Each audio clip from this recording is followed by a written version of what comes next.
Good morning. What's going on? How are we doing?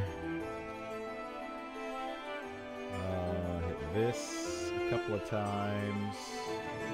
Hit this a couple of times.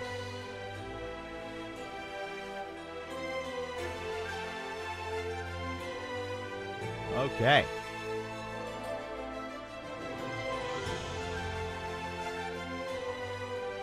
Let's get to it. We're going to get in here, see what we got going on.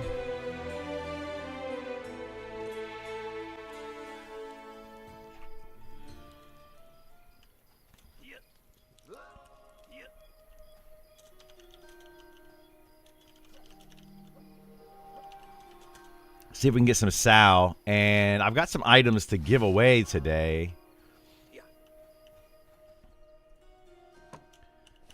We have this item, these boots, I think. Wait, am I giving these away? I can't remember if I can disenchant these or not. Let me look.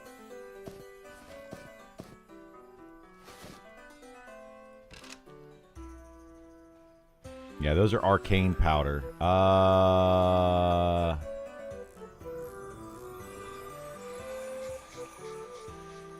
I mean, they're good boots, but mine are better. I need the arcane powder. We're doing it. We're doing it.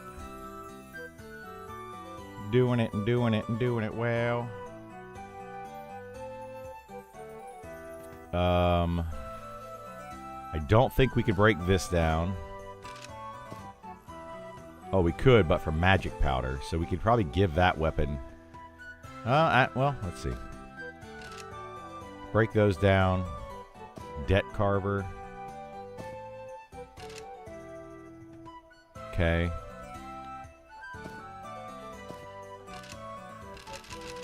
Okay, we can give away those shoulders.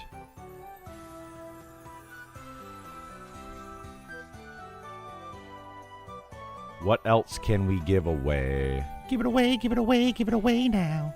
Give it away, give it away, give it away now. I think that's it. For right now. I do have these other things, but I'm not sure what I'm going to do with those yet. Some int shoulders and int gloves. I might actually make a caster of some sort.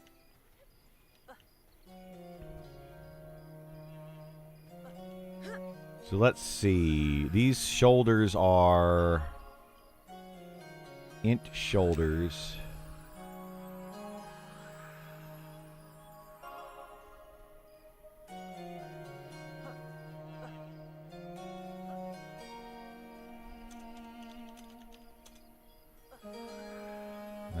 Can't do that.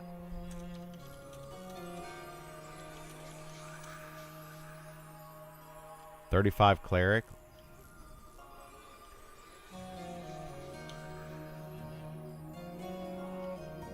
His might be better. I don't know. Good morning, Hyper Taco. How you doing?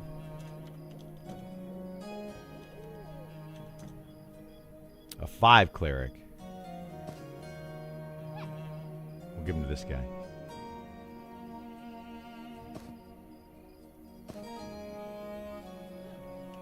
Give him to that guy.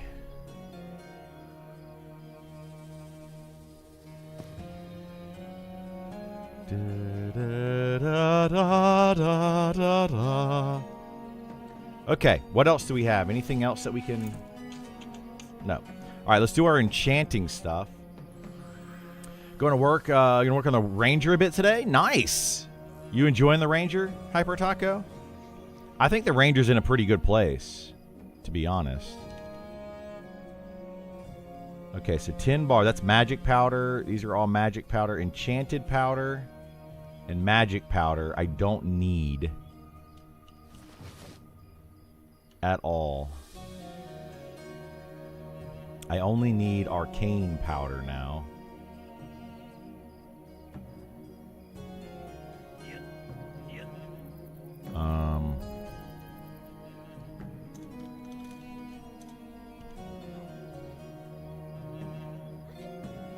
You think it's nice? Awesome. Not too long to 60 now. What's your plan after 60? I mean, mostly what our plan is with the group. I mean, I've got a lot of plans. Wait, could I disenchant this? I could, yeah. Let's go ahead and disenchant that. And then this one. Okay.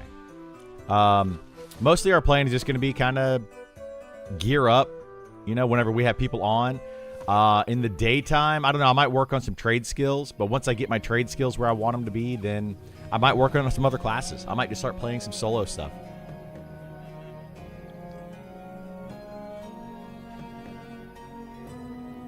Why did I just take damage?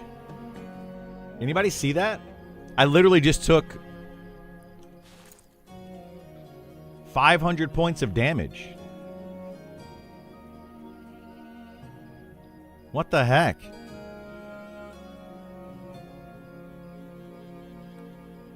Did that just happen? Can anybody go back and look and see if that just literally just took damage by standing here?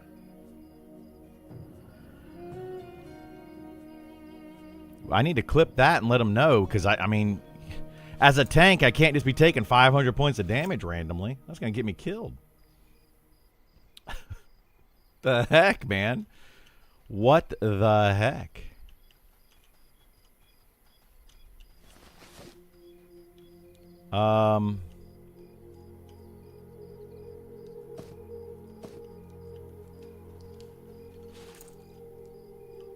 We're gonna change. What pouch? Oh, leather working. I'm gonna go get an herbalism pouch. Herbalism.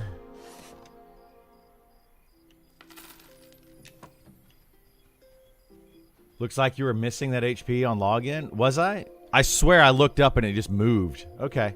Maybe I did. That's weird. That's weird. Thank you, Todd, for checking that for me, bud. Appreciate it. It just, like, I looked up and I'm like, what? I thought I saw it literally go from full to down. Okay. I probably just had some health missing when I logged out last night. I just sat down and went to YouTube. Look, okay. Yeah, that's interesting. That's interesting. Thought maybe you got a buff. Yeah, I thought I maybe got a buff, but it would be a very big buff, right?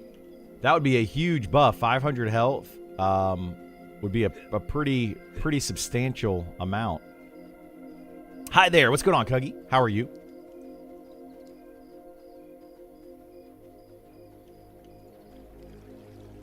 %20 increase? Yeah, exactly. Sign me up. That seems amazing. I know there are buffs that are pretty substantial, like the Cleric buff and stuff is, you know, buff and stuff. is pretty big.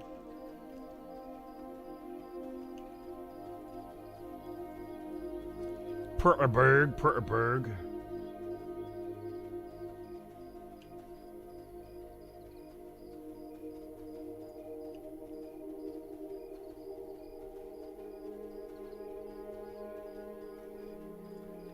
All right.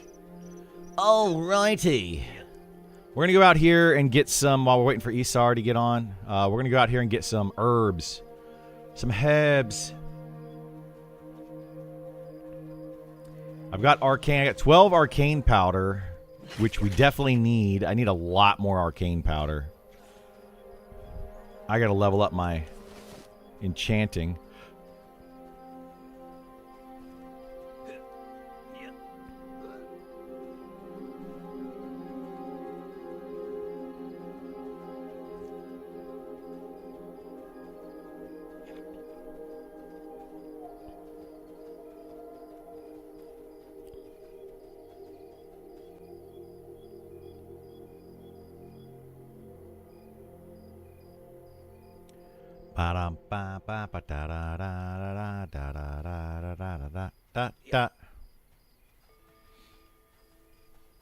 Yeah, I want to try to get my my jewel crafting up. Like, I've got my jewel crafting at 230. 230? I should go to the dentist. But yeah, I got my jewel crafting at 230. I want to get it higher. And I want to be able to make some platinum jewelry. I've been saving gems.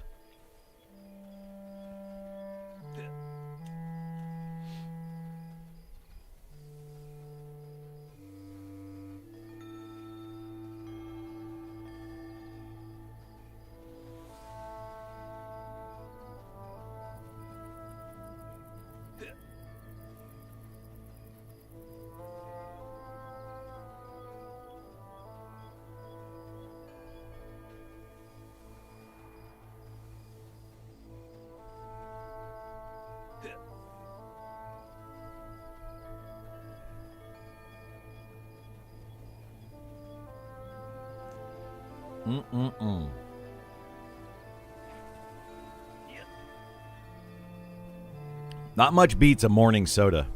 I don't know why, but like not much can really beat a morning soda. Like a lot of people, drink coffee in the morning. I don't drink coffee, but a morning soda is, I don't know, wakes me up. Probably also causes me to crash later, but it wakes me up. Oh no, is this guy running from the spider? Nope, a spider's his friend.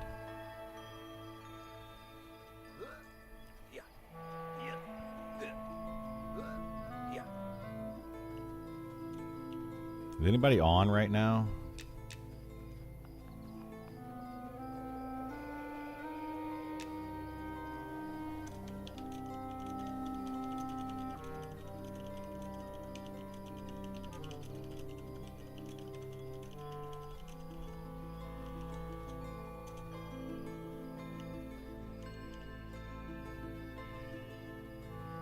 Okay.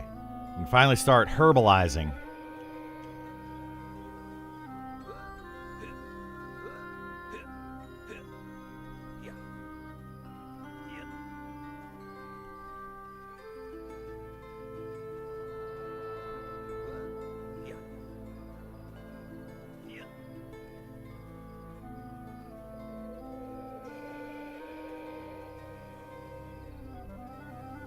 Good afternoon, Slam. How are you?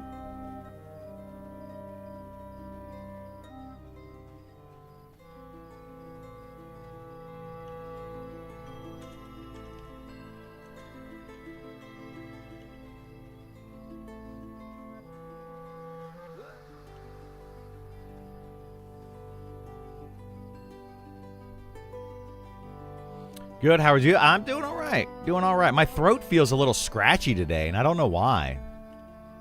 You know, at first I was like, maybe because I've been talking too much, but that's never been an issue for me.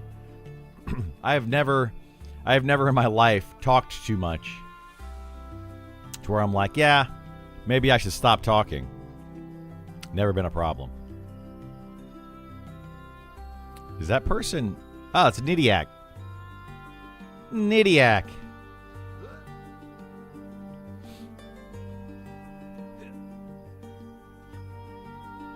Parkour. Hardcore parkour.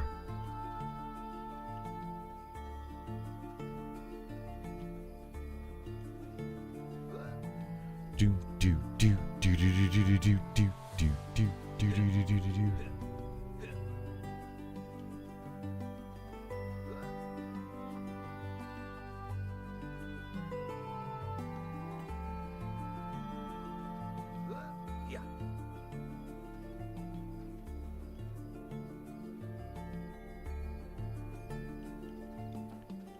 We're going to need a lot of this iron root. And I'm going to need, but what I really need is the dune leaf that spawns over here so I can level up my skills some. I'm trying to get to 125. It's just taking forever.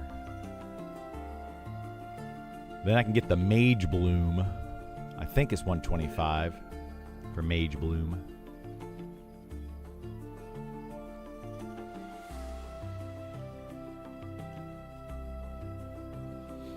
But I'm going to need so many herbs, man, to make some of these potions. So many stinking herbs.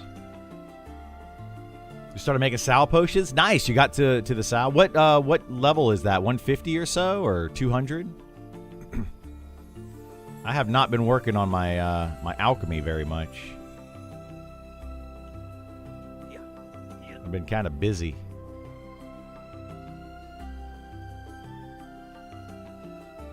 Oh my gosh, somebody had a train. I wonder if that was Nidiak that had a train from the coral, from the run or whatever they are, runny nose goblins.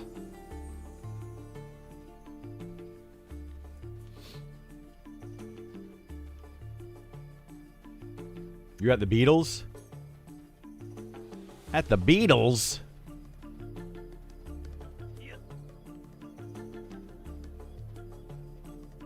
Can't wait for more zones to come out. Tired of sand. There's some zones that aren't sand, but yeah, sand is kind of the majority of them. Yeah, I can't wait till we have some more as well. It'll be nice.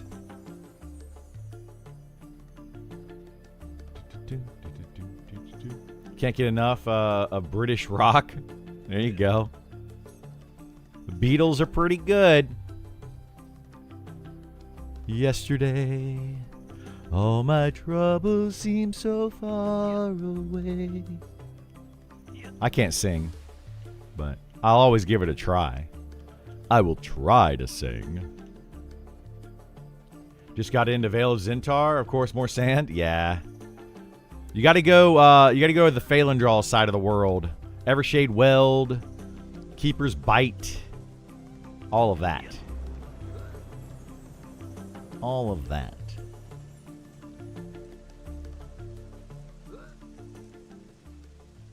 Good morning, Cruda. How are you? Welcome, welcome, welcome. Glad to have you here. Started in Elfland. Miss it? Yeah, it's so much better. All right. I checked on Giants yesterday, by the way. The bandits and stuff are actually dark blue to us.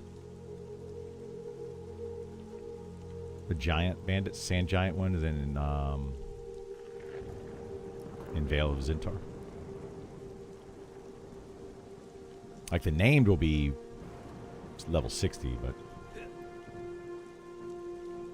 yeah, the sand giant bandits are dark blue.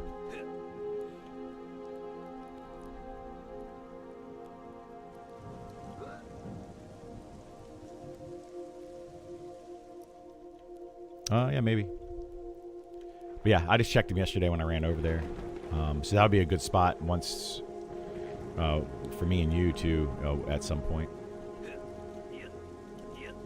for the mornings. But I'll run over to Fallen Pass here in a second. Let me finish this round for herbs.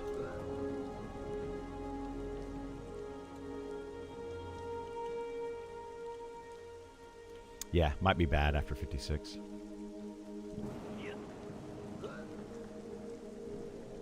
Yeah, that wasn't too bad.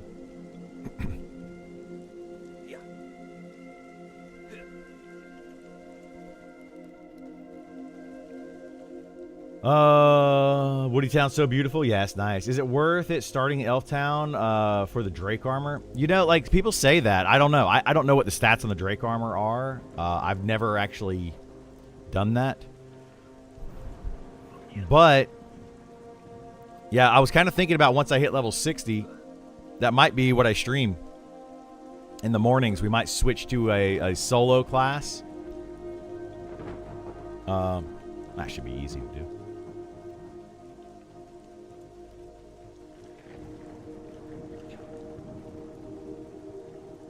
But yeah, maybe.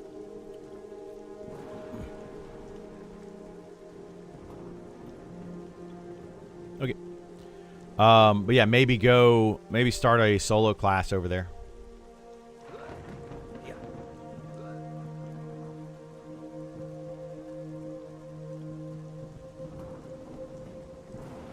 I'm definitely going to come back to Pantheon with the content expansion update in the summer.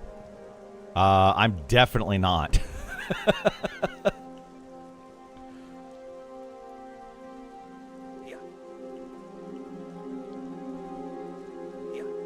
Yeah, it's silly. Yeah, like I don't see myself playing Pantheon in the summer when this game comes out June 1st. Yeah, I just don't see it happening.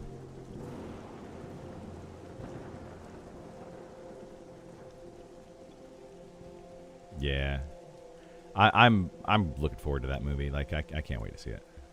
I'll probably have to wait a couple weeks, or I don't know. We'll figure it out, but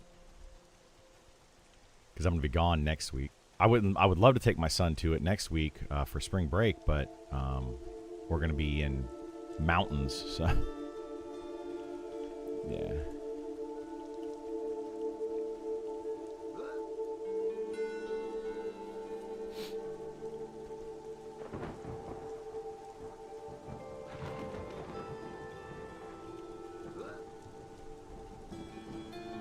I'm not touching Pantheon until they stop wiping the servers.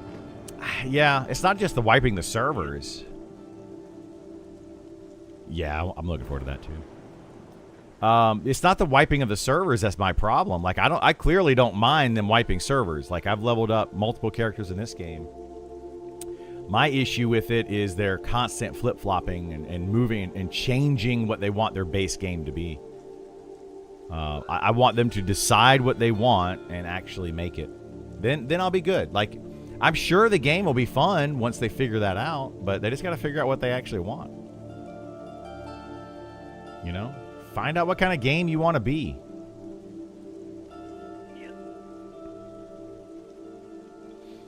I wasn't ever expecting anything after real life happened. Yeah. But yeah, I don't like. I'm gonna keep an eye on Pantheon, but yeah, I don't plan to play Pantheon this summer at all. Like their spring update that is now, well, I guess, a summer update. I find that funny. Like, it's so funny to me. They keep delaying things. They keep pushing things back. They can't seem to hit any dates whatsoever. They say they're gonna do something on a specific date or whatever, and it's just they don't do it. You know? So I don't know. It just, the whole thing feels bad. Whoops. Just feels bad. Clickbait, it said you were 54. I'm just kidding. Thanks for streaming. Yeah. It's a weird thing the way that I have this set up. But yeah. We hit 55 yesterday. And, you know, we're going to keep pushing. Keep on pushing.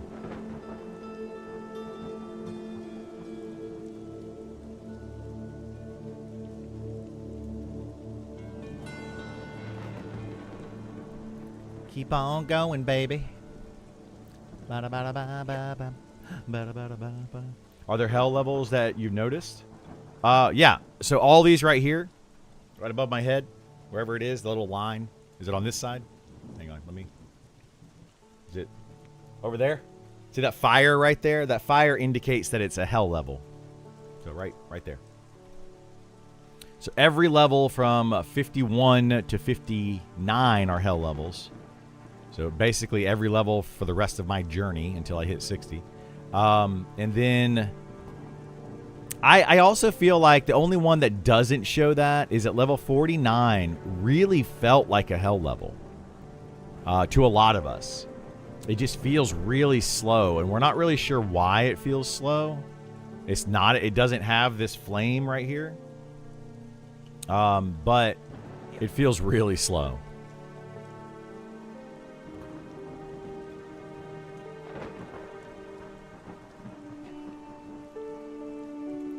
So, I'm not really sure why.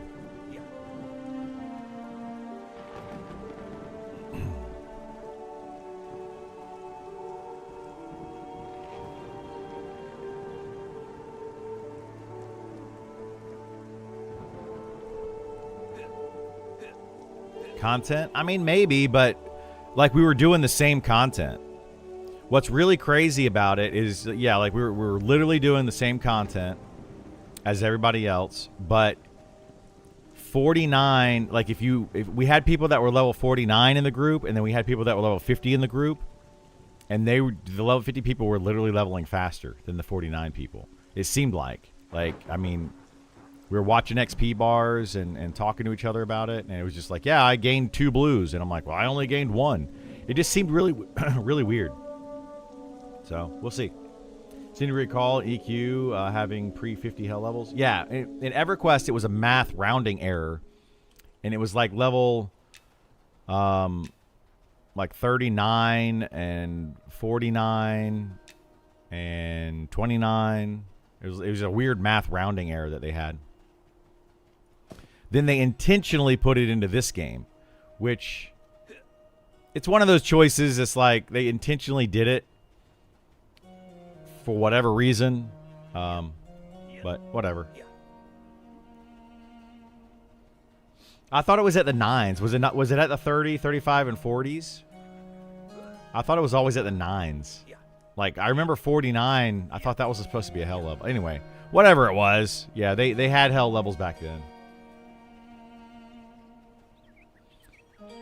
I mean, in EverQuest, it wasn't because they were trying to slow down the game.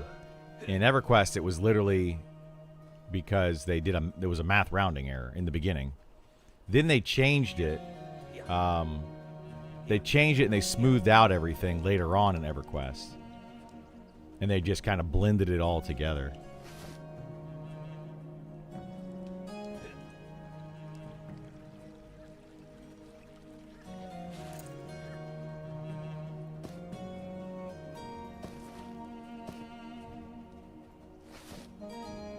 Honestly, I like the hell levels. I like the game being slowed a bit. Well, yeah, but you don't have to make hell levels to slow it down, right?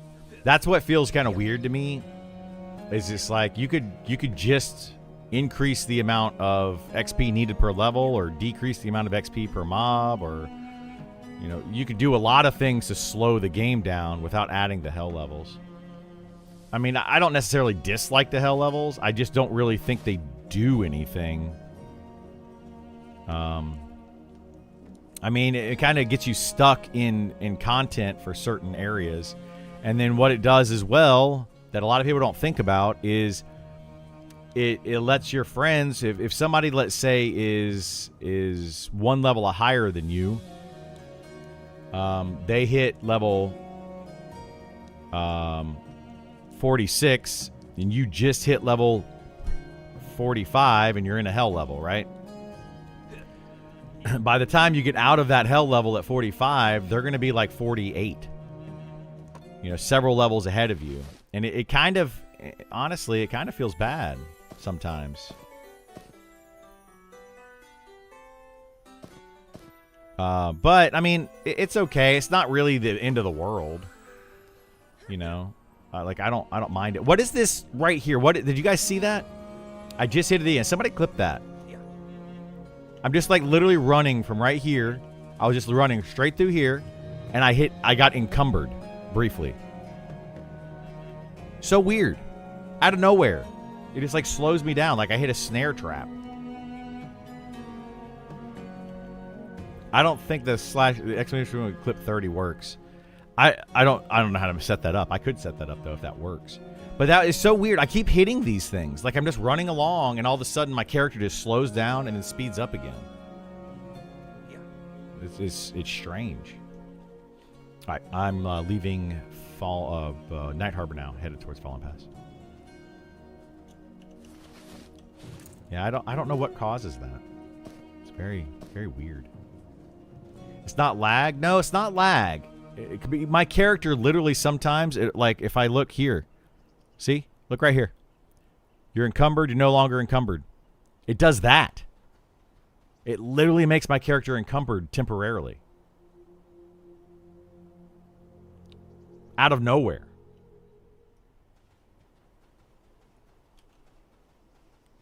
It's strange. And it happens a lot to me.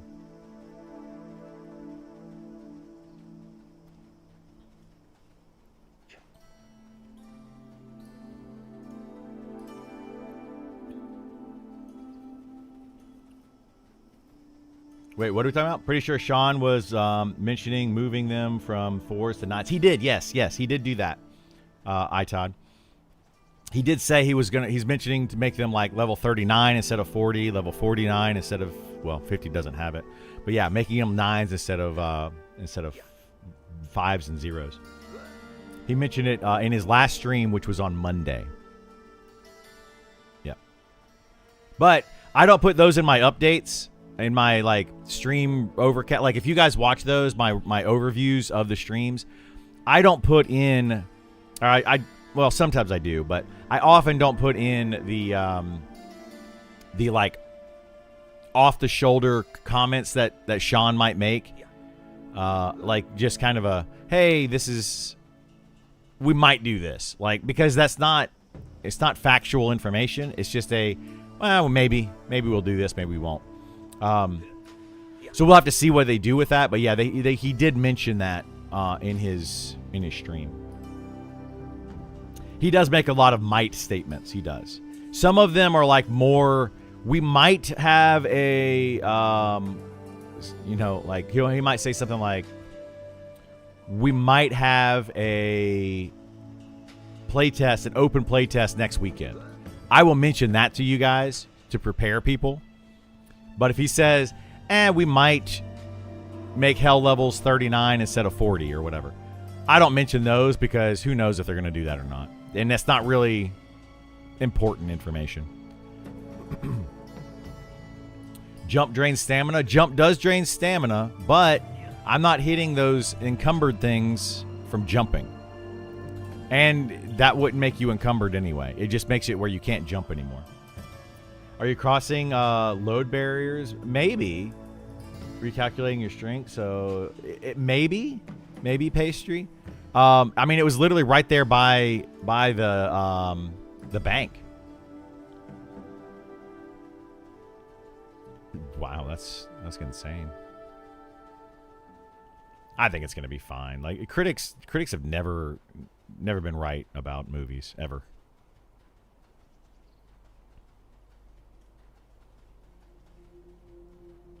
It's not supposed to. It's made for kids. Yeah, the plot is supposed to be simple. That's what makes them fun. It's kind of like that's what makes a Mario game fun. Is it's just very simple. Sorry, we're talking about the Mario movie. My buddy went to see it last night. Might have floating text and combat numbers. Smiley face. Yes, we might have floating text and combat numbers. We might get what is it called? We might get bubble text and stuff. Like, that's not happening, guys. Yeah, that whole thing, like, the toxic masculinity. Like, I understand where they're coming from with the male is saving the female again in a movie, but it's like, who cares? Like, that's literally the plot of the movie. Oh, well, like, because the first movie, they kind of went away from that, and they were like, yeah, she's really good at jumping through. You remember that part where, like, she got the mushroom, and she showed off to him, and then he failed at it multiple times? I was like...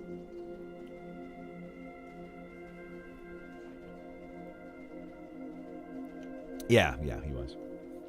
Anyway, let's see.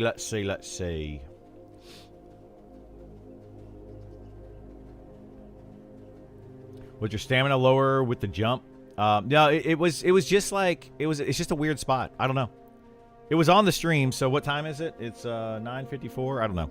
We're only like 30 minutes into the stream, and that's when it happened. I'll have to go back and see if I can clip it and let the devs know. Clip it and...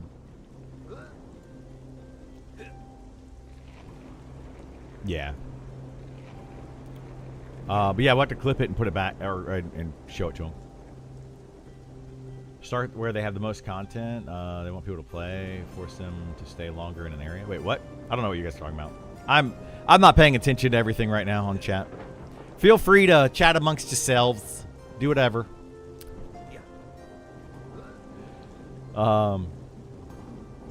At noob levels, you shouldn't pay the tax. I'd rather cause a pacing difference at higher levels where content is more interesting. Yeah, I agree with that. Like, I just don't like it. Like at level 25. Excuse me. It's where the introduction to hell levels are. I don't know. It just feels kind of weird. But, you know, whatever. How does your HP bar have a dragon? So if you take your mouse, middle mouse button, and it'll change it. I like the dragon. All right, I'm here.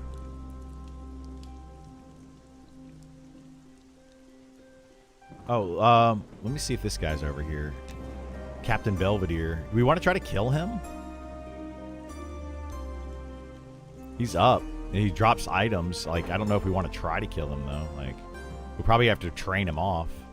Because he's got his guards there.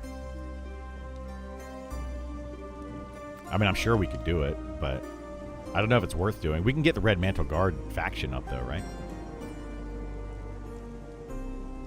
We have to kill what? Oh, the Bahara guards? Oh.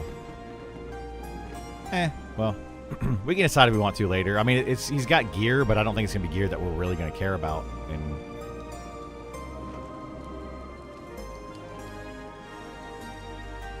yeah. I tried to turn in that quest yesterday, and it didn't spawn the mob. I'm told that it might be like a 20% chance, so I need like the entire group to try to do it. Like every one of us do the quest, get the items, and then turn them all in and see if it spawns the NPC.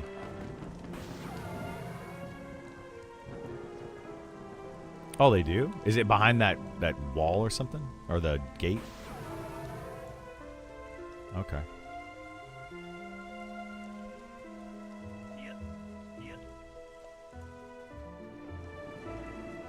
Oh, so you have to kill the Red Mantle factions to bring that up?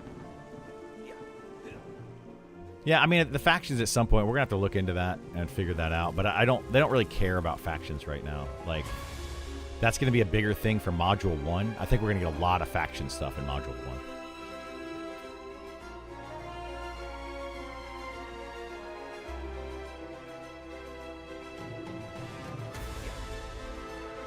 1. Okay. They have lower level expeditions. That'd be nice. Like I can't wait to see how the expeditions work. I don't know if they're gonna have lower level ones or not. I'm not sure how that's gonna work.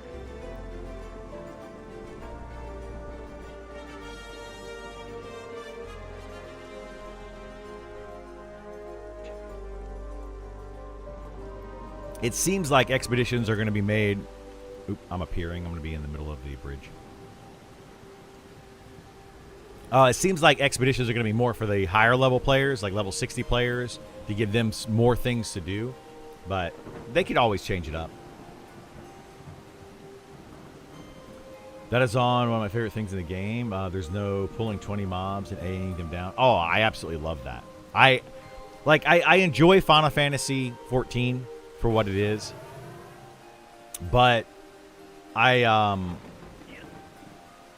got tired of wall-to-wall pulling when you go into Final Fantasy 14, you know? And I know some people enjoy that, and that's fine. But that's not what I want to do.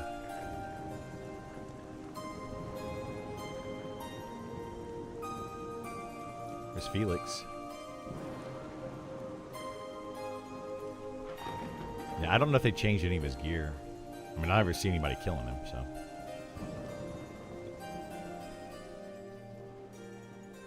Well, crap. I'm appearing again. Just right inside the cave. Gonna ruin your faction. My concern on EA, no wipe, is faction and faith. Yeah, faith is not going to be an issue because it's made...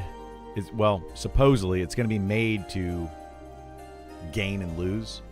So, you know, that's... I think that's going to be another money sink, honestly. They should make that a money sink.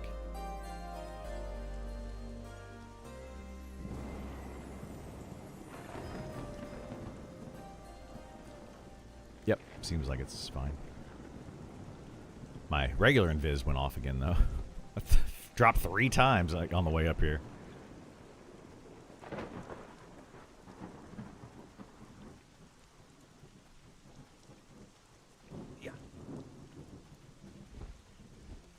Back to the Drakes.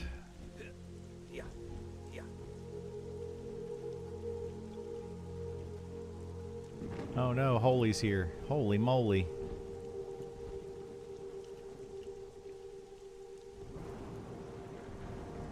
That's right, he's camping over the other side, so it should be fine.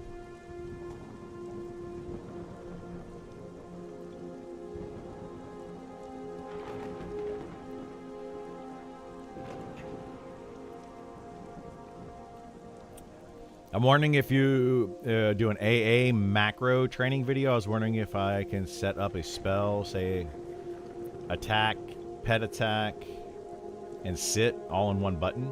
Yeah. Yeah, you could do that. I created a macro for it.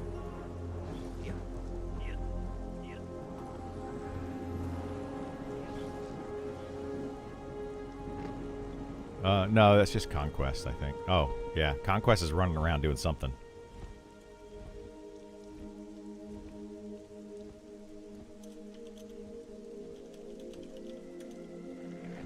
I didn't even know you could go around that way.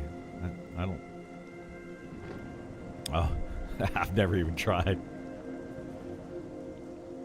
Have you or anyone you know done carpentry? I've done carpentry, yeah. I haven't really messed with it too much. It just makes, last I checked, it just made boxes.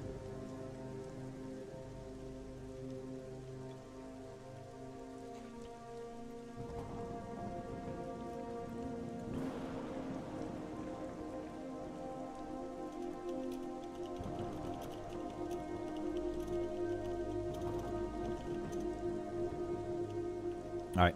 Yeah, just let me know when you're ready.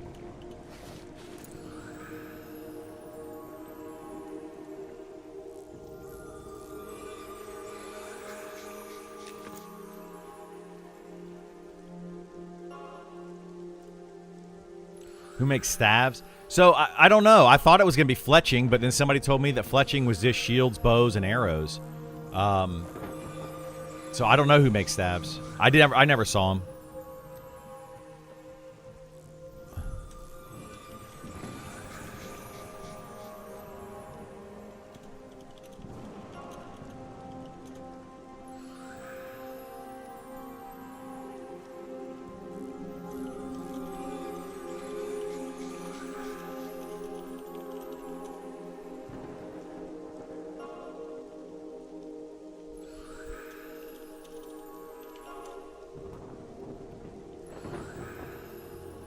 Hoping for lean-to so you can have a shelter in the rain. Yeah, I mean, that's the thing. Just kind of find a shelter. Like, we use this little cave right here as our shelter.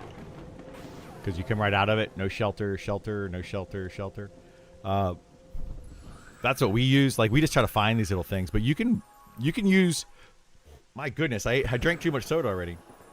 Why does fletching have shields? You know... but, like, even this tree right here... Watch, if you get underneath this tree, shelter. Underneath this tree branch, that's shelter. So you just gotta find where shelter is. It's weird. It's a whole weird thing. That's a druid? Oh, my bad. Sorry, druid.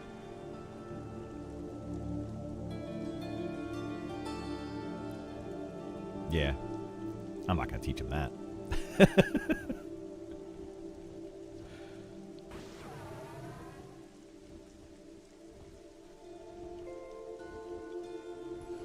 I'm gonna wait till these split and I'll pull these.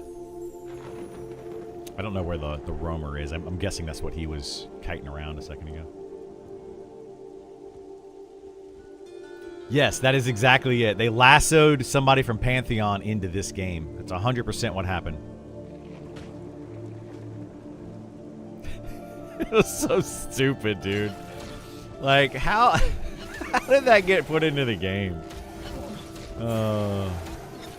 Carpentry, how you get boards. I need boards to make bows. Yes, carpentry is how you get boards.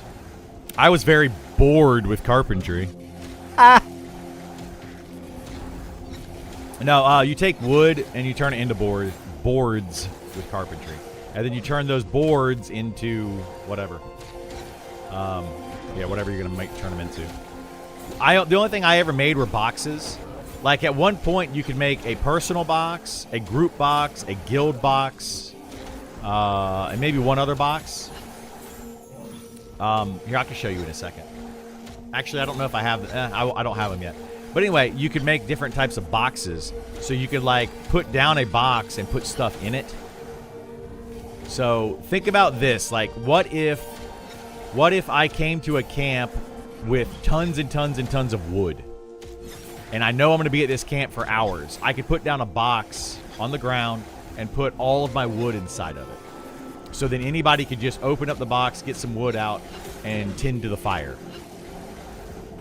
So that's the idea of what people are probably going to do. Boxes just hold stuff. As far as I know, that's all boxes do is they hold stuff.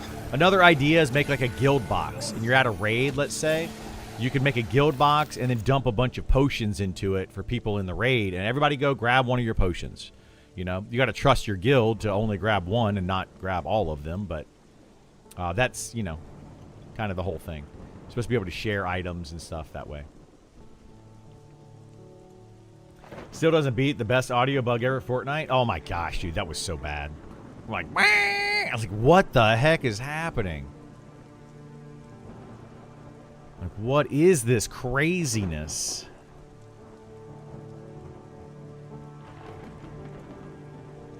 I'm sure it's starting to fall off. I mean, it's been like the top game for 6 or 8 years or something.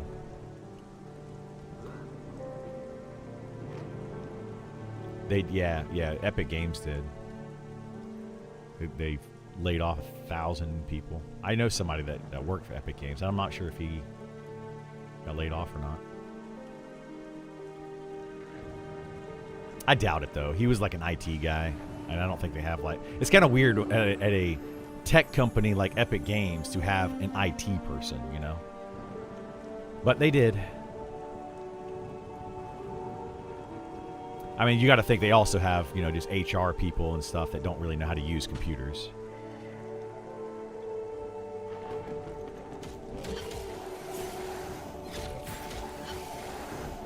I'm a cybersecurity person. Don't come for my job. Yeah, I just think it's funny. Like, you have a company like Epic Games, and they literally have an IT department, you know? And you think about it, and it's like, isn't everyone at the company IT, in a sense? You know, like you got hundreds or if not thousands of programmers that work there. But yeah, you do have to think about the office jobs. You know, you have just like an accountant that may not know really much about computers other than how to do accounting. Or you might have, you know, a lot of different types of, there's a lot of different types of IT positions. But yeah, I just always find it funny when they think about that.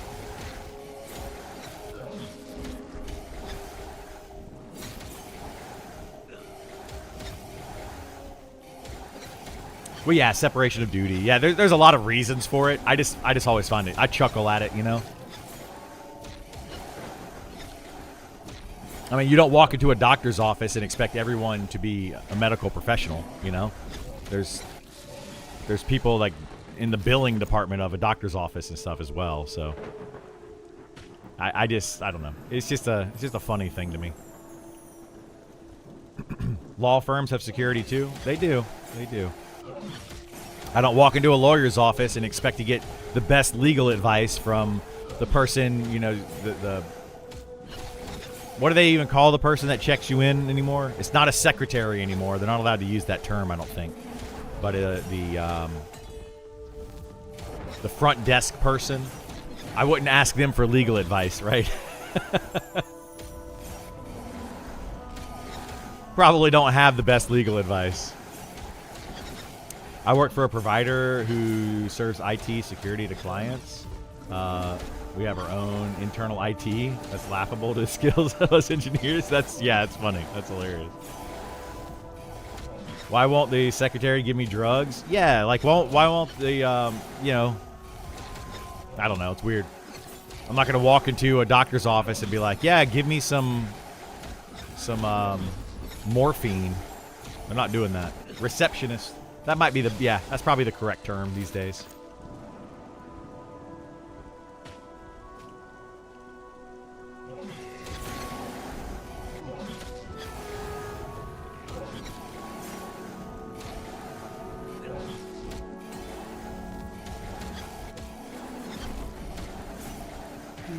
I remember learning about the white coat fallacy. Have y'all ever heard about that? I had to learn about that in my business classes of all things. Weird. But yeah, white coat fallacy is basically someone wearing a white coat, you believe what they're saying, versus someone not wearing a white coat. It's just something that we learn as we get older, and we just assume that you're wearing a white coat means something. Because doctors earn a coat. They earn their doctor's coat, which is a white coat, you know?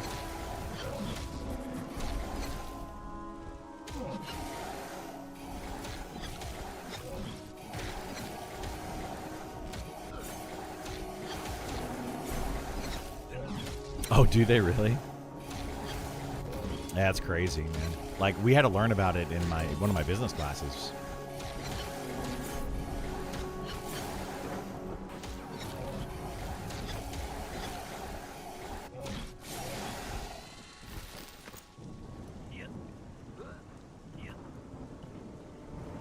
Yep.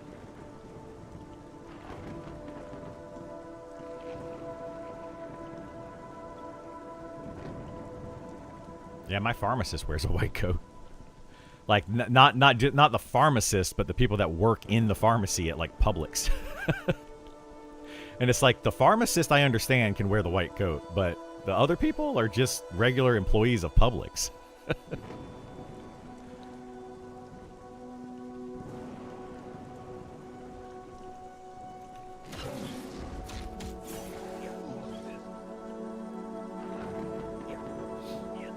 Anyway.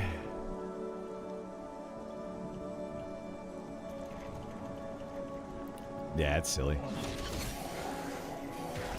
The stuff I get away with, or just saying I'm IT is insane. Yeah. Yeah. I mean, I remember working at a company years and years and years ago, and I worked in the warehouse with another guy. That guy just was good with computers, you know? I mean, I'm decent with computers myself, but he was just good with computers, and he worked in the warehouse, and they were like, yeah, we want to hire an IT person. So they just literally hired this guy from the warehouse and just took him into IT and, like, doubled his salary. And I was like, what? It's crazy. They only need one qualified with a license, and they're open. All still wear white, yeah. Yeah, it's a whole thing.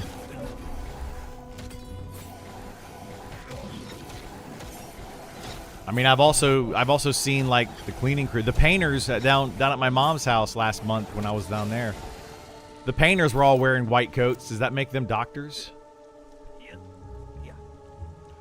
No, they're just painters. I mean, they could also be doctors, sure. I don't know.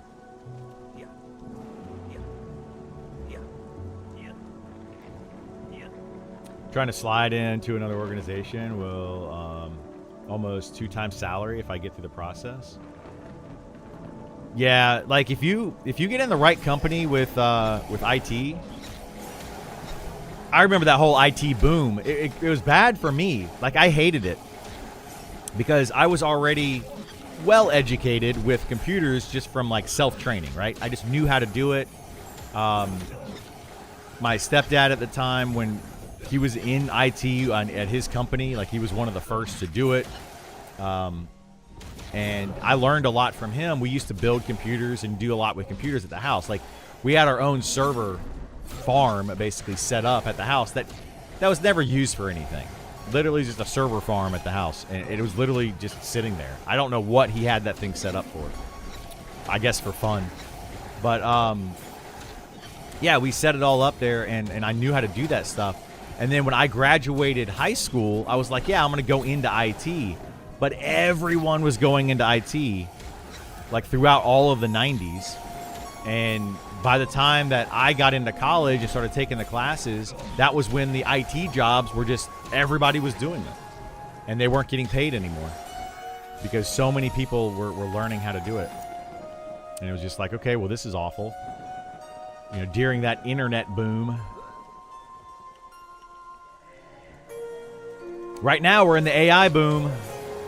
Everybody needs to learn AI. But at some point, it's going to have to, like, you know, that bubble might bust. We'll have to see what happens. I don't know that it's going to break. Like, you have to think about it. Microsoft was part of that IT computer boom, and it clearly did okay. You know, Google also did okay. Certain companies continued to go through. Amazon was another part of that. They all did okay, but then there's all these other .com companies that just kind of fell apart. So if you pick the right company, you're probably going to be fine. If you don't, it's going to fall apart. So we'll have to see what will happen. I think I'm just going to lie on a resume and apply for IT position and just rely on Google. You could probably do that too. Don't go into movies or acting. Why? You think the IT is going to come after those people? Or not IT, sorry. You think the AI is going to come after that? Probably will. I think AI is coming after computer programmers. It's coming after actors. It's coming after especially voice actors. Like, that's a big one. Oh, we need to wait here a second. Yeah, it's going to be tough. It's going to be tough. No extras? Yeah. My cousin, I have a cousin that does stunts.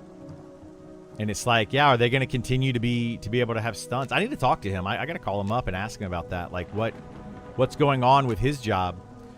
Because he's he's a stunt man, like a Hollywood stunt man. He doesn't work in Hollywood, but I'm curious if they're going to go after his job. Acting is tough. I have a buddy who's been trying to break into it for a few years. He gets small parts, but nothing big. Yeah, it's tough to get into. Very tough. You got to. It's just like everything else in life. It's luck. Streaming is the same way. You know, like you could start streaming, and you could stream every single day for years, and you stream to yourself, stream to like 1 or 2 or 3 people for years, and never actually break into it. Doesn't matter how good of a content creator you are. Literally none of that could matter. I mean, some of it does matter a little bit, but the thing is, there's a luck factor to it. You have to get seen by somebody that then makes you bigger and bigger and bigger. But yeah, if you never get seen by the right people, it doesn't matter how good you are. AI's already taken over Taco Bell drive-thru. Is that why when I went to Taco Bell the other day, they were out of lettuce? What else were they? They were out of lettuce, sour cream, and all of their sauces. How's a Taco Bell out of Taco Bell sauce? Like, those are just packets that sit in a box. I could understand maybe being out of lettuce and sour cream. Maybe your refrigerator broke, right? Cool. Okay, that makes sense. But packets of sauce? They literally just sit in a box. Did you not order enough? Like, what the heck happened?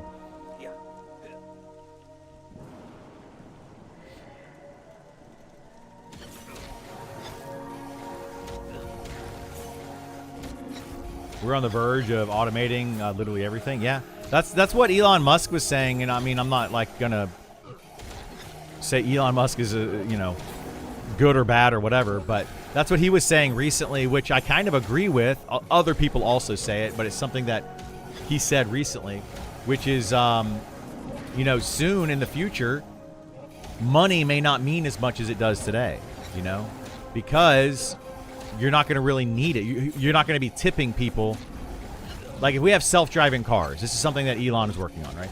You have self-driving cars. Well, I don't need to pay a valet or tip a valet to go park my car. I just pull up to the building, get out of my car, tell my car to go park itself. So there goes the valet job. And then when I get out of whatever the building is, then I'm just tell my car to come get me. I mean, we're going in that direction. It won't take long before we're there. So that means like all valet parking is going to go away. A lot of that stuff's going away. AI is going to take away a lot of jobs. And we'll have to see what happens. Like, money is not going to be as needed because a lot of those jobs. Like, do we need servers anymore at restaurants? I went bowling with my son a little while back, and literally I got on a little iPad ordered my food, and then about 30 minutes later or whatever it was, a little robot rolls out with my food, and I just have to pick my food up off the little robot and put it onto the table. Like, you don't need servers anymore. You just get on the little iPad and tell it what you want. I mean, I'm sure there's somebody in the kitchen cooking, but soon you won't even need the cooks. So, like, you know, at some point, it's going to get there. I don't know how long it's going to take. Probably not in my lifetime, but we're getting there. Very close. I play Shadow Knight. Are there any two-handers better than Steel Axe? I try to get. Yes, there's a lot of them, Matthew. I see people asking about that a lot, you know, where two-handers are. I can think of at least 3 off the top of my head. 4 off the top of my head. One of them is this right here. I don't know what level you are, but this one right here you can get. It's a two-handed Festival Face Smasher. You can get this at around level 40. It's a rare drop, but it's around level 40 on the Ashira Island. There's also Pasha. Pasha's Blade is a two-handed, I believe, sword. Well, it's Pasha's Blade, so I'm guessing it's a sword. But yeah, so look up maybe Pasha or find out where. I don't know where that spawn is. I can't remember. Then there's also another one down in Wormsbane, like deep inside of Wormsbane. There's a two-handed sword. There's a two-handed sword that's made for only large races. So if you were an ogre, there is a, like, the best two-handed sword in the game is in Scarwood that ogres and trolls can use. And since there's no trolls in the game, it's only ogres. So yeah, there's a bunch.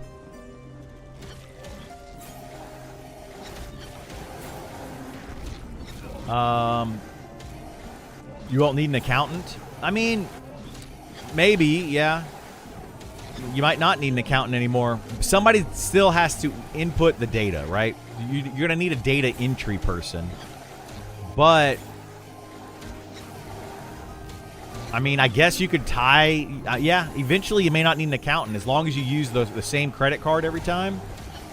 You know, I could swipe my credit card and then just be like, that's where all my money comes in and out of. Is right there on that credit card. And then a computer program could read that, sort things, and kind of do your accounting for you. I mean, we're getting to that direction. So, well, I don't know. It's gonna be weird. Already have robot bartenders. Robots make all our cars. Robot delivery services. Yeah, exactly. That's why it's important to start building career into AI custodial services. AI will continue. Yeah, and that's where I was saying, that's kind of where this whole conversation started, right? Where it's like AI is the new computer stuff. So like if you go in, let's say you went to college back in the early 2000s, like mid 90s to early 2000s, like I did. Back then, everyone was going in to take computer programming classes and IT classes and all that kind of stuff because that's where the world was going. And then what ended up happening is everyone had the education, so it was a saturation in the market and nobody could get jobs. So for years, it was really hard to get an IT job. Now, it's getting to be easier to get an IT job because fewer and fewer and fewer people are getting that education. So I don't know what's going to happen with AI. I feel like this current generation that's learning AI is going to come up and they're all going to be like, everybody knows how to use AI. So yeah, we'll have to see what happens. It's going to be interesting.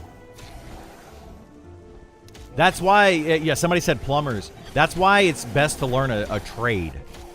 You know, plumbers are probably not going to go to AI.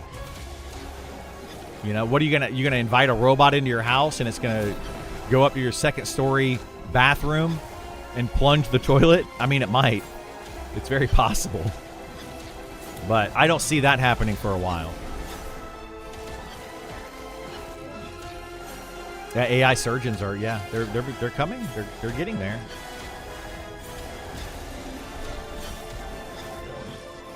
That's the problem, yeah. Who are you going to sue if something goes wrong? I mean, same thing with an AI cook, right? If you go to a restaurant and you have, like, you go to McDonald's and everything's being cooked. What if you get food poisoning? like, I guess you sue McDonald's, but, you know, like, there's nobody to blame there other than who, like, you're going to go blame the engineers for that designed it? Like, I don't know, the whole thing's weird to me.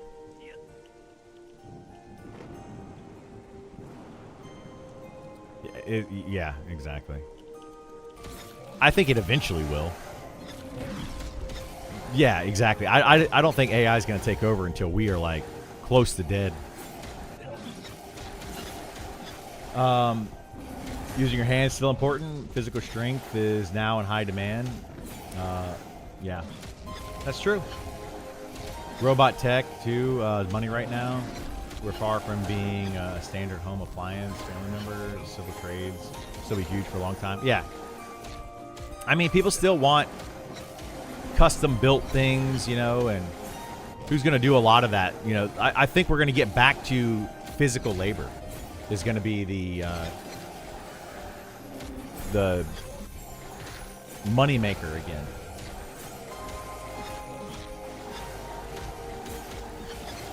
And things like transportation, you know, like that's gonna honestly, like I was talking to I had another cousin who works for CSX railroad company, and you know, for a while I was like, well, anybody could do your job, right?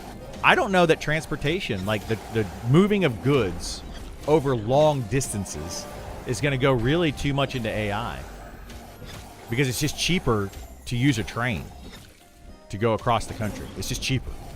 You know, you start doing AI, you're going to be like, okay, we're going to put them on planes. No, it's more expensive to fly them. You know, you could make the train. Some of that could go to AI, but I don't know. It's crazy to me.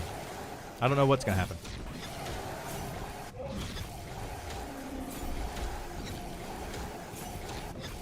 But long haul, no, yeah. I don't know that long haul is going to happen. That's what I'm talking about. But yeah, like as far as like local delivery is already AI. You know, that's already AI.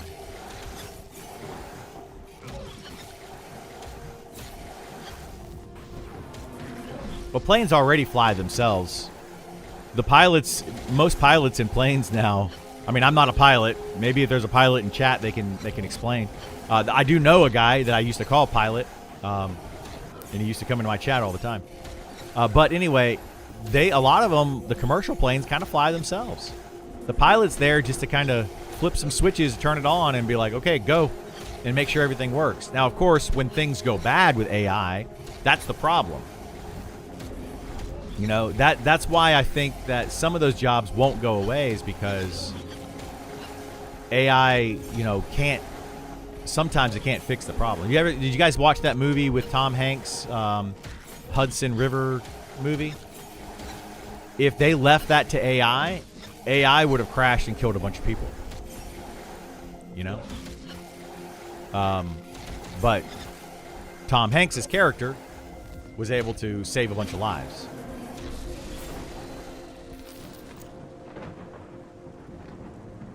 Because AI can only go based on what protocol is. It would literally go, okay, what's protocol?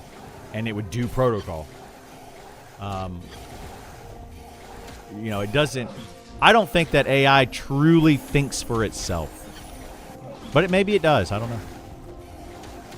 Maybe it does. All things to think about.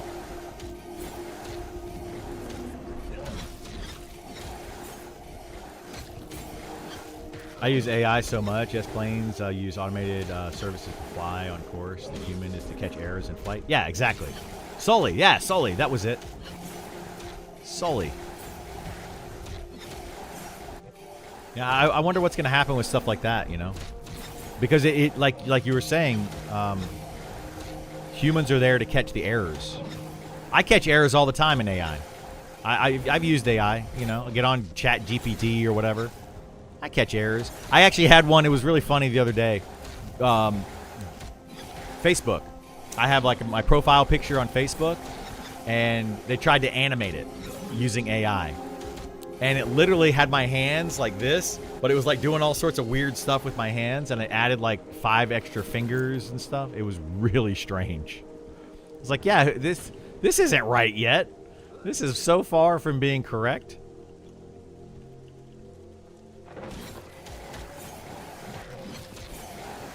You play Save the World? I used to. A long time ago.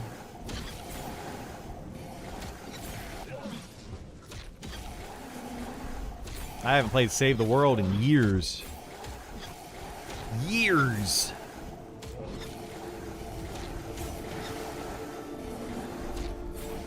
I now play Monsters and Memories.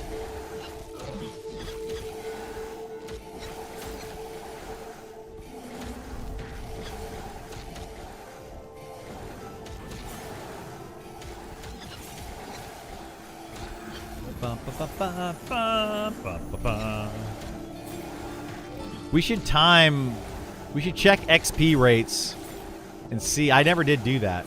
I never checked my XP rates from when Gith and I do this versus XP rates in the evening with a full group. Is there a castle you goobers could go into instead of these Harry Potter mobs you only see one corpse? There is, yeah. Not for just me and Gith, though. Like, we do this in the mornings because it's easy. It allows me to chat, read chat, and chat with you all. And then it also allows Gith to work. So that's why we do easy stuff like this in the mornings. And then as people get on for our group, we will transition into more difficult content.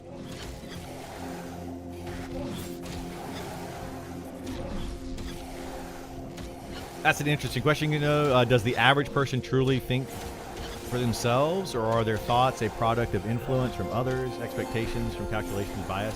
Well, yeah, that's kind of, if you go all the way back to the beginning of our conversation, that's the white coat fallacy.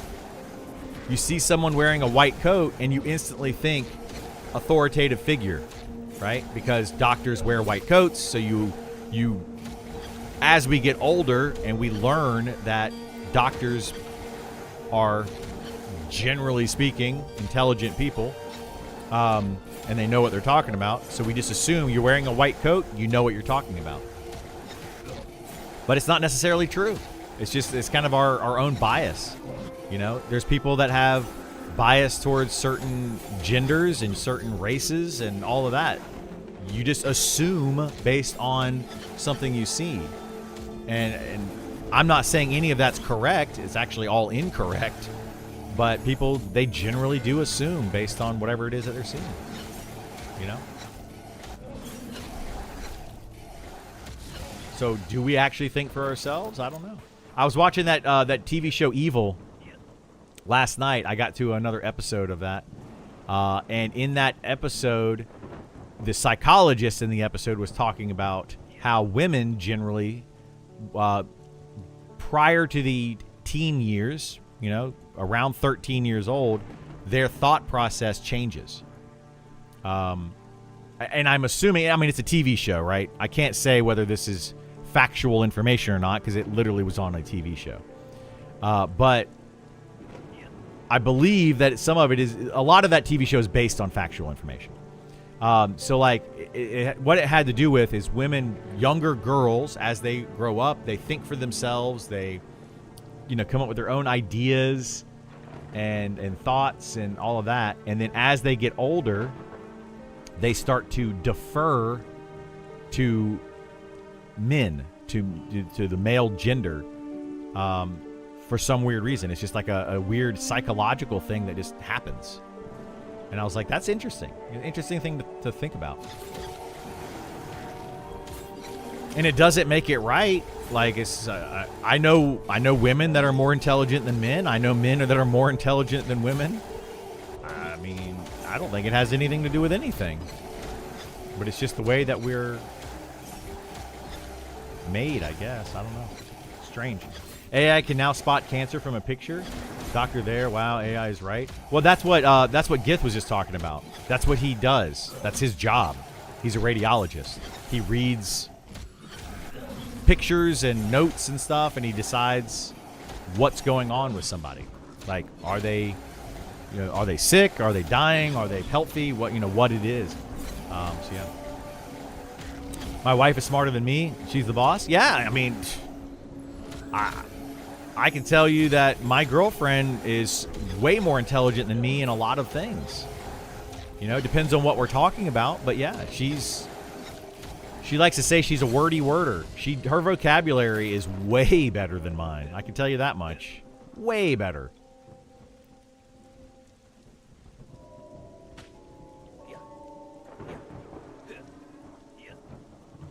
But, I think if I were to go and do something else, like, I don't know. I'm trying to think of something that I might be able to do better than she can without being mean, right? But yeah, like certain things, probably computer stuff. I probably understand computers, like building a PC. I could probably do that better than she could. So, yeah, I think it just depends on the topic.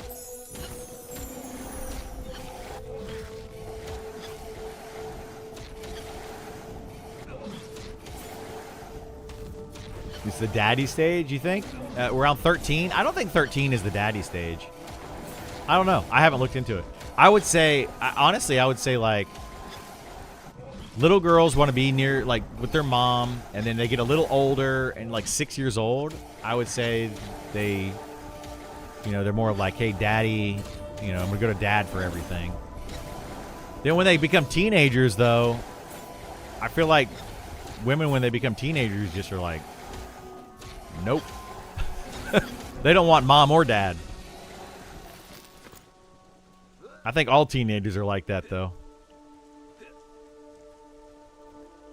Like, mom's not right, dad's not right. Literally no authoritative figure is right. You're all wrong. It's the patriarchy. It is the patriarchy. That's my girlfriend. She blames everything on the patriarchy. If anything goes wrong, it's the patriarchy. All the time. Interesting question in regard to AI, obviously. Yeah.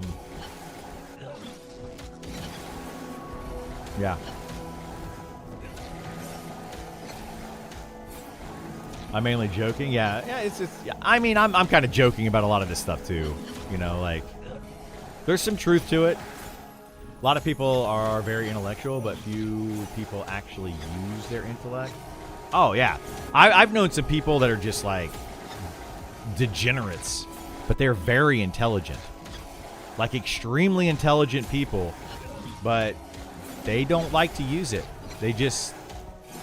There was an episode of House that always got to me.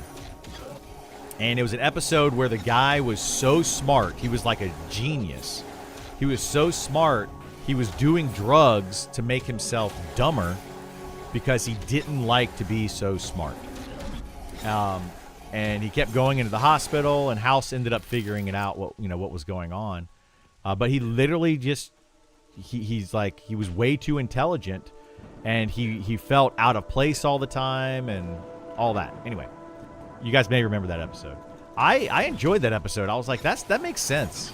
That really makes sense. I was like, sometimes I get around people that I'm just clearly more intelligent than. Then I also get around people that I'm clearly dumber than. So, like, it happens both ways. But you get around certain people and you're like, okay, I don't need to be here. This feels weird. Then you also have those people that think that they're more intelligent than they are. Oh, those people drive me nuts. If a teenager falls in the woods and no one's around to hear it, is the fall still unfair? Yes, it is absolutely unfair, Italica. Why did that happen to me? That is unfair.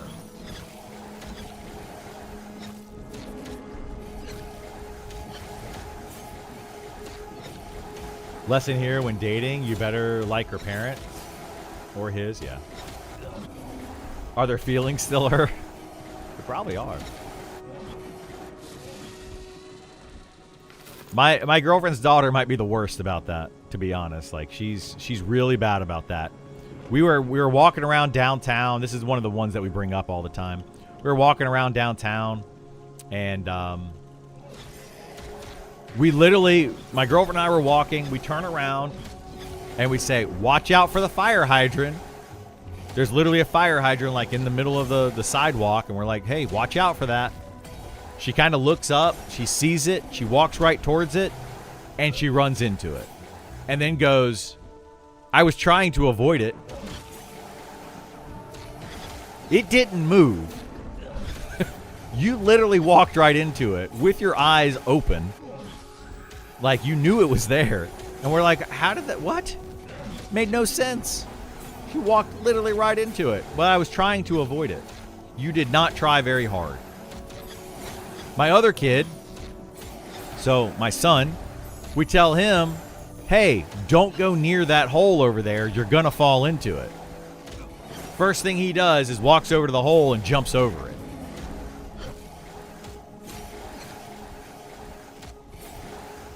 And he's like, "See, I'm not going to fall into it." And it's like, geez Louise, dude. Like, kids are dumb. Kids are literally just dumb.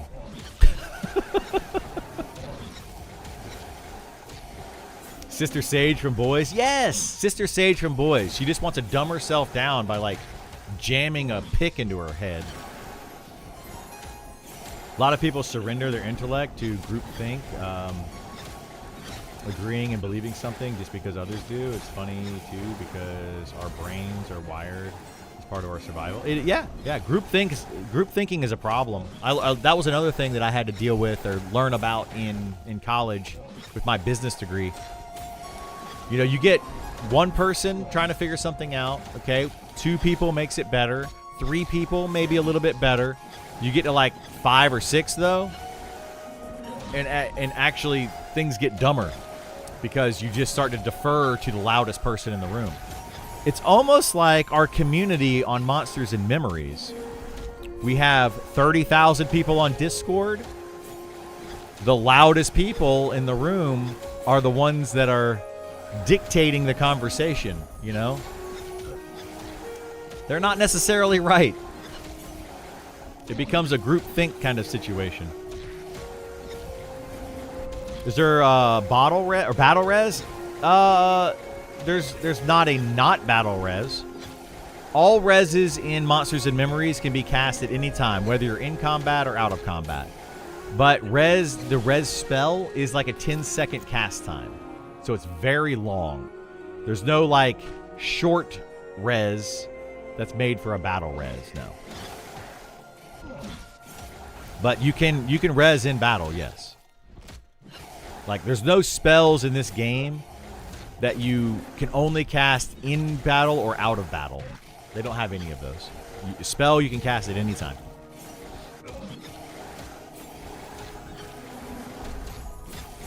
None of us is as stupid as all of us. That's kind of true, yeah. Kind of true.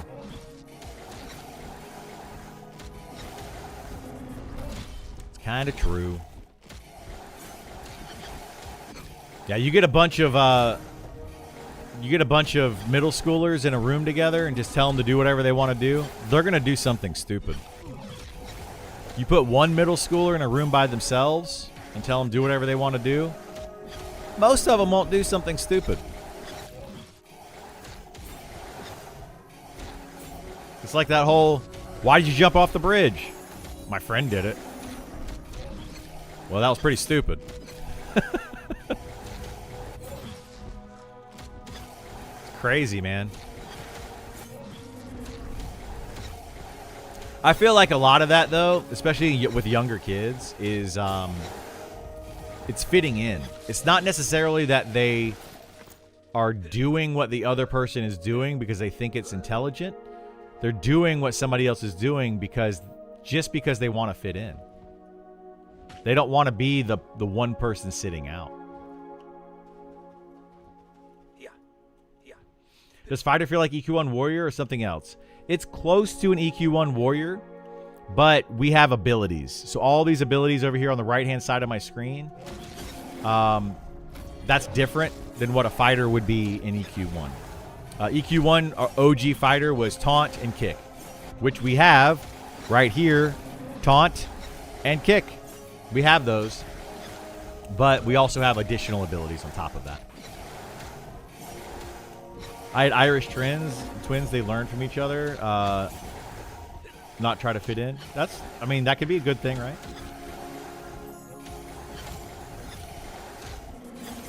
And slam. Well, and slam, yes. And slam.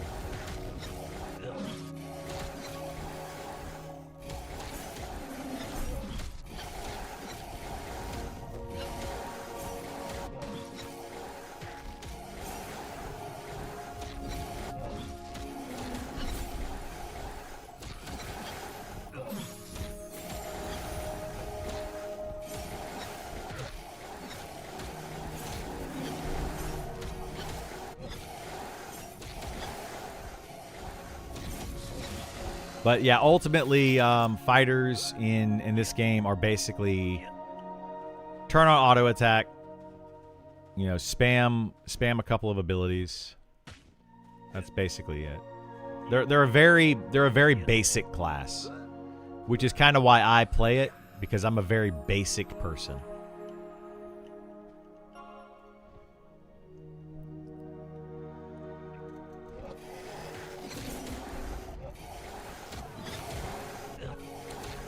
Does Goblin versus Ogre feel okay? Like, from a tank perspective, is the race min-max game going... I would say yes, it will. Min-maxing will mean something, but not as much as it did in EverQuest. Ogres in EverQuest could not be stunned from the front, originally. And that was a big thing as an ogre warrior in EverQuest. It was huge. It was kind of overpowered. So it's not like that, but race will matter if you're trying to min-max a little bit.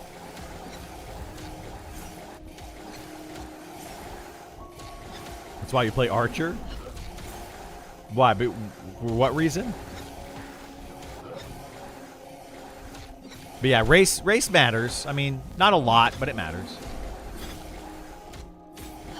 I think ogres have the best overall total stats between your strength, stamina, agility, and dexterity.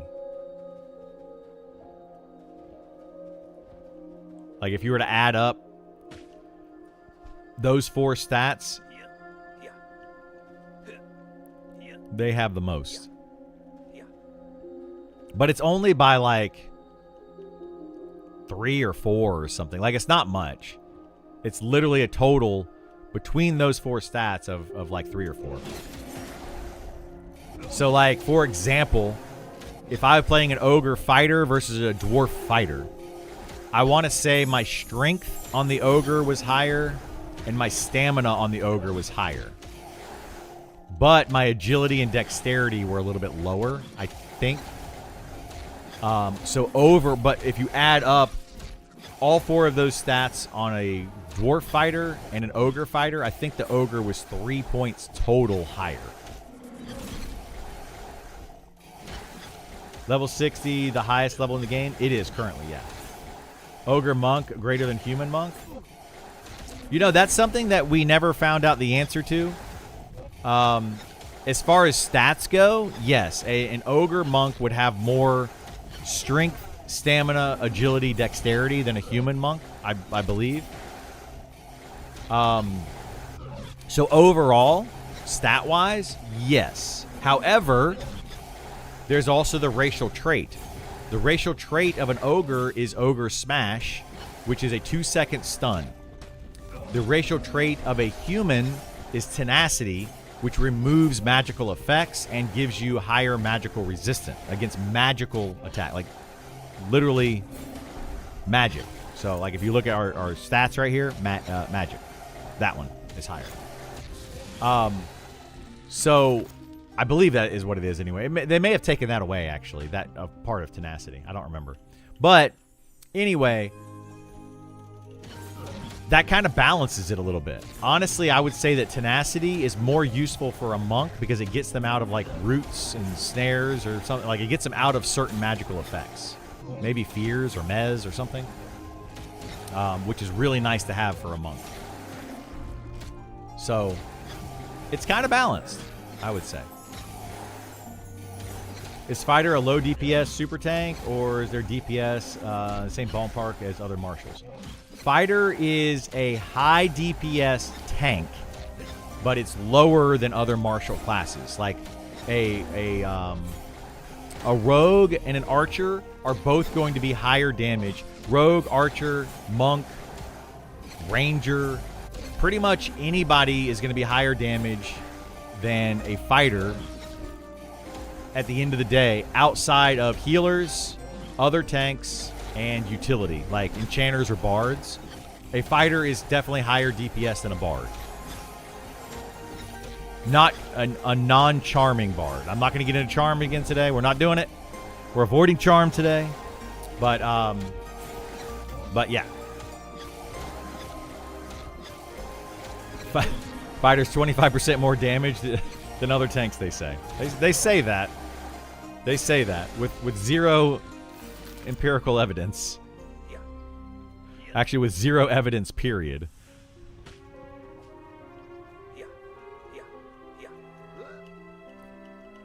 Fighters are good DPS for tanks, though. They're very good DPS for tanks.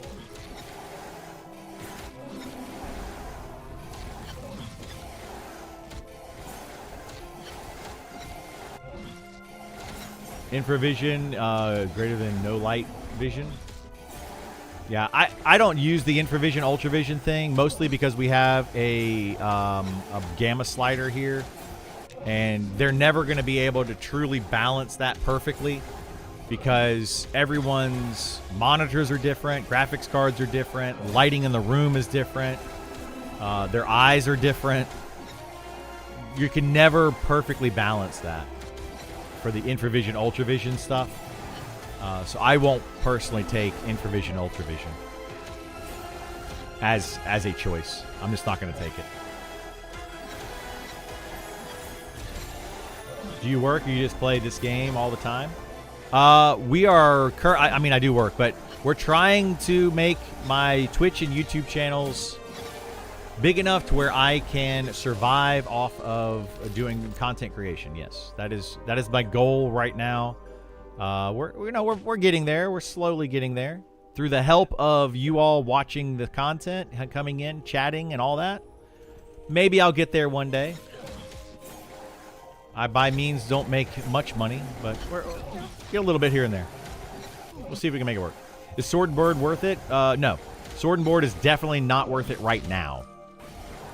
Two-hander or dual wield is way, way, way better. Which DPS have you encountered that you prefer to have in your team? I like melee DPS over any other DPS. If I were to make like a perfect team, it would be well, not necessarily just melee. Physical DPS classes are generally speaking better because they're consistent damage that don't rely on anything else. Right? They don't rely on mana. They don't rely on getting resisted. It's just physical damage is the better way to go. So I prefer those. But hopefully we're going to get some of that adjusted because I don't think it's fair that physical damage is as good as it is.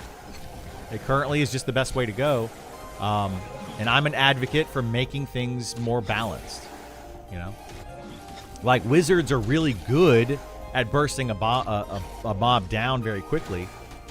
But it feels really bad in a wizard to be in an XP group and not being able to use your mana and that whole, like, it feels really, really bad.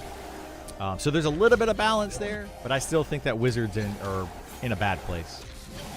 I would rather have a rogue in my party than a wizard, but I would rather have other classes than either of those. Right now. Like, that's where the balance needs to come in. Do you think Fighter is higher DPS than a Shadow Knight? They're about the same. They're about the same. The other tanks being just Paladin and Shadow Knight. There's also Inquisitor. So Paladin, Shadow Knight, Inquisitor, and then Fighter.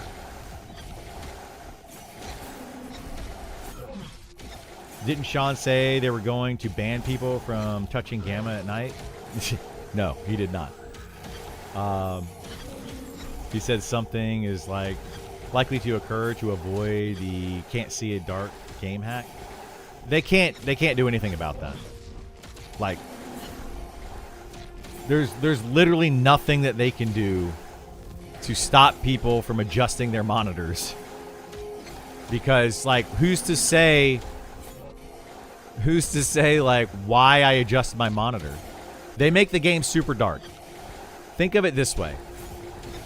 You remember the Game of Thrones episode that was just really, really dark, right? And everybody was freaking out about it, and they just went and they just adjusted their TV to be brighter. I mean, that's the same thing. Like, there's literally nothing they can do to stop that. And there's nothing they should do to stop that. That's why I don't understand why it's a video game. You know, it's a video game. This isn't real life. You know, we don't need to make it ultra realistic with the lighting. And even if they did make it ultra realistic, it is currently not ultra realistic with the lighting.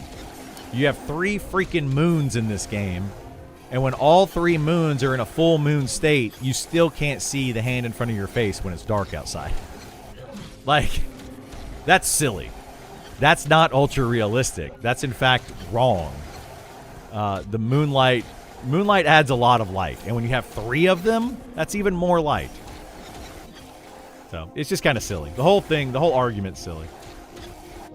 You talking about your friend preference for infravision, and that convinced me to go with infravision. Yeah, I have a friend of mine who thinks that changing gamma is cheating because it's like changing gamma is like basically giving yourself a free trait. I mean, I get it, but I disagree, but I get it. Would you say that what do you say the best solo classes? Any class with a pet is a good solo class. Archer is a good solo class. Ranger is a good solo class. What else?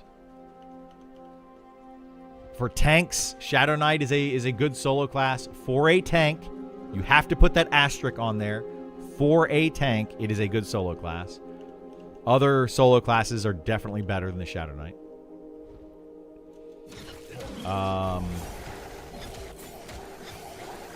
The Wizard is actually a good solo class because it can quad kite.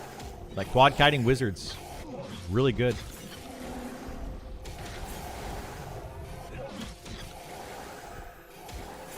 Yeah, hit that like button, ladies and gentlemen. Exactly. Thank you so much, Jared. I appreciate it, bud.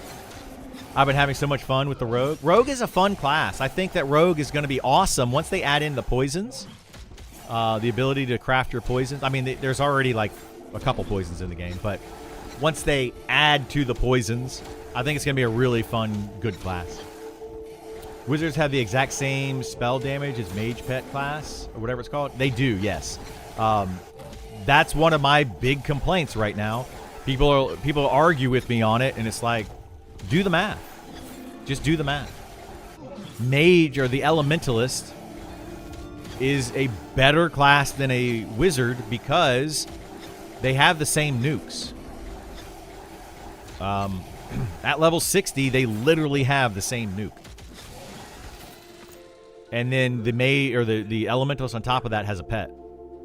It's kind of crazy to me. Like, why in the world would you give them the exact same spells and then give the other one a pet? Like, what? So that's why the Wizard feels bad, and I feel like they need to change the Magician, or the Elementalist. They don't need to change the Wizard necessarily. They need to fix the Wizard, balance the Wizard, but they need to change the Elementalist. And I know that sounds weird. Somebody kind of got on my case yesterday about that, I think, saying, why nerf the Elementalist when Wizard is the one that has the problem? And it's like, well, Wizard isn't really a problem. Wizard is just not balanced properly. Wizard is in a good place as far as its gameplay, in my opinion. The Elementalist is just a wizard with a pet.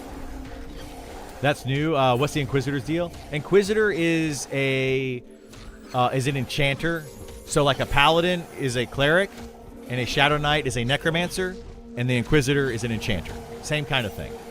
They get the same spells, kind of, same-ish spells. But that is all probably going to change soon.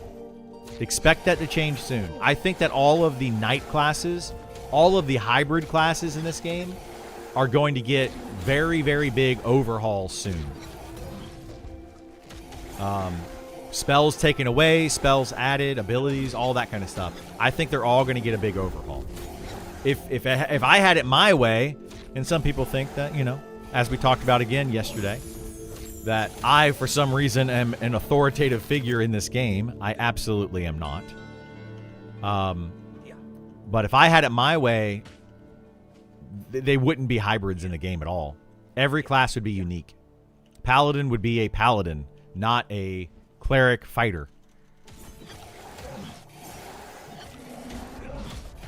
I do, but I have an OLED, so it wasn't an issue. Nice. Nice. Yeah. You can also put a campfire in a cave, and it doesn't illuminate the cave beyond a few feet. Well, yeah, but that's kind of true. That's how campfires work, right? The light does dissipate as you get farther away from the light source. Also, your eyes will adjust to the light in that area. So when you go beyond where that light is, your eyes take a second to adjust. So, you know, when we're talking about lighting, there's no way that they're ever going to get lighting perfect in this game.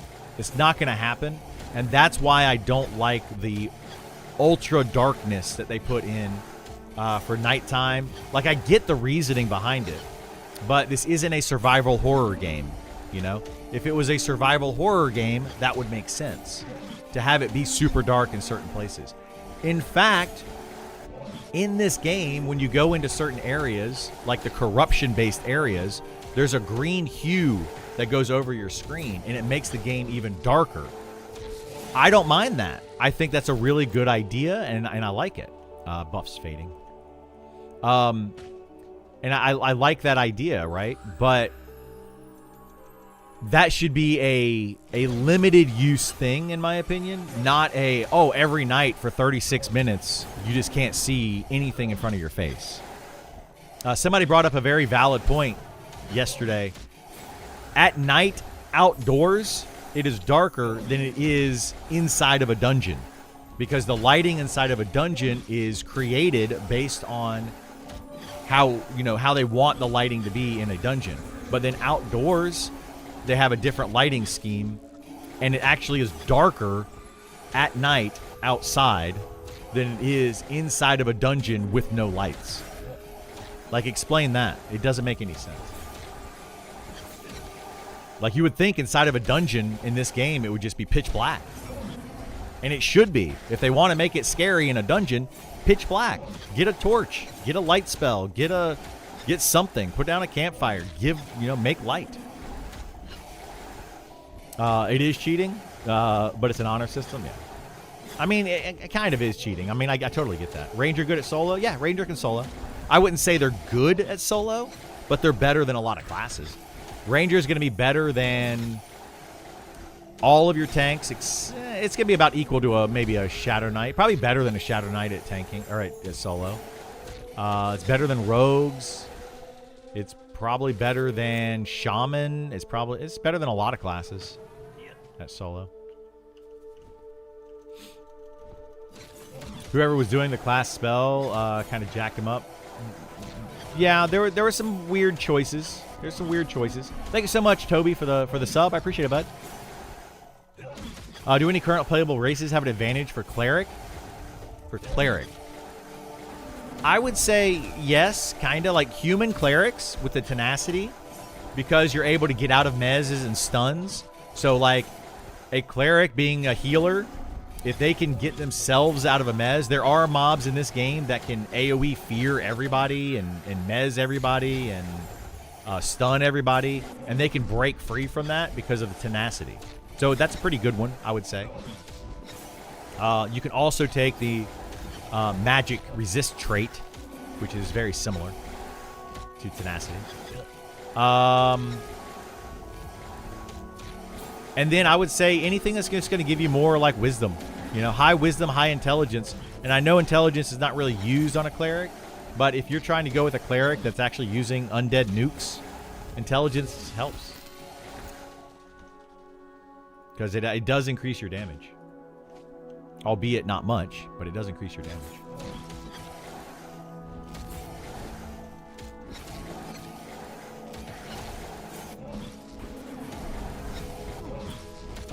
Go into a cave, it doesn't carry properly. What doesn't carry properly? Give me wizard comment. Don't give me wizard. Dude, I would love to see some like really big wizard nukes. I wish and hope hybrids don't have to struggle with main class groups. Well, yeah, that's the issue, right? That's the issue with being a hybrid, is that they will have to struggle. It's a problem. That's why I want them to be unique and bring something unique to the party. Your eyes take a second to adjust. Slow and automated gamma slider as you adjust. Yeah, kind of. How long have you been at this camp? Today? Only like maybe an hour or so. Not long. Yes, I grew my beard in the amount that I've been here. What classes do you think are best at farming named at max level? Not necessarily for farming lots of easier. Any of the solo classes. There's a lot of classes that can farm named. But yeah, Necromancer is really good at it. Beastmaster, Elementalist. So any of those pet classes are good. You can kite named with a ranger really well. As long as they don't cast spells or have ways to like gap closers.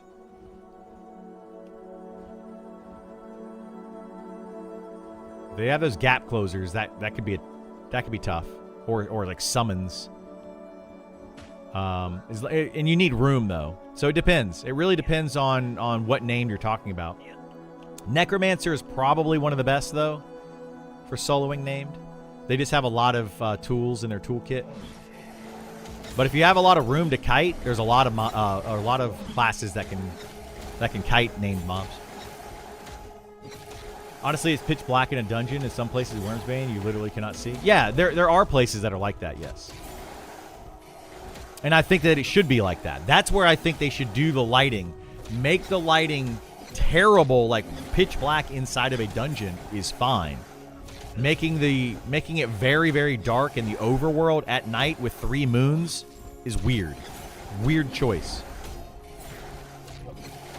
I think they balance the classes based on how they are in Classic EQ because they pretty much have the same problems in M&M as Classic EQ. They do, Kevin. And that's what they're trying to get away from. This is a big topic of conversation yesterday afternoon or evening-ish time. Very big topic of conversation. So some of you that come in the mornings may not have been here in the afternoon.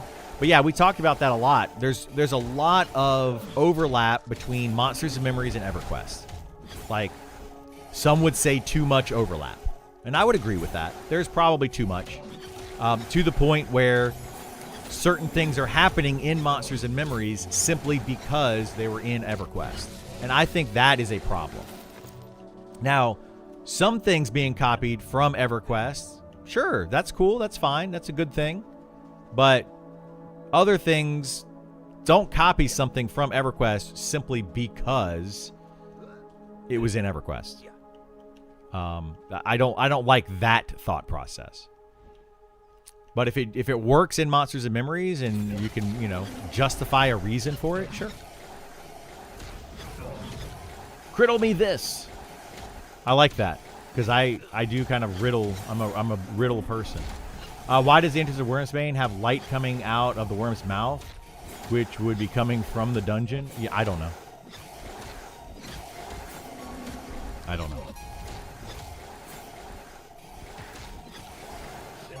What's named? A named is like a rare spawn. They usually have a name. Like, you might see, a skeleton. And then you might see a skeleton named Barney. And it literally just says Barney above his name. But that's a named NPC. It's generally a rare NPC. Generally speaking, they're a level or 2 higher than everything else around them. They usually have more health, more armor class. They hit a little bit harder. Sometimes they have special abilities. Those are named. Just rare NPCs. I played Wizard until level 8 with my son. That's when I realized he got the same nuke spell at the same level. Plus he had a pet. Yeah, mind-boggling implementation by the devs. Yeah. Wizard sucks early levels, but even late, Magician has the same in-game. Yes. Absolutely. That is the problem with Elementalists versus Wizards that I've been screaming about, and for some reason, sometimes I feel unheard. Now, you can say, and I don't agree with this, but you can say that, well, the Wizard has abilities that regenerate mana, right? And they do. Wizard has a self mana regen that's like a clarity, that self clarity, that I'm pretty sure, if I remember correctly, stacks. Maybe somebody that plays a Wizard can correct me on this or confirm it.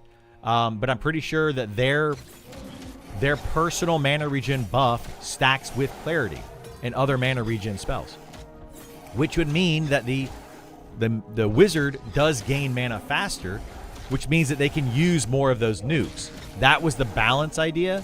They also have another ability on a 10-minute long cooldown that just regenerates mana very quickly. So, if you think about it, Wizards will be able to cast more spells than an Elementalist, and the Elementalist, though, has a pet instead of being able to cast more spells.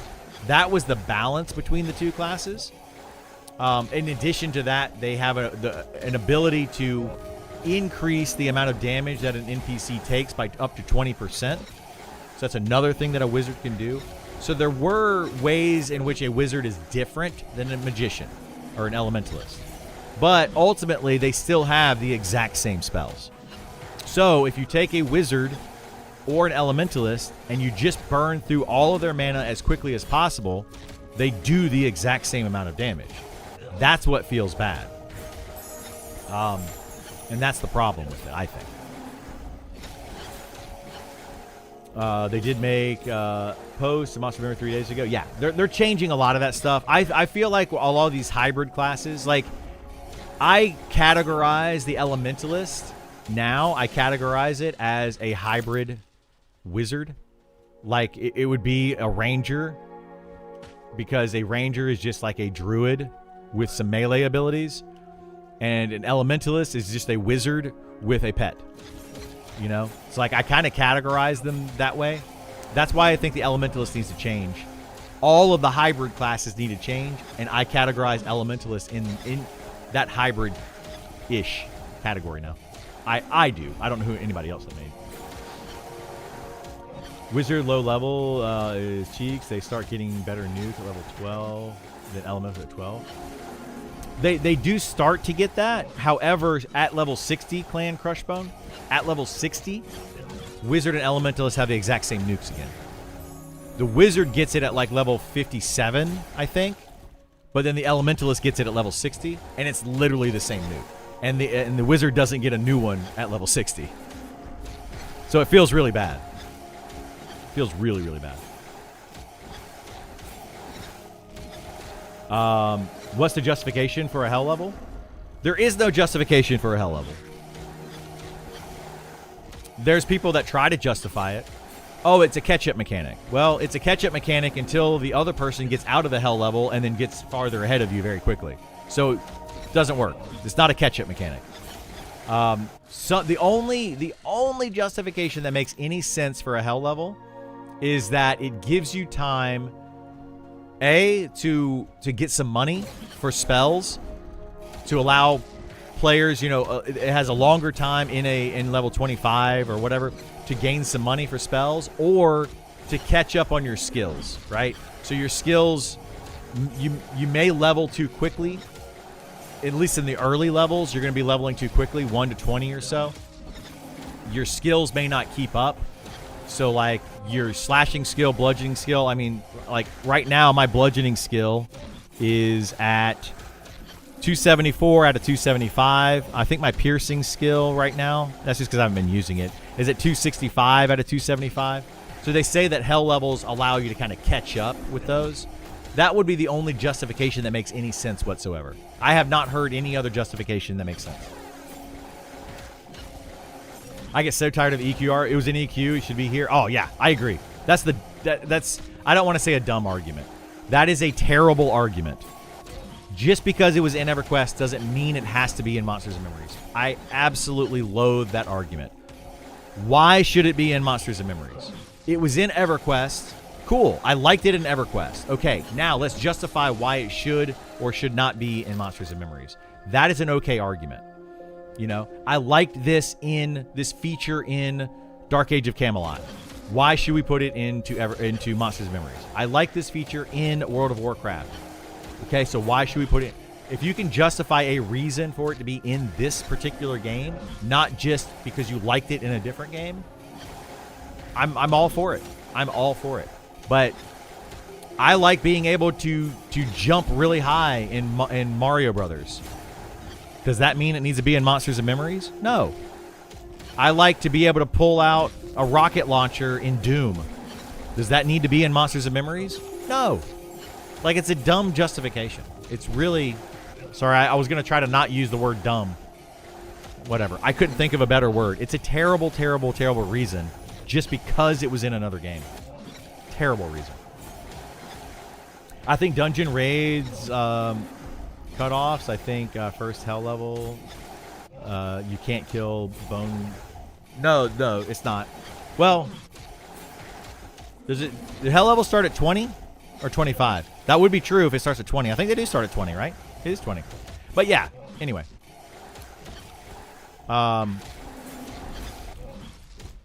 Druids can solo name. Druids can solo name mobs. Yeah, they can fear kite. I actually saw, not fear kite, sorry. They can quad kite and they can snare kite. I saw a druid solo a named yesterday. That was too high for the druid to solo. But they were able to do it. They had their pet, which again, druids' pets should not be that good. But what they did is they snared the mob. Well, they couldn't snare it because it's a named mob. But they aggroed the mob with Speed of the Wild on themselves. And they ran around and they every once in a while would nuke it or put dots on it or whatever they were doing. And then they had their pet also tanking it. And they just ran around in circles. It took a while, but they ran around in circles. And killed the named mob. They can do it just fine. What's the post on class balancing? I don't think I've seen it. It's under Monsters or M&M game feedback. And it was Jahar that posted it. So Jahar. Jahar is, I believe, Rich Waters, who was a dev on the game. I think that's Rich Waters. Anybody know if that's... Can anybody confirm or deny that for me? I'm pretty sure that's who it is. Is there an auto cast? How are you casting everything off cooldown like that? Can't just be spamming buttons. I am. I'm spamming a button. I have a macro. So I have to explain this every couple of days because people are like, oh my God, you're cheating. I'm not cheating. I promise. This right here is the macro that I'm using. It casts 1, 2, 3, 4, 5. And I have a single button on my keyboard that hits that macro. And it casts 1, 2, 3, 4, 5. However, people think that these are all off global cooldown. They are not off global cooldown. If I hit Rend, Frenzy goes on global cooldown. And so does Armor Break. And so does Disarm. So there's a global cooldown for certain abilities. Those abilities are, right here, Might abilities share the same global cooldown. Frenzy is a Might ability. Armor Break is a Might ability. Disarm is a Might ability. So, yeah. Not that I think you think I'm cheating or anything, but that's often a question that is asked, and people are like, oh my God. And they're freaking out about it. Good to know about the macros? Yep. Yeah, you can just make a macro. You can have 5 lines in a macro, and they can do literally whatever you want them to do as long as it's a command in the game. /cast1 is a command in the game. There is no wait command like it had in EverQuest where you could /cast1, wait 5, and then /sit. That you cannot do. But you can have like multiple things. I could do /attack on, cast whatever, you know, all that kind of stuff. What levels are hell levels? If it starts at, does it start at 20? It'd be 20, 25, 30, 35, 40, 45, 51 through 59 are all hell levels. I hate that the devs have that mindset, and Hive Mind backs them on it. Yeah. The devs have a certain mindset that they want for the game, and I'm okay with a lot of what the devs want to do with the game. But there's certain things that I don't like. One of them is well, EverQuest did it. But I don't think the devs necessarily want that. I think that that's what happened, and that's how it was created. But I don't think the devs necessarily want that. I think that was a poor choice at one point by the development team. But I think recently they have realized that was not a good choice, and they are trying to change that before early access. So basically, to sum up what Jahar said in 2 recent posts, is they are changing a lot of things. Itemization and classes being the 2 main things. They have decided that they didn't like the direction that things were going, and they are making big changes before early access hits so that we as players know what to expect when we get into early access. One of those is class direction. What is the role of this class? As a fighter, am I a tank? Am I a DPS? What do I do? As a paladin, am I a tank? Am I a healer? Am I a DPS class? What is the role of a paladin? They're trying to make sure that they have that solidified in a good foundation for every single class, so that going into early access, we know what to expect. So we're not like, oh, I played this class from level 1 to 60, and now I realized, oh crap, this is a DPS class. This is not going to be what I expected it to be. Because that would feel really bad. That'd feel really bad. And they could do that very easily. They could flip-flop on you, I used Shaman as my example the other day, and like I could be a Shaman, level it up thinking, oh, Shaman's going to be a healer. I get to level 60, and all of a sudden I realize, oh, they change a few abilities. Now Shaman is all of a sudden a melee DPS class, like a, what do they call them? Totem Shaman in World of Warcraft. They could easily do that, but they're trying to not do that. Counterpoint, I'm glad they straight up copy the Dwarf Barrel Roll. I think a lot of people are excited about that, yeah. Give wizards a rocket launcher and they're fixed? Maybe. That might be a good idea. There are no dumb ideas, just dumb implementation? Kind of, yeah. I think Hell Levels makes the journey longer, which is a good thing. Yeah, but they don't have to make... That's not a justification, though, Bob. Like, you don't have to create Hell Levels to make the journey longer. You could make mobs give less XP. You could make each level give more or require more XP. You could make TTK a lot higher, so that every single kill takes longer. There's many ways to make that journey longer outside of just Hell Levels. So that's not a justification, in my opinion, for Hell Levels.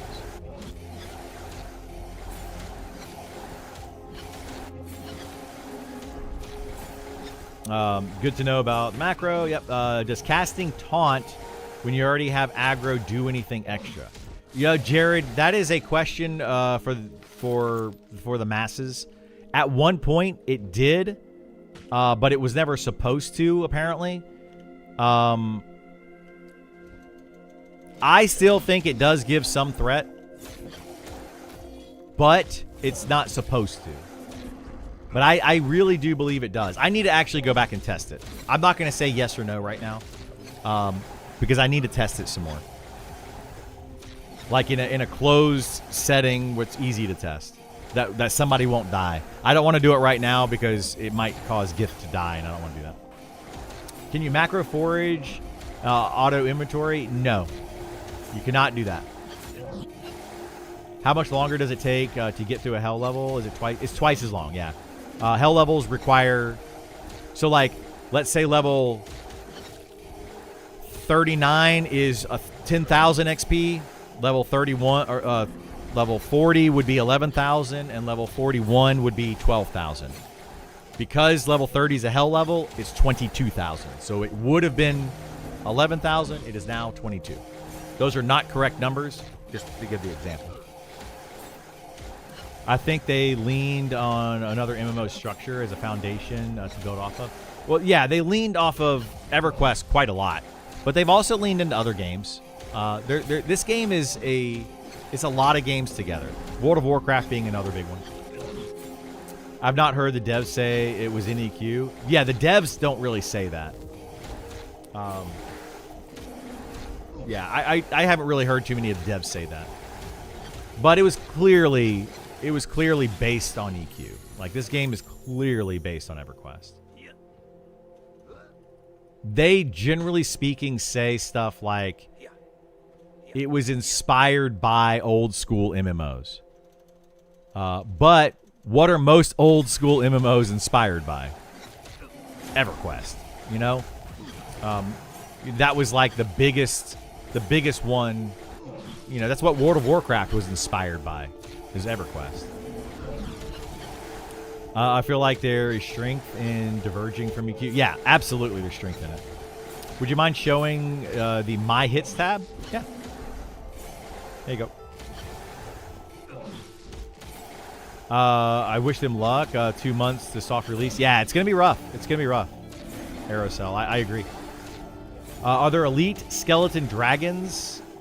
Takes so long to kill. These are elder. So there's Plagueborn Drakes and there's Plagueborn Elder Drakes. They're just higher level. They're not. There's no elite. There's no solo mobs versus elite mobs in this game. There's no differentiation between those. There's just enemies in the game, and it's up to you to figure out, can you solo them, duo them? Do you need a full group? Do you need a raid? It's up to you to figure that out. Enhancement Shaman. Thank you. That's what I was thinking of, yeah. Like, if they just changed the Shaman class to be an Enhancement Shaman all of a sudden, that would make so many people upset. Oh my gosh. Like, oh, it's a healer. Just kidding, it's an Enhancement Shaman. That'd be crazy. This game seems like a culmination of what worked with classic MMORPGs, what hasn't worked with modern RPGs. It just happens that more mistakes than improvements have been made in that gap. So everyone assumes that the result is stubbornness. Yes, yeah, I would agree with that statement quite a bit. I would agree with that. Like, this game, like, they brought in a lot of stuff that were like, why would you do that? Like the charm thing. You know, why would you bring charm over that was so broken in EverQuest and then leave it the same in Monsters and Memories without changing it at all? It was clearly a problem in one game. Like, to clearly see an issue in one game and then bring it over into this game without modifying it is a weird development choice, I think. Very strange choice. I think they're starting to see some of that now. You know, like, so far in the development process of this game, they were trying to kind of take the easy road. Like, I know that sounds kind of mean, but they were kind of taking the easy road. Well, we can just copy something from this game that worked and bring it over. And a lot of times that's great. That's very smart to get your foundation. But once you start to try to diverge from that and you try to make new choices and change things, well, that's where it's like, okay, is this going to work? Is this not going to work? One of those choices, and Sean's talked about this quite a bit, is in EverQuest, we saw that having everything open world isn't necessarily the best choice. And a lot of things went to, oh my God, it's getting dark again. A lot of things went to instancing, right? Yeah. Now, is instancing the best choice? Did that spawn a mob? No, it didn't. Okay. Is instancing the best choice? Is it a bad choice, good choice? You know, what is it? So they may end up going to instancing in this game. It's very possible. Very, very possible. But they also may not. You know, maybe they'll find a better way to deal with it. I doubt it. Like, I'm just not sure how they're going to be able to fix some of the issues without instancing some content. But I think hell levels, TTK, XP gain, player power, all of that goes hand in hand in creating a sweet spot of average time to max level. Well, yeah, I mean, it does, but I don't think hell levels have anything to do with it. I think all of those other things are your journey from level 1 to 60. Adding in a hell level is just an arbitrary, at this point, for some reason, we're slowing you down. Specifically at this point, but not at these other points. it's an arbitrary thing that just doesn't make any sense to me. There's no justification for it that I've heard outside of allowing your skills to catch up. Which they have other catch-up mechanics, right? There's other, like, if you get to a certain level and your, like, piercing skill is at level 1 and you're level 30 and you start to use piercing, every single swing is going to increase your piercing skill up to a certain point. Then it'll start to slow down. So they have already built in the catch-up mechanics when it comes to that. So even the justification of the hell level is to use it for catch-up mechanics is not even there. There really is nothing other than because EverQuest did it. It's literally the only thing. Like, I hear and see and there's no other reasoning that I can find for it. Why can't I can't shoot the arrow at that mob because the rock that it was flying over was blocking my line of sight. Oh my goodness gracious. I don't know though, like line of sight, where do you guys think it should be? Should it be in the middle of the mob? Should it be at the base of the mob? I think it's at the base right now, like on the ground target level. What are the WoW influences in the game? One of them that somebody brought up yesterday was the racial traits. Some of the racial traits are kind of a direct copy from World of Warcraft. You know, I can't think of any like glaring things, but there's just certain things from all sorts of different games that they're bringing over. I think it's obviously devs are pulling from experience they've gained from their prior development projects. Yeah, they are.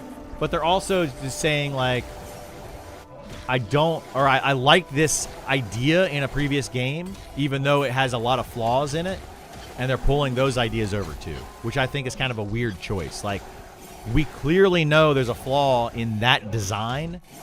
We figured it out over 26 years, so why are we bringing it into this game?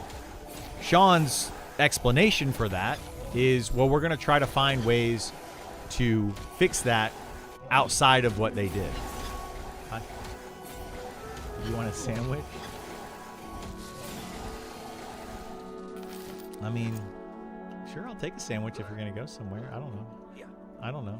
Are you going to go to Publix or somewhere? Somewhere. Publix or somewhere. I would like a hot sandwich if you go somewhere. Yeah. You want me to tell you specifically of those places, or do you want to surprise me? I don't have a preference. I have a preference at those locations, but I don't have a preference of which location you go to. Exactly. So if you want to go to Jersey Mike's, I like that one sub that you got me that one time. If you want to, yeah, that one is pretty good. If you go to Publix, though, a chicken tender, the buffalo chicken tender sub is what I like. If you go to another location,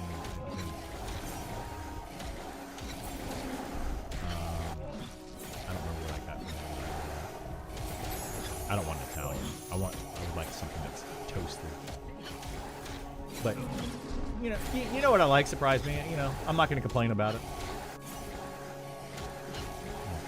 I mean, don't give me a cold sub.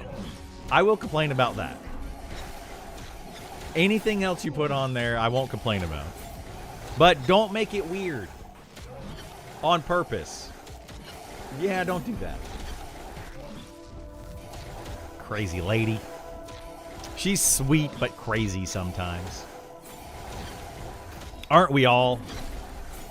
That's the thing. If I don't say don't make it weird, she'll make it weird. And if I do say don't make it weird, she still might make it weird. But this time I can be like, I asked you not to make it weird. Banana peppers and tuna? Ugh, gross. I like tuna sandwiches, but I don't want banana peppers in my tuna. What's wrong with you? I did give you the idea, but don't make it weird, you weirdo. Hell levels equals nostalgia? Exactly. That's what it is. Hell levels are nostalgia. I like when games have a mix of both instance and not. Yeah, I think that's what they're going to end up doing in this game. I think in the long run, they're probably going to end up instancing some content. I'm just about to mention my doubt, but it's not to be confused with cynicism. Yeah, I do the same thing.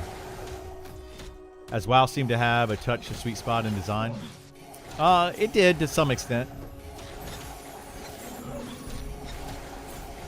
Can't what cause copyright issues? Copying, yes, copying certain things can cause copyright issues. So, but a copyright is different than a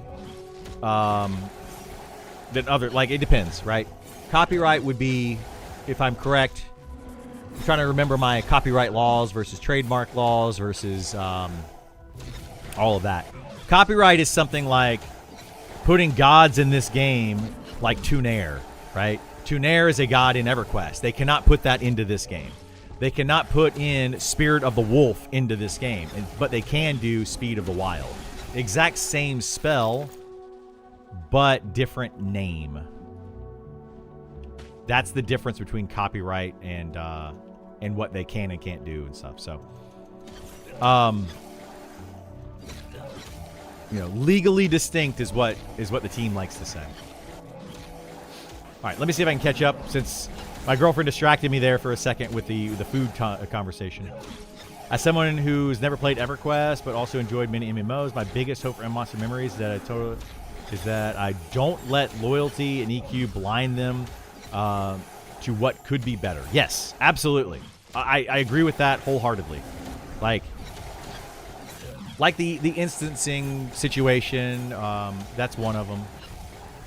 Like, I think that the resurrection ability, resurrection being only on clerics and paladins. Some people would be like, well, that was an EverQuest thing. Why can't we give resurrection to other classes as well? You know? And why can't they also get XP reses and stuff? Like, you can still make the cleric the best one. You know, I'm not saying this. I'm just saying that's an argument, right? It's an argument. Why don't shaman and druid also get some sort of res ability as a healer? And it's a valid argument. And I'm not going to say that they're wrong in that argument, just because EverQuest had it. That's not a valid argument. Oh, well, EverQuest did it that way, therefore Monsters of Memory should. Not a valid argument. Why should or shouldn't it be that way in Monsters of Memories? Well, we could say in Monsters of Memories, whatever cleric god of blah blah blah blah blah has that ability to do that. So therefore clerics have it because in the lore of Monsters and Memories, etc. That is a valid reason. I don't know what their reasoning is for why clerics and paladins get in this game outside of because EverQuest did it. I have no idea what their justification is for it, but give me a reason and I'm okay with it. Fighter and rogue class design seems very influenced by WoW. I mean, how so? Because I would say that EverQuest, they're very much EverQuest too, you know? Not EverQuest 2, but EverQuest also. But maybe. I don't know. Sandwich. Yes, sandwich. Buffalo chicken. Yes, the buffalo chicken is so good with provolone cheese. Yeah, it's very good. Cold bologna sub for you. No. Bad, Devin. Bad. Anyway, I may have missed some stuff. Again, I'll say it as I always do. If I miss your question, miss your comment, you want me to read it, you're really adamant about it, I don't know. Say it again, highlight it or something, at me. I don't know. I don't know what to tell you. But I try to read everything. I'll have to figure out how much I owe Uncle Sam. Oh, no. I'm sorry, Jared, that you're doing taxes. I did my taxes a couple weeks ago. It was awful. I don't like it. How has she made your subs weird in the past? I mean, the banana peppers. I've had sandwiches that have banana peppers on them. She likes to put vinegar and oil on her sandwiches.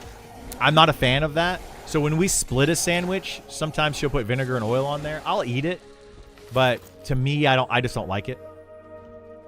But I'm trying to think. Like, she doesn't really do that. Like, she wouldn't make it weird that way. I'm trying to think of what sandwiches she's made weird in the past. I don't think she's done it with a sandwich. Not that I can think of recently. But she absolutely would be the type of person that's like, hey, I'm making a bowl of ice cream. Would you like a bowl of ice cream? Yes, I would like a bowl of ice cream. And then she brings you the bowl of ice cream and has a pickle stuck in it. You know, she's that type of person that would do something like that. As a joke. It's the threat of being weird that keeps him in place. Yes, it is. It's more the threat. It's more the threat than anything. She would do it, but she often doesn't do it because she knows it's like, that's just mean. That's just mean. She did, however, the other day, poke me in my belly button while I was stretching. Mean. You can't ruin a good stretch. That is so mean. That's what I get for having a belly button? Not right. I'm going to remember that. When you yawn, I'm going to stick my finger in your mouth. That's what's going to happen. And you're not going to like it.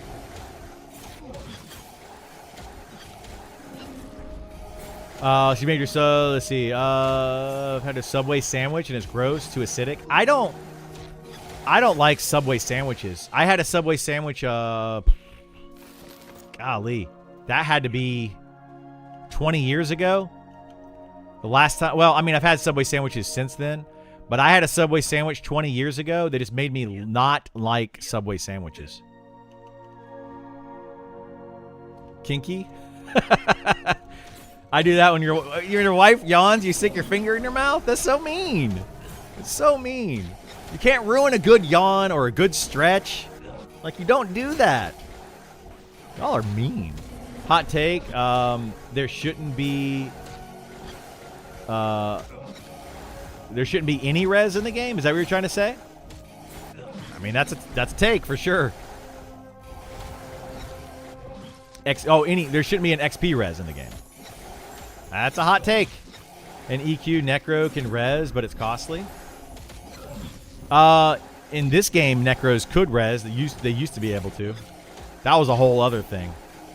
I've never played EQ, but I see a whole lot of similarities between Fighter and Rogue and M&M from the Warrior and Rogue from the classic WoW in terms of abilities and toolkit. Well, I mean, you could say that the WoW Rogue was based on the EQ Rogue, and now Monsters and Memories Rogue is based on those two rogues together. You know? So yeah, you could make that comparison, Bob. I would agree with that. I'm horribly, but I can't wait to see what sandwich you get. Oh, yeah, we'll find out when she comes back what sandwich I get, right? My guess is it'll be a good sandwich. I trust her most of the time. Sounds like she has taste and health in mind. My brother just wants a tasty buffalo and cheese. Yes. She does have health in mind. Like, it's kind of funny. My girlfriend doesn't like it when anyone eats unhealthy food. Okay? So that's one statement. She doesn't like it when the kids eat unhealthy, when I eat unhealthy, and then she even claims that she wants to eat healthy. But I'll go downstairs and she'll be gobbling down some sour candy. And I'm like, wait a minute. We're not allowed to eat unhealthy, but you're eating some sour candy all day. It's a whole thing. How do you feel about green peppers? I'm not a big fan of green peppers, but I'll eat them. But, like, I prefer if I'm going to eat a green pepper. Are you talking about, like, bell peppers? Or are you talking about jalapenos? They're both green peppers. I like jalapeno peppers on almost anything. But bell peppers, uncooked, unseasoned bell peppers are a little too bitter for me. I'm not a big fan. But a seasoned, cooked bell pepper can be delicious. So it depends.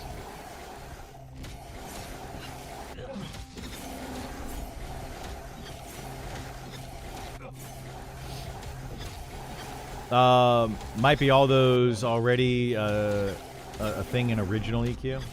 Yeah. To be frank, I stopped because of her complaining. You stopped because she complained about it? I mean, I'm of the mindset that if somebody asks you to not do something, you should just not do it. My girlfriend's of the mindset that if somebody asks her to not do something, she'll do it more until you get mad at her about it. Then she'll wonder why you're mad at her. That's generally how things happen. You generally, usually stop until they plead. Yeah, like, yeah, it's a whole thing, right? Like, at what point do you stop? Please don't do that. I don't appreciate it. That's where it should stop. But generally, when does it stop? Yeah, when you tickle them until they pee their pants, that's when they stop. How you think Fighter is next to Shadow Knight? I think Shadow Knight's a better group tank for XPing. Shadow Knight's probably the best overall tank in the game from level 1 to 60. Like your XP tank, with the utility that it has, the damage that it does, all of that kind of stuff. It's probably overall the better tank. At in-game or tanking very tough enemies, the Fighter has a slight advantage. No, not for raid tanking. No. Level 1 to 60, a leveling tank. The Shadow Knight's probably better overall. But the Fighter has against physical DPS enemies, which is going to be the majority of the damage in the game, the Fighter has a small advantage.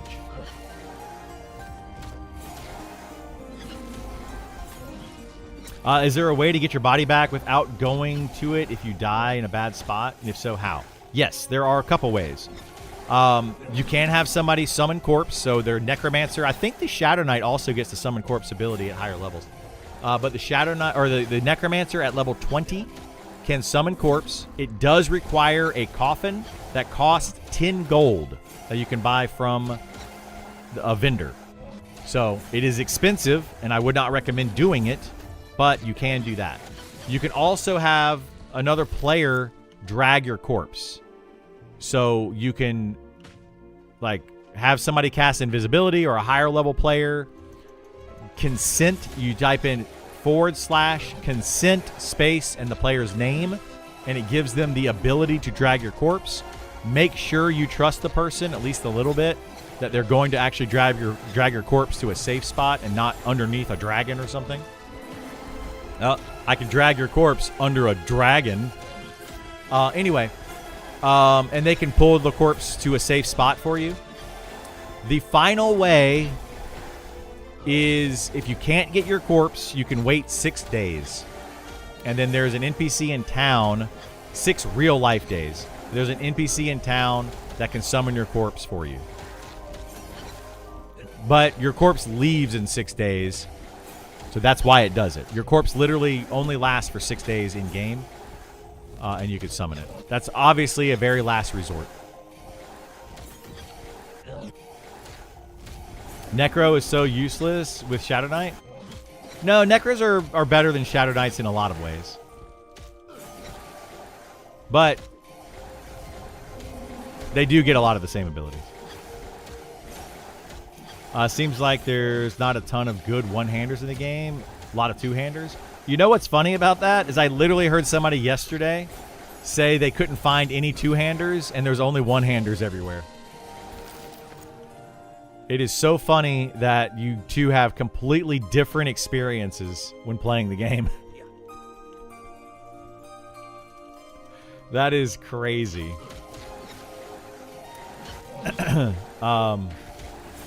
Seems like the goals. Does your girlfriend play? She might play. Might. She does not currently play Monsters and Memories, no. She is currently playing Genshin Impact. She loves Zelda games and Genshin Impact. She's played games like Animal Crossing. She likes adventure exploration games. She likes those a lot. Any game where she can climb things and run around and explore different areas. So, The Legend of Zelda, or like Breath of the Wild and Tears of the Kingdom, absolutely loves those games. And then Genshin Impact. What about the Shaman toolkit? What about it? Shamans are really good healers, debuffers, buffers. They have They have a pet. They can cast Sal. They're good. Can I show my weapons? Yeah. So I have the Eclipse Cleaver. You can get this around level 40. I have Hadier's Iron Fist. You can get this around level 40, mid-40s. This one is a guaranteed drop every 10 minutes. Very easy to get. It's not the best weapon, but it's decent. I could definitely have better weapons at this level. But we've been slacking on the itemization campaign. Well, we haven't really been slacking on it lately. We've been going after stuff every night with our full group, but we haven't gone after weapons recently. Where's the cleaver from? That is level 40, give or take. You know, mid 30s. You could probably start doing it in town in Night Harbor. The Pale Tower. Go into the Pale Tower and you have to find the cook. It is a cook. Or a Pale Cook is the name of it. It always drops the cleaver. Every time. Why do women feel like different games than men do? It's odd. I don't know. I mean, I like all games. I like Tears of the Kingdom, Breath of the Wild. I like Genshin Impact. I played all those a ton. There isn't a video game that I don't like. So I wouldn't say that women like different games than men because I'm a man, I think. Last time I checked. Yes, still a man. And I like all games. So they just... I feel like certain people like certain types of games. I don't know. Yeah, I don't think that it's necessarily women like certain games and men like certain games. I've known women that like Call of Duty, like shooter games. I've known men that like Candy Crush, but you would think it would be flipped. But it's not necessarily true. I would say generally speaking, men are more often play like the war games and Madden and sports games and first person shooters. Generally speaking, yes, but not necessarily always true.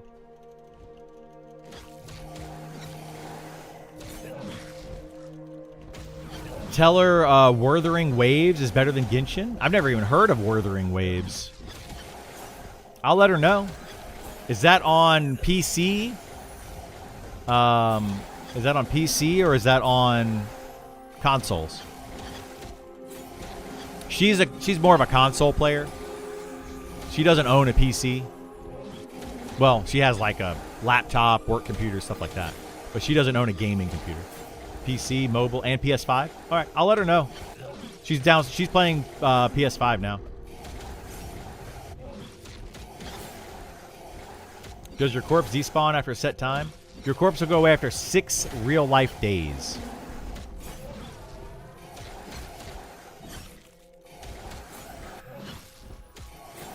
If you haven't gotten your corpse back in 6 real-life days, though, are you really playing the game?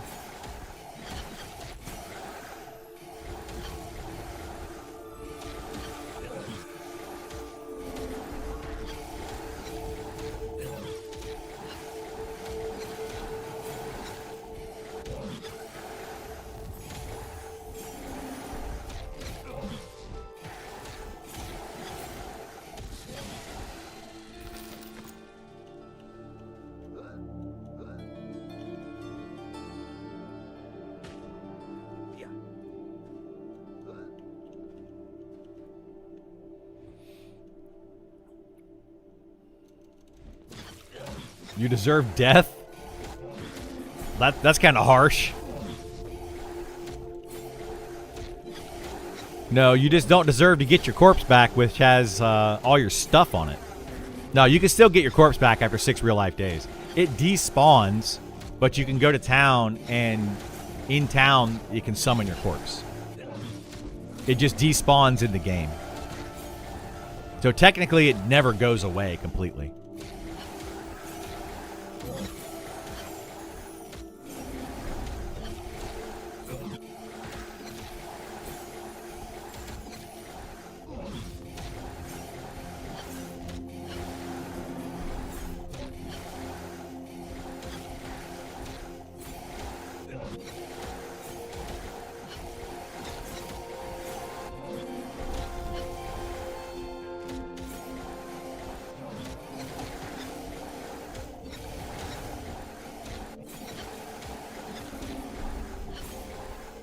The stream clucked out on me when you were talking about corpses back in town. How do I get it?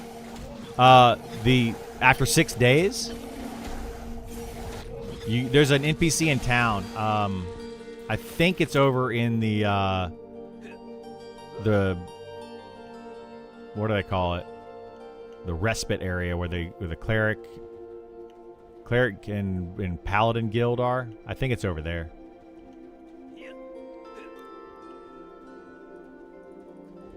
But honestly, I don't know. I've never actually looked for it.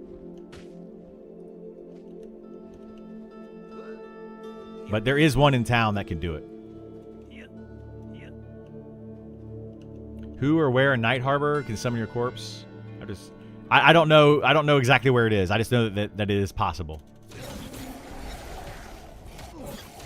Real life days. Real life 24-hour days. Day and night cycle are 24 hours. Wait, are you talking about in game? No, the day and night cycle in this game, every hour is about 3 minutes. So it's 72 minutes per day. Per full game day, 72 minutes. Xander coming in with the sub. Thank you so much, Xander. Appreciate it, bud. 71 months. Wowzers. Is that the only way to get back in town? You need to wait 6 days? Yes. Yeah, that's the only way to get it back in town. You can summon it with a necromancer, but it costs 10 gold. Or you can have someone drag it.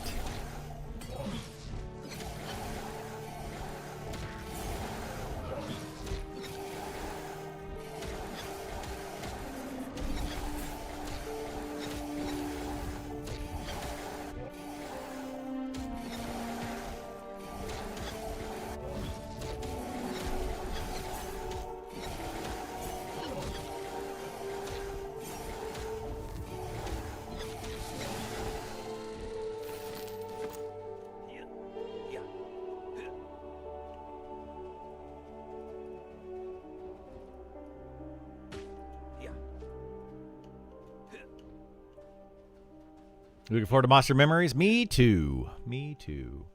Is the option in town for 6 days free? Sounds like it may be worth to wait, save 10 gold. To my knowledge, it's free, yeah. Why, like... I'm pretty sure it's free, yeah. The corpse summon after 6 days, yeah. I mean, at that point, it's just a pity. It's a pity corpse summon. What level are you, Swift Reaper? And where is your corpse that you cannot retrieve it? That is, like, it's so difficult for you to get that you can't get to it. I played, oh, in the open beta? Yeah, next open beta, just go to find the NPC in town and just go to the NPC and get your corpse. Yeah, that'll be the best way to do it. For sure. Because it'll be more than 6 days before the next open beta.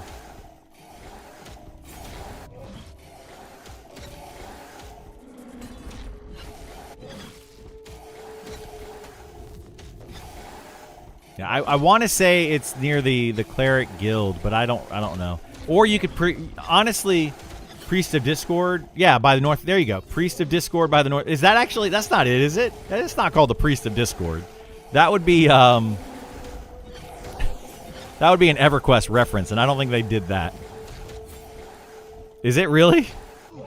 That seems off. But anyway, there is an NPC that can do it. Is it called the Priest of Discord? You could probably also petition and get it, but the if you petition to get it, the GM will just tell you where to go, most likely.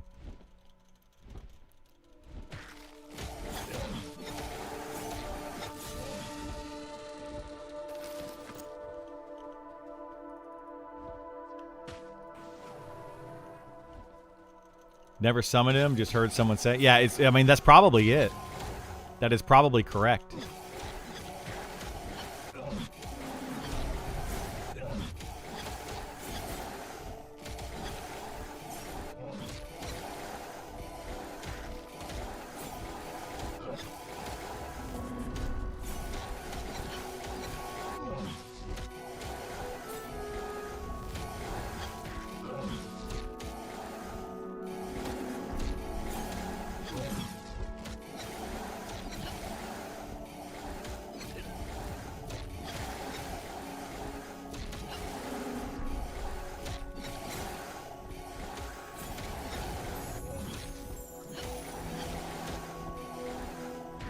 I keep looking over here. My wallet is on my desk, and I'm like, I hope I don't forget that.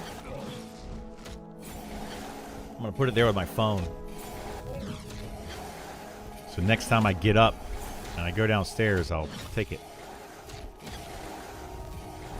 I don't even know why my wallet would be on my desk. Weird. Very, very weird.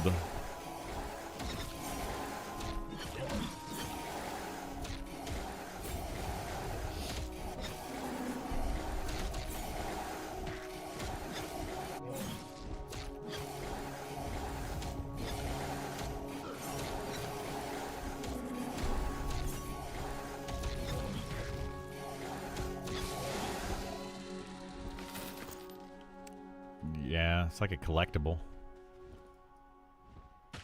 People just go in there and buy Happy Meals and throw the food away.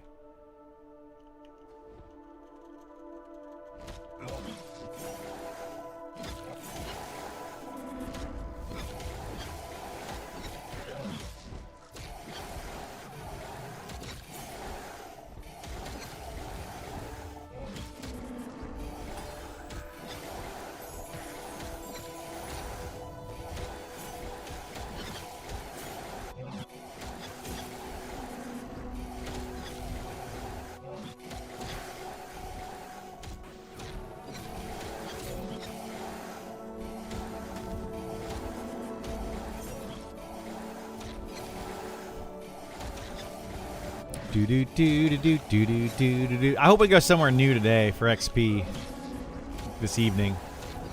Or this afternoon, evening time.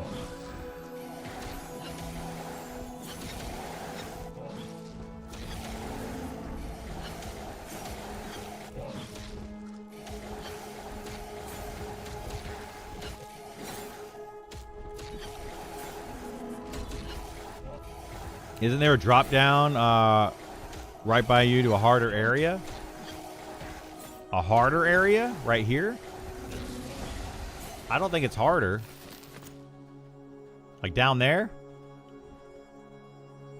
That's not harder. That's rats. Those are lower level.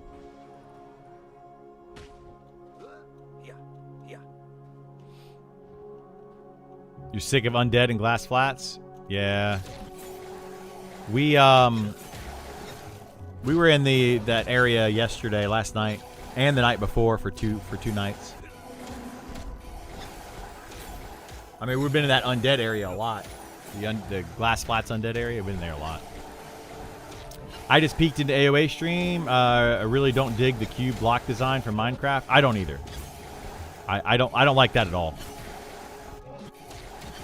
I mean, it wouldn't deter me from playing that game, but I really don't like the Minecraft blockiness of it. That's, I would say, between Monsters and Memories and AOA, the main reason I don't play AOA is because of the blockiness. That would be like the #1 reason. Are bards a very needed class in groups? Needed? No. Yeah, I'm sure the world is very... the game looks fun. I think AOA looks like a fun game. I'm sure the classes and the world and all that kind of stuff, I'm sure are great. But, yeah, the blockiness really, really turns me off. I don't like it. It's a design choice. I mean, it is a design choice for sure. It wouldn't stop me from playing it, though. Like, if Monsters and Memories doesn't do well, I might play AOA and look into that game. But the thing is, AOA is a lot farther behind in its development process. Like, I don't see it going into early access with unwiped servers anytime soon. Whereas Monsters and Memories is doing that in June. So we'll play Monsters and Memories and then see how that goes. If the game stays fun, I'm going to stay on Monsters and Memories and keep playing it for a long time. But if Monsters and Memories starts to fall apart, I might switch over to AOA. We'll see. I'm just playing AOA because at the moment we don't have access to Monsters and Memories. Yeah. AOA is fun, but already noticing the difference in community that maybe lends itself to design. Very little social or grouping going in. Yeah, that's a bad thing. I don't know. Like, I don't know how focused AOA is on group game. I don't know if they're planning on having raids. Part of the reason I like Monsters and Memories is because I want to be able to do raids at level 60. I love doing raids in games like EverQuest, World of Warcraft. I love that idea, and I know they're doing that in this game. So, you know, if AOA only does solo content and single group content, I'm gonna kind of shy away from it. It's just that's not what I'm looking for in an MMO. But I don't know if they're doing that or not in AOA. I don't know what their intent is.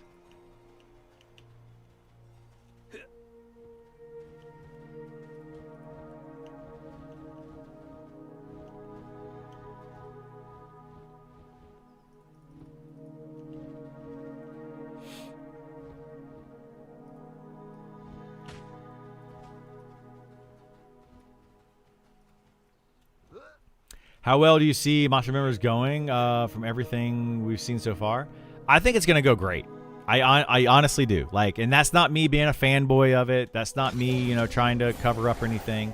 I think that Monsters and Memories is going to be successful, and it doesn't need to have hundreds of thousands or millions of players to be successful. And that's part of the reason I think it's going to end up being successful and what it's trying to do. Most of the reason I think it's going to be successful, though, is because mostly it's Sean, to be honest. Like the main guy that started developing this game.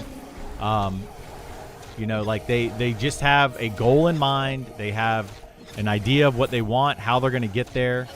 They understand there's going to be pitfalls. They understand that there's going to be ups and downs and all that.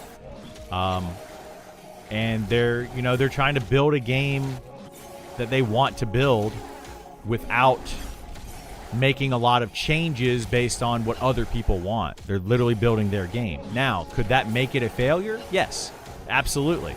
Some of the choices that they've made in the past and some of the choices they continue to make today could cause the game to fail. But I also believe that they're of the mindset, you know, the development team of the mindset that they're willing to make changes that are necessary while still trying to keep their main design goals. They're not flip-flopping on things. They're not just like drastically making changes because people are like, I don't like this. You have to put instances into the game and then putting instances in the game, you know. You have to make the game solo and then do like they're not doing that. They're saying, no, this is what we want to try to do and we're going to try to do it. Will they put instances in the game? Maybe. Maybe in the future. If they can't do if nothing else works, then yes, maybe they'll add instancing to the game. But they're trying different ways of doing it, and I applaud that, and I appreciate that. So I think what they're trying to do is gonna be successful. Once early access comes out, they won't be wiping characters? Correct. Yeah. Early access comes out June 1st. You start paying $15 a month. At that point, the game is live. It is no longer in a testing phase. You are no longer considered a beta or alpha tester. You are actually paying for a product, and the dev team, specifically Sean, has said you are at that point a customer, not anything but a customer, right? It changes the relationship between us and the devs, you know? Right now, we are testers. So we have that tester relationship. If something doesn't work right, etc., then you're going to become a paying customer. And they're going to treat you differently. We are going to be treating them differently. They're going to be treating us differently. Right now, to just explain how those things would be treated differently, because a lot of people don't really understand that, or maybe they just don't see it. But one example is right now, if we complain about something, they don't care. They really don't care. They're like, okay, cool, whatever. Complain all you want. It's a testing phase. You're not paying me. Don't play the game. You know, that's fine. If the server goes down, they don't care.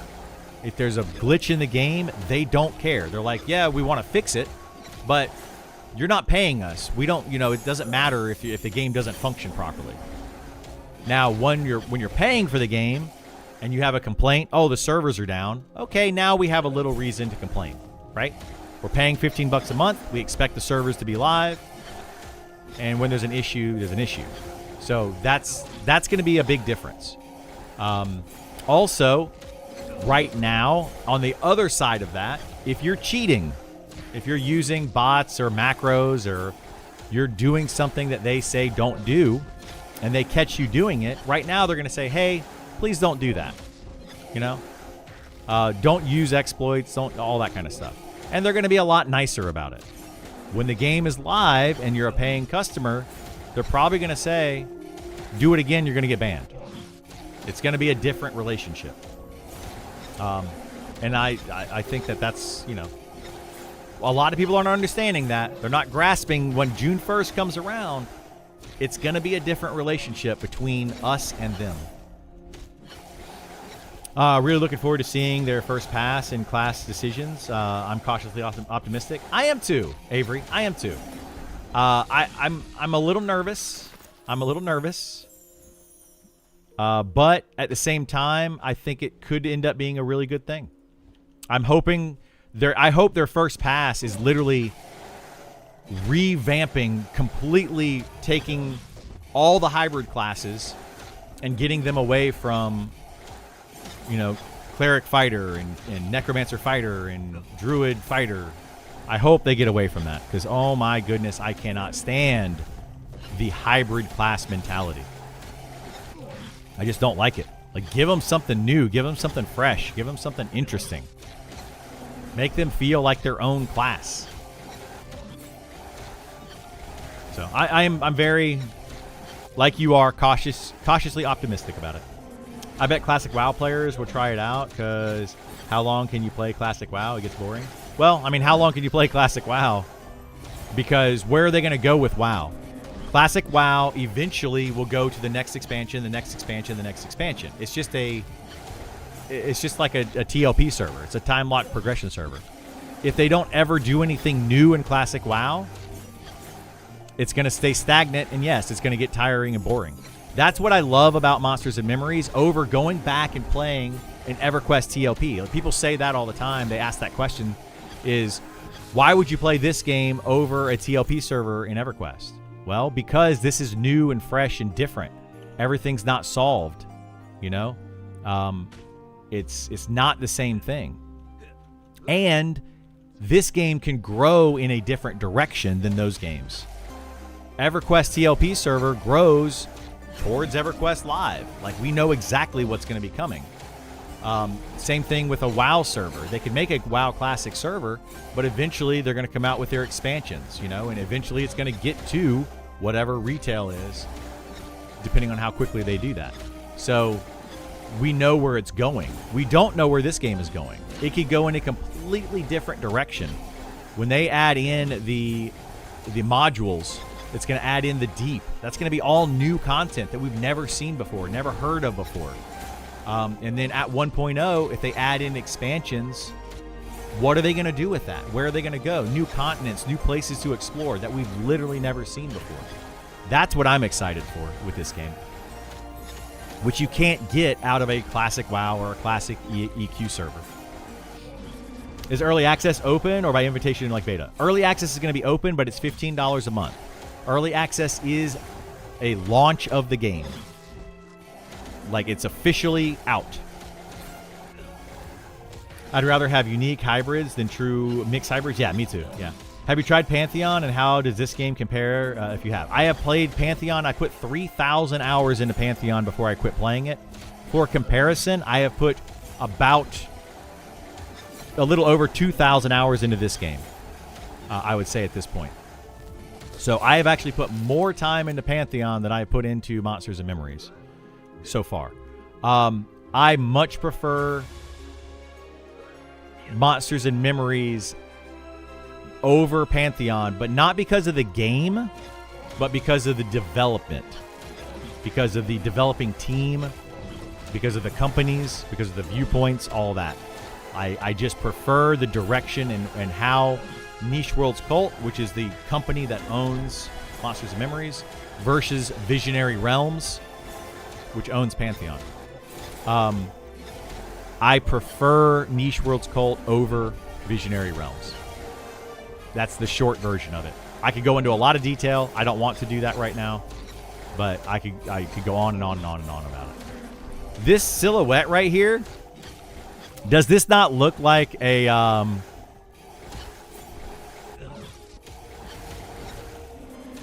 what's the Pokemon that I'm thinking of that looks like this? The one that has the slicing, the cutter Pokemon. That's what that silhouette looks like.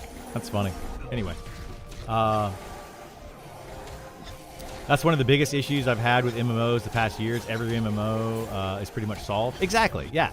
That's 100% what it is for me. You know, people have asked me many, many, many times, well, this game looks like EverQuest. It plays like EverQuest. Why wouldn't you just play EverQuest?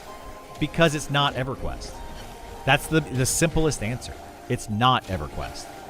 It's got different places to see, different enemies to fight.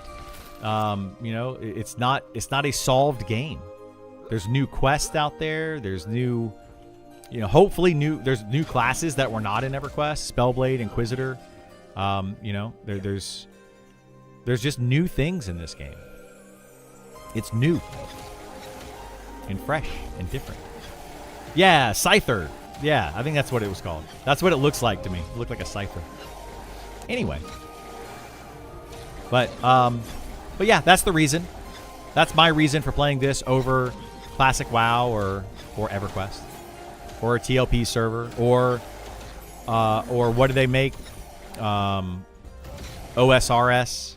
Like, I don't want to play that. It's all been solved. It's all been done before. There's like very few new things that are happening. The reason I don't want to play EQ Legends, you know, part of the reason is because they're making that game very solo friendly. That's one of the reasons. But it's just EverQuest. It's literally been done before. We know what to do. We know where to go. Could they make some small changes? Sure, but it's still the same game. You know, I think CoCarnage put it very well recently. And I don't always agree with CoCarnage, but I think CoCarnage was talking about EQ Legends, and he said something to the effect of, you have all this money, you have all this knowledge, you have the developers, you have everything you need in place to make a new game, and you make EverQuest Legends.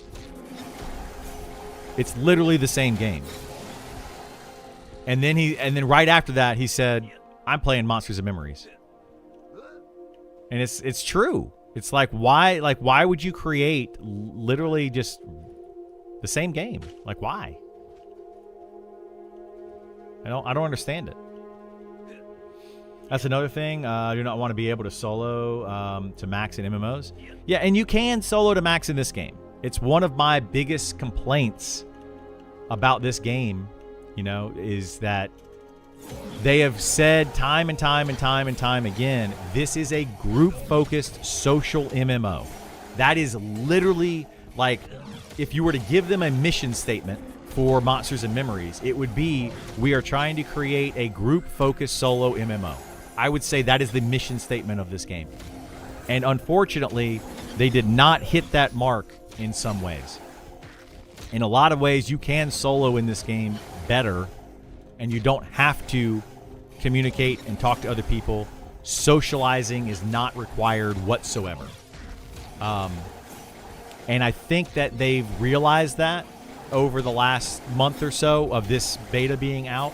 I think they're starting to really see that, and they're trying to, like, if this is their path right here, I guess let me do it over here so towards the camera. If this is their path right here, they started to kind of go off this way a little bit, and now they're kind of course correcting back over this way, which is good.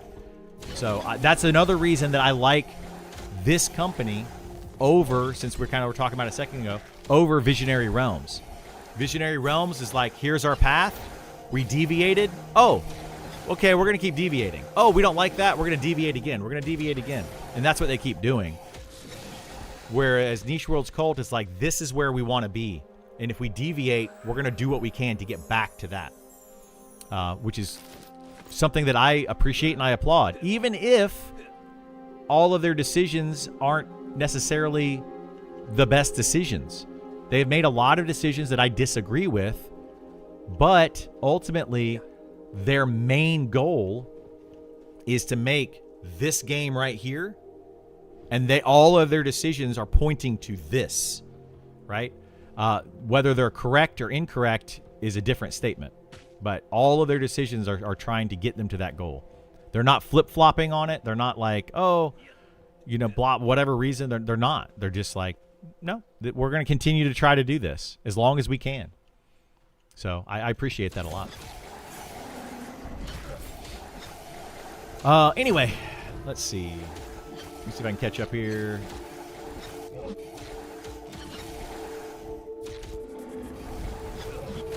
I'll check that later.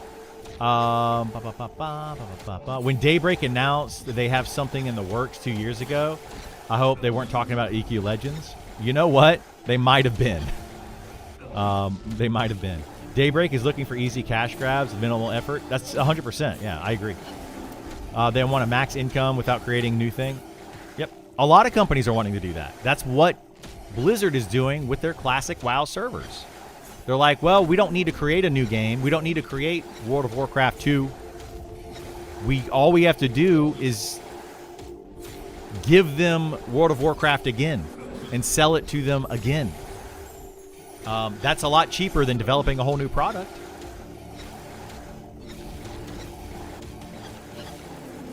People got to be able to solo too.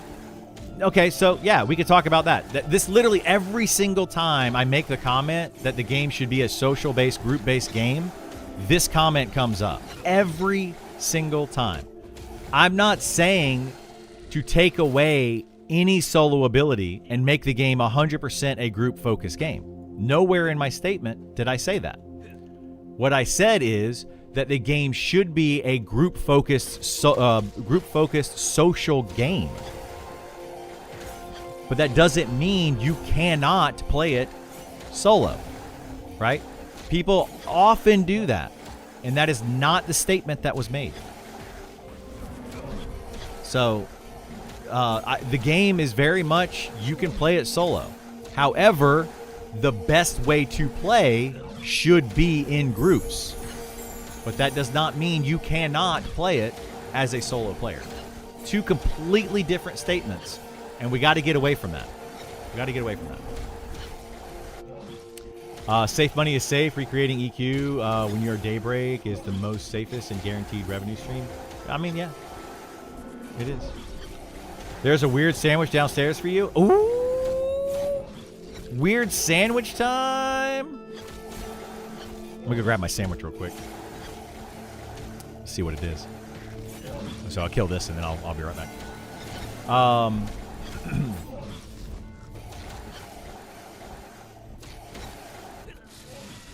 Yeah, like you gotta.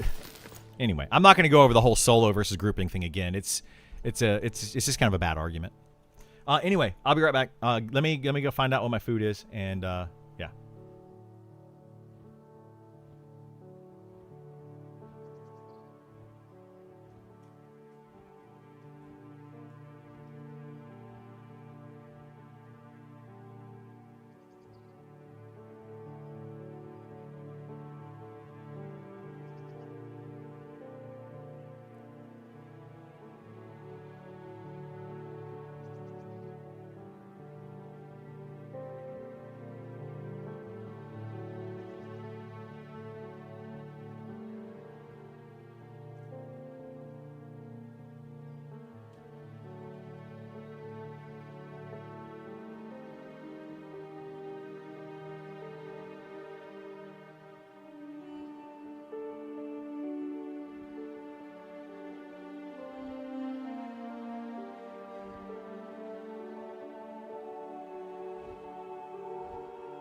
Holy moly.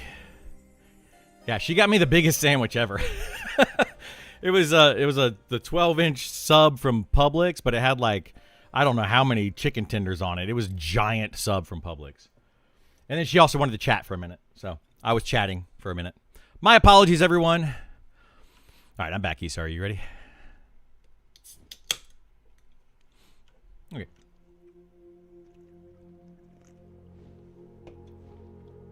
Wow. That was a big sub. That was a big sub.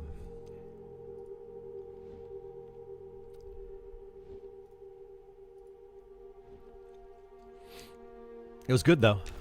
'Twas good. Oh, no, I don't want to get it now. Oh, shoot. Public subs are the goat. Yeah, they're very good. I like public subs. Anyway, what were we talking about? I don't remember what we were talking about. Yeah, I ate a sandwich that never appeared again. Absolutely. I was going to just get my sandwich and bring it up here and just kind of play while I ate. But, yeah. This game is not a Publix sub sandwich combat game. I think I can pull this one. I hope. Yes, got it. Good.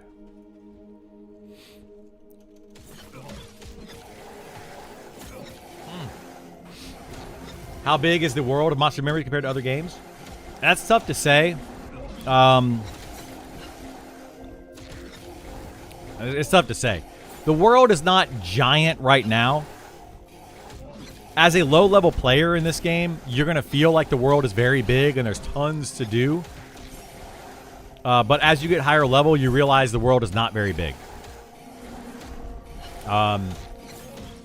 But the game, when it comes out in early access in June, is going to be about 20% or so. It's going to have about 25 zones in it. And it's going to be about 20% of the overall world for 1.0. Now, the game is going to be ever expanding and getting just larger and larger and larger. If you played original EverQuest, at 1.0, this game is going to be about the same size as original EverQuest. I mean, if you played World of Warcraft, I would say it might be the size of, like, half of one of the continents. So maybe the quarter size of what original EverQuest or World of Warcraft was. You know, one major city that you can start in, and then you know, about half of that.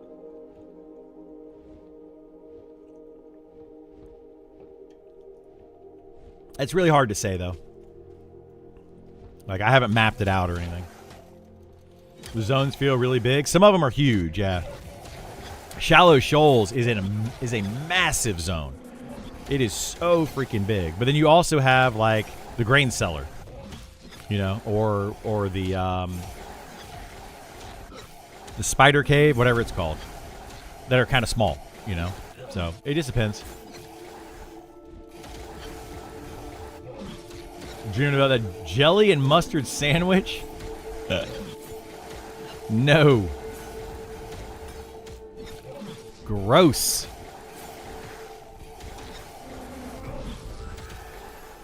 Nah, it was just a regular old Publix buffalo chicken sub with, I think she put provolone cheese on it and lettuce and black olives. I think that's all that was on it. It was good. How's it going? It's going well, Haas. How are you? So what I understood, there's no faction like Alliance and Horde. No. It's nothing like Alliance and Horde from WoW. Nothing like that. There are factions in the game. So you have, like, certain enemies, you know, may like or not like other enemies in the game, and you may have to build a faction to be able to do certain quests, things like that. But there's not like an Alliance versus Horde kind of thing.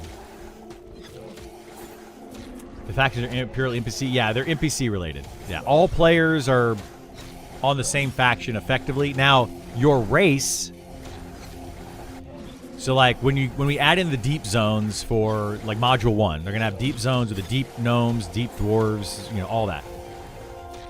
I suspect that some of those races may not agree with other races, but that's still going to be like 100% an NPC thing.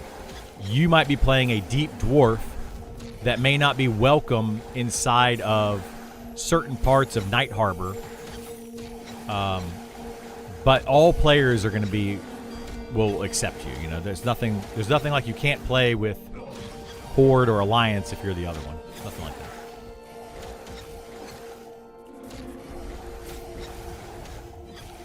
They talked about doing that with a PvP server, but I don't even think they're going to do it with a PvP server. Are all the items tradable, or are they thinking you have to farm to get? Same with crafting. Most items are tradable, but not all. But most items are tradable.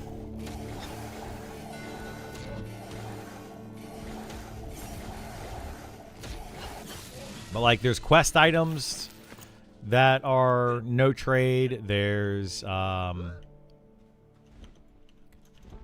certain items that you just get from drops that are no trade. There's no crafting item yet that I know of that is no trade. But they might do that. They've talked about how they might, but I don't think that they should. Because if they, I don't know, it depends on how they do it. For example, World of Warcraft had it to where you could level up a trade.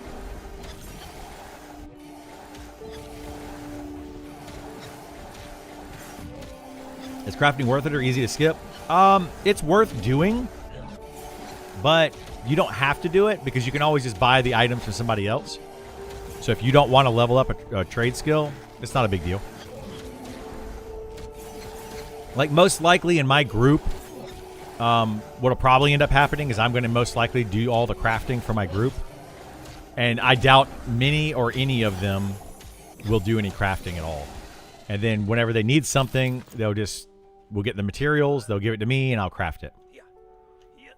It's just better to do that way. It's better to save on materials that way. It's cheaper in the long run. You know, if you're not planning on making a lot of stuff, then leveling up crafting is probably not going to be worth it. You'll be better off just selling all the materials that you get and then buying the finished product from somebody. But if you have like a group or a guild, having like 1 or 2 people do all the crafts is smart, because then you can just get all of those items, and any future items you can just craft them for people. So I'll probably end up doing crafting for my group. If somebody else wants to do a craft, you know, sure, go for it. I'll defer to them if they want to. As long as whenever I need that craft, they just make the items that I need, you know, like that's all I care about. And I think it's really most of what my group cares about. Like, hey, can we make this item? Yes, cool, let's make it. Like right now, I'm still trying to level up tailoring and get to like linen bags. I would love to be able to get to linen bags so we can all have linen bags, but I don't know.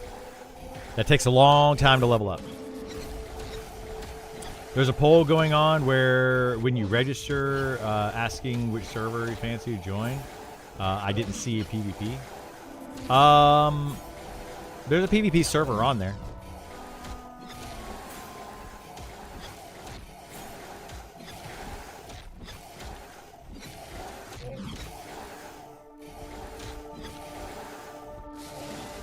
PvP US 1 right here. PvP server.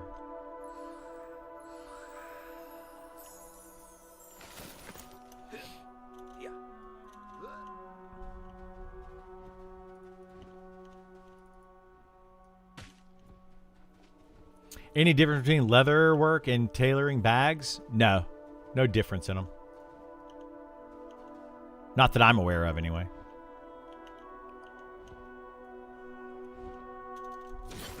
Just a different way to make the same kind of bag. I mean, they look a little different.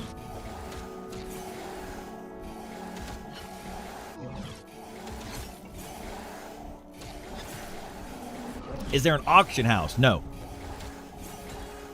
Nope.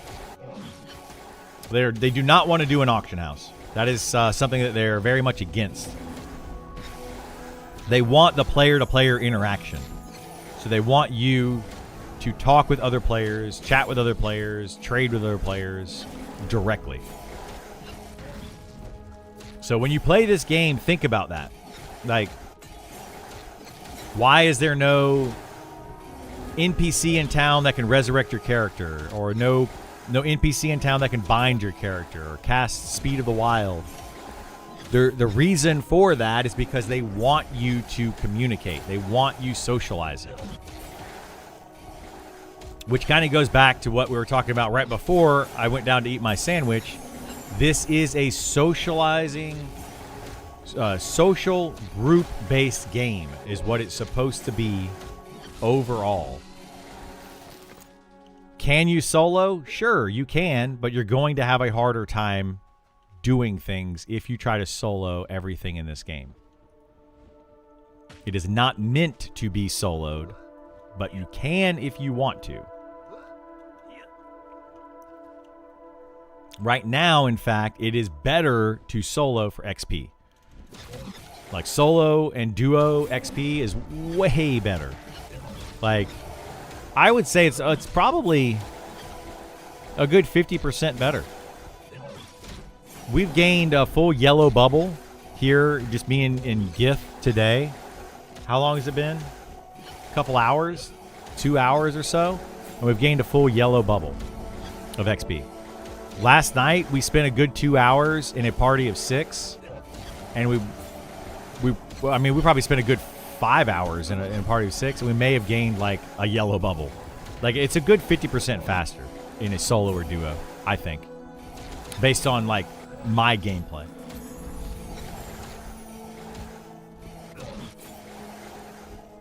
Is there a place like Cave in EQ people gather to sell stuff? Right now, people generally just go to Night Harbor and they sell at the West Bank. That's your general hub, I would say.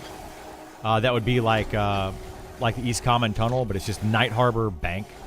The reason it was the East Common Tunnel back in the day is because it was close to Freeport and also close to Nariak. So people could go to their banks for evil or good. But in this game, there is evil and good, but it works differently. None of the races... There's no race that's like, oh, they can't go to the Night Harbor Bank. Like, they are welcome at the Night Harbor Bank. So, just right at the bank. This is where people go. I'm surprised the detail of the new player guide. Can't remember when a game did this detail. Oh yeah, like it's kind of like an instruction manual, right? But just an online instruction manual. I love it.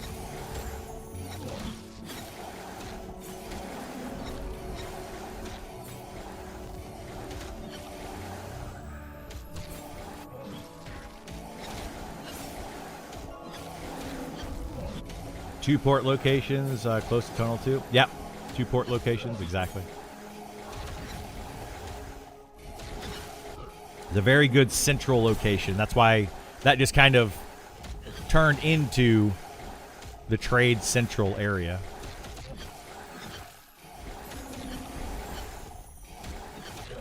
But then later on, they made like neutral areas in towns where you could AFK your character and sell stuff.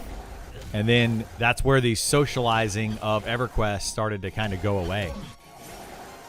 You didn't have people sitting in East Commons shouting for hours and hours. They're trying to sell items. That's what I want them to bring back in this game. Like, I really, really hope they bring that back in this game. Like, I'm tired of all these MMOs that are trying to push everything being solo all the time. I just don't like it.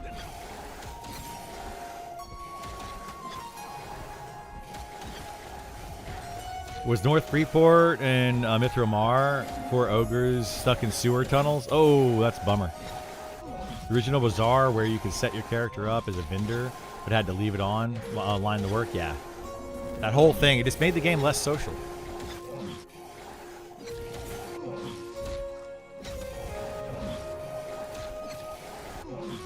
Like, why would you do that? Why would you take an MMO that was built on socializing, built on grouping, and be like, let's make it less social? I don't know. I don't like it. Soloing has to have its place if your friends can't be online. Yeah, but it doesn't have to, Brian. It doesn't. That's an incorrect statement. It doesn't have to be there.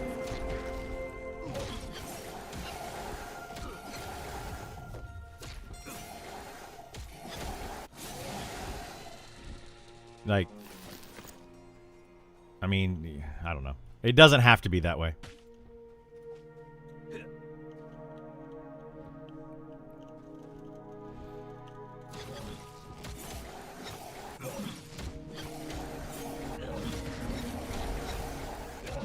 The Bazaar was stupid. I had to stare at the ground to move. Oh, yeah. Originally, you probably did. If you had, like, older PC and stuff, older computers. Yeah. A lot of stuff going on. Quality of life is lacking in this game at the moment. Social is for experience, grouping, and raids, in my opinion. I would agree. There's a lot of quality of life that's lacking in the game. Some of that, well, most of that is intentional. Some of that I think is intentionally good. Some of that I think is intentionally bad. You know, I don't think that they need to not have the quality of life. Like, specifically removing certain quality of life features is just... Why? You know? But, you know, certain ones that are not in the game, I like it. The not having a bazaar where you can just list an item to sell it, I think is a good idea. It gets players talking to each other. You know, like, I understand there's going to be introverts that play the game, and the thing is, though, there's introverts in every part of life. You know, like, this just may not be the game for them, or maybe they can learn how to be a little bit more social.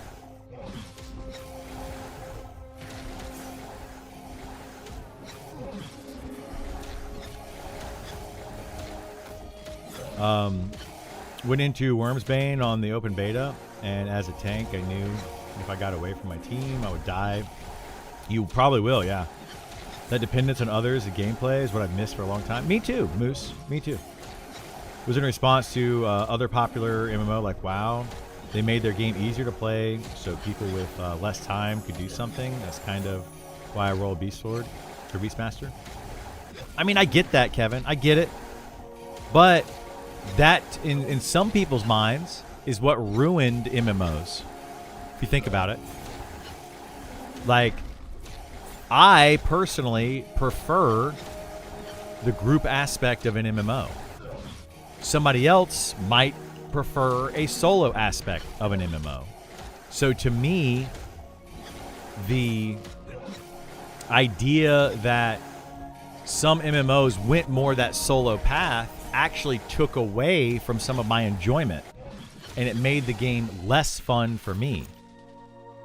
But it might have made the game more fun for other players. And, you know, that's a matter of preference. It's not a matter of which one's better. I'm not saying that grouping is better. I'm saying that grouping is better for me. It's what I want to. That's what I want out of an MMO. And I think there's a lot of people that want that. You know, and I don't think that's what's going to kill this game, is by going that direction. I just think it stunts any new player. It does. It hurts new players, but it also, I mean, you don't expect a new player of soccer to go straight into professional soccer, right? They learn at low level when they're younger. They learn the fundamentals of the game, and then they build up their skill, and they eventually get to where maybe they're going to make it to professional. Like, it's the same thing in every aspect of life. Why do we have to make everything accessible all the time to every single player from the very beginning? You know, I don't think that's necessary. Is it necessary to make the game widely popular? Probably. But certain players are not going to like that. And maybe those are the players that they're gearing the game towards. You know, maybe those are the players that they're trying to say, hey, we know people are going to like this game. So that's why we're building this game. You know, I'm more of a football fan than I am a baseball fan. I like both, but I prefer to watch football than watch baseball. Does that make baseball or football a better game? No, it's a preference. It's just strictly a preference. It doesn't mean that baseball is going away. You know, there's still people that prefer baseball. So, I don't know. I don't like when people speak in indefinites. This game is going to fail because it doesn't have quality of life. Well, that's a dumb statement. It's a very uneducated statement. Like, I don't believe it. But the way you put it, Punk on TV, is it stunts the new player, and that's true. It does slow down, like the new player. It's going to make it harder for them to get into it. What is this? Untamed gloves, 32 AC. Wow, 3 strength, 6 dex. Those are pretty good. What are my gloves? 37 AC, so mine are better for me. Those are pretty good. But I think those are, those are like chain. Not bad. So if someone that wants to group but gets in the game while everyone is 20 levels higher than them. What about that, Brian? What about it?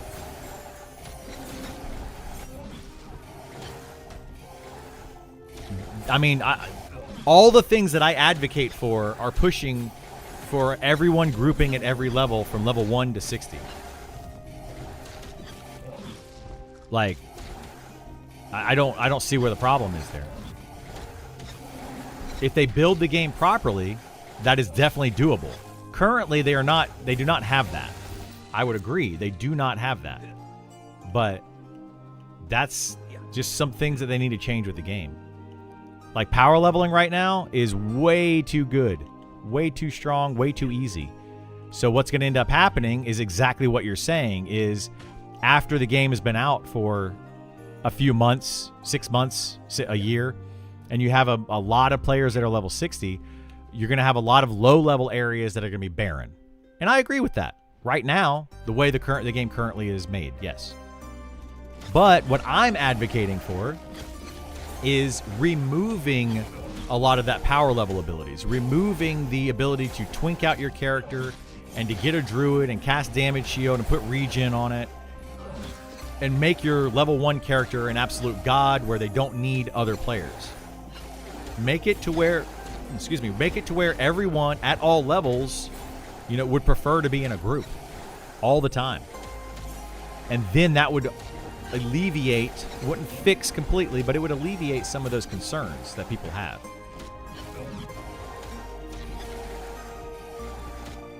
You can still solo in this game. You can still absolutely solo in this game. So when I say I want the game to be group focused, again, for the umpteenth time, and I know you've heard it, Brian, because you've been in here a lot, the game can still be played solo on every single class. Some classes are way better at it than others, but you can still play it solo. You don't have to be in a group. However, grouping should be the best way to play.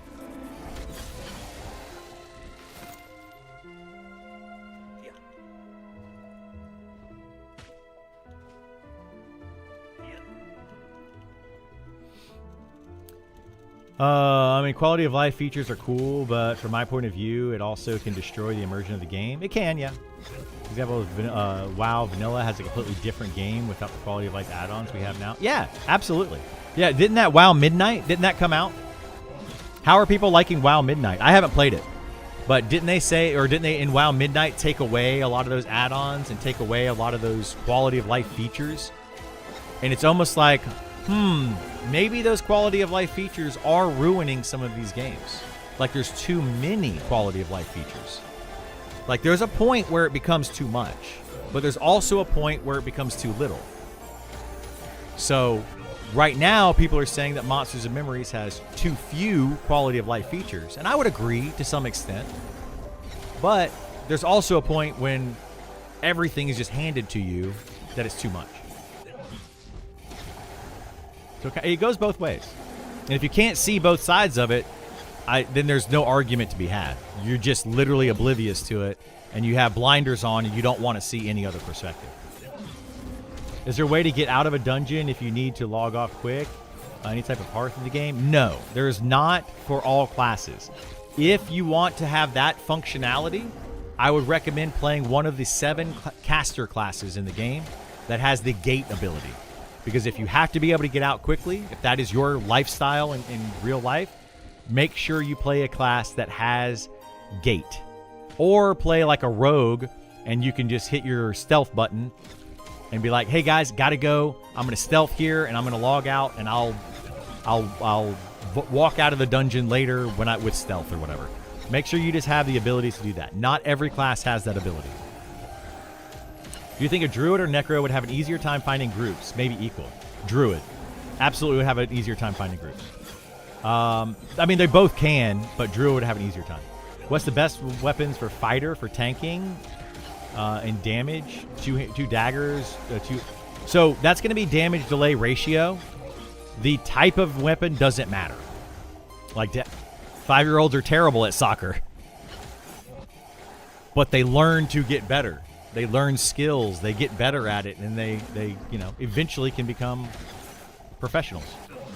100% agree. I think that the old style MMOs are seeing a resurgence. I do. Yeah, I do too, Kevin. I think we're seeing a resurgence in it. We're starting to see the mistakes that were made. So we point out the mistakes that were made in EverQuest and why they bring them over to Monsters and Memories, right? We talk about that all the time because those are easy things to see. Why do we not have instancing? Why do we not have a map? Why do we not have whatever? All these quality of life features that we have now grown accustomed to. People say that about Monsters and Memories. Well, think about it, the flip side of that. What if all these MMOs didn't go that direction, didn't add all the quality of life? Would they end up being as popular, more popular, less popular? Where would they sit? Maybe at that point, we'd be saying now, oh, we want all these quality of life features. Why do you continue to make the game, terrible or whatever? Like, you got to be able to see the other side. And I can see both sides. I think right now we need a game like this. I don't go and I play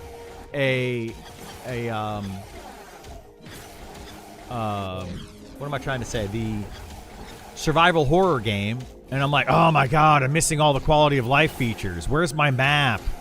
Why is there no good lighting? I can't see the monster. It's because the game is made to be that way. On purpose. It's intended. Like, that's the thing that people aren't seeing.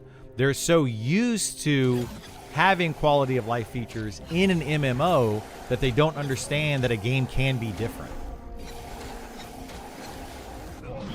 It would be pretty funny to hear the crowd suggesting they should tackle in baseball because that's the best part of football. It would be hilarious. Yes, Moose. That's kind of what I'm getting at, right? But that, I mean, it is kind of true though. You see some action in baseball when like you're stealing home base and you just tackle the catcher. People kind of like that, Like, okay, maybe a little bit's good. I haven't seen any level caps on gear. There are some items that have like a level cap. There's no level caps on the gear itself, other than maybe like, okay, here, I'll show you an example because I have one for an example. You can't actually do this quest until level 15. So technically it has a level cap. However, this also has a clicky effect on here. Sense magic, that is just happens to be level 15. So you can obtain items like this that may have an effect on them, and the effect oftentimes has a level restriction to it, but the item itself does not. I don't have another one on me that has a clicky effect like that, but we got one last night. Actually, Gith has one if he wants to link it to me. Yeah, Rod of Consumption. This is not a level affected item. You can use it at any level, but you have to be level 50 to use the clicky effect.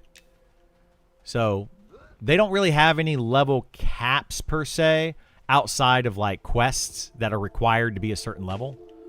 But I haven't seen anything else other than that. MMO is not MSO. What is MSO? They took them away, but people have found ways to add them back. They do, yeah. They oftentimes do add them back in. They added a one-button rotation feature. They did. World of Warcraft did some weird stuff, man. Best part of EQ is a good group can destroy where an average group is meh. That's true, too, yeah. I love it, man. I love the concept of finding the right people, finding the right group, finding your people, right? When I go out to dinner with a group of people, a group of friends, I want to go out with people that I can hold a conversation with that I enjoy being around, right? Those are my people. When I play an MMO like Monsters and Memories, I want to play the game with like-minded individuals. They play the game similarly to me. That is enjoyable to me. But the people that I play with may not be the same types of people that you want to play with.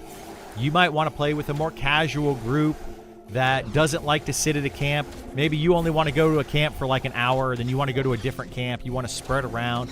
Maybe you like to do more trade skills. Maybe you like to do some exploration. Maybe you like to,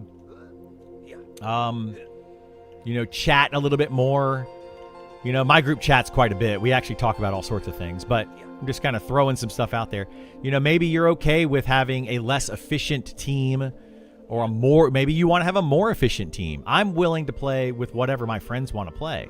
Our team right now, our composition of group, well, this composition of group is very good, but our general group composition is pretty bad. We got a necromancer, we got 2 healers, we got a bard and an enchanter. It's pretty bad composition overall, but I don't mind it because I have fun with the people that I'm playing with. And that's what I mean. Find your people and the game will be a lot more fun. If you're trying to push to get to level 60 first, find those people. If you don't care and you all only want to play together, find those people that are willing to not play the game and level those classes or those characters when everyone is not online. Find your people. I'm watching the World First raid, and yeah, nothing changed much. Oh, are they doing the World First right now in the midnight thing? Are they racing for it or something? There's been a lot of workarounds. Most add-ons are back in most functionality. Yeah, in retail. I'm sure. Oh wait, in the retail in WoW they are, or are you talking about in midnight? I've also said I don't like to solo, but I'm aware that at time I would need to get money for spells, waiting for others. Yeah, but you can still do that, right? That's the thing that people don't understand when I say that the game should be group focused. That has group focused is not group mandatory. Those are 2 completely different statements. And I don't understand why people get confused by that. Like, I really don't understand where the confusion is. If you can explain to me the confusion, I will try to explain it. But I, for the life of me, cannot see why you don't understand focused versus mandatory. I just don't, I don't get it. A monk or a Shadow Knight can FD? Yeah, they can, exactly. Yeah. Or in a lot of areas, wood elves can just hide and camp. Yep, exactly. Oh, so you're I see what you're talking about, Haas. You're talking about, like, if you want to go AFK? Yeah. Those are another 2 good options, Haas. Thank you. Like, gating out, you can monk, Shadow Knight, and Necromancer can all feign death. and then AFK or log out or whatever they need to do. And no one will ever touch them and mess with them. Ranger Gate is awesome. Yeah, Ranger Gate's pretty good. Ranger does not have gate, by the way. That's a joke. But I get it. Is there no drop gear? Yes, there is some gear in the game that is no drop. Most of that is quest gear. Massive multiplayer online versus massive single player online regarding... Oh, yeah. And massive single player online is definitely becoming a thing more and more. Like, I feel like that was Ultima Online, was one of the first... Well, Meridian 59 was a massive single player online, technically. I wouldn't call it massive, but it was an online game. But everything in that game was done single player.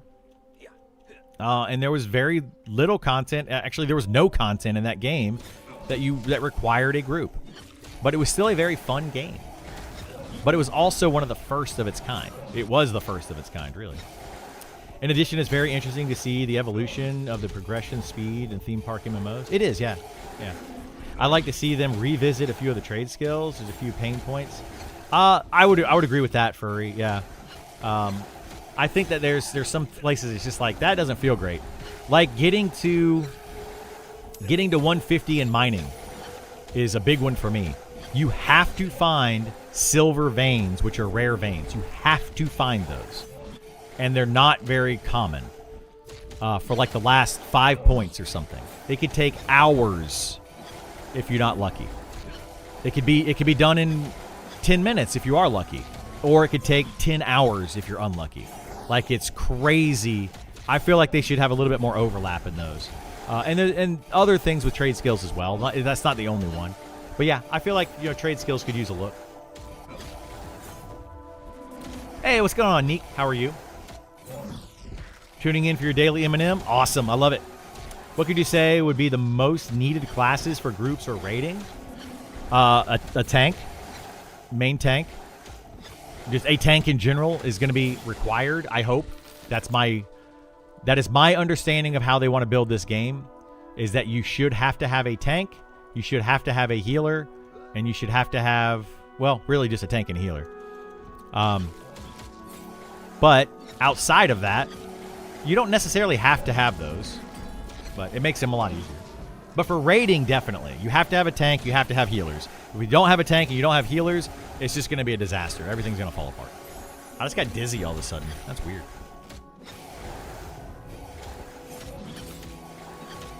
And it's gone.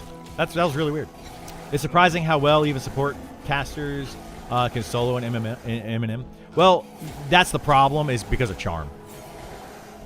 That's a whole other argument. Wood Elf City is 1010 graphics. I mean, I would agree with that.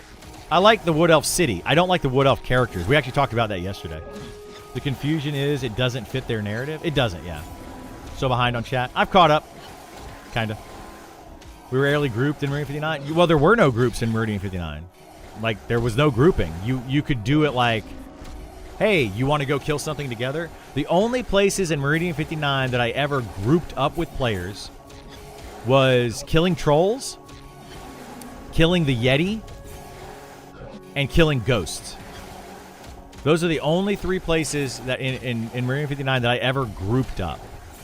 But eventually, as I got higher level and I got stronger, I was able to do all 3 of those things by myself.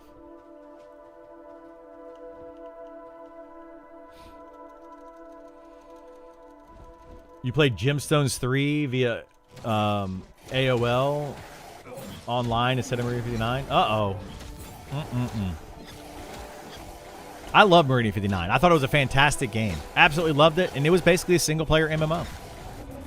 I also played Ultima Online, mostly as a single-player MMO. I rarely, if ever, grouped up in that game. So I like a single-player MMO as well.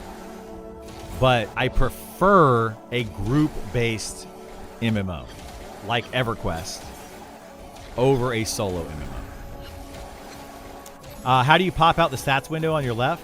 So you open up, hit I, right-click anywhere on this little persona thing right here, and do mini stats. Don't do pop-out stats, but mini stats, and that's going to give you the one that's behind me right here.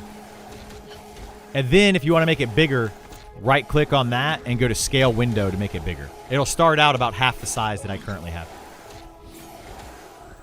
Do clerics get gate? Yes. Clerics do have gate. There's 7 classes in the game that have gate.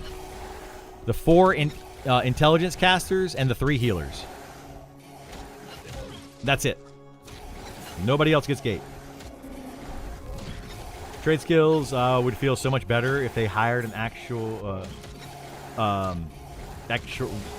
or something math material requirements. Yeah, I mean, they would feel better. Yeah, they need somebody that can focus on trade skills. I think they have one person based on Sean's stream recently that does trade skills.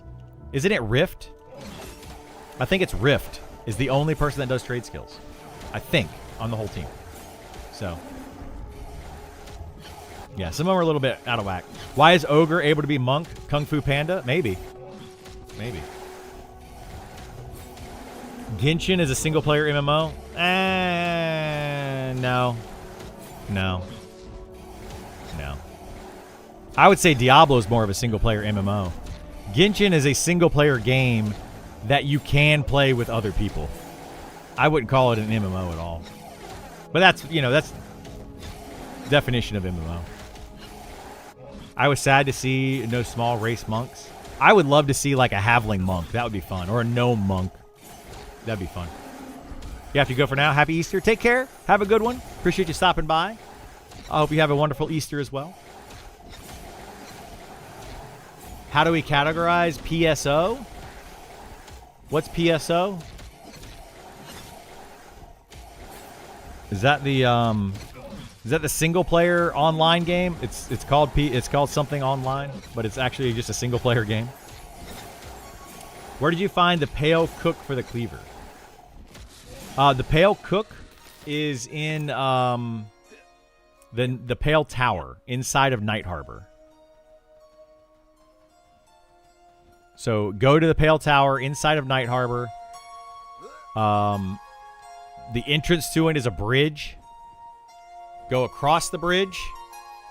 There's going to be 2 enemies on the bridge. Go into that area. Immediately go into your left and go down the stairs. And that's where the cook is at. He spawns every 10 minutes.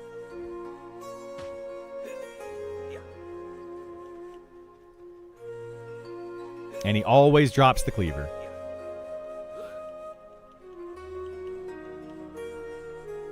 Deep no monk. Yeah, no monk would be awesome. Yep. Thank you. Yeah, no worries, Jones. Oh, sorry. I'm supposed to be a gatekeeper. Oh, I don't know where it is, guys. I don't know where you find the pale cook. It could be anywhere. That's my gatekeeper response. Phantasy Star Online was a lobby-style MMO dungeon crawler on Dreamcast. I thought Phantasy Star. I'm thinking of isn't there a TV show and it's a game as well, something online that's like Phantasy Star Online, but it's actually just a completely 100% single-player RPG. I think there is. Anyway, yeah, like lobby-based style MMOs, I would say is kind of like Diablo in a sense. That's more like a Genshin Impact. You know, you go into a lobby, you can play with other players, but generally speaking, you don't. Did you find out any cool pale people lore while you're in there? Sword Art Online. Thank you, Haas. That's the one I'm thinking of. Sword Art Online. It's like a TV show and single-player RPG, isn't it? Anyway, any cool pale people lore in there? Yeah, there's some cool lore in there. I'm not going to tell you guys about lore that I find necessarily. Maybe here and there we'll talk about it. That's the kind of gatekeeping that I will do, because it's not really gatekeeping. That's just more like spoiler territory, because it's lore-based. Like, lore is lore is lore. I mean, I guess it could be a little bit gatekeeping if, like, say, I didn't know this piece of lore, but that piece of lore could lead me to advancing a quest. But for the most part, yeah, that's not going to happen. But yeah, I try not to do spoilers. Try to avoid that. Stop gatekeeping the ending of The Sixth Sense. You know, I never actually have watched that movie all the way through. I've watched like the beginning of it. I know the ending of it. And I've seen some middle pieces here and there when I've seen people that have it on. Like my girlfriend and her daughter just watched it not long ago, a few months ago. It was just on TV, and I was like, is that The Sixth Sense? I have never watched that entire movie from beginning to end. But I also know people that have never watched A Christmas Story from beginning to end. It's just on in the background around Christmas time, and they just have it on because it's like 24 hours of A Christmas Story, and they've never watched it. And I'm like, how have you never watched this movie? But yeah. Clerics get gate at level 4, I think, but definitely do get it. Yeah, they all 7 of the caster classes get gate at level 4. Please, gatekeeping the lore. I'm just more curious if they had anything on them this early. Yeah, there is a little bit of lore in there, yeah, but not much. Like, it's not a ton of lore. But yeah, you can go in there and like type /look throughout that Pale Tower. There's some lore with the jailer underneath the Pale Tower. There's a lot of lore throughout that. I think even some of the NPCs in there have some dialogue. I don't remember exactly though. There is one piece of lore that is gatekeeping, but I'm not even gonna go into it. I've already said too much. But I don't know what to do with it. I literally, it's my favorite. I would say it's my favorite random drop item that I found in the game. It's just a really cool thing. But I don't want to ruin it for people that might find it. So I'm not going to talk about it much. But it's in the Pale Tower. I'll tell you that. If you find it, come talk to me about it. You'll know it when you see it. It's very cryptic. You'll know it when you see it. But your chances of seeing it are slim to none. Very few people are going to find it. Like very, very, very few. Best movie ever? What, The Christmas Story? Or A Christmas Story? I don't know. I like it and I don't like it. I've got mixed feelings about that movie. It's easy to find tanks and healers for groups. Is one easier than another?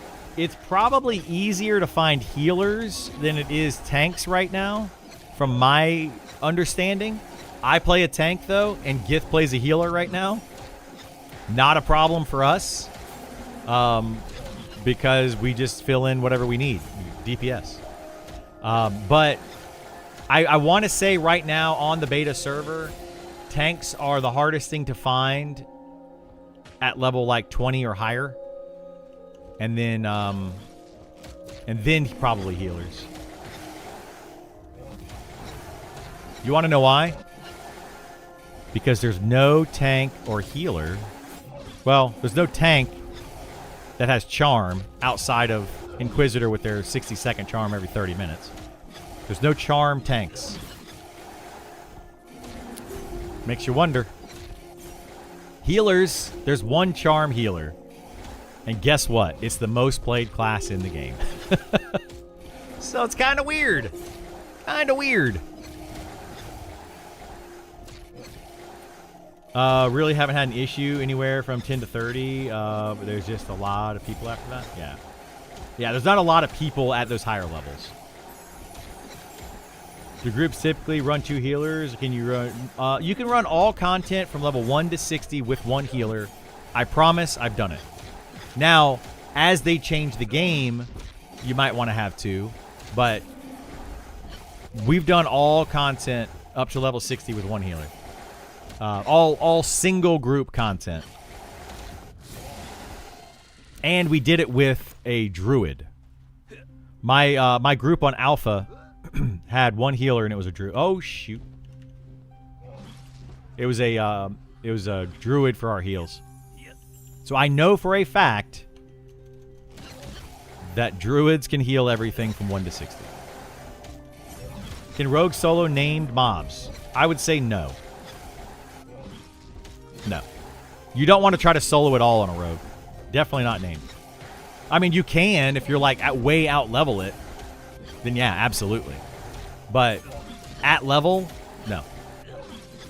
Would you be in favor of removing charm from the game? I would prefer them to find a different solution. But yes, removing charm is a better option than having charm the way it currently is in the game, in my opinion. So if it's either how it is now or completely removing it, and there's no other options, I would prefer them to completely remove it. Is Bard a healer or more of a buffer? Bard is 100% a buffer. It is not a healer. It is not a tank. It is not a DPS. It is 100% a utility class. Are Necros great at soloing a high-level named for their alts? Yes. Yeah, Necros are very good at soloing high-level named. They're probably, arguably, the best soloer in the game. I defer you to One Morning Coffee or Stein if he gets on. Stein could tell you too. Stein is my go-to necromancer. He's in our group often. He's a good friend of mine that I've been playing games with for a long time. Or if you want to see solo necromancer solo gameplay, One Morning Coffee is a Twitch streamer that does solo necro gameplay a lot. And I believe he got to level 60, so pretty sure. Pretty sure he hit 60. I don't know if he's on right now. I don't see him on right now, but I'm pretty sure he hit level 60.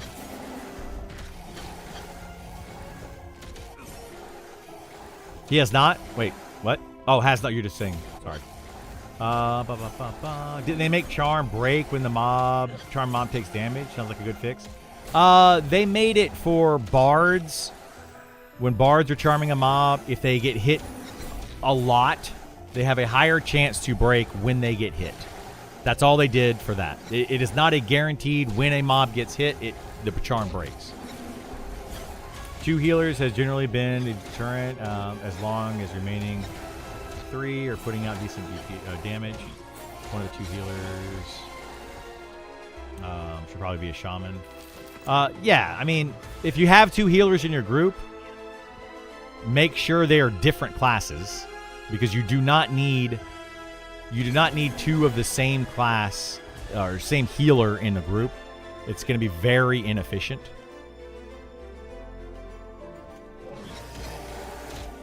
But yeah, having 2 healers is generally inefficient.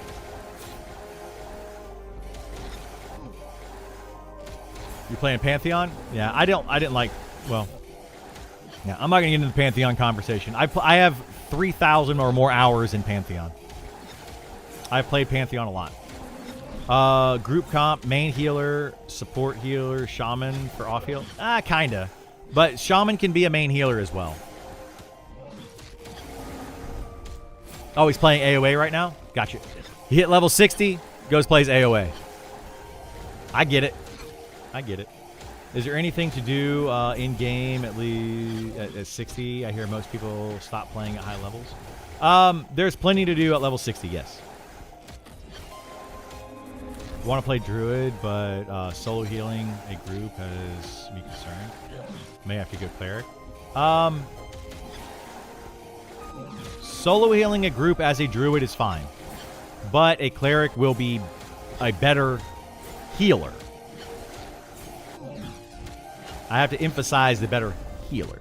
There's no in-game content in Pantheon. What in-game content is there in Monster Memories? There is in-game content in Pantheon, but it's kind of lackluster. But there is, they do have raid content.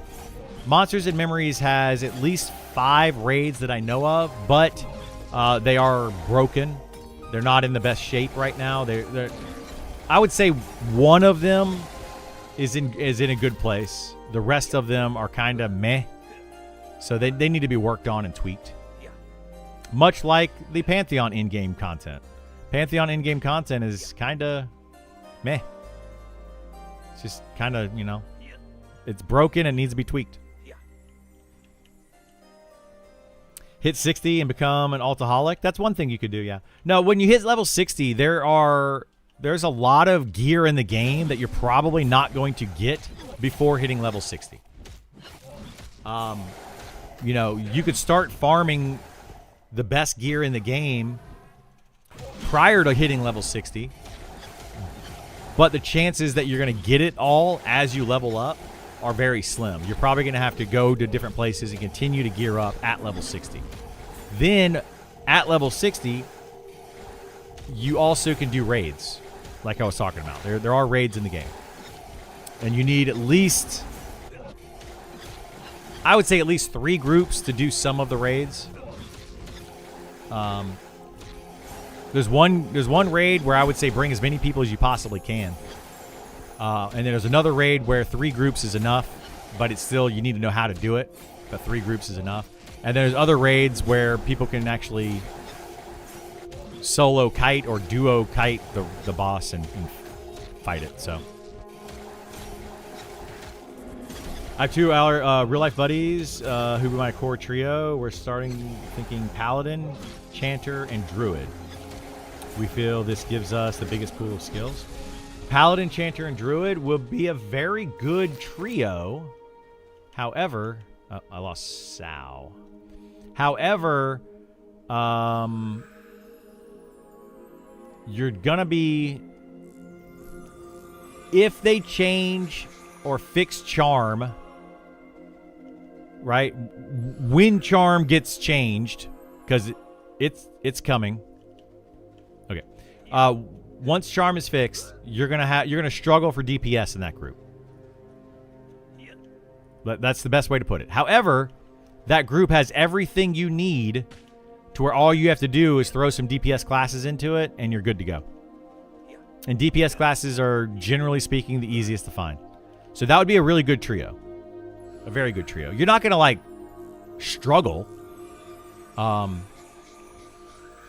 You'll be just fine. Like, you can trio things all the way to level 60 with that group. Easily trio things all the way to 60 with that group. But it does lack DPS. Yes. Trying to get them to play... You want to be fighter, shaman, and rogue. Thinking melee, super... So yeah, you could do it that way. If you did it that way, you would be missing other things, other utility, right? You would be missing a mez. You would be missing placate. You'd be missing...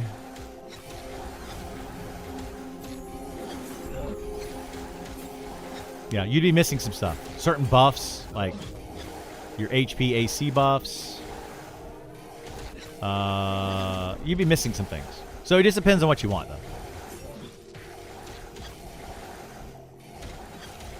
Roll an Inquisitor. Yeah, an Inquisitor, Shaman, Rogue could be good. I mean, there's a lot of different combinations you can choose.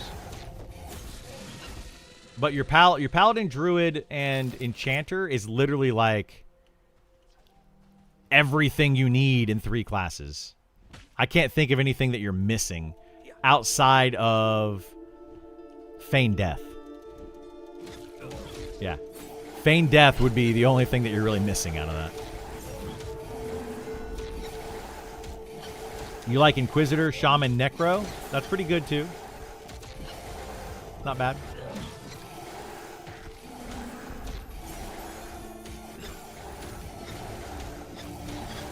Waiting for them to post about current state of classes and future plans before committing to something. I would do that. Yeah, I would honestly wait, because right now they are in the process of reevaluating every single class in the game and making sure that they have the fundamental foundation, what they want them to be. So give it a few weeks, maybe all of April. I'm gonna try to do a class overview through May and put it out on YouTube. And it'll be a breakdown, one class at a time, going over every single class in May. Because, right, like I said, they're going to be changing a lot of them over the next few weeks. So then, hopefully, you guys have all the best information going into early access at the start of June. Wait, I think, weren't these spawning? I think these were spawning. Yeah, there we go. I was going to say, didn't I just pull from down here? Why is my arrow not going off? So weird.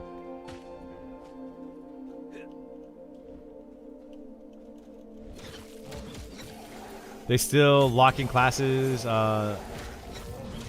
in May to focus on bugs, etc. Well, that's the idea. That's what they said they were going to try to do, Furry. Originally, the plan was to lock the build in May, and in May through June 1st was supposed to be just bug fixes and locking the build. So they basically have all of April to get the game in the state that they want it to be in. But that could change.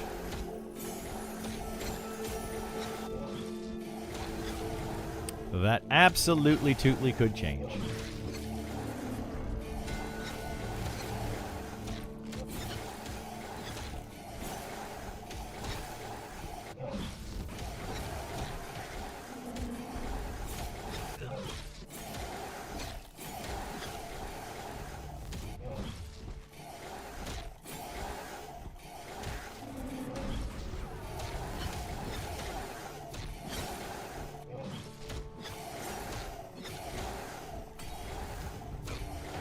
They only have April to get everything together class-wise? Basically, yeah. I mean, I feel for them, but I don't feel for them because the short version is like an I told you so situation. You know, and it's not just me. You know, like I say it, I told you so, but it's more of a we told you so situation. But, you know, I don't like to say that either. But we have been screaming for a while, like on the alpha servers.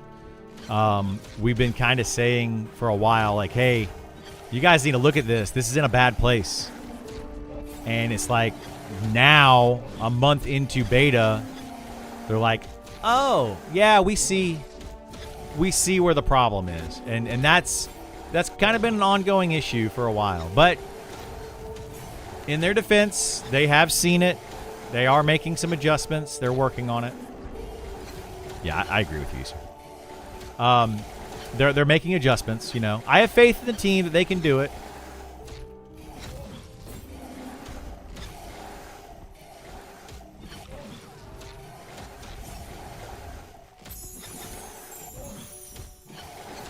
But yeah, class balance has kind of been on my mind for a while. You could go back to like some of my streams or things that I talked about 6 months ago or whatever.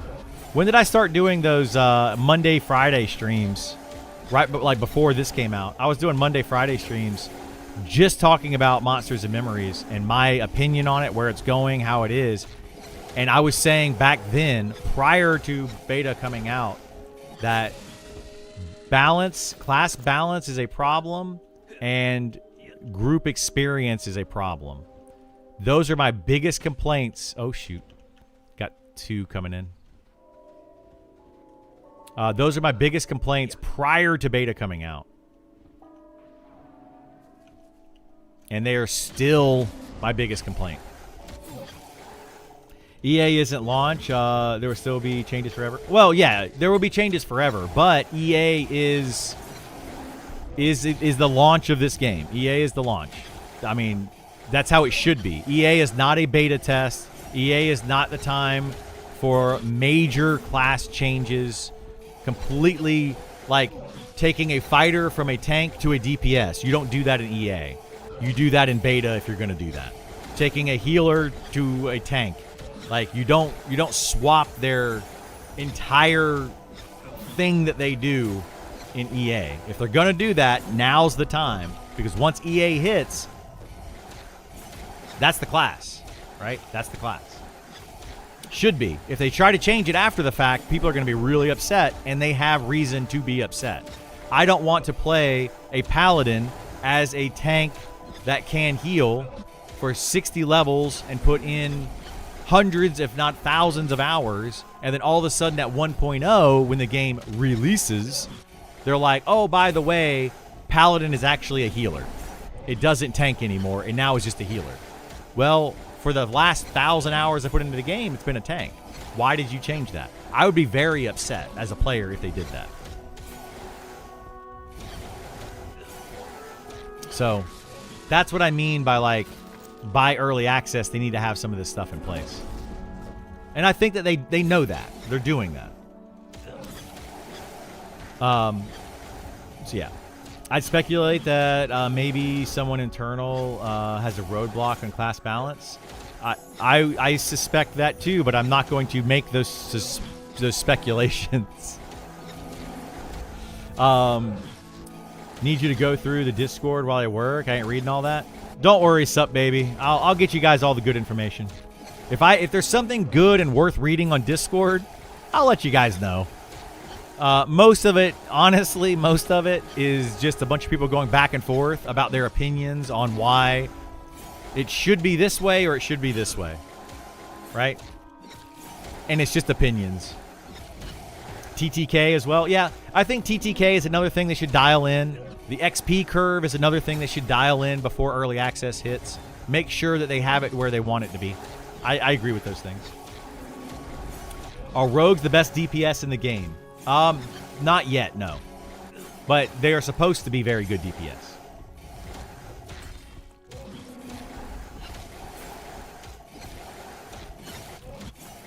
What class is Gith? Doesn't look like he's doing much. He is a shaman. He's doing a lot. But he's a shaman. So shaman or healers in general are lower APM, or actions per minute, for those that do not know that acronym. They're lower APM than other classes, generally. So what Gith does is I pull the mob to him. He is going to stand up and he's going to debuff the mob by lowering its dexterity, its strength, stamina, whatever his debuff does. I don't know. He's also going to slow the mob, slowing his attack speed. He's also going to put a heal on me to heal me back up. He also has buffed me with haste and strength, stamina, dexterity, agility buff. He's also going to tell his pet right here, his little doggy, little wolf right here, he's going to tell it to attack for some damage. He's also going to dot the mob, maybe, if he's got extra mana, which right now he probably does. So he might dot the mob. And then he's going to, between all of that, he's going to be casting an ability called Consume, which takes away his health and gives him mana. So he's going to be constantly casting that. So to say that Gith isn't doing much is an understatement. He is casting all of those abilities every single pull. Outside of that, he's sitting down. He's just not constantly attacking like I am, right? Melee classes generally are just constantly hitting. But other classes may only stand up, do one action, sit down. You know, stand up, do another action, sit down. What he's actively doing right now while he's sitting is meditating, which is gaining mana back. So between using Consume, which takes away his health and gives him mana, he sits down to meditate. So that's the thing about this game, where people don't realize that outside of tanking, DPS, and healing, you know, there's a thing called utility, and it's not seen in a lot of MMOs these days. But people don't understand that is a major part of this MMO. It's a very, very big part of this game. The more utility you have, it makes everything so much easier. But unfortunately, because of the way MMOs have been over the past, 20 years, people just think of the holy trinity of tank, heal, DPS. This group is 2 chanters, tank, healer, bard, DPS, rogue. I mean, no, this group would be tank, healer, and 4 enchanters. You don't need a bard or a rogue, you don't need a bard or a rogue at all. They're kind of redundant. But that's just right now. Probably just a small balancing and additional content. Yeah. You're talking about in the future? Ultra wide? Yeah. The game will never be finished. It's an MMO. It's never finished. So yeah, there will always be balancing changes, etc. as they get going. I disagree, but I consider an early access into the beta of the game basically an open beta. But it's not, punk. That's the thing. That's what we have been told that EA is by companies that are trying to force you to buy an unfinished product. That is not what early access is supposed to be. That is never what it was in the first place. That's what we have just been told that it is, to sell us a product that is unfinished. And that is, in my opinion, total garbage. Companies no longer test their own products. They have us pay them to test their products for them. That's BS. Absolute BS. It's garbage. Don't fall for the trap. I think if they were in a position to make a change like that, they would just pull it before early access. Well, yeah, they're talking about that. Yeah, like if they have to push the game back, they will. Like June 1st is what they want to do and what they're trying to do, and they are dialing back. If they don't think they can get something out by June 1st, then they just won't get it out by June 1st. They're making sure they get everything that needs to happen by June 1st, and then they can make adjustments to the game later. So, yeah. Anyway, I like that they have a deadline and a goal of early access, but I'd be totally okay with them delaying early access to extend the beta test or polish if needed. Yeah, I mean, if they need to, sure. But that's the thing, is this game, you could effectively extend an MMO indefinitely for polish, right? But that's not something they need to do. Extending this game, like, is World of Warcraft finished? Is EverQuest finished? No. Both of those games continually get balanced and changed and polished. Always. They have been for 27 years. Well, EverQuest has. Yeah, MMOs are never finished, right? Shaman is not really lower APM, however, in higher difficulty camps. Well, yeah, yes, that is true, but what I was just trying to explain what a shaman does. Healers are lower. It's lower APM because he does sit down and do nothing, right? I'm constantly doing all these abilities. Every, I don't know, 10 seconds or less, I'm hitting an ability. Way higher APM than what Gith is doing. So they're technically lower APM. Not technically. They are literally lower APM. When you open up the game to a lot more players, issues can be found that requires reworks. Yeah, absolutely. Is Bard or Shaman a better utility? That's a tough question. Shaman is going to have healing with a decent amount of utility, but very little DPS and absolutely zero tanking. Like, you don't want them tanking. A Bard is going to have probably equal utility to a Shaman. Done differently, but equal-ish utility. More DPS than a Shaman. But almost no, like very little healing and very little tanking. Basically no tanking. A Shaman and a Bard will probably tank equally. I would say that their utility is about equal, but the Bard is just going to have a little bit more DPS in lieu of healing, whereas the Shaman is going to have more healing with a little less DPS. That's the intent of those two classes. Now, is it currently that way? Maybe, maybe not. But that's the intent of those two classes. Comparing directly to each other.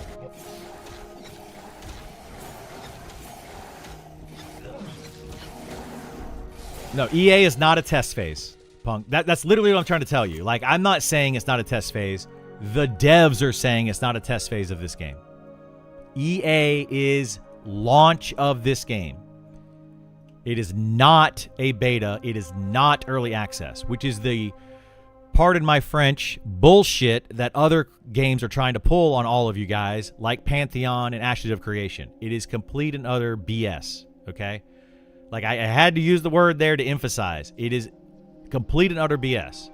For them to sell you a beta game is a terrible, terrible, terrible thing that they are doing, and I disagree with it wholeheartedly. That game developers need to stop doing that. You are not paying to test their game. Like, don't do that.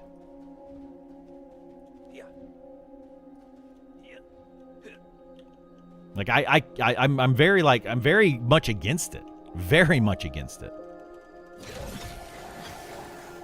Anyway, a sitting shaman is wrong. Candy dancing for days. Yeah, but you still sit. So it's not wrong. You have to sit for the meditation ticks. If you're just cannibalizing and you're not sitting down for the meditation tick, that's wrong. You need to be doing both. I hear you. Just been around gaming 30 years, and I know how it works. How old do you think I am? I've been playing video games for literally 43 years. Almost. I was about 3 years old when I started playing Atari. I've been around video games for a very long time. And I understand how they work as well. And a company that sells you a beta product, they are the problem. They are absolutely the problem.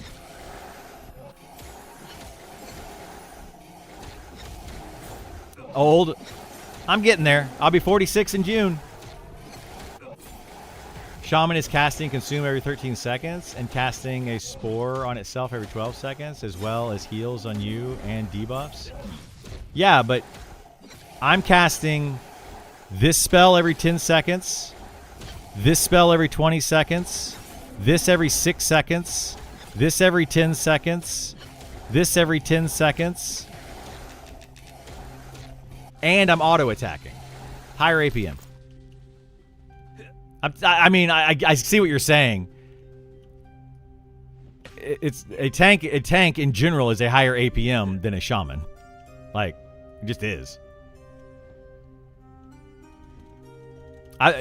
Yeah, we could take auto-attack out of it. Because auto-attack and sitting down meditating, I would say, are equal. I mean, I'm not saying that a shaman is a low APM. They're a lower APM than a lot of... Like, they're a healer, right? Their job is to heal. They cast a debuff, they cast, but... Ultimately, they cast one ability every 13 seconds. After they've debuffed, and they cast one ability every 13 seconds. The game industry has just become more and more capitalistic. It has, yeah. It's terrible. It's terrible. Not in the same way they made it so ticks aren't really exploitable. So yeah, canny dancing is still a thing. However, they did change meditate. Like, you guys are getting into, like, the nitty-gritty here, okay? You're getting into the nitty-gritty. Like, you're getting way detailed into this. I can get as detailed as you would like.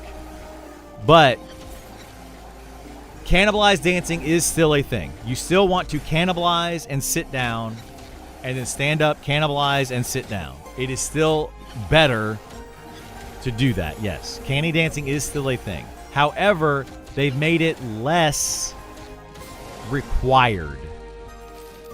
So, like, previously it was cannibalize, make sure you sit on tick. Like, on that 6-second tick. And that's really what mattered.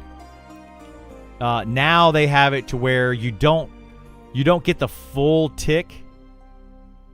You don't get the full tick or meditation tick unless you sit down for the full 6 seconds. If you sit down for 3 seconds, you get half. If you sit down for 6 seconds, you get the whole thing. Right? That's all it is. That's what they changed. But it's still better to sit down. You still want to sit down and meditate as a shaman, right?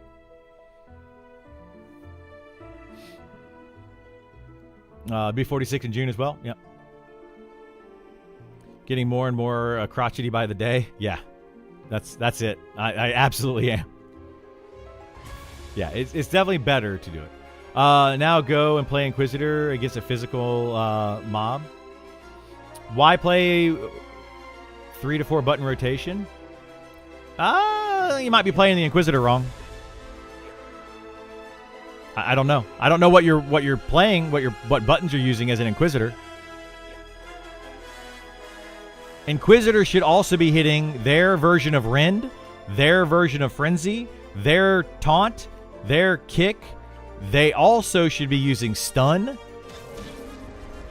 They also should be against a caster mob using mana drains. They have to mez things. Inquisitors have a lot of things that they're doing. They have a very high APM. Shaman has the choice to be low APM. A tank doesn't. Yes, a shaman can be low APM if they choose to. Like Gith doesn't have to dot every mob. Doesn't have to cannibalize every 13 seconds. Doesn't have to debuff every mob if he doesn't want to. He could just heal through it. Like, there's choices that can be made there, right? A shaman is the highest APM of the 3 healers. That is absolutely a true statement. It is the highest APM of the 3 healers. But it is by no means the highest APM in the game. Yeah, I would say it's about middle of the road APM. Like, all of the tanks are going to be higher APM. A bard is going to be higher APM. An enchanter on a bad pull is going to be higher APM.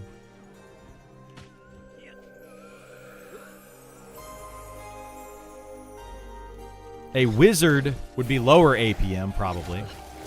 Definitely. Wizard is definitely lower APM. Spellblade, lower APM. Like, it just depends. I would say they're middle of the road.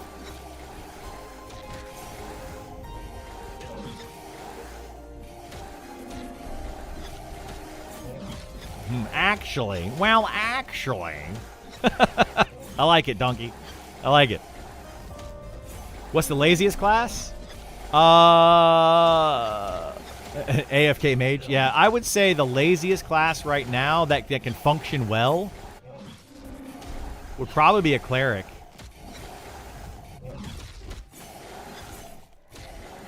That would be my guess.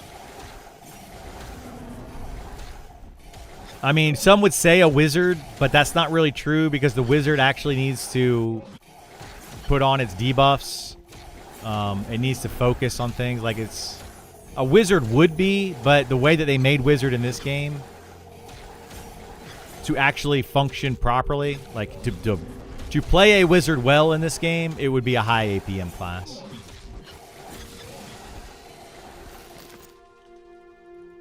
But a cleric can do its job and barely pay attention, to be honest. Now a well-played cleric would be a higher APM. They should be stunning. They should be doing whatever. They do really just stunning. Every chance they get, they should cast a stun. It's cheaper mana cost to stun a mob for 6 seconds or 4 seconds or whatever their stun duration is.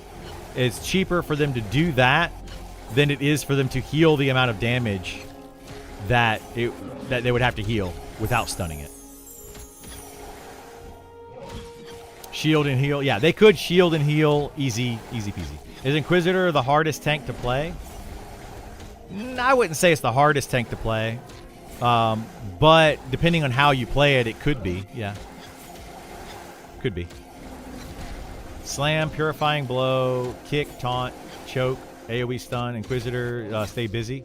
They're very busy. Yeah, they're very busy. And that's not even including the mez. And keeping buffs up in their party. Like, if they have to keep up haste, mana drains, you know. Yeah, there's a lot of things that Inquisitors should be doing in combat.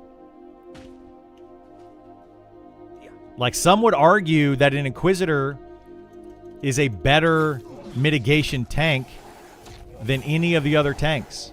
Physical mitigation tank. Because of their stuns. Because they can prevent damage by stunning the mob constantly.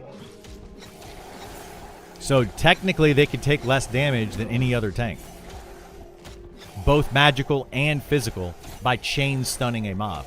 The thing is, when you go up against a named enemy, named mobs cannot be stunned, rooted, snared, all of that. So when it comes up to named mobs or rare enemies or raid bosses, then it changes.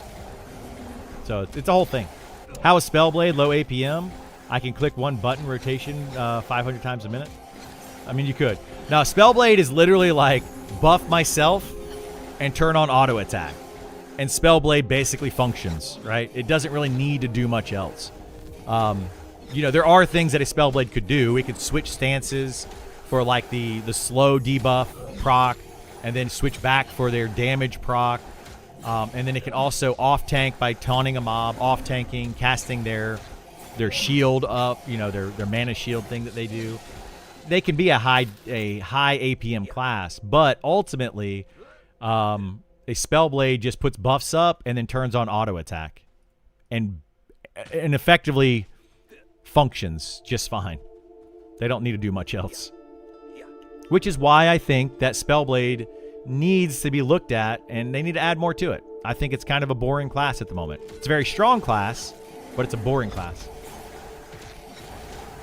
Plan on doing more quest guides? Yeah, if there's quests that I feel like are worth doing. Yes. Well-played Cleric can watch TV 50% of the time while eating their sandwich. They can. They can. You got to cast Supplication every 60 seconds. Oh my goodness, 1 APM. That's true. They do have that Supplication they got to keep up. Is Paladin in this game all stun-based?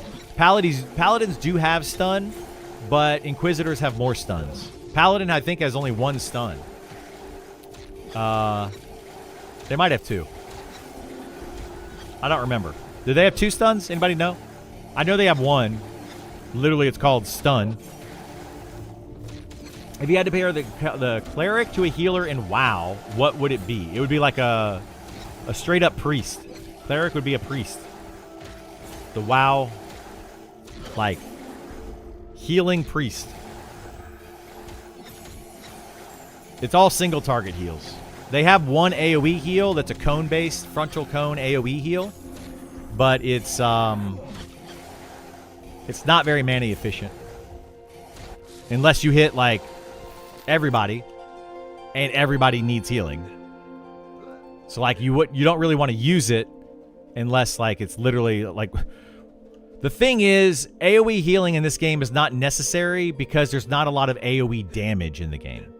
So there's no reason to use AoE heals if not everyone is taking damage. So, but the thing is about that is if you have like if you're fighting something that's got a damage shield and you have multiple melee people in your party and all of them are hitting the mob, then yes, a cleric using their frontal cone heal is effective because it can heal everybody up that's taking damage from that damage shield.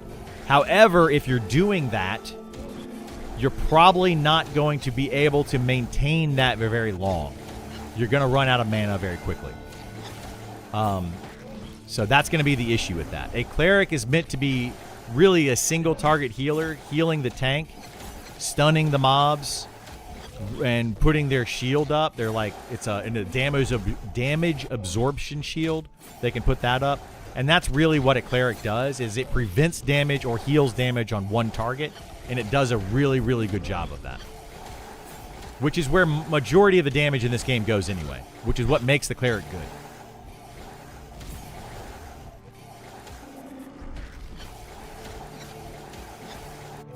Mez mitigates 100% of damage on a normal mob. It does. It does. But then you can't kill the mob while it's mezzed.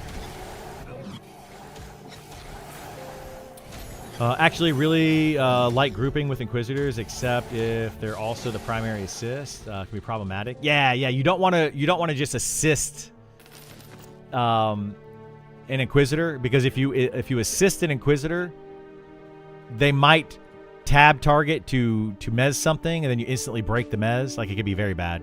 You would need to have like a dedicated assist person. But Inquisitors are really good tanks. People that The people that say that Inquisitors are bad are playing Inquisitors wrong. Like, they're just playing them wrong.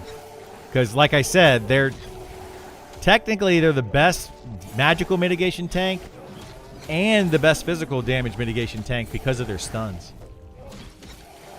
It's a weird class. It is a weird class. Right now, the game is in a state when I think most classes outside of Puller, Tank, CC can half AFK. Kinda, yeah. I would agree with that.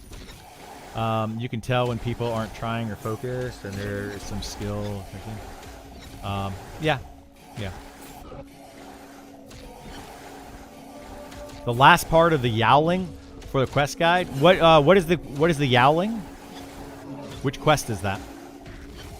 Resto Priest? Yeah. Yeah, I think Resto Priest is the name of it. The healing priest in WoW. Shaman has an AoE hot, yeah. They do have an AoE hot. Now that you de-leveled, do you still get to keep triple attack? Since it's... Now that I've de-leveled?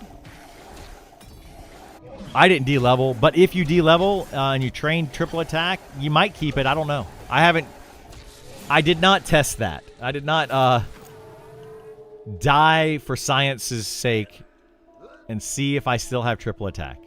So I do not know the answer to that.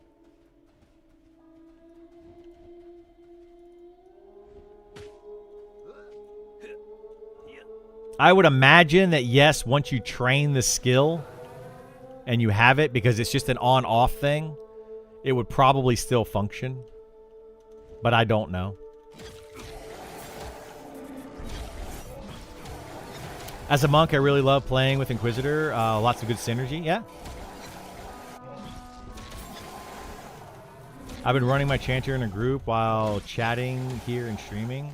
A good group is everything. It really is, yeah. It really, really is. I love my Inquisitor until I want to tank Bone Construct. I got wrecked in seconds where our fighter tanked it so much better. Yeah, but you got to find out why. Why did the fighter tank it better, do you think? Like, that's a serious question. I don't think that necessarily, depending on what the fighter did. The fighter probably tanked it better because they used this skill. Defense, right? They can just pop defense.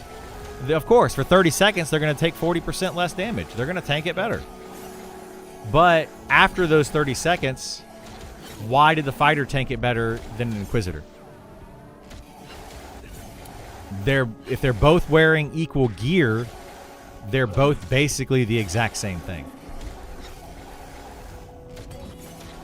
Now, you can say defensive stance, so an extra 5% damage mitigation makes a bit of a difference.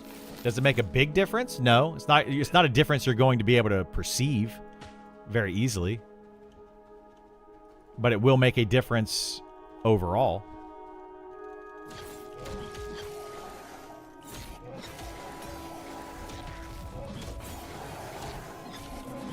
What does the fighter have? The other tank over the other tanks? They have a little bit more DPS. They have this defensive stance, which is 5% better, and 5 defense. I don't know. I haven't heard from them today. They have this defense skill right here, which is 40% damage reduction for 30 seconds. They have a shout that reduces all enemies in the area damage by 5%. So they've got a few things that can help them.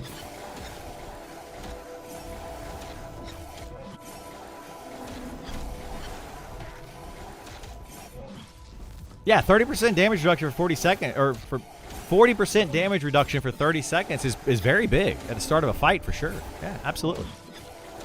But that's why I say why. Why was it doing better? People say, "Oh, the fighter is it's just so much better." What part of it was better? That's what you have to ask yourself. What made the fighter better? Okay, now what makes the Inquisitor better in a different situation? So people they want to compare like this situation and be like, fighter's way better in like every single possible way because of this one situation. And that's just not true. Untrue statement. But against tanking raid bosses or named enemies in this game, yeah, fighter has an advantage over the other 3 tanks. It definitely does. That's why I'm playing a fighter. It's literally the reason I'm playing a fighter. Have you seen any gear that is cool looking or iconic for some classes, like Ivy Etched armor for Rangers from EQ? There's a lot of that, yeah. Like all of the Wormsbane armor has pretty cool graphics. There's the Beetle armor that you can get. Like the green Beetle armor and the yellow Beetle armor. So yeah, there's stuff. Before EA, will you D-level to 1 to test all skills to see? I don't know. We'll see, Donkey. Maybe. Maybe. How much money are you making an hour farming this spot? Ooh, I don't know. I have no idea. Maybe a couple gold an hour. We're getting like average of about 10 silver per kill, split between the 2 of us. I'm getting about 5 silver per kill. We're killing 1, 2, 3, 4, 5, 6 mobs every 10 minutes. So that's 5, so 30 silver-ish every 10 minutes times 6, 180 silver every hour. I don't know. Quick math. I just did quick math. I don't know if that actually adds up correctly or not. Is stamina management an issue for fighters while tanking? Stamina does nothing other than jump. So I'm managing my stamina right now. Literally does nothing. But stamina, I assume you mean endurance when you say stamina. Stamina is a completely separate issue, or separate thing. But yeah, endurance. Yeah, it's called endurance in this game too. It's the same thing. What's the cooldown on defense? 5 minutes. I couldn't even get construct position before I died in seconds. Fighter having 30 seconds of reduced damage and start of a fight was massive. It is, yeah. Exactly. It is. That's what the fighter is there for. That is their role. They are the premier defensive, physical defensive tank in the game, and that is literally their job. But the fighter doesn't have mez, it doesn't have aura, it doesn't have spell haste, it doesn't have attack haste that it can give to other players. It doesn't have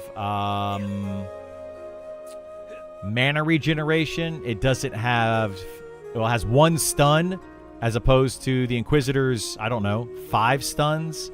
It doesn't have, I don't know. I could go on, right? So you may not be able to position a mob for tanking purposes, but you have all of those other things that a fighter doesn't have. So, but it has crits and is broken OP. Yes, exactly. I think for raid tanking, they have big advantage, unless it's spell-based, I guess. They do. They absolutely do have an advantage there. Yeah, that is their advantage, as opposed to the advantage of all the things that I just named. Do you want to give up your mez, your haste, your auras, your mana drain, your charm? Do you want to give up all of those things so that you have 30 seconds of damage reduction? If you do, then play a fighter. If you don't, then play an Inquisitor. I mean, that's literally the difference.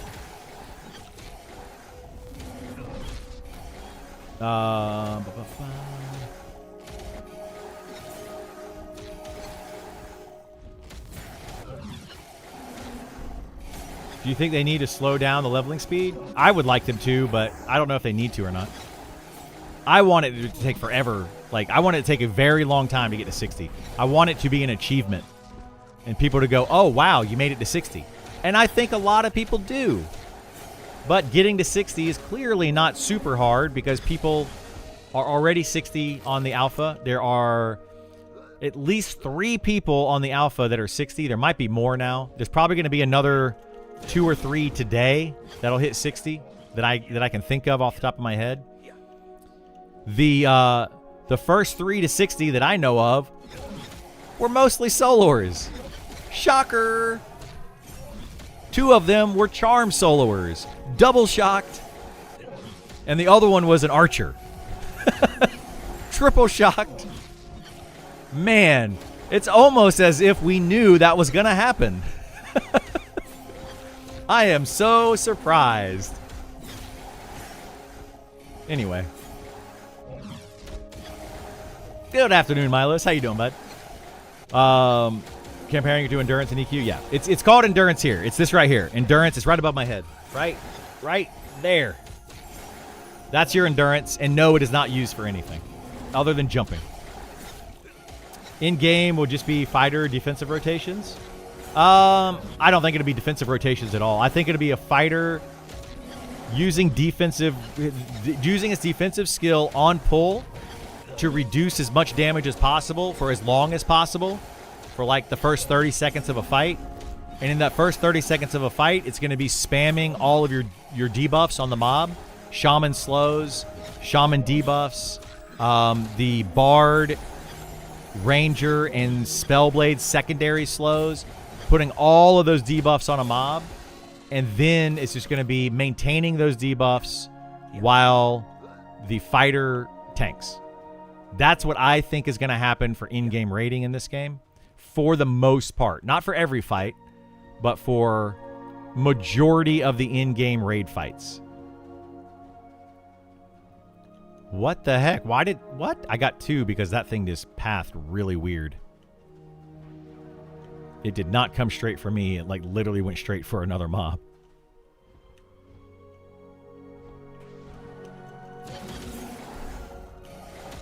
Did you guys see that? I pulled the mob and it didn't come this way. It went that way. That was weird. In-game will just be, so I read that. 30 seconds is all we need, is what I told my life. Yes. Just need a Vorpal Blade to make crits even matter. Yeah, I mean, yeah. Can warriors block while dual wielding? No, they cannot. Just that is exclusive to monks. Spellblade can't block while dual wielding that I know of. If they can, I'd be surprised, but maybe they can. I would be like, what? Why? But monks can block while dual wielding or whatever, yeah. But only monks. How long did it take to get to 60? It'll take about 500 hours. Give or take your group, your methods, etc., all of that kind of stuff. Solo a little bit faster. Full group a little bit slower. Depends on your group makeup. Depends on your class. Like solo is faster if you're a good solo class, but slower if you're a bad solo class. There's too many factors, but approximately 500 hours.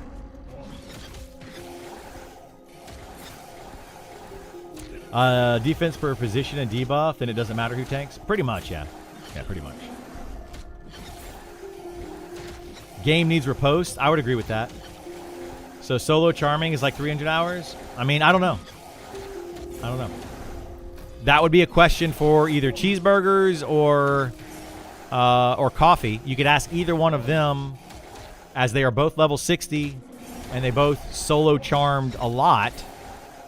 Not exclusively, but they both solo charmed a lot to get to max level. I'm just trolling. I don't care. I know you don't, but some people might actually have that question, Milos, so I like to answer it. There's no challenging group areas that makes great group faster. I would say yes. Like if you go down to Grimtide Sanctum, I believe has a ZEM or ZEM modifier, Zone Experience modifier. That I would say it's a little bit better XP, but you definitely need to have a really well-rounded group to do it. But that you don't hit that until level high 40s before you can actually do that zone. And if you try to go into that zone in the 40s, all I'm saying is it's going to be rough and good luck. It's going to be very hard.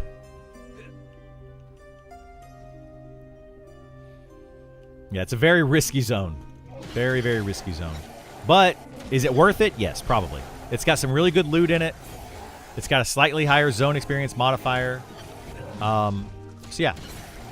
Once you hit level 50, I would absolutely say go in there if you have a good group.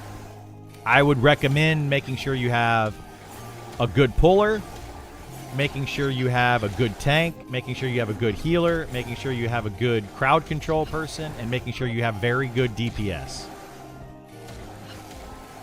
They have Zim. They do have Zims, yeah. They're a little bit different than previous games. Like, it's not zone experience so much as it is like monster experience modifier or area experience modifier. So like here in Fallen Pass, you might have a Zim or zone experience modifier in certain areas within Fallen Pass that are just more difficult than others.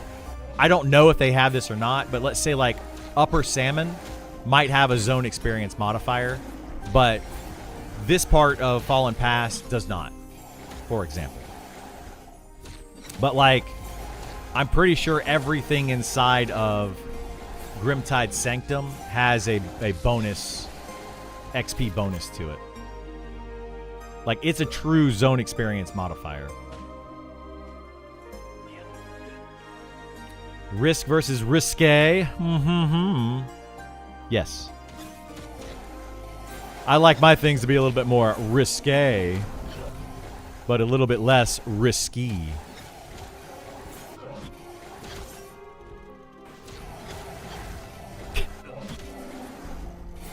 You know what I mean?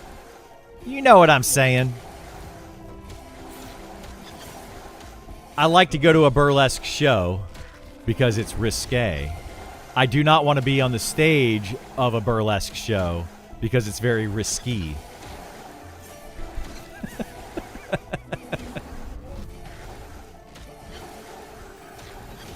You smell what I'm stepping in?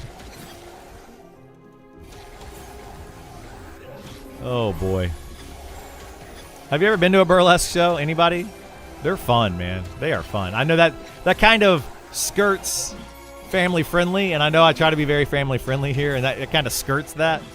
But oh my goodness, man. If you haven't been to like a true burlesque show, holy moly. And it doesn't matter how you view it. You could view it as a comedy, you could view it as something serious, you could view it as whatever you want, and you can have fun there. Like, it doesn't matter in which way you view it. They're just fun. They are just fun to be at. Oh my goodness.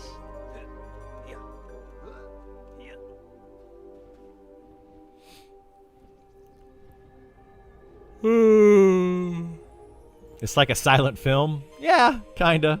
You're like, what is happening? I have no idea what's going on, but I'm entertained.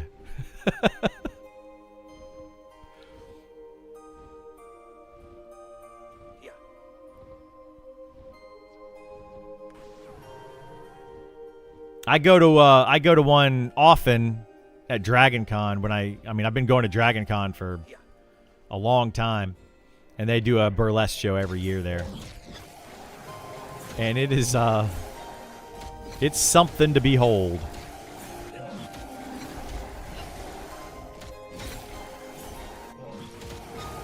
They also do a... You guys, some of you are nerdy enough in this channel, I'm sure, to find what I'm about to say fun. They do a Klingon, as in Star Trek Klingon, Miss Universe pageant. But it is a Star Trek Klingon Miss Universe burlesque pageant. I am not kidding you. It is bonkers. This is like one of the craziest things I have ever been to in my life. It is nuts. Literally and figuratively. It is just absolutely nuts. Funny enough, there is an Empire Strikes Back theme show in Vegas. Well, I would say it's a lot like that, Milos. But this is this particular one is Star Trek themed with Klingons specifically. It is one of the things, man. DragonCon, you say? I'll be there too. Yeah, you go to DragonCon? DragonCon is wild. The wrestling. Oh, I love going to wrestling. It's like the first event that I go to every year at DragonCon is go to the wrestling, because that's on Thursday nights. Yeah, my buddy and I, we show up on, well, for like 25 years or whatever that I've been going to it. 27 years or more. I know I went in 1999. I may have gone in 1998. I've got some buddies of mine that have been going since like 1995. Just nuts. Anyway, yeah, ever since they made wrestling on Thursday nights, my buddy and I, when we go to DragonCon, we go to Thursday night. We pick up our badges Thursday morning or afternoon, sometime Thursday, and then we go Thursday night to wrestling. That's our first event that we usually hit. Yeah, we generally pick up our badges and then we go to somewhere and get a drink. Oftentimes, like the oh my God, the Hard Rock Cafe. We like to go there and just sit at the bar and get a drink, or we go somewhere and get a drink, and then just kind of hang out, chill for a little bit, walk around, and then our first event is wrestling. I love that wrestling. Love it so much. It's amazing. It's so over the top. It is so over the top. Not over the ropes. No, it's also over the ropes. I'll see. I may or may not go this year. We'll have to see. Because Monsters and Memories. I'm gonna be very honest with you all. I may or may not do a lot of things starting June 1st and forward, depending on Monsters and Memories. A lot of my life is going to be dictated by this game. If they have a lot of raids, things like that, I'll be doing those raids. You making a guild June 1st? I don't know what we're going to do with that. We haven't 100% decided. There's a lot in the air about guilds and stuff. Is this a message to your family and friends? No, my family and friends already know. They are well aware. The only thing that my girlfriend has said thus far in regards to that, because the game comes out June 1st. My birthday is June 12th. Her birthday is June 19th. She has stated very clearly that she doesn't care if I play the game a bunch between June 1st and June 18th. But come June 19th, it is very clear what I need to be doing or not doing. Monsters and Memories is a not doing. At least for some part of the day.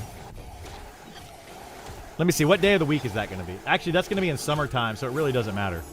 All day. Yeah, there you go. All day. No, I mean, I'll probably play a little bit, maybe in the morning or something. Maybe in the... I don't know. But, yeah, most likely a lot of that day, we're going to be going out, going to do whatever she wants to do, going to dinner, etc. Whatever, whatever she wants to do on her birthday kind of thing. Juneteenth is Friday this year? Is it? Wait, is it 19th? Juneteenth is the 19th? I always think it's the 13th, but it's actually 19th, right? I wonder if we can get past the queue in the first 2 weeks of June. They're going to need a lot of servers. So I think what they're going to do with that, just FYI, I don't know this for a fact, so don't quote me on it. Don't go to the devs and be like, well, Criddle said. But my understanding of how that's going to work is the queue is going to be... the queue is going to be for when a lot of people are trying to log in at the same time. So let's say 1,000 people click enter game. Ah, crap, I got 2 again, sorry. 1,000 people try to click enter game all at the same time. That's going to be the queue, right? And it's only going to let in one every so often.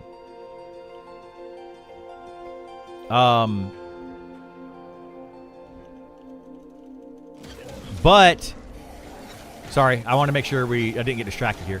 But then they're going to have like a cap on the servers. The cap on each server might be 1,000 people. There might be a queue once they reach that cap. However, the plan is when they reach that cap, they'll open up another server on the same cluster.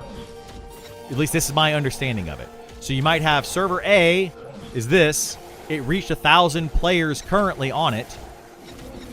So we're going to open up server B as a second cluster. And then if that one reaches 1,000, they'll open up server C as a third cluster. And then as those servers lose players, they will close clusters and merge them back into the original servers. That's my understanding of what they're going to do. And just to kind of alleviate 5,000 people trying to play on the same server. And then eventually they're going to get it to where, like it is on the beta server, where you only have a few hundred to maybe 1,000 people logged in at the same time on a server. Yeah, good plan. Hopefully it goes smoothly. Exactly, right? We don't know what's going to happen with that. It's a plan. That's what Sean has stated a few times, and at least that's my interpretation of what he has stated. So we'll see how it goes. I hope that's how it goes.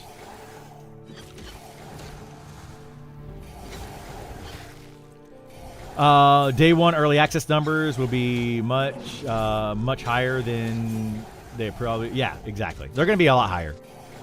I suspect that we're going to have minimum 30,000 people trying to log in this game on June 1st.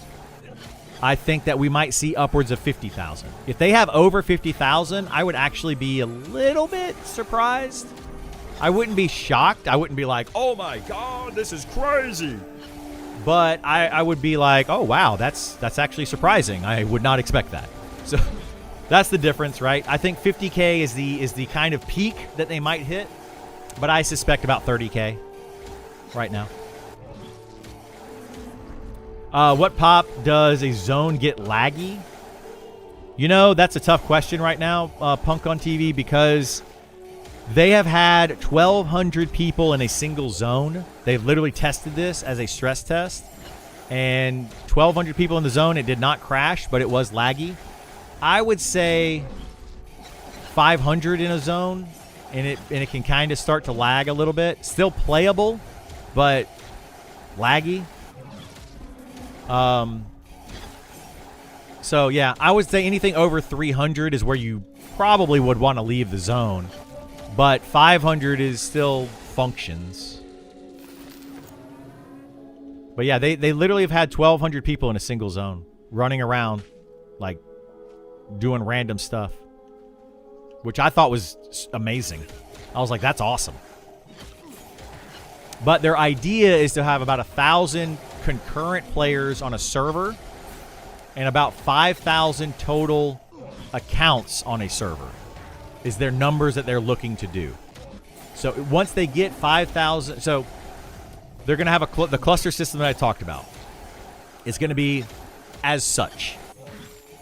Server A gets to be about 1,000 players, 1,000 concurrent players. They'll open up server B. 1,000 concurrent players. They'll open up server C. If they get to server E, which would be five servers with 1,000 people each, that's 5,000 players. At that point, they'll probably open up a different cluster, right? That's probably how they're going to do it. They don't really want to have more than about 5,000 accounts per server, but that's only like a kind of a number that they're looking at, a round number, just like 1,000 concurrent players. You know, it could be a little bit more, could be a little bit less, something around there is what they're looking at. But, you know, you might have a really popular server that has 10,000 accounts on it, but it still only has 1,000 concurrent players. That might happen as well. So they're just going to keep an eye on it. That said, they are putting out the server survey poll where you're going to be able to choose your server ahead of time.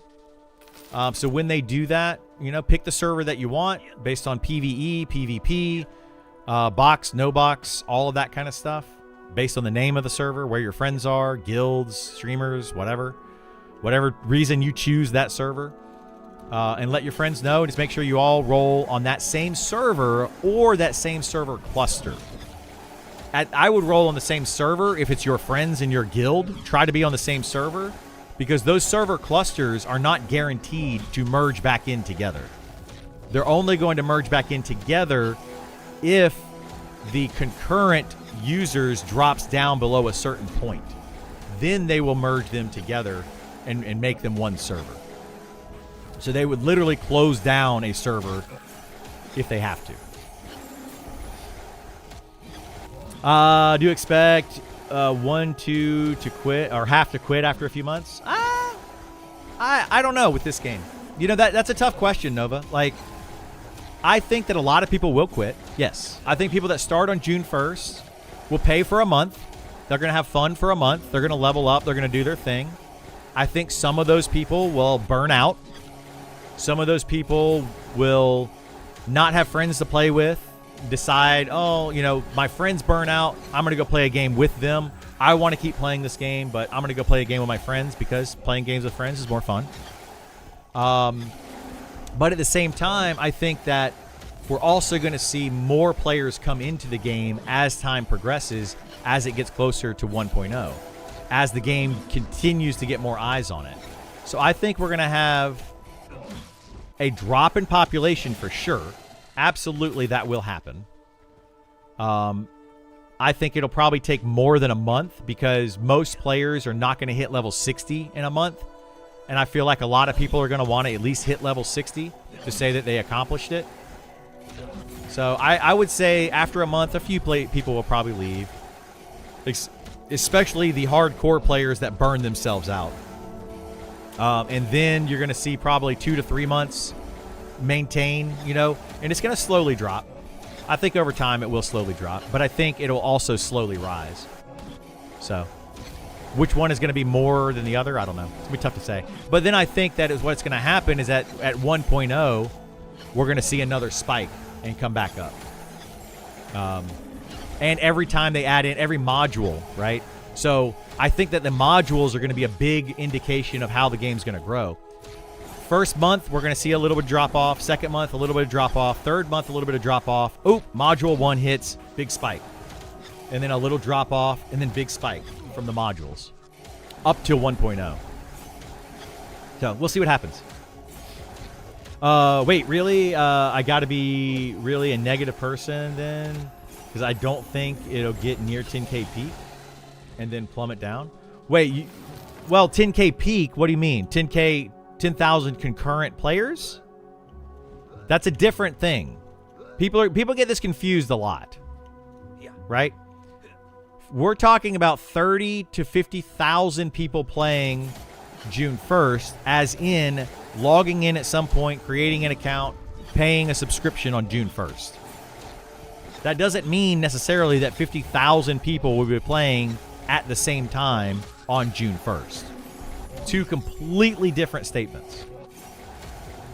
So when we talk about concurrent players versus accounts, the devs are thinking of around 5,000 accounts on one server, 1,000 concurrent players on that server. So when you think about concurrent players versus accounts, 50,000 accounts might sign up on June 1st. 10,000 of those players might be logged in at the same time. The different numbers. The hype MMO streamers will play it for 2 to 3 days. Initial numbers will be big due to this. Yeah, exactly. There's going to be those big streamers. There's going to be Co-Carnage that plays it. There's going to be... I would even expect maybe Shroud to check the game out. At least look at it, you know. I suspect that Asmongold will probably go somewhere and make fun of it. And that's going to spike the numbers up. I suspect, you know, your big WoW streamers and... a lot of those people are going to play it, and they're going to spike the numbers because it's going to get a lot of people to play the game at least for a month, and at least for the first few days to a week. So yes, that I'm not going to count though. Like, you can't really account for that. I mean, you can't account for it, which is why they're doing the servers the way they're doing the server clusters, the way that they're doing it, is so that they can take the servers down as needed and bring some up as needed.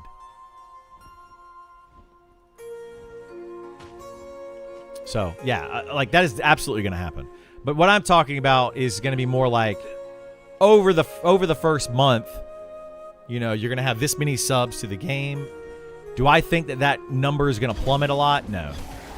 That's another thing you have to look at. In the first week, you're going to have 10,000 concurrent players across all the servers, let's say, just as a random number.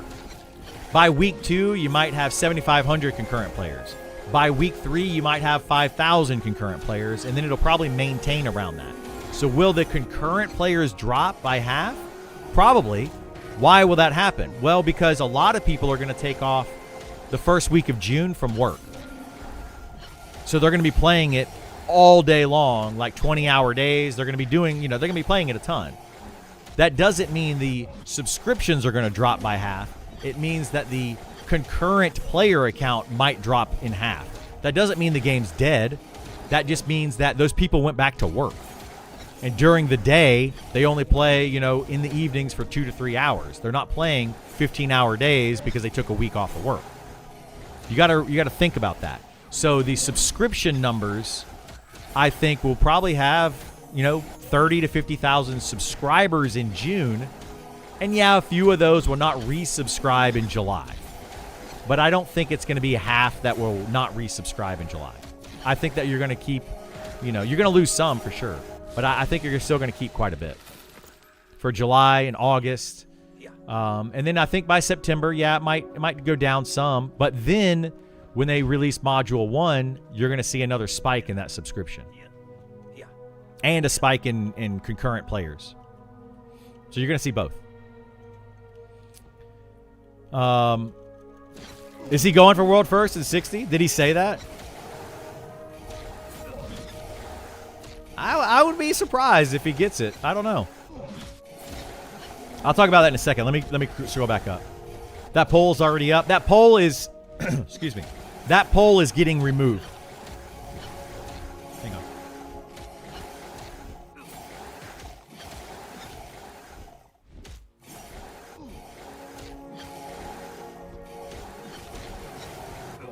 The poll I was referring to is not up yet.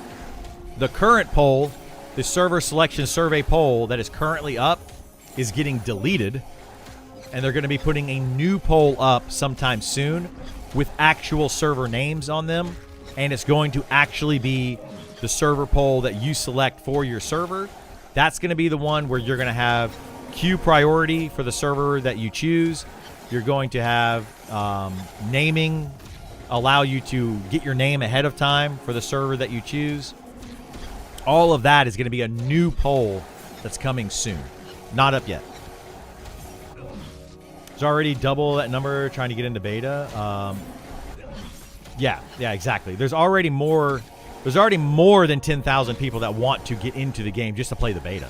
So they're definitely going to have at least 10,000 subscribers for sure. PvP server is going to be good faction and evil faction? No. PvP is not that way.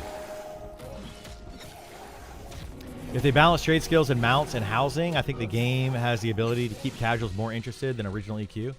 Yeah, I think so too. Like the housing alone could be something really big for the casual players for sure. Absolutely for sure. And then they're also going to be adding in boats. Like that's an idea that they've bounced around quite a bit. They want to add in player-driven boats, like Ultima Online boats. That would be awesome. From a gameplay perspective, yeah. But yeah, Mercs. Is Amphi, he's trying to go for world first to 60? Did he say that? Like I would I don't think he's played the game enough to where like he's gonna know where to go and what to do. But maybe he could do it. Is he trying to do it solo? Like, they practiced a 20 on open. I'm sorry to laugh, but getting to 20 is nothing. Practice to 20 has nothing to do with anything. Literally nothing. You could be world first to 20 and still be like world 100th to 60. It's not gonna mean a dang thing. How fast you get to 20. They'll have a 6-man static, so they are gonna do that 6-man static. That'll be cool. Yeah. Good luck to them. I hope they do it. They're lacking knowledge. Yeah, they're lacking knowledge for sure. They're lacking knowledge. But more power to them if they want to try to do it. I am all for it, and I applaud them for their efforts, and that'll be fun. It'll be entertaining. Yes, it will be entertaining to watch. Like, I don't think my group is necessarily pushing for world first, but I think we'll be contenders. But we're not really pushing for it. We're not, like, I don't think anybody in my group is like, I'm going to log in every day for 20 hours a day for, 3 weeks or 2 weeks or however long it's going to take us to get there. We're going to take, like, the first week, yes. Second week, third week, probably not. 5 enchanters and a cleric? Yeah, right? I mean, that would do it. That would do it. Right now it would, but hopefully they fix charm so they can't do that. Just a matter of staying ahead of the masses. Yeah, it's literally what you're saying, Milos. It's about getting ahead of everybody. And then if you are ahead of everybody and you have the right group makeup, it's just about time put in. Just log in and do the work. Yeah, hopefully charm gets nerfed and they can't do that. But yeah, that's awesome that they're gonna have like some bigger streamers like that are trying to push for world first. Yeah, it's about serving the sleep. In a game like this, it's about, are you willing and able to not sleep for long periods of time? That's literally all it boils down to. If you are willing and able to not sleep to get world first 60. It might drop with EQ Legends. This game is not going to affect EQ Legends. And EQ Legends is not going to affect this game. I think they're made for two different audiences.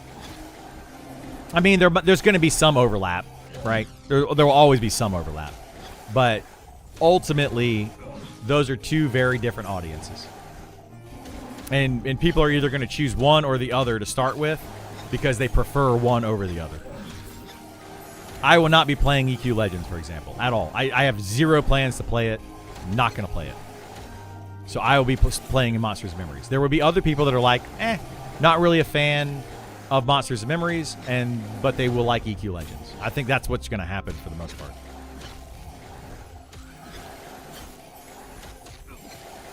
Does it actually have microtransactions? Did they say that? They are crazy, man. They're trying to milk people so much. They're trying to take your hard-earned money. They don't care about you. They care about their pockets. I can't believe anybody would want to actually play EQ Legends knowing all this information. I didn't want to play it before knowing about the microtransactions. Now I really don't want to play it.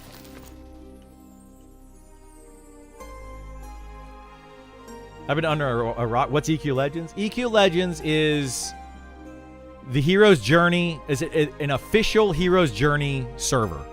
Basically, it's the best way. Do you know what hero's journey is?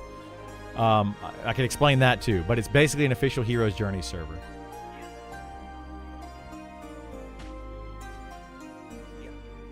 It's gonna be. I mean, I'm sure people are gonna like it, but it is not the game that I want to play. Thank you for the stream. Gotta go. Take care, Klaus. Have a good one, bud. I would pay for literal one-to-one EQ1 remake and updated technology.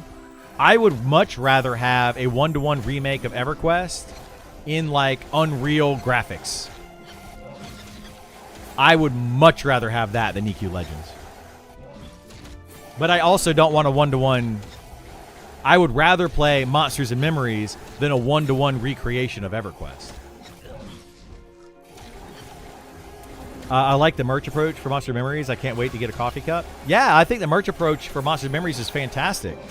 And I hope that they send me some merch and we can do an unboxing video. Thanks, Monsters and Memories. I'll take a t-shirt, a hat, a mug. Anything else you want to send me. And I will wear it proudly.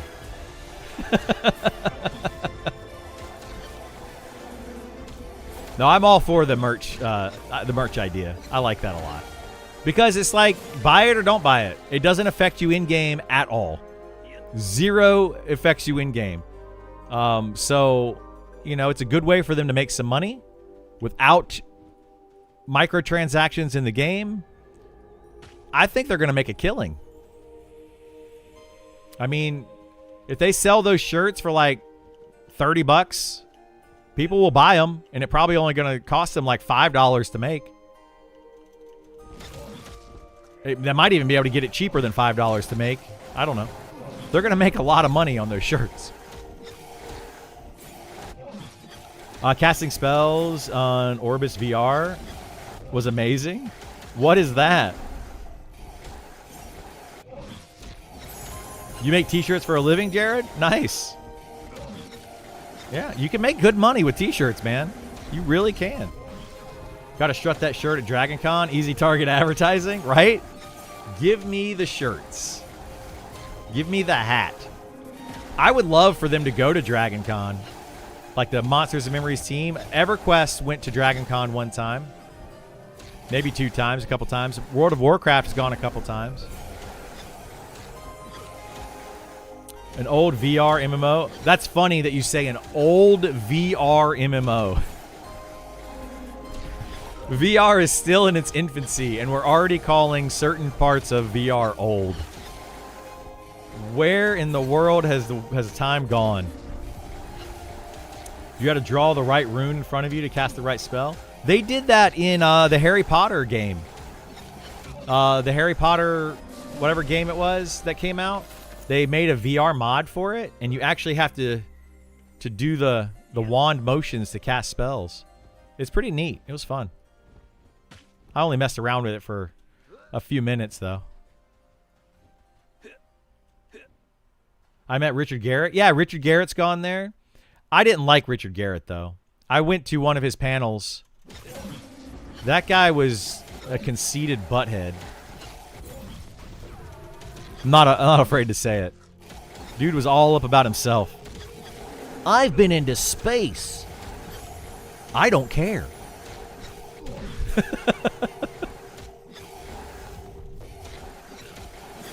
Oh my gosh, dude. I did not like his attitude at all. Don't meet your heroes, they say. What can I say? Yeah, he's a multi-millionaire at heart. I mean, he's got money to spend. Like, congratulations. I feel like if I had the amount of money that he had, or he has, I wouldn't go to space, then go to Dragon Con, and then sit in front of, I think there were about 20 people in the room, and brag about going to space. The panel that I went to was about Ultima Online and another game that he was trying to push at the time. It had nothing to do with space. And I was like, why are you talking about your life in space?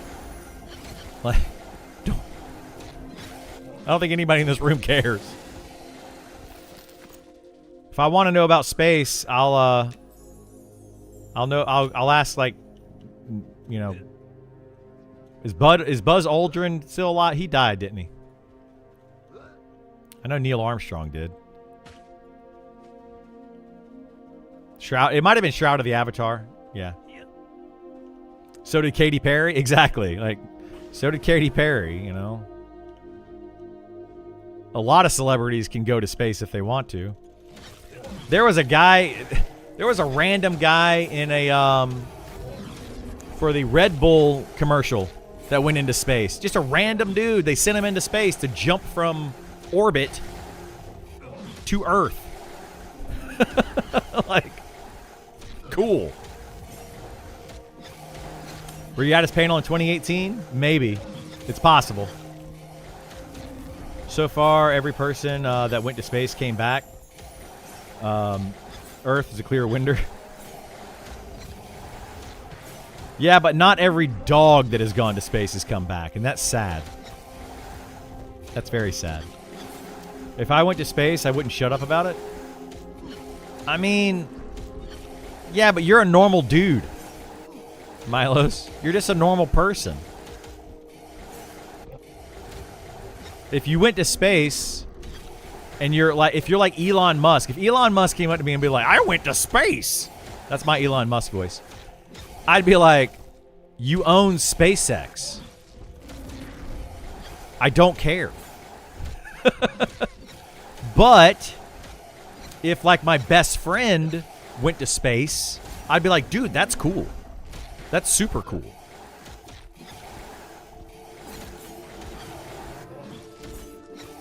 But if my best friend's friend, whom I do not know, went to space, it's just more of a, well, that's neat, but I don't care. I don't know them. You know what I mean? Like, it's just, I don't know. You look at it differently. You want to know how you can tell if someone does CrossFit? Just wait about 5 minutes. They'll tell you. Exactly. I have a buddy of mine that does CrossFit, and we pick on him all the time. We pick on him all the time.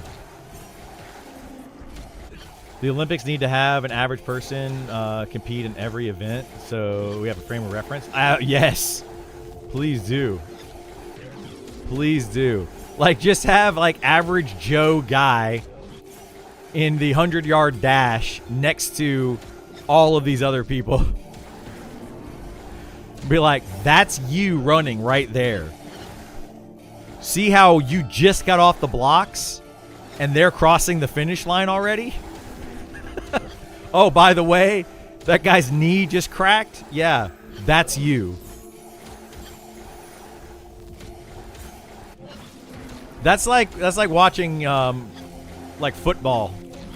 I love watching football and like professional football or even college football to some extent. But really professional football, and you have all the players standing there and then a random coach like a good 1 foot smaller than them. It's like, well, that's the average size of a person.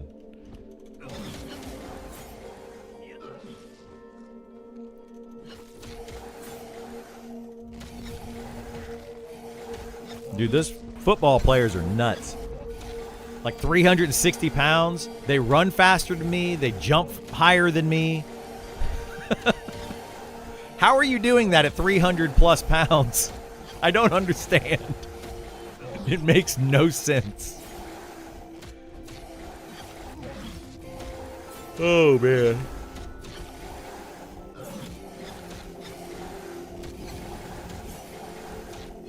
But you know what? Good for Richard Garrett. I'm glad that he went to space. I'm glad that he made video games.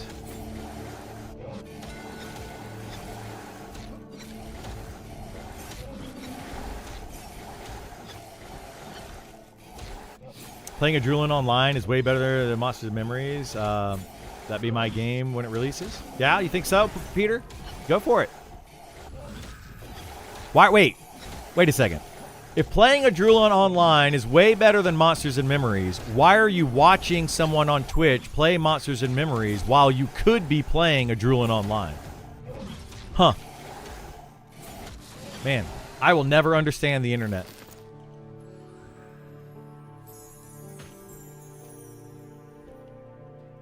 I will never understand it. Very weird. That's very weird. He got fired while in space? Did he really? He got fired while he was in space? Well, you know, he took an unpaid vacation. He forgot to ask for leave.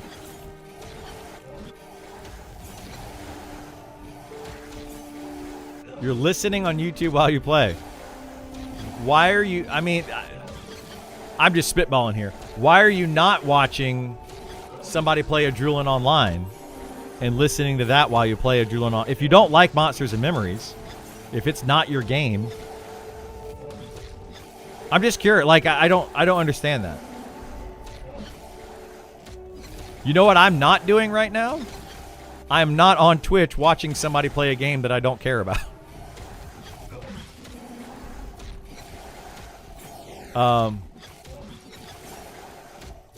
He likes playing a Drooling Online, but he likes telling you you're playing an inferior game even more. That could be true, yeah. The Drooling Online is better only because it's actually playable for anyone without Monsters Memories beta access. Yeah, for 5 days. That's true. NCSoft, Tubular Rasa? Wait, what?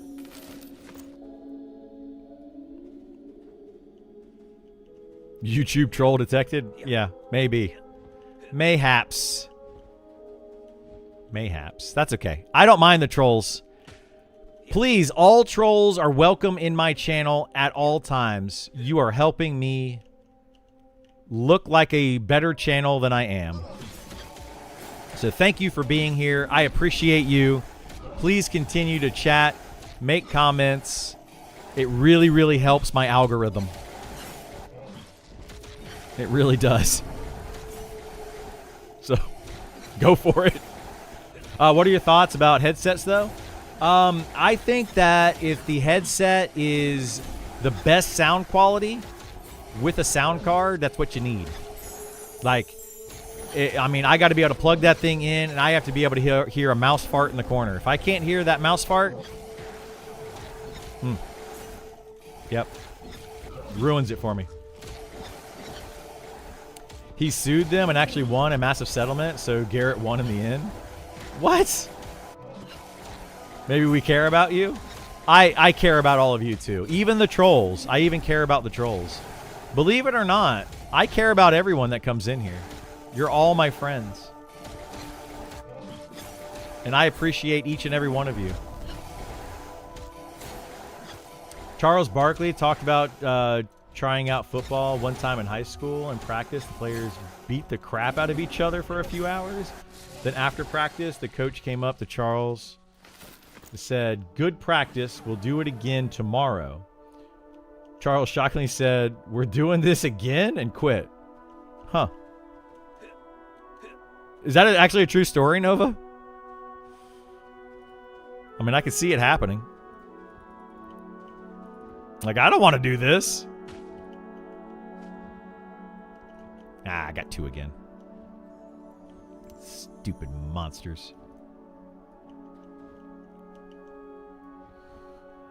Trolls are fun sometimes, yeah. What is a Drooling Online? A Drooling Online is, it's a game, it's an old school MMORPG like this one. It's a currently being developed based on old school MMORPG, very similar to Monsters and Memories, EverQuest, World of Warcraft Classic, those kind of games. It's got a very Minecraft look to it with blocky characters. So if you like the Minecraft look, it's got that. But I mean, it's just an old school MMORPG, like this one is. I think it's supposed to be group based. You know, run around, kill monsters, do quests, level up, grindy.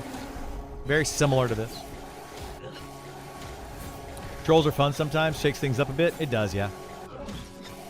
Tubula Rasa was Richard Garrett's sci-fi MMO. Oh, is that what it was called? Okay. You're dying.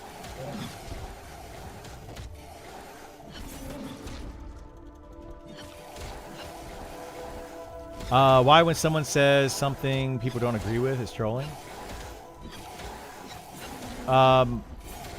It's not that, Peter. It's not that somebody's saying that it's something they don't agree with. It's the act of, like, nobody's saying that you said anything that they didn't agree with. That's not the trolling part. Which kind of further emphasizes that you're trolling because you're calling out people for calling you out on being a troll. It's just it's the way in which people react to things and what they say and what they do. Not necessarily what is said, but it's how they say it and like, I don't know. It's kind of weird. Kind of weird. It's pretty easy to pick out a troll. Because nobody said they disagreed with what you said. But it's the act of what you did. I actually found you on YouTube or on Twitch, recommended channels. Did you really? You found me on Twitch recommended channel? Oh, you know, it's probably because you watched other Monsters and Memories content. And it recommended me because I'm in the same category. That's my guess.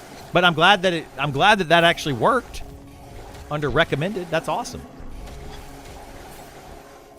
Why are you here? Stir up stuff. Yeah. It's not about just hearing the mouse fart. That thing better be crystal clear quality. Oh, yeah, yeah. I want to be able to hear the mouse fart and know what it ate for breakfast. Like, that's the kind of headset that I need, Milos.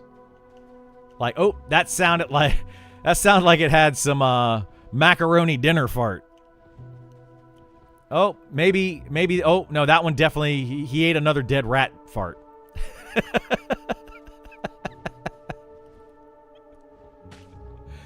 That's how good I want my headset to be.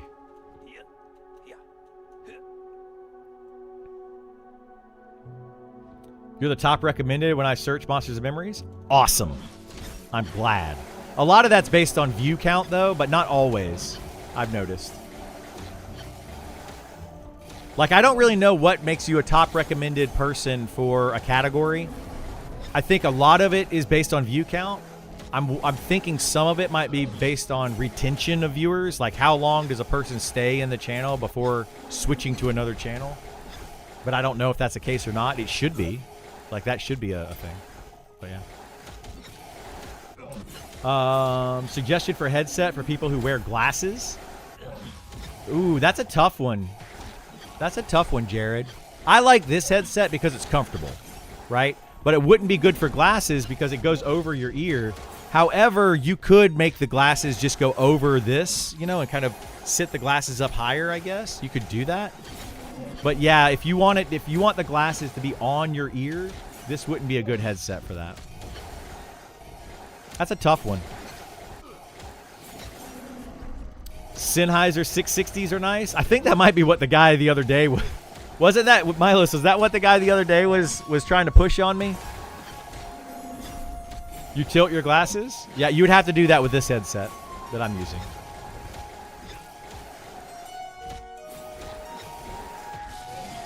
The amount of conversation I've had about charm and PvP is definitely 100% a factor.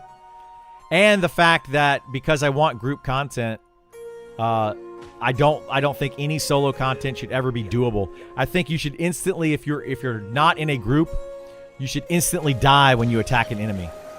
Like, there shouldn't even be a chance for you to live. I think that's what people hear when I say that group content is my preferred content. What? You mean you can't solo? People should be able to solo. They don't have time to get into groups. I'm a dad. Okay. What? Okay. Anyway. I use HD 660S2, and it's amazing. There you go.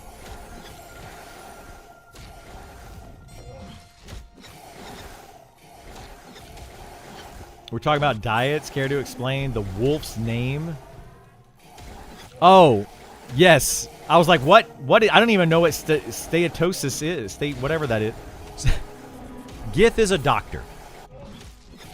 And he randomly names his pet based on the studies or whatever it is that he's reading at the time.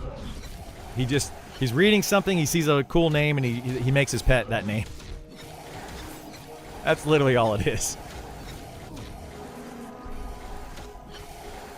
AKG has some nice headsets. Do they?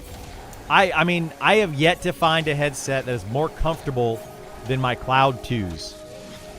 And I've even tried Cloud 3s and the Cloud Ultras or whatever they were called. I've tried a lot of different headsets. I've tried ones from other companies, Turtle Beach, which are awful. But Cloud 2s are the most comfortable headset I've ever worn and still have very good sound quality. They're not the best quality sound that I've heard, but they have very good sound quality. I've had some other headsets that are fairly comfortable, but are terrible quality sound. Like terrible sound. But comfort is my most important thing. So, Cloud 2s. No, this is not a sponsorship, by the way. I literally bought these Cloud 2s with my own money. I have another pair of Cloud 2s right here. Literally, I have 2 pair of Cloud 2s at my desk. That is how much I like them. I have another pair of Cloud 2s in my son's room. So I have 3 pair of Cloud 2s in my house. Like, I really like the comfort of them. Yeah. Yeah. Yeah. Yeah.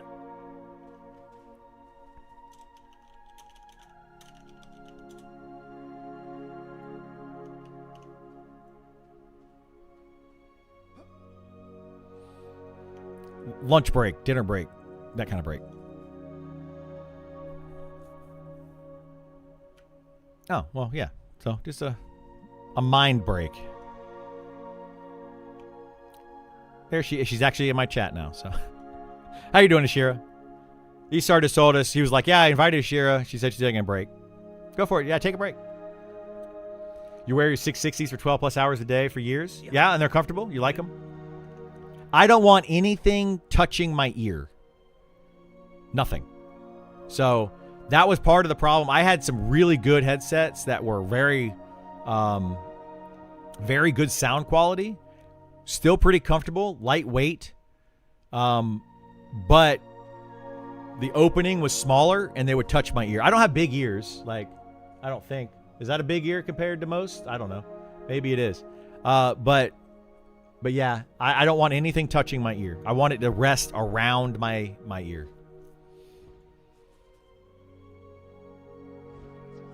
They're over ear, but without putting pressure on them. But they actually touch it. They don't touch. Okay, so yeah, that'd be good. That'd be good. I'm on the same. Hate ears being touched. Yeah, I don't mind my ears being touched by like my girlfriend. Rubbing the back of my hair and my ear or something. Yeah, sure, go for that. Heck yeah, I like that. But I don't want my headset touching it. I had a pair of headphones one time that literally is like that big around or whatever, and it just sits right on top of your ear. Oh my God, it's awful. I just spent 6 hours, 30-minute camp spawn because I miscounted how many heartwood roots I had left and I owed someone. Oh no. Oh no. Logitech Pro 2 is best headset. I like Logitech products. I didn't like their headset. I also don't want a battery-powered headset. I don't know if the Logitech ones are not. I know a lot of Logitech stuff is battery. I don't like battery-powered headsets because they're too heavy. They add too much weight. And the battery dies. Am I going to get 60 here? No, I think we're going to go somewhere else right now, actually. We're probably going to stop doing this camp starting tomorrow. We were thinking get to 56, like during the day here, and then go somewhere else. Continue. Oh, it's staying here for now.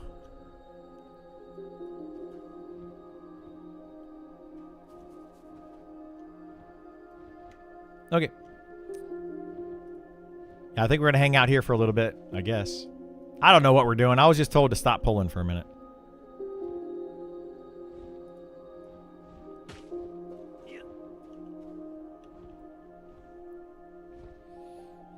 But no, I'm not going to stay here forever to get level 60 now. We only do this in the mornings with me and Gith, so like, I get the question a lot. Are you only going to camp this one spot? You're just doing the same thing every day, all day. First and foremost, that is a lot of what this game is camping one area, especially when you get to higher level. You kind of pick a spot and you stay there for a while, like all day long. But outside of that, this is a very easy camp for me and Gith to play. So I can be, I can sit here, chat with you guys. Gith is working right now. but he's able to still heal. So that's why we sit here and do this, is because we're just able to do it. It's a very easy camp. I would prefer to go and camp some named mobs, get some gear, that kind of thing. But, you know, it's fine. We're not in a rush. That's what they made this game be, with how long it takes to do anything. All the tiers over you level too fast. I mean, I do think you level too fast. But I don't mind sitting here for hours doing this. Like, that doesn't bother me. But I do think you level too fast.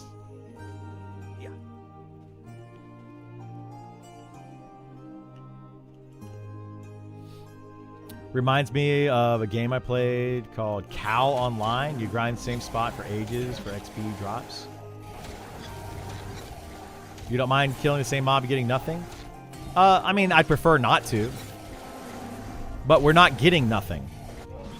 We're getting XP and we're getting gold. So we're getting something. How is tanking 15 plus? I hear it's horrible from the Discord. Well, Discord, a lot of times have no idea what they're talking about. What is horrible, though, about tanking 50 plus? Because, like, I need to have a baseline, right? I don't feel like tanking 50 plus is really any different than tanking at level 20.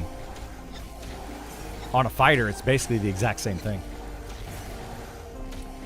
Oh, so you hit too hard? Well, who's level 50 plus that's saying that? Are they actually level 50 plus? Because there's not that many people. Who all 50 to 60? There are 18 people online that are over level 50. Out of those 18 people, there's 1, 2, 3,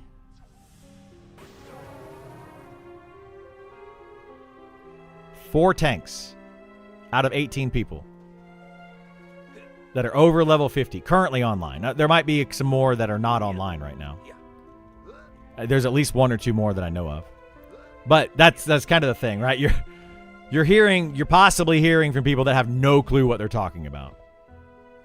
But that said, yes, monsters at level 50 to 60 absolutely hit a lot harder than the monsters prior to that.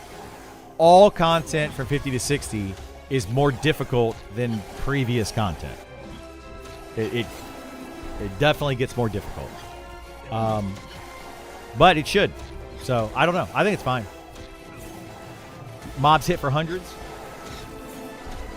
They do hit for hundreds. When they can hit for over 100. Yes. This one's hitting for 104, 102, 73, 92, 92. That's how much it's hitting me for. 73. So yes, they can hit for over 100. They don't hit for hundreds, no. There are mobs that can hit for up to 300 in the game, yes. But those are raid bosses. So there's only like 5 of them that can actually do that. Level 60 mobs. There are mobs that are level 60 that are mostly named that hit for like 200 damage. But if you slow them and debuff them, they don't hit for 200 damage. So it depends. Like you would need more information. It sounds to me like it's more of those people that have no clue what they're talking about, that are complaining about something that they don't actually know what they're talking about. That's just what it sounds like. I don't know though in particular who's saying what.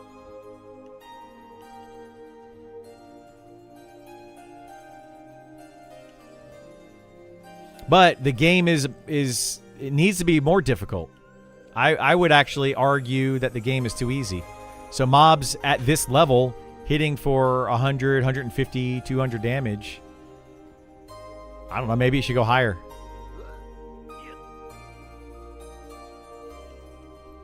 Because it's really not that hard. But yeah, like Easter said, there's caster mobs like wizards that can hit for 2,000 damage nukes. I have 2,218 health right now. So a mob could nearly one-shot me. Surely gearing isn't great on current 50-plus players. Yeah, well, that's another thing, yeah. Like, a lot of people that are level 50-plus blasted through levels very quickly, didn't necessarily camp all of the items that they needed, so their armor class is probably lower, their gear, you know, just in general is lower. My armor class is only 319. You can see it right here. Right there. So it's only 319. I should be closer to 400 armor class right now. There are probably people that are in their 40s that have been camping gear and getting better gear than me that are probably closer to 400 AC. Most likely. You're still wearing a green Drakeling coat? Yeah. I mean, any major gear check areas? No, not really. I think that gear or armor class is like a tiered thing, and if you're under a certain armor class, when you get to certain levels, it definitely hurts a lot.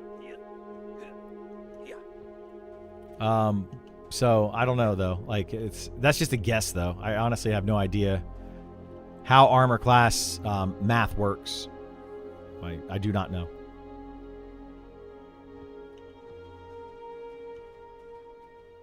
Why is it so dark? I feel like it's darker than normal.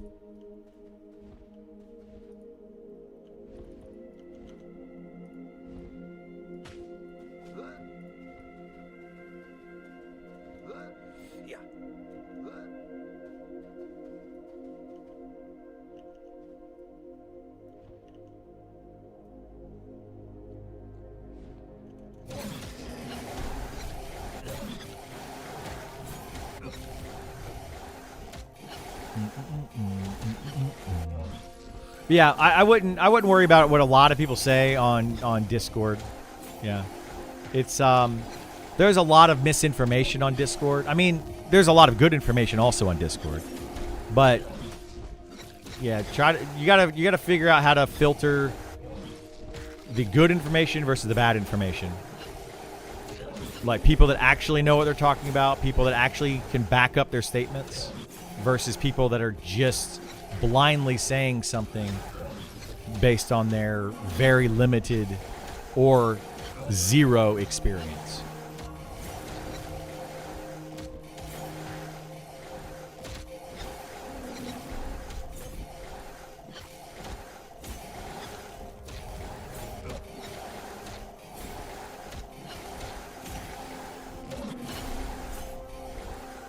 Like I've had people come in and say like, Fighter is the best DPS in the world. It's easily top 3 DPS in the game, and it's like, based on what? Like, what? What's making you say that? Well, I heard it on Reddit. I saw it on Discord. Okay, based on what? They have no idea. They literally have no idea.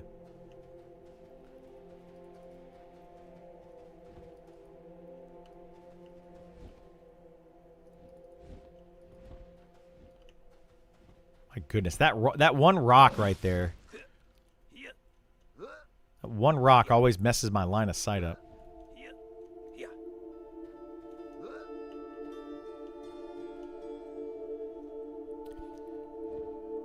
Based on coffee, technically, he shares that opinion about Fighter.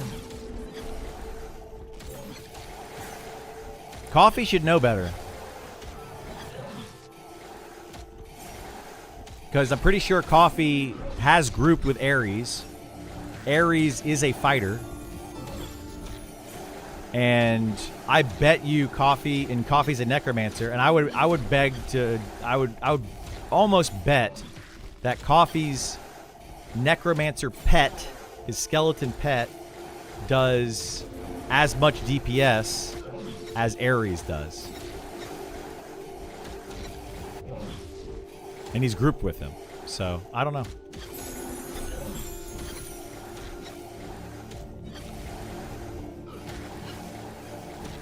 You don't trust any of the streamers? Don't, yeah. Necro seems really strong. Necro's strong. Yeah, it's a good solo class. It's very strong. The devs have acknowledged TTK isn't where they want it. In my opinion, if debuffs and dots aren't viable, it's too fast. I agree. Yeah, I agree with that. But yeah, Necro's a strong class. It's not the strongest, depending on what your gauge is, right? Like, what are you comparing it to? What are you going up against, etc. But it's a very good class. It's always been strong as a pet class in general. Yeah, it has. Debuffs are valuable, but sure, dots are not always great. Yeah. Well, debuffs become less valuable if you have a very good TTK. Like, if your group can kill something in 20 seconds or less, which a lot of them can, then casting a debuff becomes less mana efficient. And you're better off just saving that mana to cast a heal, for example. So, yeah, that's a whole other thing.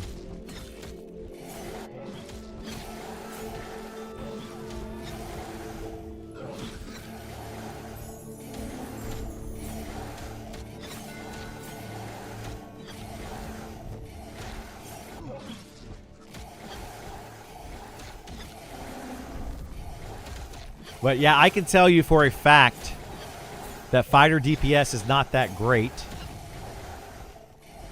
At least, you know, like a normally geared fighter is not that great when compared to a lot of other classes, because if my friend that's a necromancer puts his pet on a mob and I attack the same mob, we will bounce threat back and forth between myself and the necromancer pet. So that means that they're about equal.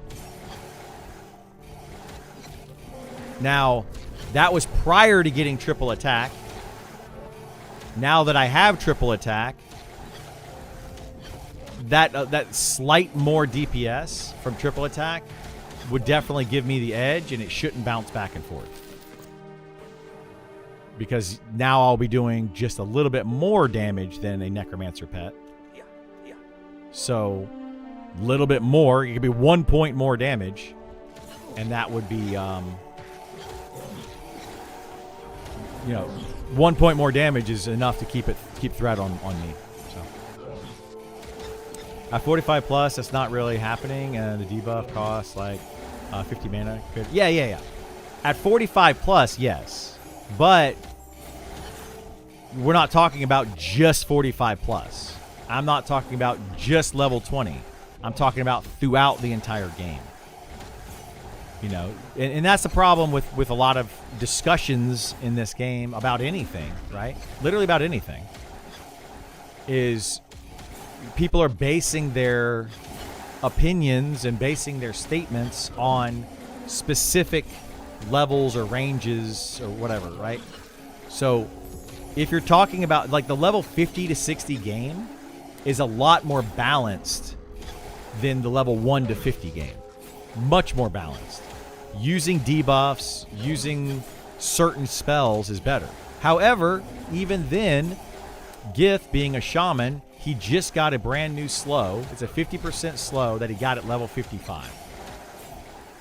That slow is not worth him casting a lot of times when we're in a full group, because we're going to kill the mob too quickly. And then it's kind of a waste of mana. He just runs out of mana trying to slow every single mob that comes in. So using a lesser slow, a lower level slow for a lot less mana cost is way more efficient. So again, it depends on what slow you're casting, what debuffs you're casting, what mobs you're fighting, the speed at which the mobs are fighting, how many players are in your party, etc., etc., etc. There's a lot of factors that are in there. You know, somebody could say TTK is too slow, and they're a solo player that's playing a paladin. Well, yeah, TTK solo on a paladin is really slow compared to the TTK of 6 players using a charm monster to kill one enemy. That TTK is really fast. So you have to look at apples to apples, you know, not apples to airplanes. You gotta look at it together. And that discussion doesn't happen on Discord. It just doesn't. People are just like, TTK is too slow, TTK is too fast, XP is too slow, XP is too fast. Based on what? Too fast, too slow, it's a, you know, silly thing. Silly thing. Just PvP player think it's good in PvP. Yeah, PvP players think that things are good in PvP and not in other things, whatever.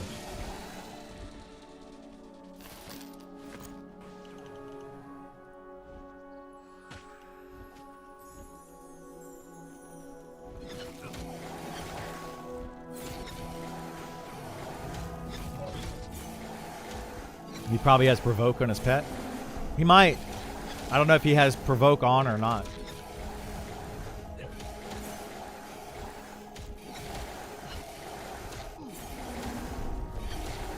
I also find it odd when people complain about the fighter's DPS. In theory, they should do about 80% of rogue. With set kitted for damage. Yeah, I mean they should be pretty high. Fighter DPS should be decently high. I don't want to put a percentage on it. I don't think that 80% is necessarily a wrong number. I think that, you know, might be about right. But yeah, fighter DPS should be decently high. But it should not be higher than a DPS class. So again, when somebody says that a fighter DPS is really high, what is high to you? Like, give me some numbers. Tell me what it is that makes it high, makes it low, makes it whatever it is. Or give me an example. DPS, like my example is DPS, a fighter's DPS is about equal to the same level necromancer pet. That is actual information that can be tested and looked at and analyzed, etc.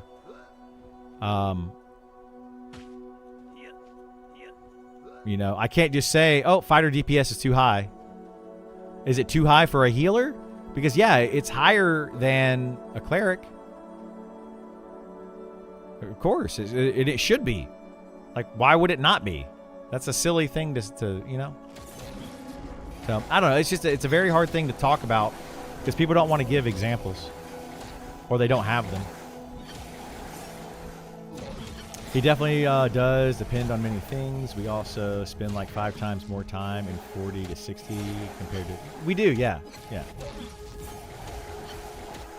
I mean, it's like twice as long. The game from 1 to 50 is about equal as the game from 50 to 60.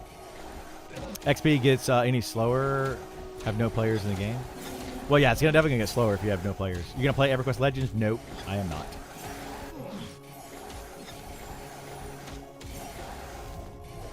Are clerics fun? They can be. Depends on you. Depends on what you want to play and like how you want to play and stuff like that. But a cleric could be fun, yeah. TTK, XP rate, class tuning are great points. I think the game breaking bugs must be top priority over balance until EA drops. I think game breaking bugs, yes, should be top priority over those things. But those things are also extremely important before EA drops. Because once EA is out, people are paying for the game. Once they are paying for the game, they are no longer testing. They are literally a customer. And they should expect the game to play in the way in which that it is meant to be played. As close as possible. Of course, balancing and TTK and all those things are going to be changed and modified and rebalanced over time, right? They're never going to be perfect, but they should still be things that they look at right now. Like, we shouldn't just ignore them. Like, nope, you don't need to look at that. We can have this thing be way overpowered and just, let's go into EA. No, we can't do that. It's going to unbalance the game. It's going to make everything out of whack. Just like the economy of the game. If you leave the economy, early access starts, and the economy is just completely bonkers, well, that's going to break the game for the next however long because you broke the economy early on. It's going to be a very hard thing to fix that economy if it starts out broken in early access. So, yes, game-breaking bugs are more important, but that doesn't mean those other things are not important at all. Like, they should all be talked about, looked at, and changed and fixed, and etc. They should all be dealt with. But game-breaking bugs should be the priority, yes. And I'm talking about before early access hits. Because some things after early access hits, it's too late. Like, you had your chance. Now it's too late. You've already broken it. Then you're going to have a lot of upset people that are like, why are you nerfing my class? Well, because it's been broken since before early access started. Yeah, but you let it happen in early access. You let me have a broken class at the start of early access. Now you're fixing it. Like, take that stance. Take the stance now. Hey, we are going to fix broken classes for the betterment, the health of the game. Like, absolutely take that stance now.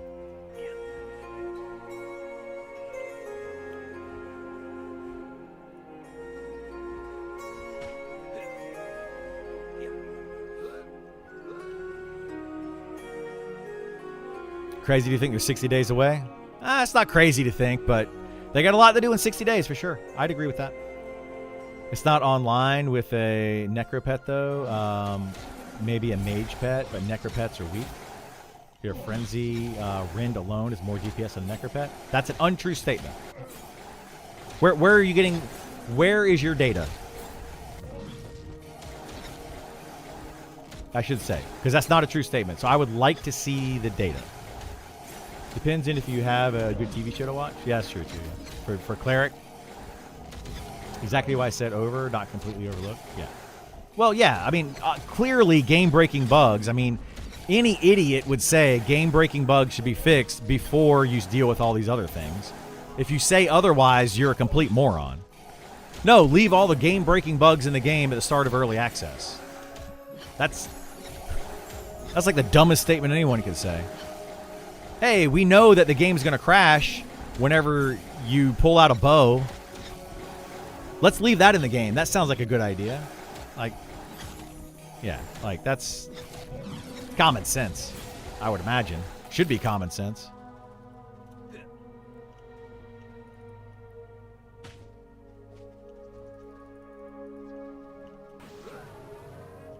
Who has data on top DPS besides devs?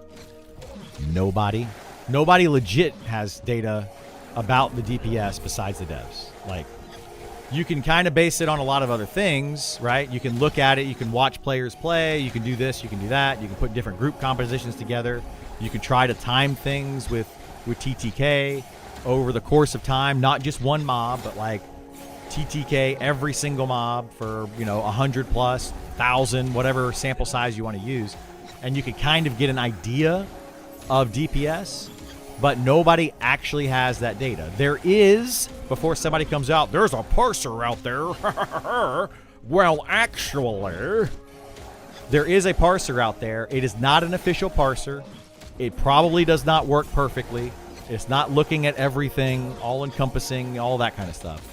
It's trying to read the data in the game and trying to make a very estimated guess. But it is not necessarily perfectly accurate. So, just to throw that out there before somebody tries to pull the well, actually. God forbid we expect people to be reasonable and treat EA like VA, or, the expectation that MMO balance changes over time. Yeah. Balance would definitely change over time. I think them laying out clear vision of the changes needed for the classes now before EA is important, if not fully implemented. Yeah, absolutely. That's where I'm at with it. Let's get the idea of what you want those classes to be and where you want them to be, and make that very clear to the community, which is literally a post I made about 6 months ago on the Discord. I wish that I could go back on the Discord. I might be able to go back on the Discord and find that post. But about 6 months ago, I don't know exactly how long ago, I made a post on the Discord that literally said, hey devs, could you please tell us what it is that you want out of this game so that we are not guessing what you want. As in, what do you want approximately the TTK to be? What do you want each class to be? How do you want these, the balance of each classes? Do you want classes to be high DPS, low DPS, good tanks, good healers?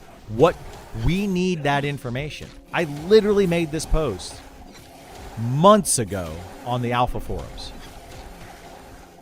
And it was crickets. Absolute crickets. Now, maybe the devs read it. Maybe. And they were like, yeah, we're going to get that information. And they're now getting around to doing that. But no one said a word. There's a few people in the community that kind of talked about it briefly. But no devs said anything about it. Now we are finally to that point where they're like, maybe we need to have that information. And it's like, we probably should have had that a while ago. That's me picking on the devs a little bit. Developing a game's not easy. It's hard. It's very hard. But, we could have been talking about this for a very long time. And I think, I think there was some talk about it. Some. But, yeah. Anyway, I could go into more detail about that, but I just don't really want to because, again, I don't want to speculate on things. I don't want to make assumptions on things, but I think certain things were happening behind the scenes that we don't know about. They need to fix the damage formula. It's horrible. You can hit for 1 to X, and so many damage caps makes getting gear feel worthless. I mean, yeah. I would say that, yeah, the gear doesn't always feel great. And little stat changes don't mean much. But it's all the stat changes added together. That's when it starts to feel better. Let me see. Where are we at?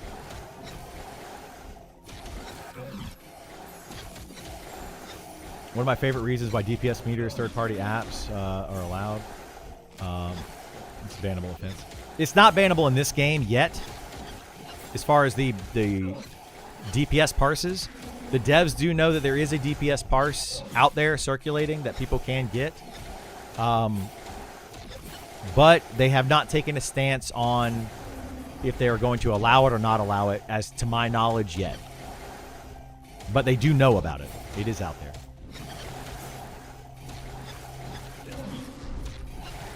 Have you gotten to experience the bug where if you camp too soon after getting off the boat, when you log back in, it returns you to the boat?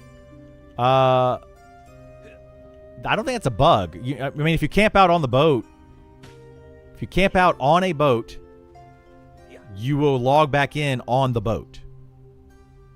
If that's what you mean, that's not a bug at all. That's intended. To my knowledge, is intended. So, like, you could literally get on the boat at Night Harbor, log out, wait 15 minutes, log back in, and you'll be somewhere in the middle of Shallow Shoals.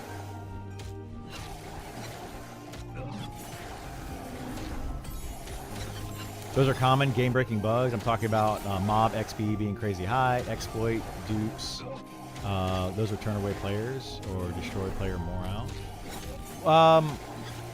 Well, the mob XP being crazy high, that's an opinion. I agree that we are leveling too fast, so I agree with your opinion on that. But that is an opinion. Like, that's not a bug. Unless you're talking about, like, a specific mob giving way too much XP when you kill it. And that is, like, that particular one mob is giving, like, 10,000, 10 times more XP than any other mob around it. But yeah, that's not. But exploits, yes. Exploits, any type of exploits, dupes, all that kind of stuff, yeah. Exploits, dupes, logging, or pulling out a bow and using it, crashing the servers, those are all in the same category for me. Those are game-breaking, world-destroying bugs, yes. But so is the economy being completely out of control. Like, this game in early access hits with the economy the way that it currently is, will destroy the economy within 3 to 6 months. That is also game-breaking, but it's not really a bug, it's just bad economy. That is as important as a dupe. Because, depending on how hard it is to dupe something, I could potentially go and farm something easier because it's game breaking to the economy, right? I can think of something off the top of my head. Let's say that I could dupe something, and I could dupe something, but it takes me 5 minutes to dupe it by like logging in and out of the game or manipulating something or jumping over, whatever. It takes me approximately 5 minutes to dupe an item that I could break down and get arcane dust from. This is very specific, I know, because there's a place that I'm going with this. There is an island in the game right now where I can go and farm arcane dust and get arcane dust, 4 arcane dust about every 30 seconds. I would rather just go and farm it, and that's game breaking to the economy, way worse than a dupe where I could dupe arcane dust. That's what I'm talking about. Certain things are more important because they're more game breaking without being a bug. It's just that is the way the game is currently built, and it's bad. It's just bad. So it depends on the situation. But yes, I do agree that game breaking bugs should absolutely be looked at as quickly as possible. I 100% agree with that. But some of those things are much more difficult to fix. Like some exploits and bugs and dupes and stuff are way more difficult to fix. Whereas, a simple tweak to certain numbers, certain calculations, that's like a 30-second fix. Those should be done, in my opinion.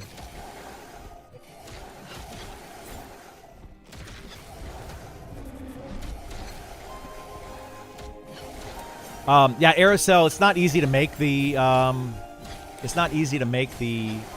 parser. You would have to do something like a packet sniffer or something that literally reads your, like you could have something that reads this right here and sees the damage that you're doing and just reads the screen. You could have that too. There's a couple different ways that you could actually make a parser. Some of them are a little bit more accurate than others, but yeah. Let's see.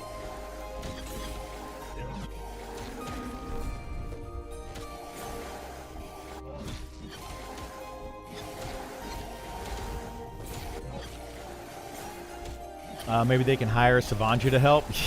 Maybe. People that aren't in development don't understand risk assessment process. When or what risk during that process are high, low, or acceptable? Well, yeah, they don't. Sure. I would agree with that. But I mean, I don't know why we're saying that. I don't know why you got to I don't know. I don't know where you're going with that, but sure, yeah, it's not an untrue statement. Where's this island? This isn't an island. This is in this is in Fallen Pass. Like you camp at the bank after getting off the boat. Oh, you camp at the bank after getting off a boat and you'll end up back on the boat? I have not experienced that bug, no. That seems like a terrible terrible bug. There is a bug that I'm going to call the ghost bug. I'm not going to tell you how to do it. But there is a bug that I need to figure out if the devs know about or not that allows you to literally go anywhere you want in the game without aggro. It's like you're just a ghost character walking around. Like the entire game is frozen in time and you're walking through it. That's a pretty bad bug. But I need to find out if the devs know about it or not. How's the economy out of control? There's a lot of reasons. The economy, the economy is kind of broken in this game. For example, that I just gave, you can get arcane dust very easily. Like every 30 seconds, you can get 4 arcane dust. Is anybody done enchanting? And they can tell you how much 4 arcane dust is, how hard that is to get normally. You should not be able to get 4 arcane dust every 30 seconds. It's way too much. That's how the economy gets out of control. Little things like that are just overlooked. The amount of money that you get, the amount of items that drop, Right now, for example, I'm sitting here killing these mobs over and over and over and over and over. I'm gaining gold or technically silver and copper every single time that I kill a mob. It's not costing me anything as I do this. I could literally sit here and do this indefinitely, bringing in money without costing anything, without spending any money. That's part of the economy, right? So that's the problem, is that there's a lot of influx without enough outflux. So the supply is greater than the demand for those that want it very simple. Economics 101. Supply is way greater than demand in a lot of cases. Not in every case, but in a lot of cases.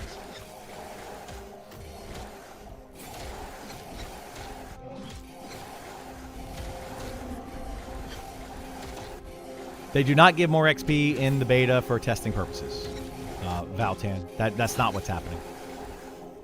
It's a funny point. Dupes aren't actually a problem. It's generating too much of X easily. So if you can do it legit, that's as bad as duping. Yeah, exactly.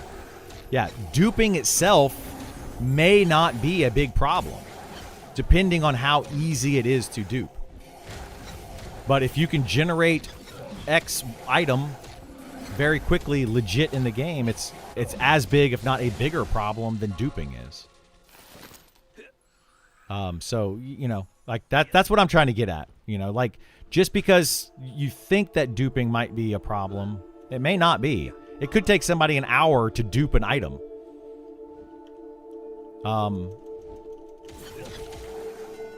Still a bad thing. Still needs to be patched. But in that hour, how many of that item could you actually obtain? Legit.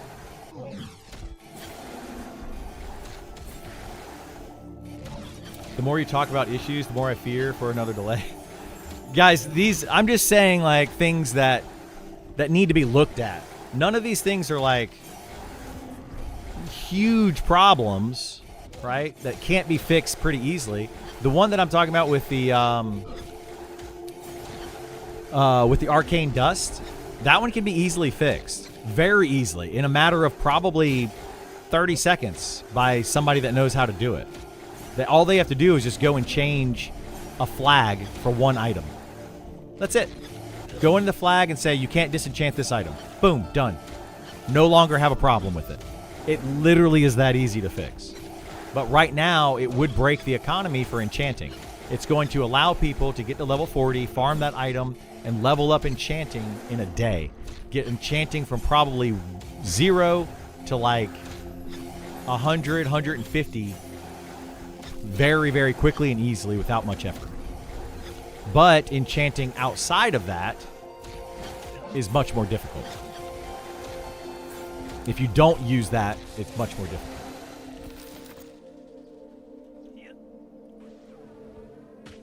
I mean, they're just little. There's a lot of little things. They just got to find them and deal with them. But it's probably not a priority for them right now. You know, that's the thing. They're probably not a priority. The island that you talk about to get the arcane dust. Oh, that island? Yeah, it's in Shallow Shoals. It's the Ashira Island. Go out there and abuse it, please. By all means, go out there and abuse it. There's nothing illegal about what you're doing. There's nothing like that's going to get you banned. You're just killing monsters and disenchanting items. They just drop too often. Are the banks linked in this game like they were in EverQuest? No. What?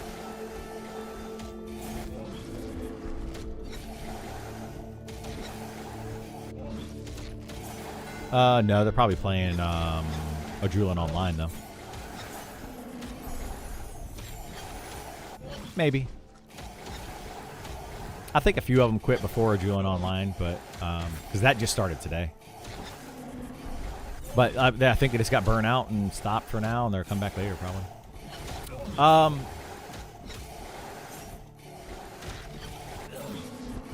It started today, it started yesterday afternoon, I think, and it goes for like this week, and then it stops again. It's like a week-long alpha test or some 5-day alpha test or whatever it is. I was just saying the risk of leaving something the way it is or taking the time to fix or tune based on what they want. The process of risk is still there. Yeah, of course it's still there. Of course. Yeah, I mean, I understand risk assessment. Like, I get it. I know how that works.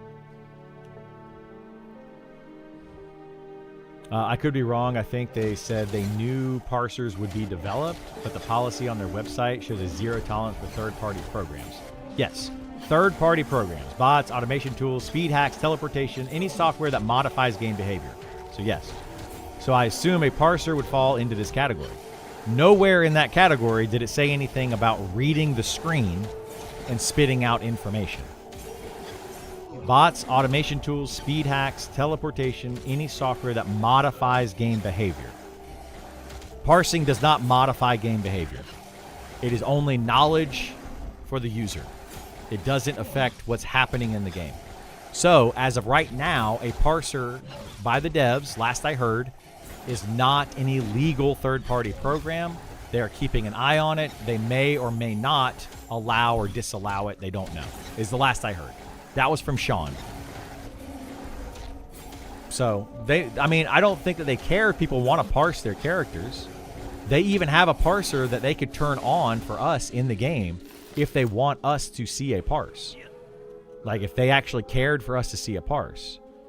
I think that parsers, this is just my take on it, parsers are not necessarily a bad thing for the game, but they're generally speaking bad for the community, because you end up with people that are like, oh, you're not parsing high enough to be in my group.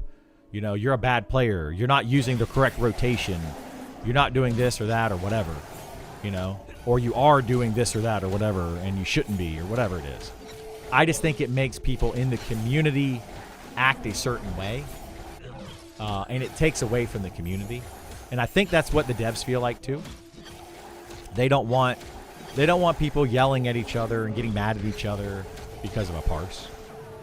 Kind of the same thing in Final Fantasy XIV, right? Yoshi P in Final Fantasy XIV says they're not going to stop people from using parses, but if you talk about using a parse in-game, they will ban you, is basically the stance of Final Fantasy XIV. They know people are going to use them, and they don't really want to fight that. They just don't want people using it against other players. So, most MMOs have inflation because of that. I don't know if that makes... it's going to be hard to solve that issue. Yeah, inflation is going to be an issue, but what I'm saying is with the economy, like, you gotta curb that as much as you can. Like, we know inflation is going to be an issue. Inflation is an issue in real life, and it's very, very hard to stop. But you can't let it get out of control either. If you don't try to fix it and you just let it go, what you end up with is something like EverQuest, where in EverQuest Live, you need to have billions of plat to buy any item, because it's just people have so much money in that game. As a brand new level 1 player in EverQuest, you have zero money.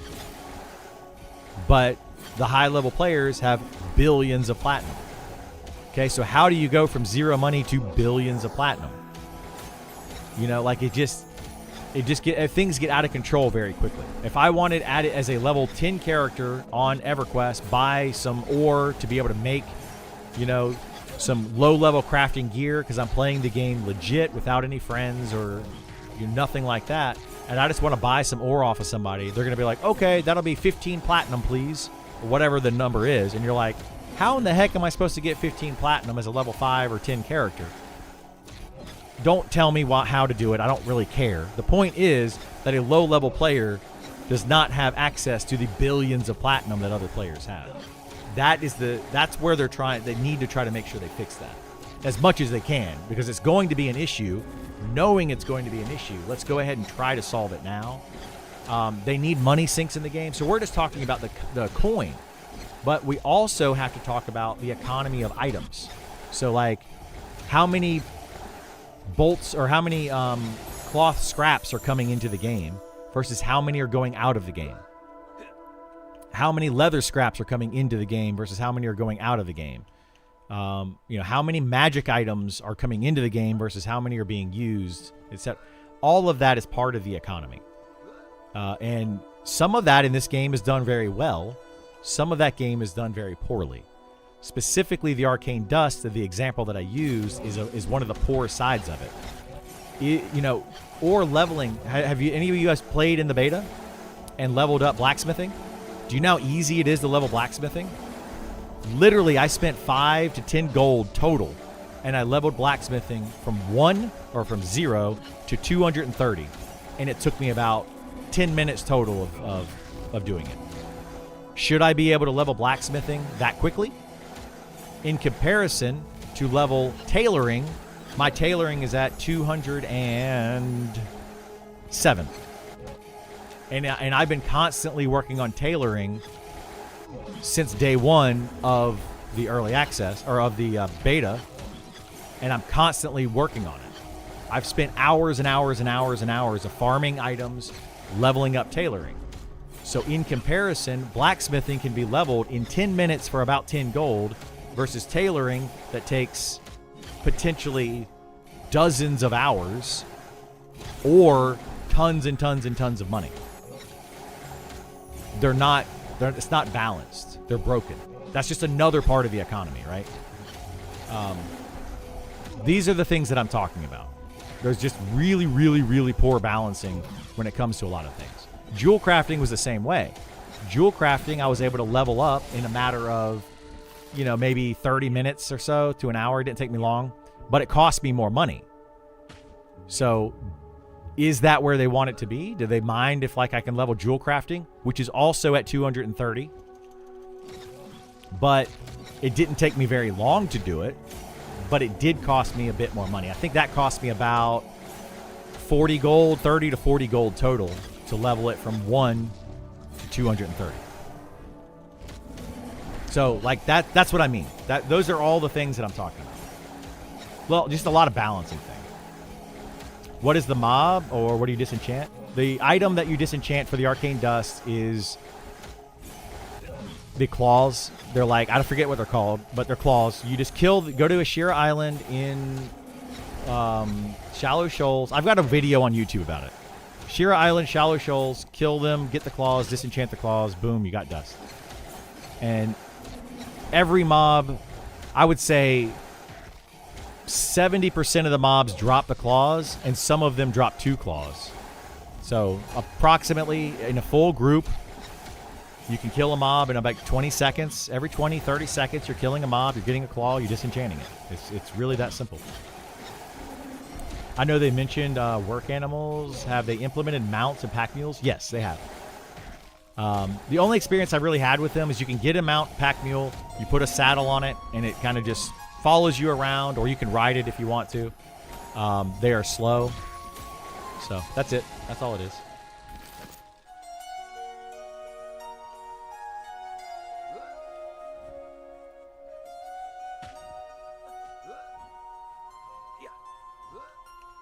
But they're great. Like, I think the pack mules are a good idea. I can't wait till they add more to them and do more with them. Parsons are super weird. They're not theoretically a problem, but they always have an actual problem in MMO. Yeah, absolutely. Bad economies ruin games, and at least 2 MMOs that tanked in the beginning because of poor economy. That's exactly what I'm talking about, Darkness. Like, yeah. I really hope the expedition and shipbuilding is going to have huge resource sink. I do too. That's what I'm kind of hoping for. Like, right now, the economy in the beta, it already is what it is, right?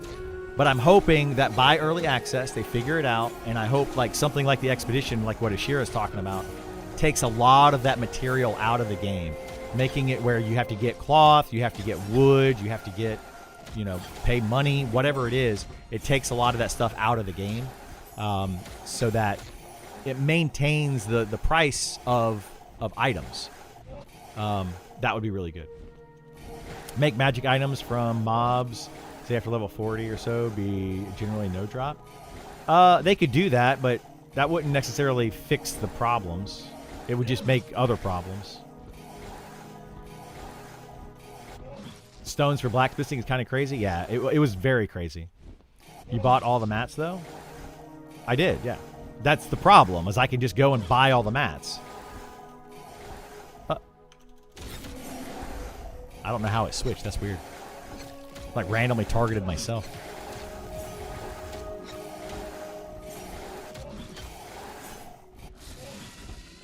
That was really strange. I had Easter yelling in my ear, GIF yelling in my ear, like, "You're not attacking." Sorry. Yeah. Anyway, I feel like I'm preaching right now, and I'm not trying to do that. I'm just trying to explain the situation to people. I'm making it sound a lot more dire than it is. So I apologize for that, for people that are like, "Oh my God, this game's going to absolutely fail." It's not going to fail. Like, I don't think that's what's going to cause it to fail if it does fail.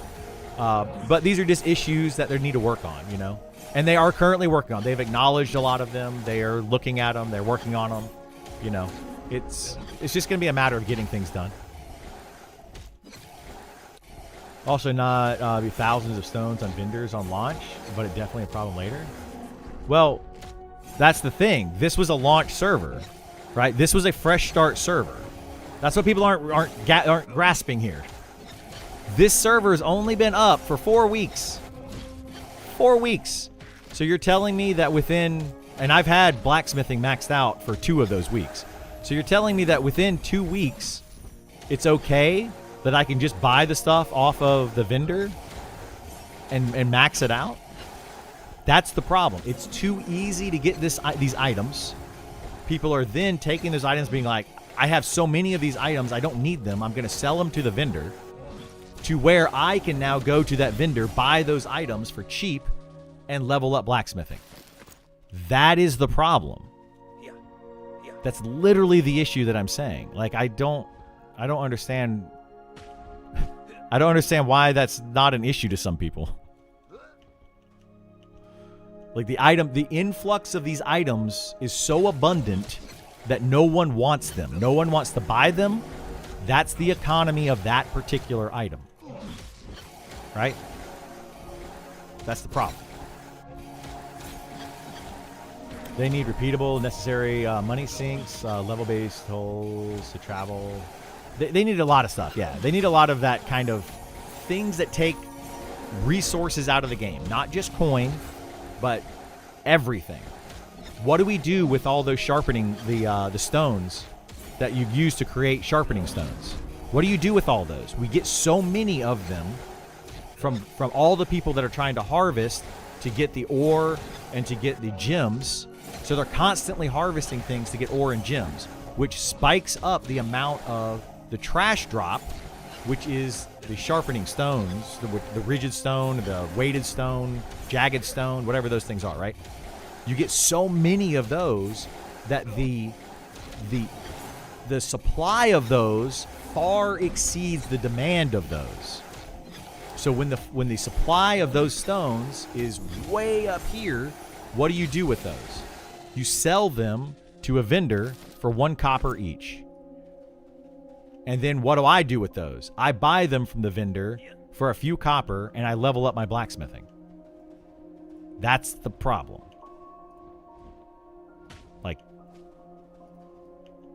the supply far exceeds the demand of anything is economy.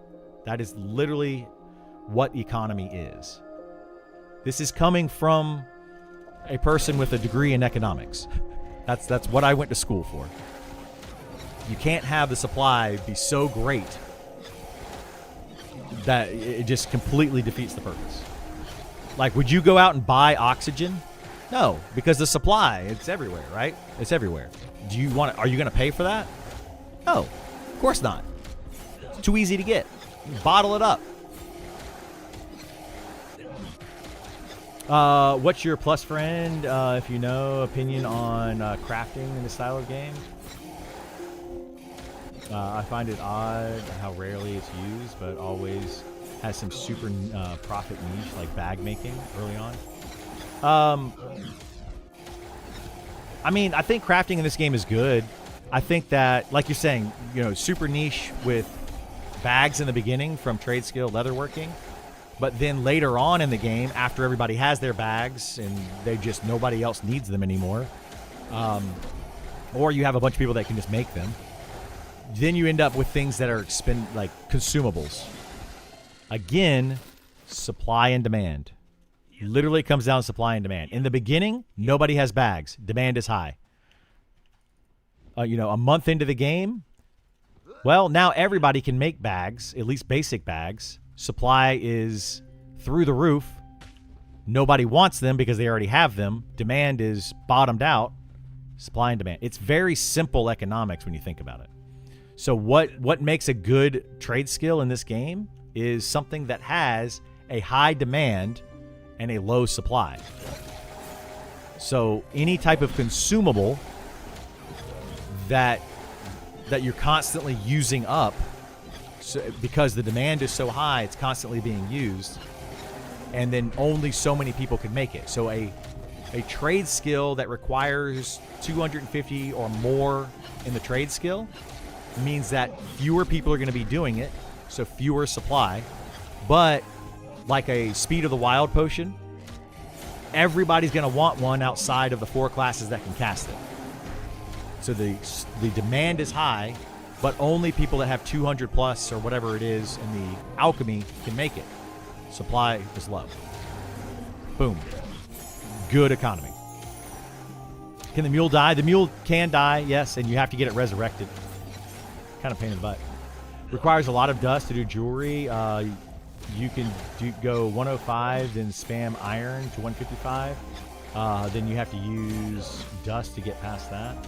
Unless you have some other tech, do jewelry, but I've been working on it now. So yeah, you can, whatever, iron I think is what? I want to say arcane is iron, right? Arcane dust, and that goes up to 155. So you can get up to 155 using that arcane dust very easily. There's a gray horse dead in Fail and Draw Bank. Uh-oh. You rezzed it with my druid and the bankers NPCs killed it again?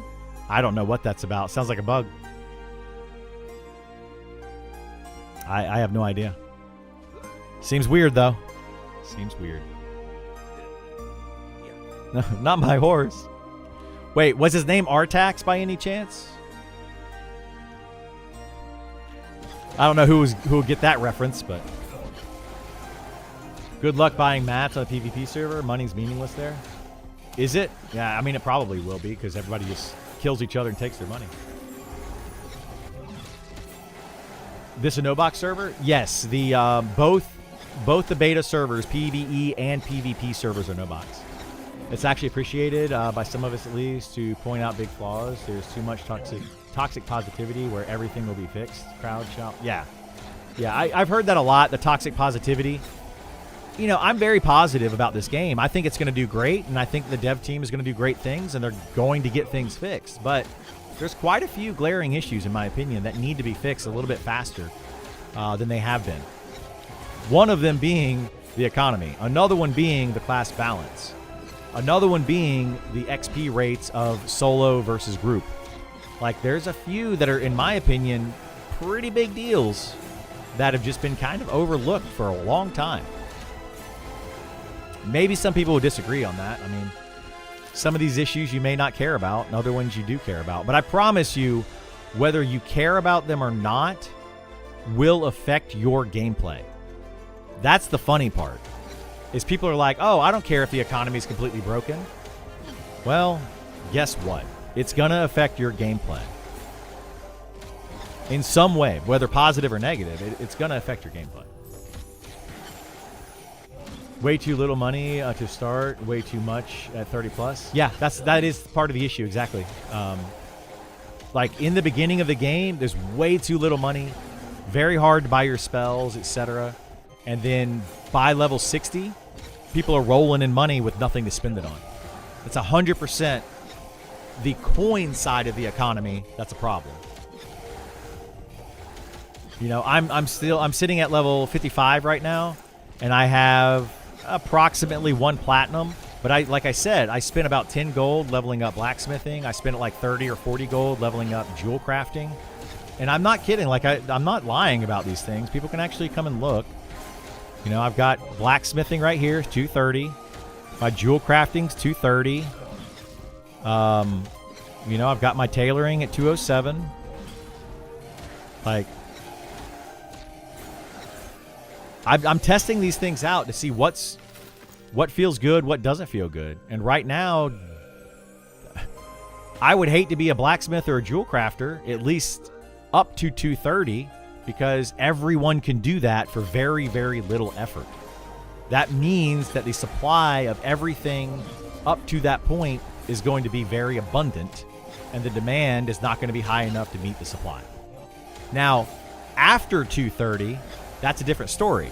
If you're willing to level up jewel crafting or blacksmithing higher than that to make like steel and platinum stuff, then yeah, that absolutely, that could be worth something. The supply is going to be a lot lower because those things are actually hard to make and hard to find. Everyone knows the horse of never-ending story? They don't. Everyone here probably were old, yeah.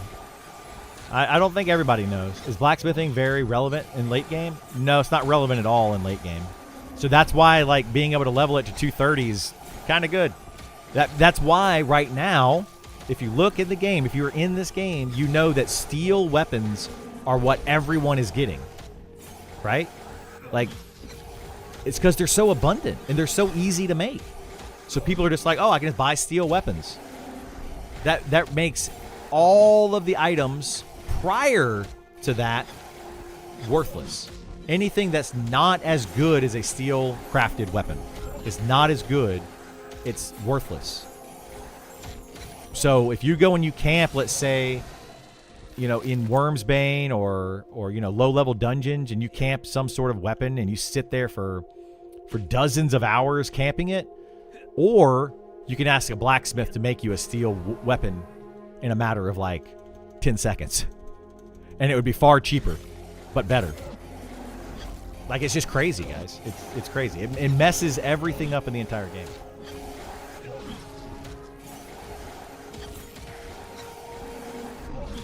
You love that kind of crafting where everything is buyable? Well, it shouldn't be, right? It shouldn't be that way. But, some people are going to like it. Do you remember the oxygen bars at the mall? People spend money on oxygen. Yeah, they also did, what was that, Spaceballs? They were buying cans of oxygen, and that was the entire plot of Spaceballs movies. They're stealing oxygen. Hilarious. But they also said the same thing about water, right? When they started bottling water, man, people can't bottle water and sell it to you. Guess what? They certainly can. That's marketing. That is like marketing 101.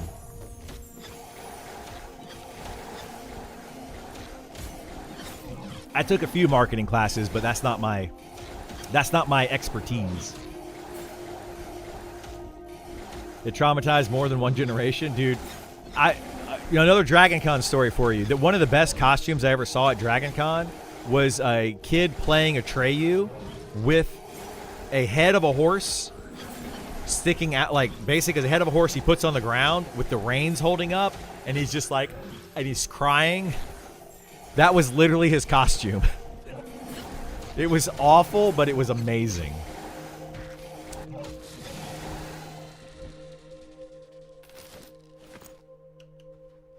You bought all your spells and you're at 121 gold now? Yeah, but you also been selling your... You've been pimping out your sow. That's not fair, Isar. It's not fair at all. Sow classes have it made. Oh, I can just sit at the bank and make like hand over fist money? That's ridiculous.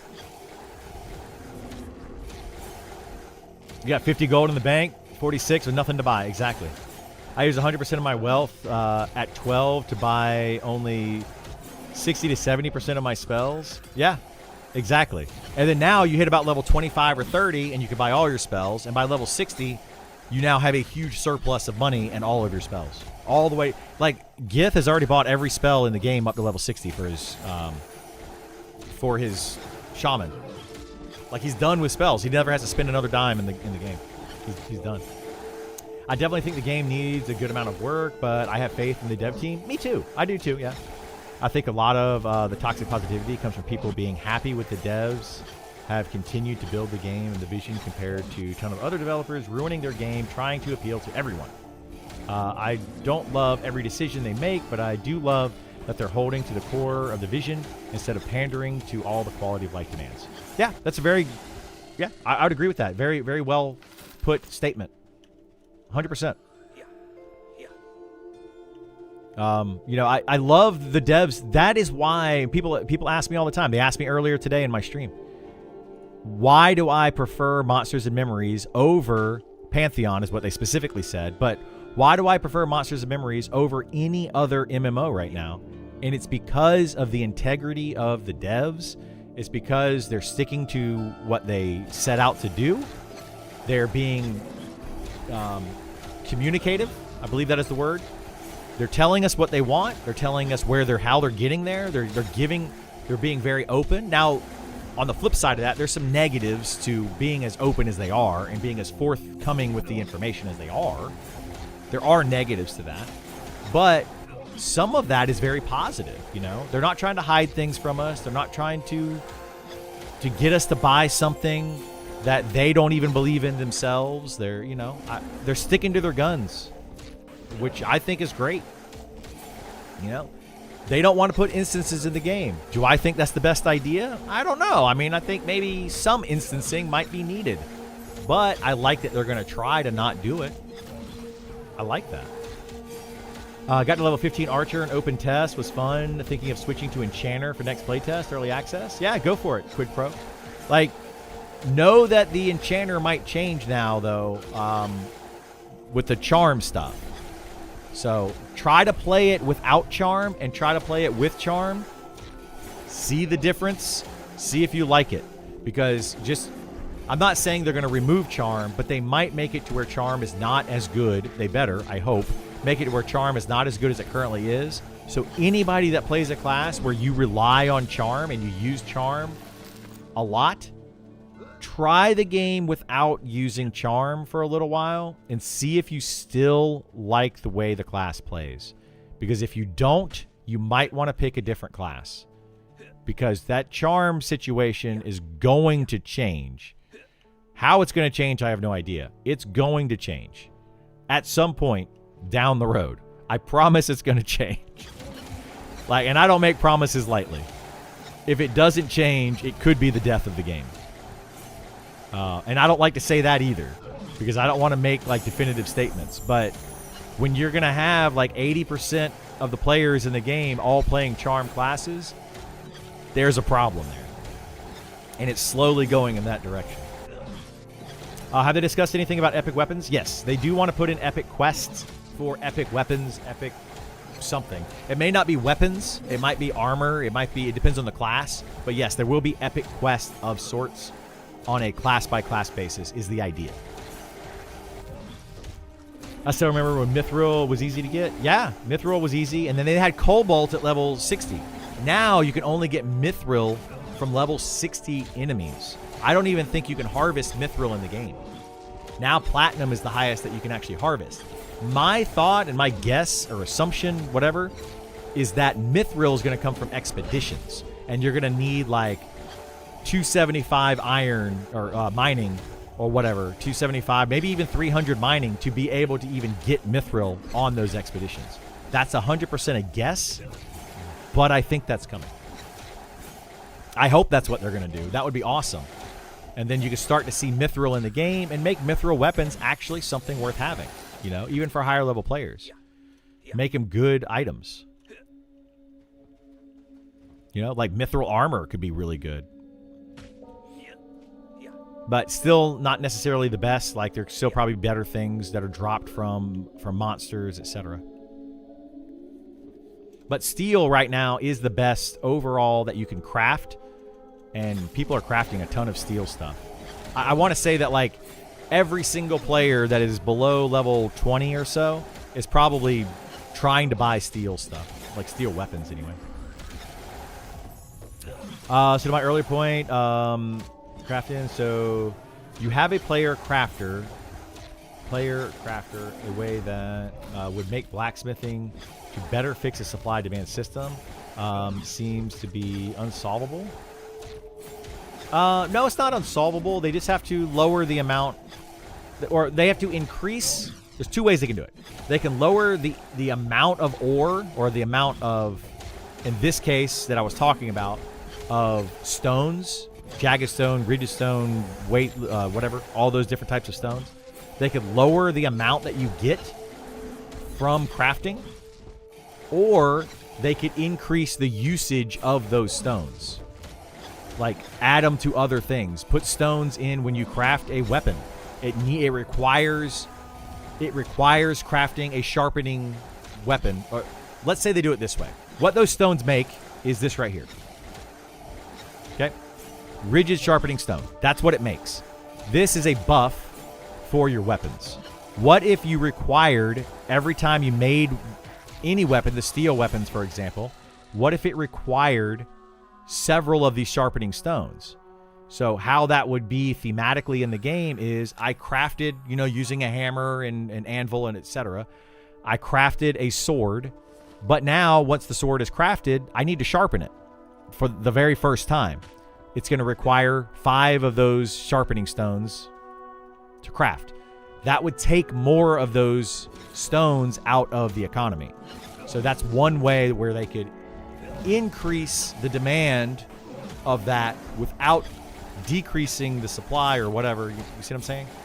So that would increase the demand of it, and it would make those stones used, which means that fewer of those stones would be available for people to craft to level up their blacksmith. That is a way to do it. I'm not saying it's the best way, but it's a way to do it. There's a lot of ways that they can fix some of these problems. They just have to look at all of it. Like how much of something is coming in. And they do have this, by the way. Part of their tooling allows them to see how much of an item is dropping. They know exactly how much money every single player has in the game.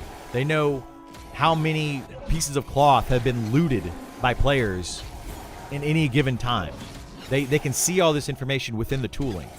So if they can see that we're getting 1 million sharpening stones or 1 million rigid stones a day, but people are only spending 100,000 rigid stones a day, that's 900,000 supply extra.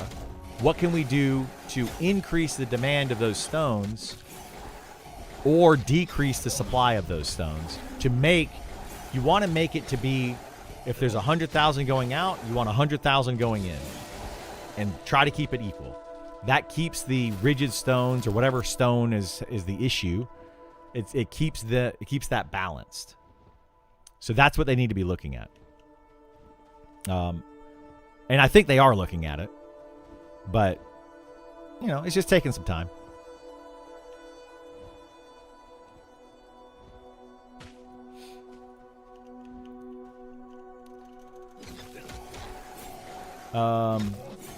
I always thought camps areas drop less money and gear the longer the players are camped there. No. Encourage people to move somewhere else. No, that's not. To my knowledge, that is not correct. Now, that is a very fun theory.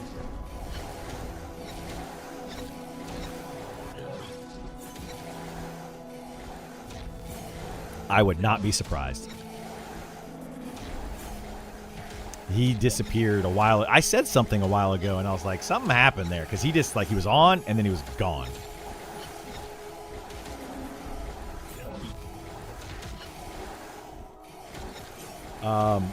My SAO is free. Yeah, but you take donations. You know you do. Being a fighter with no SAO and doing trade skills, node hunting is an experience. It's awful. It's very awful. I'm very fortunate. I'm very fortunate. I have to give a lot of credit to my friends, especially Gith here. But all of my friends, they allow me to just loot all of this stuff off the corpses, which allows me to level up my leatherworking and my tailoring. And, I have a lot of the stuff, and I just kind of hold it all. Now, part of it is because they don't want to, right? But they still allow me to do it, and it really helps me out a lot.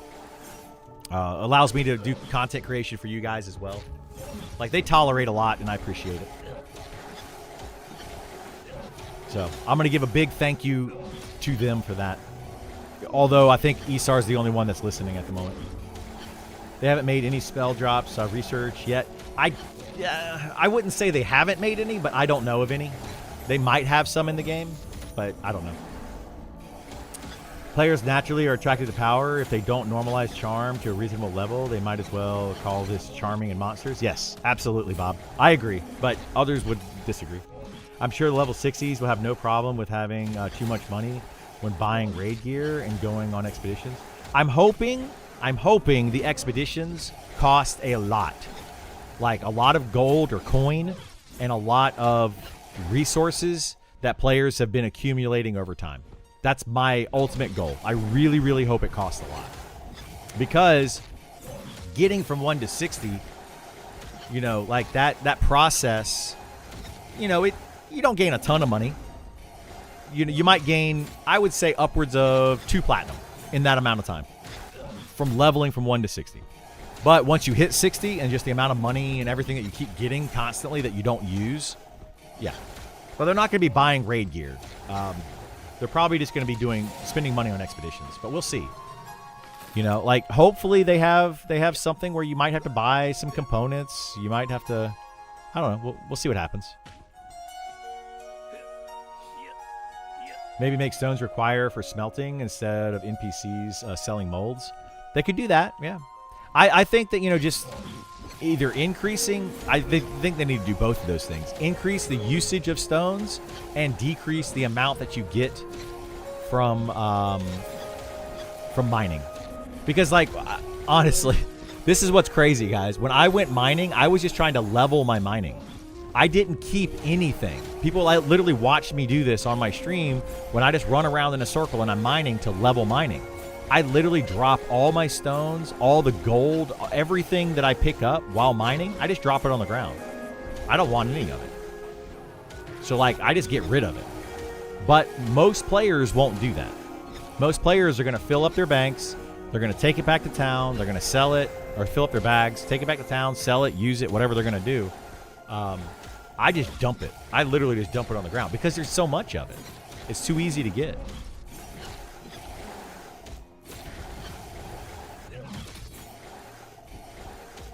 Question, is Charm OP for all classes right now? And if so, and how so?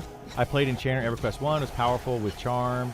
Not sure if it was OP, but it was fun. And when it broke, you could get your butt beat if you buffed your pet. So, very much like EverQuest, Charm is as strong as EverQuest. Well, I wouldn't say it's as strong as EverQuest, but it's less, as you said, it is less risky. If Charm breaks in this game, the chances of you dying are much, much, much lower. Even if you buff the pet. I mean, it can happen, sure. There is a risk, but the risk is very low compared to the benefit that you get. I'm not going to go into a lot of detail. I've gone into it so many dozens of times. I got 2, Isar. I've gone into it so many times.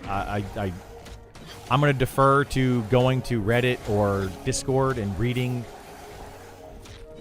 the many posts on it, because you're going to make your decision on whether it's too strong or not strong enough based on whatever your decision is. But I personally feel like Charm is just too strong for the risk that's involved. How do you feel about node hunting WoW style? I always hated it. What if you had to go to spots like in UO to my next resource? It was I would say, I mean, I think it's okay in this game. I don't think it's a really big issue. You do have to go to certain locations. Nodes always spawn in the same locations. They're not always spawning in those locations, but they can only spawn in specific specified locations. So, I mean, I don't have an issue with it, but I don't really do a lot of node hunting and stuff. I get what I need, and then I move on. I generally only do it to level it up, and then I don't care. So, it is whatever it is, you know. I just want to get my skills high enough so that I can go and just craft whatever it is that I need later on. Like, if they go in and they add some high-level crafted item, I want to be able to craft that item. You know, if it's worth me having. Or, you know, when they add in new potions or new whatever, enchants, all that kind of stuff. I just want to be able to do it. So that's why I level it. Like, I need to keep leveling alchemy so that I can give Speed of the Wild potions to everybody other than Gith in the party, because he's the only one that can cast it. So, like, I know that Stein would love to have Speed of the Wild potions available for when he's soloing. When you first start your fighter, what do you put your points into? Do you dump into agility, leftover? I put mine into stamina this time around. I capped out stamina, I think at 28, and then I put 2 points into agility. I would not put it into strength, because strength is the easiest one to level up, it seems like, or easiest one to stat up.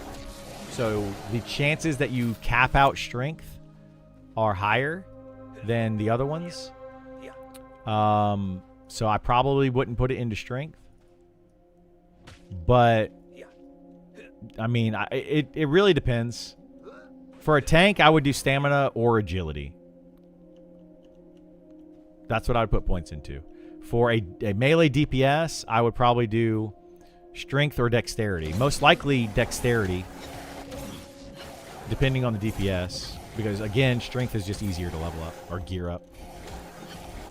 The old rule of pumping the useful stats that are harder to get. Yeah, exactly. Yeah, the stats that are harder to get, you generally want to pump up.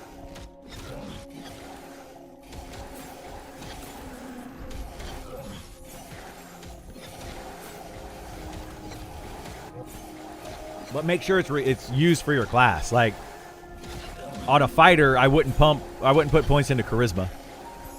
Not really going to help you that much. There's literally nothing in the game that a fighter needs charisma, intelligence, or wisdom for. Nothing. So don't put points into those.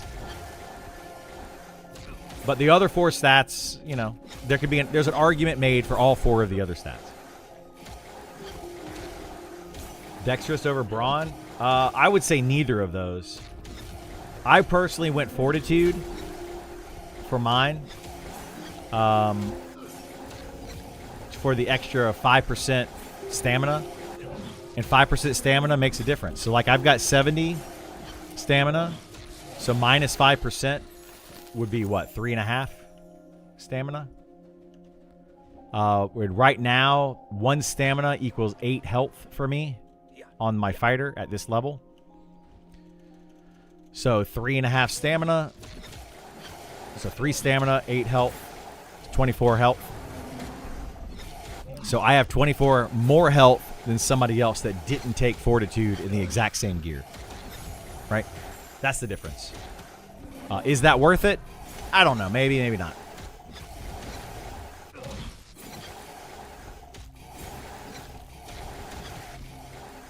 Until they add fighter charm? Yeah.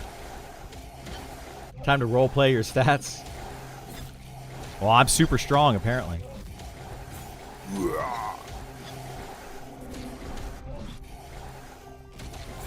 But I don't know. Like, the starting stats it's a tough one right now, for a couple reasons. A, we don't know if there is going to be a stat cap.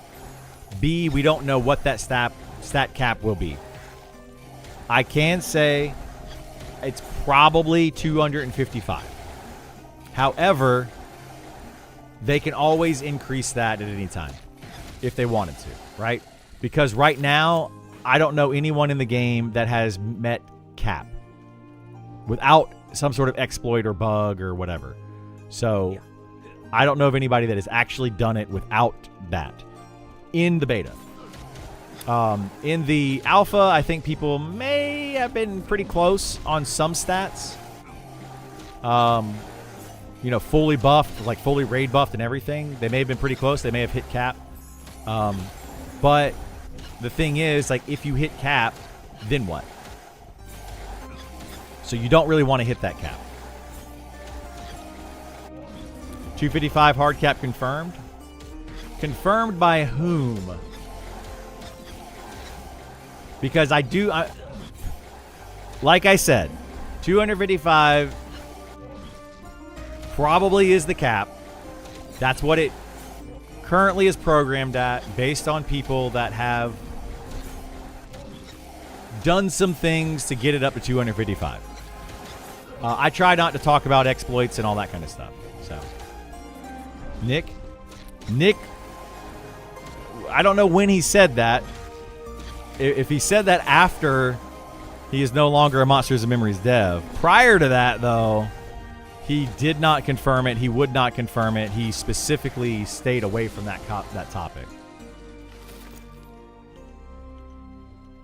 But if he said it after that and is giving out trade secrets, I'd be careful. He should be careful. Anyway, point is, I have yet to hear any dev confirm nor deny that 255 is a stat cap. That said, I have heard that people have hit a 255 cap through exploits. I have not personally done that, but that is all I can really say. Now, that said, who's to say that they don't increase that stat cap? Only the devs would know that. And they could easily just be like, okay, 300 is now the new cap. Why not? Like, they could always do that.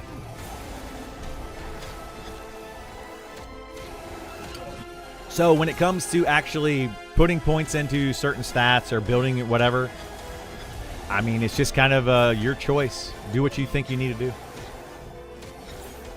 Stat cap, it's over 9,000. Yeah, it might be. Are archers one of the strongest classes late game, or are they meh? Right now, they're one of the best DPS classes. Just all the way through the game. They're one of the best. Have you tracked your strength breakpoints? I have not, no. I've not done that, Jones. It's hard to do. Very, very hard to do that. Because it's also based on level. You'd have to literally do it every level. Like, get minimum strength at level 20. And then get as much strength as you possibly can at level 20. And look at the difference over several fights to see where your damage range is. And then do that every single level. That would be a lot of work. I would love for somebody to do it, but it's not something I'm going to do. That would take a long time.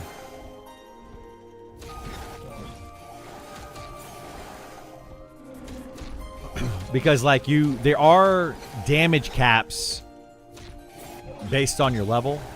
People have said, and I don't know how true this is, but it seems to be pretty accurate, that the damage cap for a player doesn't unlock until level 40 or maybe higher. So if I were to get like a two-handed weapon that swings for 100 damage and I'm level 1, I would only swing for like 2 damage because it caps you damage-wise. But then as I get to level 20, it might be more, and I get all the way up to level 40, then it unlocks and I can swing for my max potential. So there's supposedly damage caps with weapons that way. So at low level, you want to actually have very fast, high ratio weapons. And then at higher level, you can have slower, high ratio. Ratio is still the number one factor. It's still the number one factor on your weapon. So if you have a very high ratio, you're going to be doing more damage. If you have a low ratio, you're going to be doing less damage. So I would look at ratio more than anything. Until we know more, that's what I would do. Level 30, max swing on SK, 60 with 80 strength. Took all my gear, all my strength gear to base, and hit for 57. So yeah, there you go. I mean, but that's also below the damage cap, right? So when you hit level 40, that might be bigger. So sub level 40, your strength and your weapon combination of those two might be making you hit that damage cap. That 60 is probably your damage cap at level 30. That's my guess. I honestly have no idea, but that's my guess. So when you hit 40, try it again and see if that gap is larger. And then try it again at level 50 and see if that gap is even larger still. I don't know if it will be or not. But are you talking about on a two-handed weapon? Like, how much damage did your actual weapon do? Are you talking about like a two-handed weapon that does 20 damage? You talking about a one-handed weapon that does 10 damage? That would make a difference as well. Yeah, on a two-handed? Yeah. The delay and haste on you also has to do with the damage you do. It's funny, I used a faster weapon with more damage and hit for less. Yeah, it's ratio based. Like, this game is very much ratio based. That's why I was saying, like, don't worry about the damage so much. Worry about the ratio more than anything else.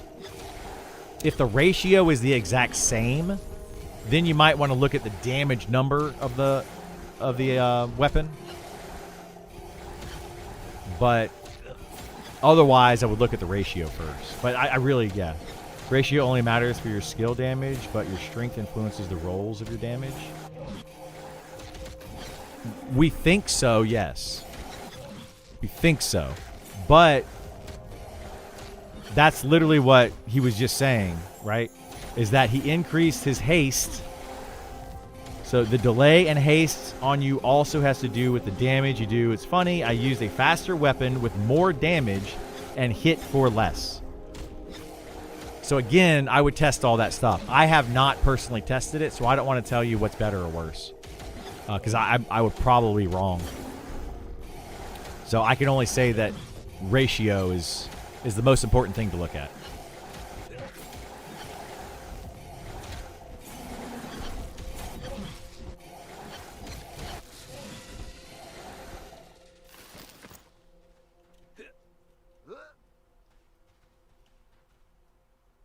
Haste buff lowers max hit.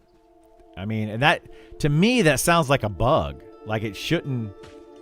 I don't feel like if you have haste, it should lower your maximum hit. Like, that just seems really, really strange if that is the case.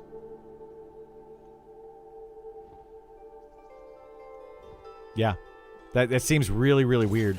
But I don't, like I said, I don't know. I have no idea.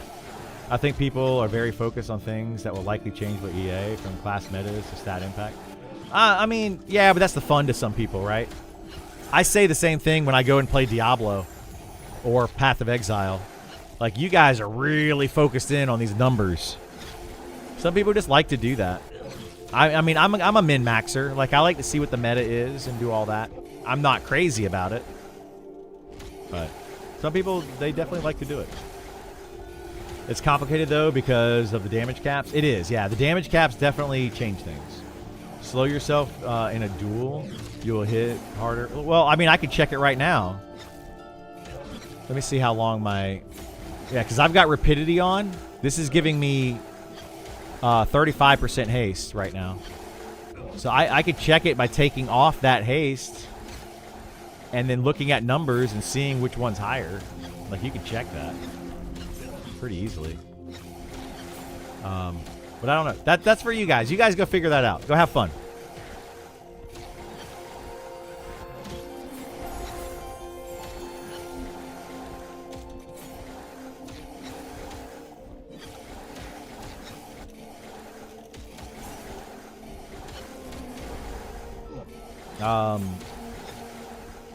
Haste is not supposed to work that way. It shouldn't work that way. It sounds like a bug to me.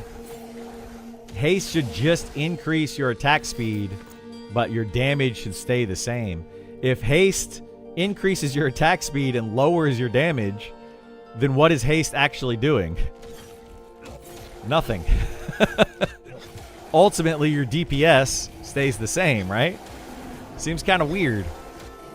So that seems like it would be a bug.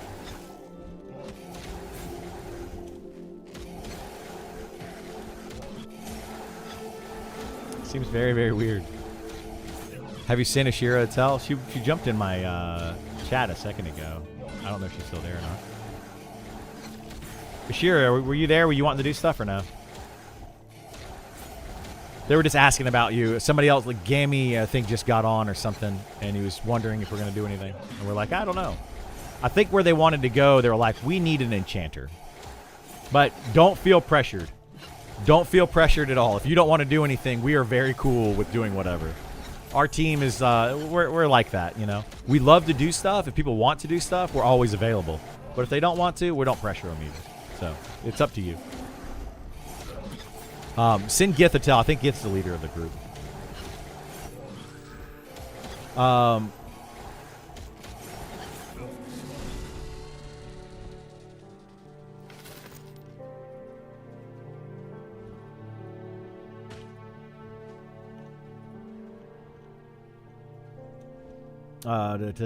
Far from the truth. If strength influences the rolls of your damage, you would never hit for 1.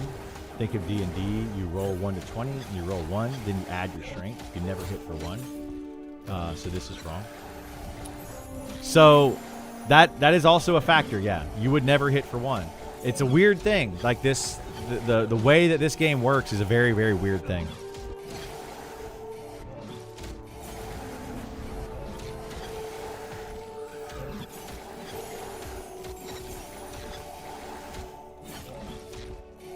Like I don't see many 1-hits anymore. Like we can look at it right here, right? I saw 2 with my offhand right there.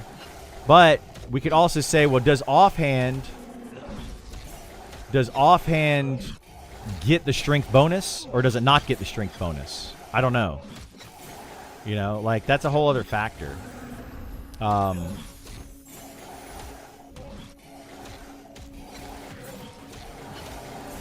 I don't know. The whole thing's weird to me.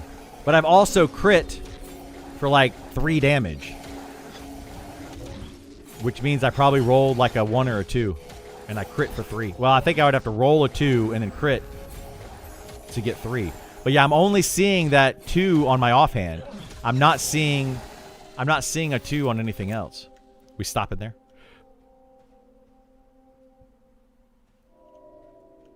Oh, I don't care what we do. Both of those sound good. Good to me. Yep. Okay. Aren't they both going to be light blue? Oh, you want to do lower summon? Okay.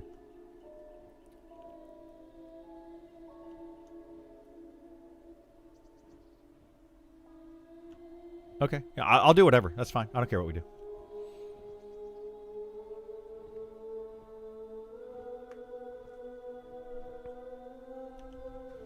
Okay, yeah, sounds good. Let's go do it. You want higher or lower? You want your ratio to be as close to 1 as possible or over 1, right? So like you would take your damage. We'll use this Eclipse Cleaver. Damage divided by delay. So this would be 0.33333333 versus this one right here, which is damage divided by delay, which is 0.4. This weapon is better than this weapon. So weapon A on the left, weapon B on the right. Weapon B is better than weapon A based on delay because it's 0.4 versus 0.3.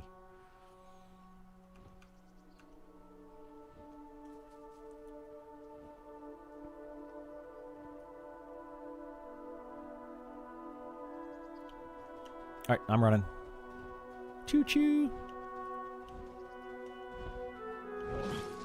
Oh, crap. I already raggered something. You want me to train it? Did you already gate?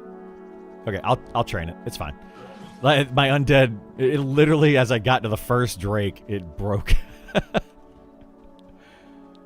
Oh, perfect timing. Yep. Yep. I'll shout it here in a second.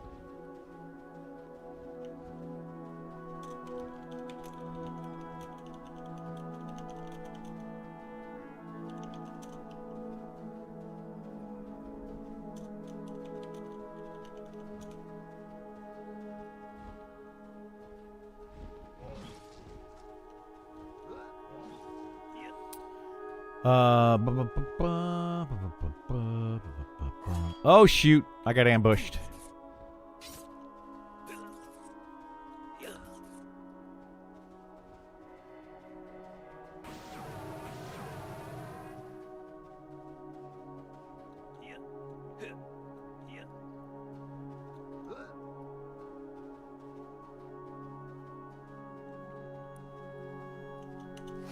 I have 25 wood we can use.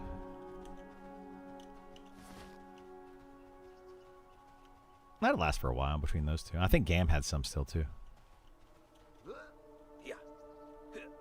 Yeah.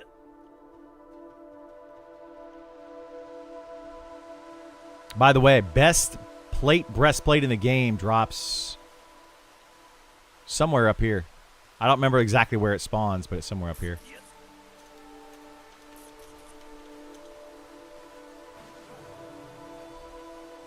Yeah.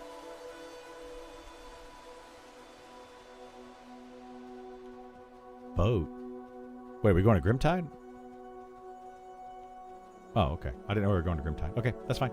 I'm zoning out. Or zoning down, running all the way down. Yeah.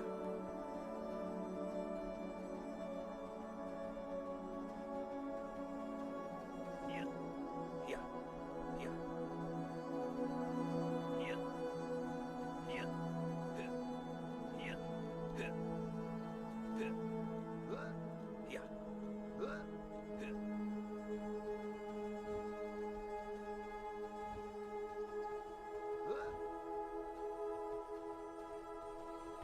We're going to go to Grimtide. For those that were not here when our other Grimtide, you get to see Grimtide. Exciting stuff. Grimtide is my favorite dungeon in this entire game.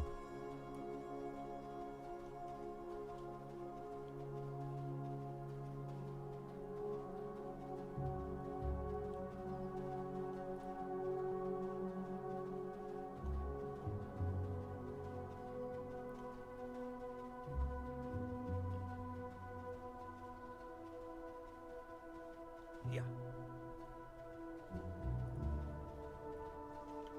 Well, I mean, we still have to deal with them. Eventually. Yeah, we can camp in there for a little bit. What does Bloat Belly drop?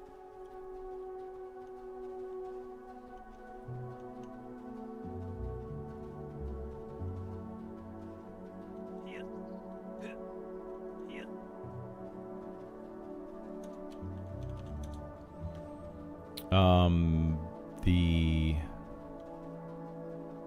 The boat should be arriving in town, by the way, in like the next 3 minutes. I'll probably miss it. No, it should arrive by noon.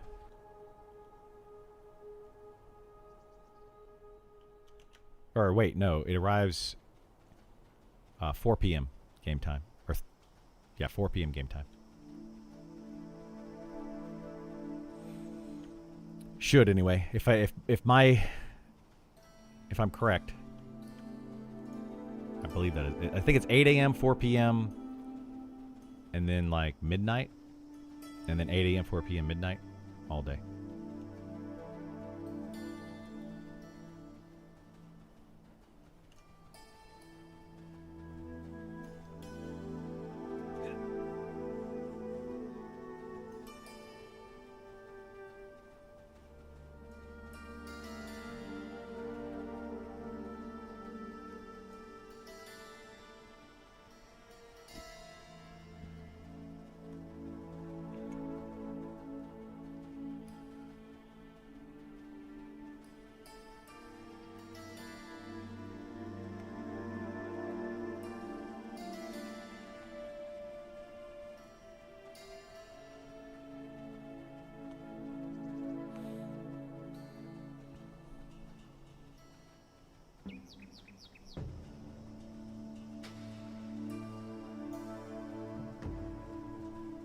Yeah.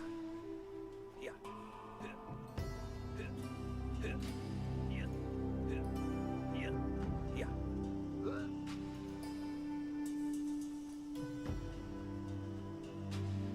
I'm running as fast as I can. I got a bad sow. Yeah. Some low-level player gave it to me.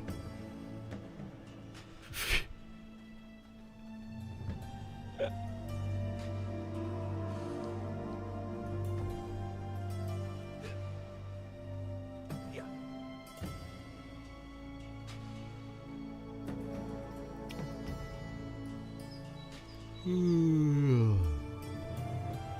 I should make the 4 p.m. time though. I just got to make it to the boat by 4 p.m. and should be good. That's when I can take a quick break while we're riding on the boat.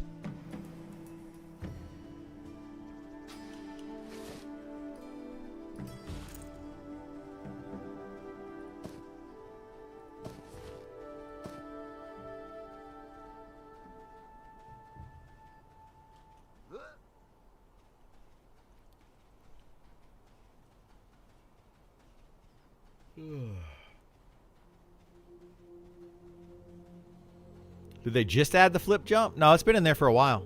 Yeah. Yeah. Yeah. They actually slowed it down. It used to be faster. Yeah. Yeah. I think they need to maybe speed it up just a hair because I feel like I land on my bum. Yeah. I don't know. Maybe I'm supposed to land on my bum and then keep running. Yeah. Yeah. It used to be a much faster flip, though.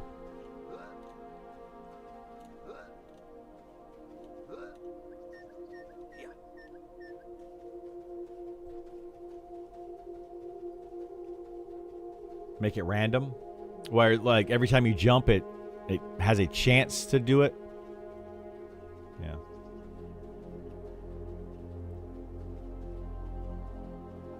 Do you know anything about Milham the Mad Quest? Remember his rambling and assumed it was Telekir based. Milham the Mad. Doesn't sound familiar. I only know of quests that actually give decent rewards. Generally, the only quests that I really do are the ones that give good rewards. What is his... Oh, yeah, Milham the Mad. Yes, I do know that. But I don't... I think that's just a quest for clerics. Is it you talking about where you have to, like, take care of his dog?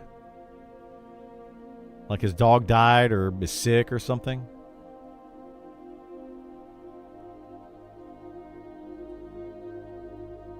I'm pretty sure that's a cleric quest. It's like the second or third cleric quest. Deck of cards is for playing games. Playing card games.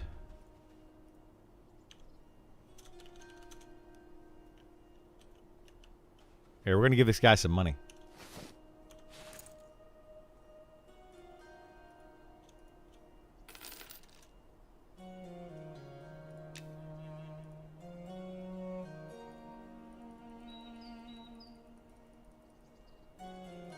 Why can't I? There it goes. Ah! Oh my god, that's a lot of money. Hang on. Why?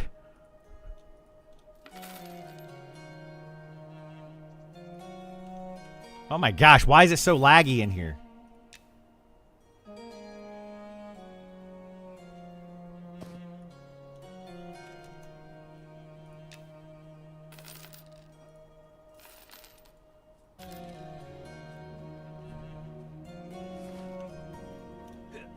That guy just started playing. Yeah.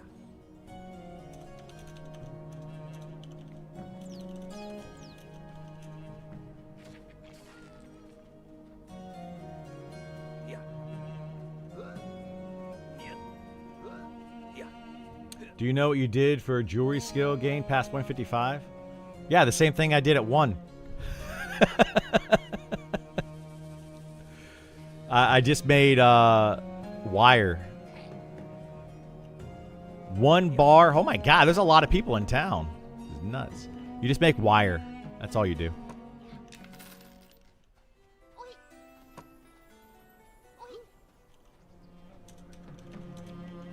Yeah, it'd be 4 p.m. game time.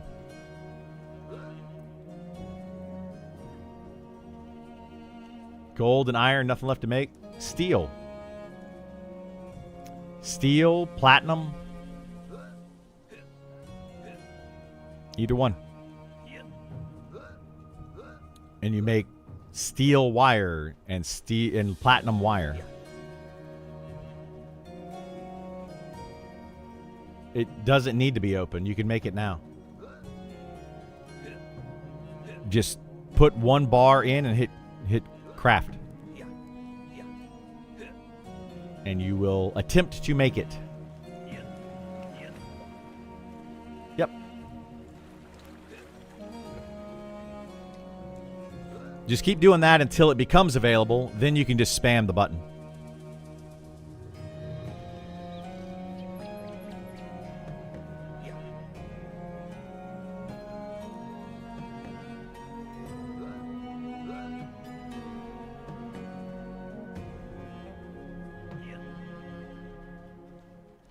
Brass knuckles. Ooh, gotcha. That's how you level tailoring? Yeah. Thousands of cotton scraps and failed red combines. Me too. That's where I'm at. I think I got 207 in tailoring.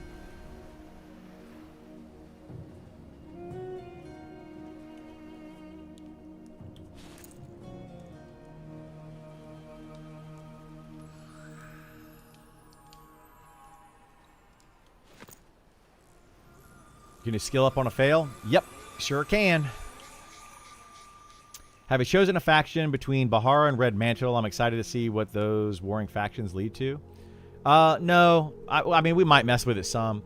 But there is a Red Mantle quest that you can do to get a blue distilled longsword, which is about, I think it's 11 damage, 30 delay, some strength, intelligence, something like that on it. It's an okay weapon. And there's some items that you can get that drop. I know off the Red Mantle. I don't know what you can get by killing the Bahara guards, though. So there's that. Tough spider silk we're getting was cotton tier. If you want to force level with it, you can't. That's trivial to me. The tough spider silk, yeah.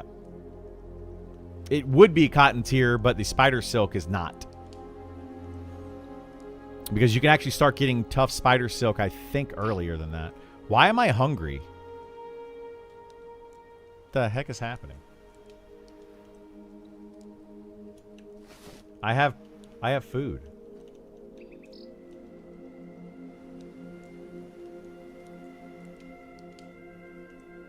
That was weird. It didn't eat food.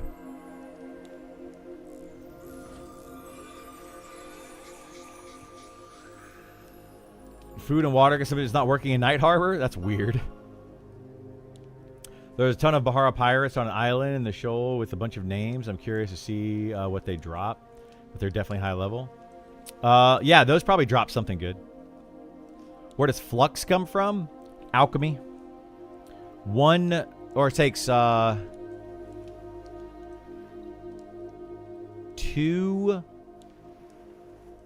limestone and 2 bone ash, I believe, makes 1 flux.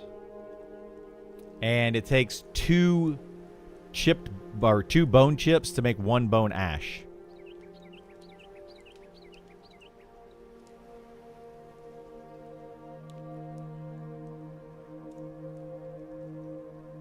It's kind of a pain in the butt to make steel and then use steel to level jewel crafting. But it's way cheaper to do that than it is to buy the platinum. Because platinum, buying it off of the merchant, was like 10 silver or something. It was pretty expensive. Whereas iron is only like 1 silver, and then you could turn it into steel. So overall, it was cheaper to do steel, but it might be easier for you to do platinum. So it depends on how much money you want to spend on it.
right.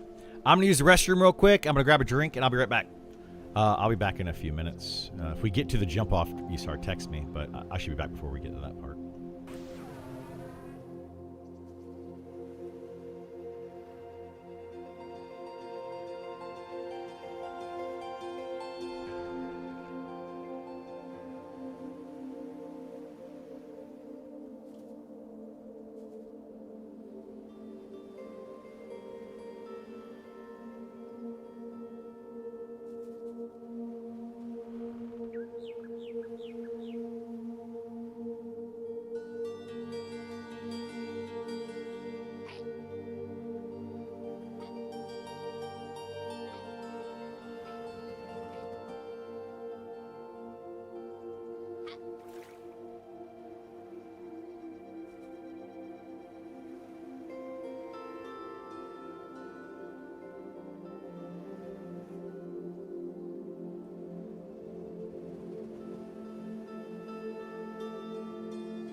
fell off the boat. Oh no!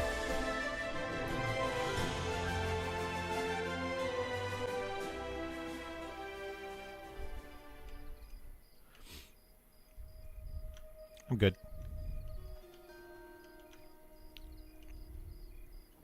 Oh, am I? I see you guys.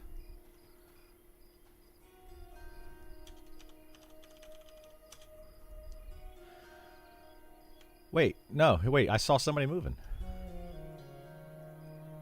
Oh, we're all on the bug boat? So GM issue. Is it GM issue? Is that what you,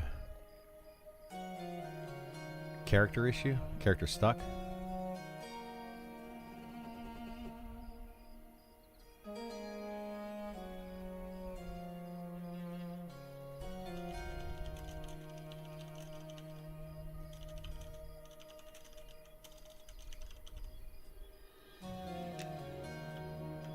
All right, I sent it in.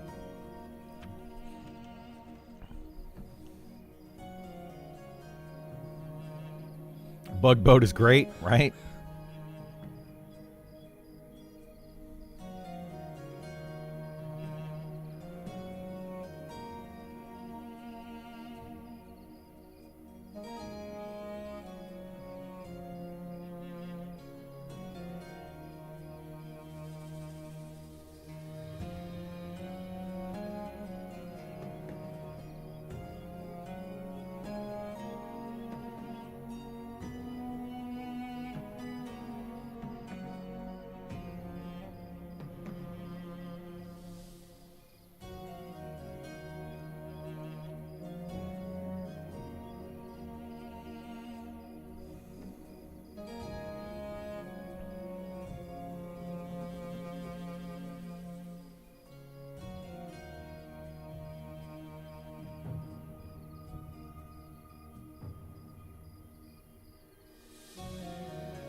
He's not said anything.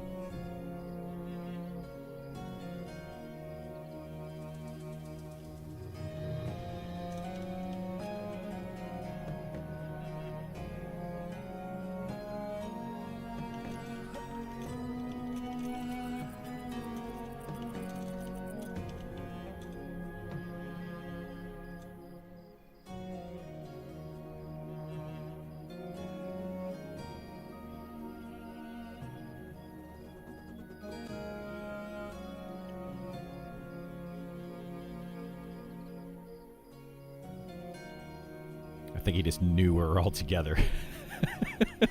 Like, these yahoos are always together.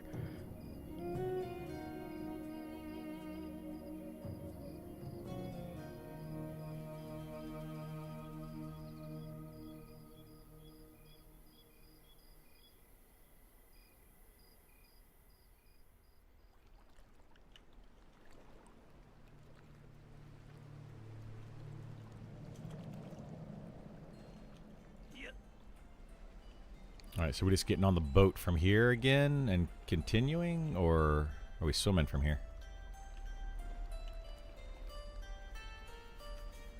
That one I don't know. I don't have the times for these. I just know the times for Night Harbor.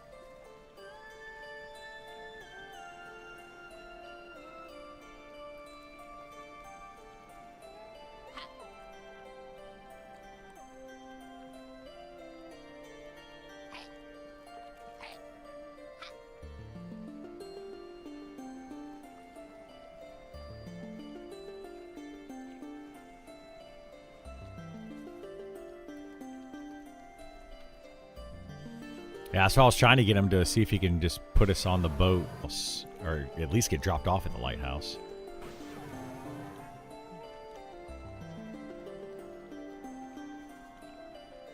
It's possible, depending on how far along it is.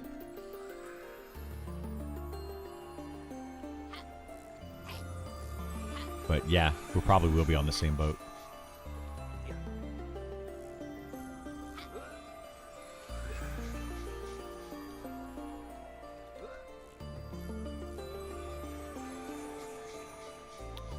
It takes the boat like 10 minutes to get here.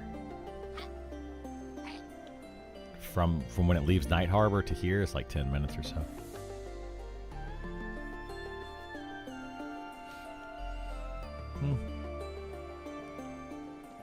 We can do whatever. My skill's at like 40 swimming.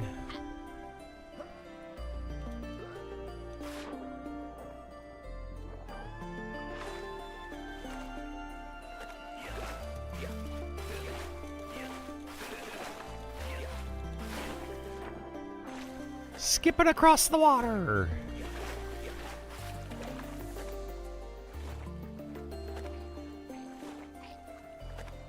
Who knows?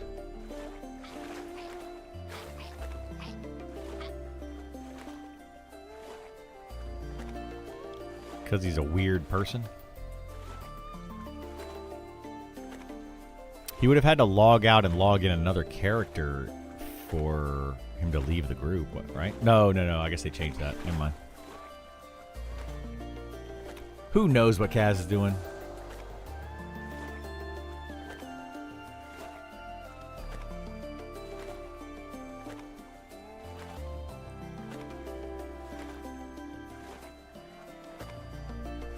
I wonder why my breath isn't... I don't have a breath mark or a thing. Can I just, Oh, I have enduring breath. Never mind. I was so confused. I was like, I'm underwater, but I'm not holding my breath.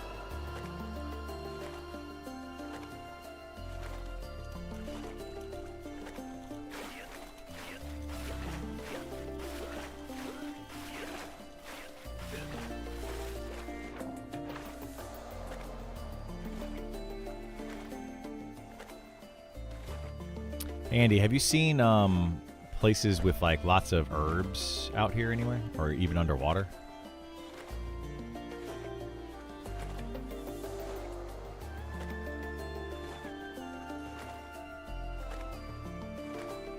Yeah, if you see them, try to remember where they're at and let me know, because I'm looking for good places. The boat just arrived over there, by the way.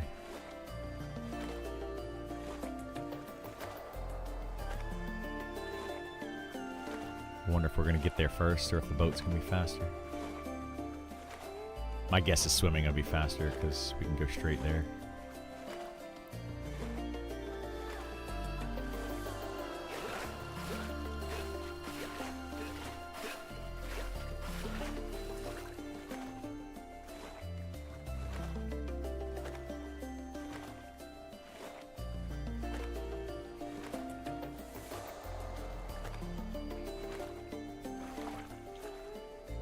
I love this zone. It just looks so awesome.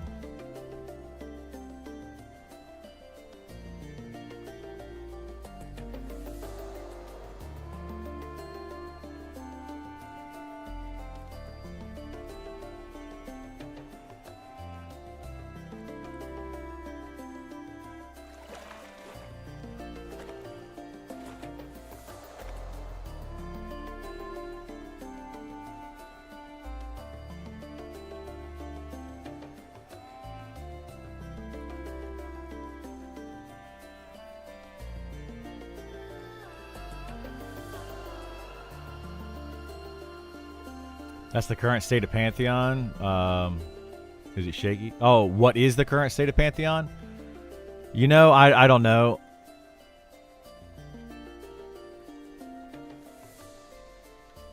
That's, yeah, kinda.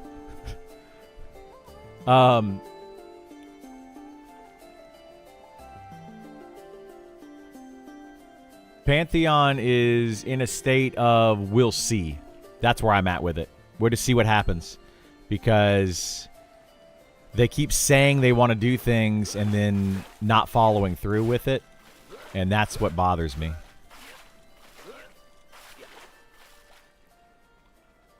Current state of Pantheon is basically dead while people waiting for their big spring update. Character wipe? Yeah. I'm looking for any old school game and waiting for... I personally wouldn't put $40 into Monsters and Memories. I mean, that's just my personal opinion. You can do whatever you want. You're definitely going to have other people that are going to tell you that it's 100% worth it. I think what you're going to give them $40 to play that game, and you might play it and you might have fun for the first 20, 30, maybe even 100 hours. You might have a blast doing it. Then you're going to realize that you just wasted 100 hours of your time. Like, absolutely wasted 100 hours of your time. That's how I look at it. You know, I did have fun. I played that game for over 3,000 hours. And I had fun during some of it. But I also just got a lot of headaches and was just like, this is not worth it. And I honestly, looking back on it, I felt like I wasted my time. And I wish I hadn't. I wish I would have just moved on. Did I say different game? I'm talking about Pantheon, Rise of the Fallen. Or did I say Eminem? My bad. Yeah, I put like 3,000 hours into Pantheon. I said Eminem. Whoops. Freudian slip. My bad. My bad. But yeah, I put a lot of time into that game, and I feel like I wasted it. It was just a huge waste of time. Is it around this island here, Andy, with all the boats?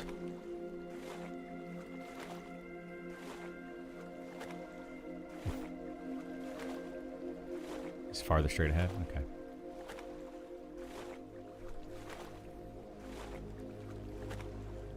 I think they did some fun things at Pantheon, but the game lacks soul. Monster Memories is fun. World Explorer lacked any of that. Yeah. Yeah, absolutely. Yeah, sorry if I said Monster Memories. That's my apologies, guys.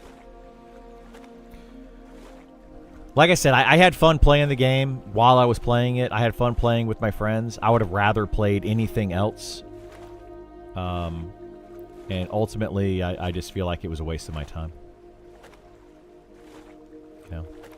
I could say that about a few things in my life, but very few things can I be like, wow, I really wasted so much time and energy into something that was just not worth it.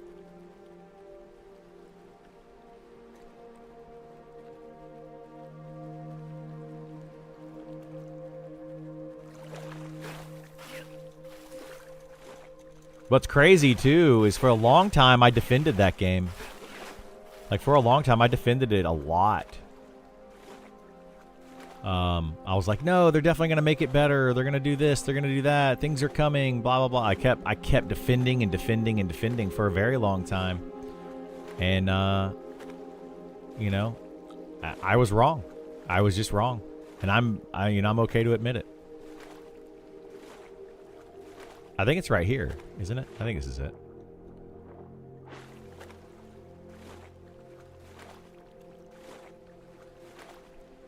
Looks like the giant wall that we need to go to.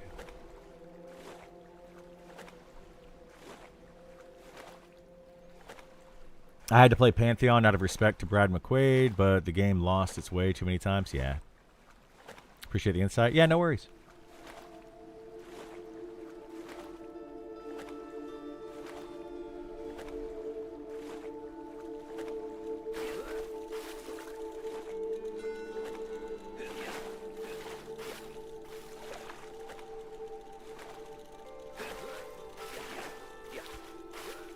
A rowboat would be cool. Yeah, they're supposed to be adding boats to this game eventually. We'll see if they do. Who knows? I'd be okay if they did. I'd like that. Sean was mentioning like the type of boats that he wants to put in here are like Ultima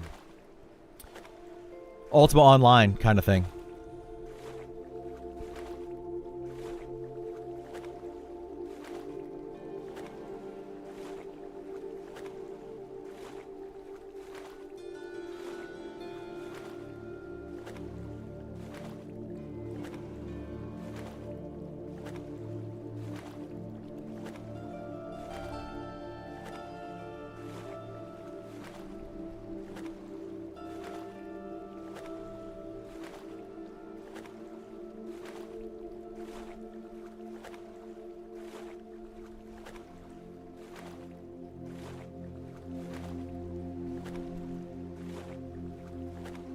I wonder if you can loot mules on PvP servers, would make player-made boats into a real pirate game. That would be kind of neat, yeah.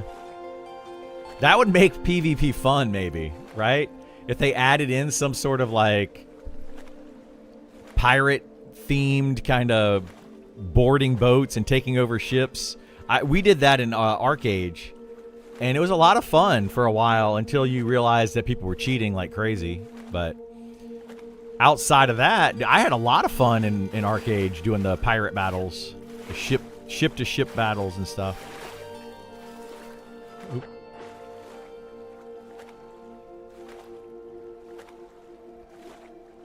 We're going to do buffs outside first and then go in.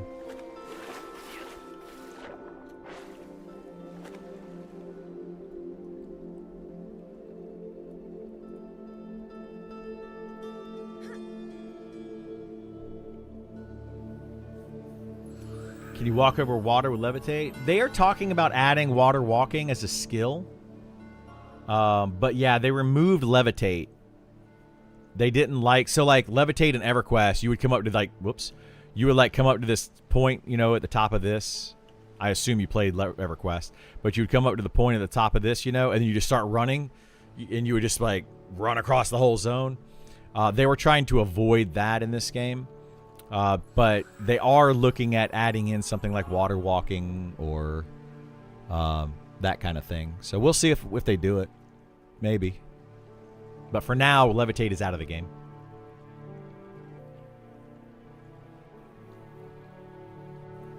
Water walking would be nice, though. It'd be a good skill to have. They could put it at like level 30.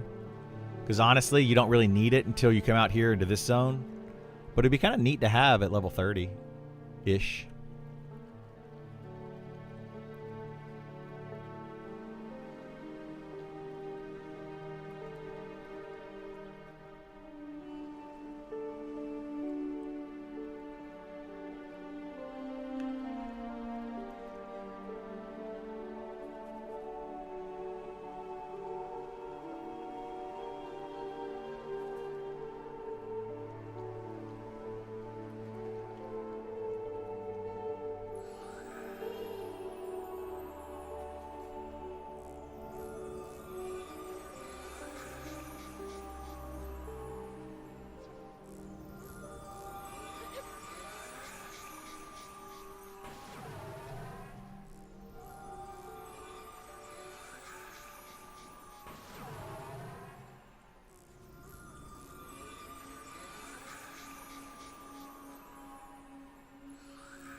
I mean, this is something I like right here. I'm kind of ruining the moment at the moment because I want to talk about it. But I remember sitting outside of dungeons in groups like this, just groups of people sitting outside of dungeons in EverQuest, and just constantly casting of buffs and just like spell effects going off, and that is like one of my first like core memories of playing EverQuest. Like early on, in like right outside of Crushbone, or right outside of Befallen, you know, areas like that where you just like sit right outside the zone line, and you're just buffing people. I always loved that. It's crazy.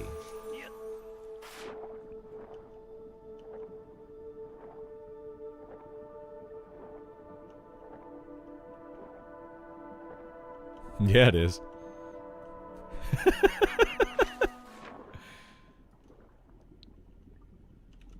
Wait, why is Ashira naked? Oh, man. She was naked for a second. And then she got her clothes back on.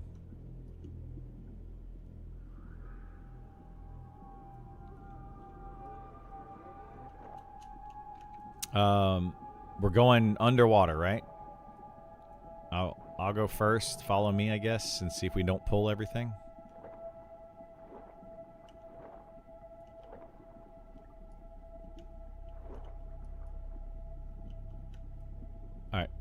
I made it to the hole.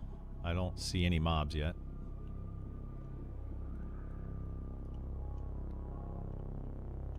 Were they moving? Somebody get aggro? Don't go out there and check to see if they come down here. Yeah, we seem okay. Be on the lookout.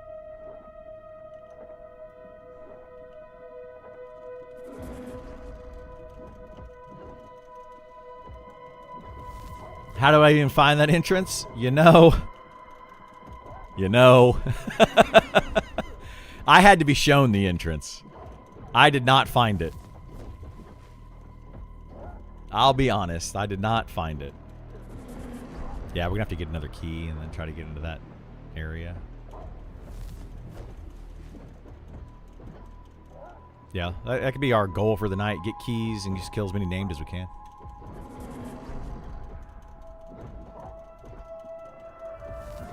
But yeah, we really only need like 1 or 2 people in our group to have a key.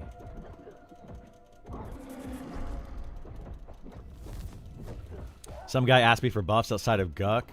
I cast what I had on him, and he dropped like 500 plat on me.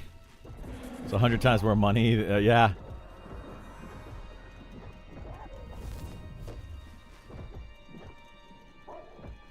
No, we should have bought a bunch of coffins before we came in here.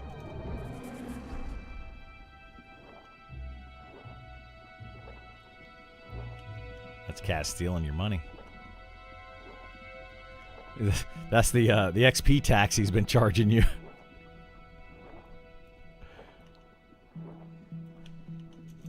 I got 2.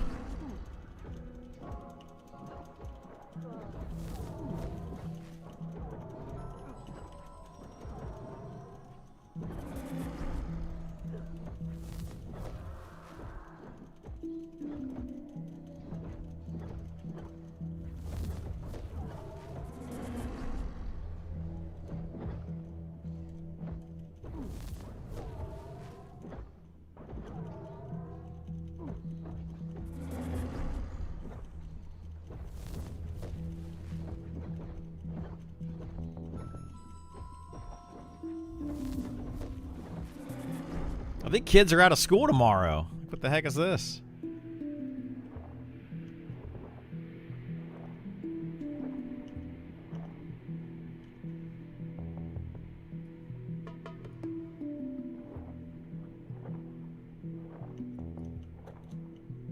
You tracking anything, Gam?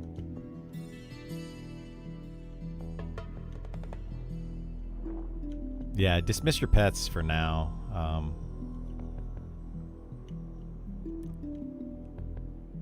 Do we need to kill Ashira's, or is that one having trouble?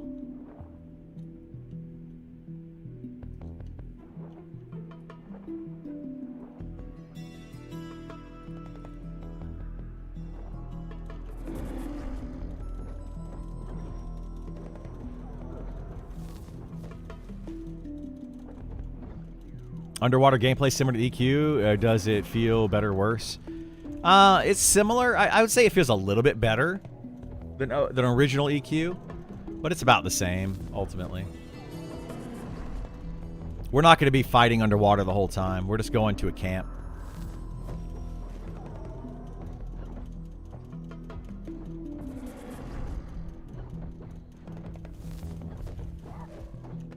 What you got in your mouth there, buddy?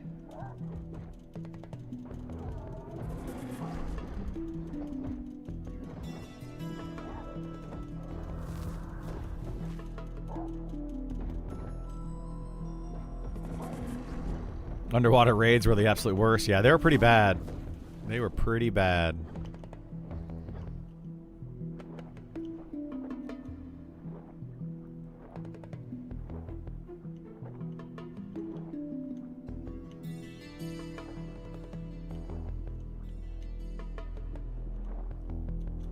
If you aggro something, let me know.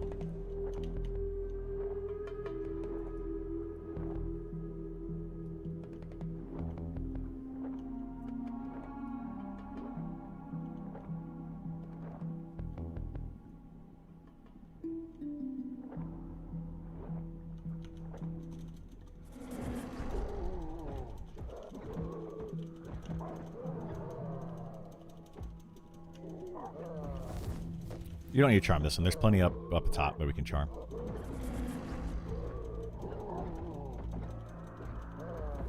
What's this zone called? This is Grimtide Sanctum.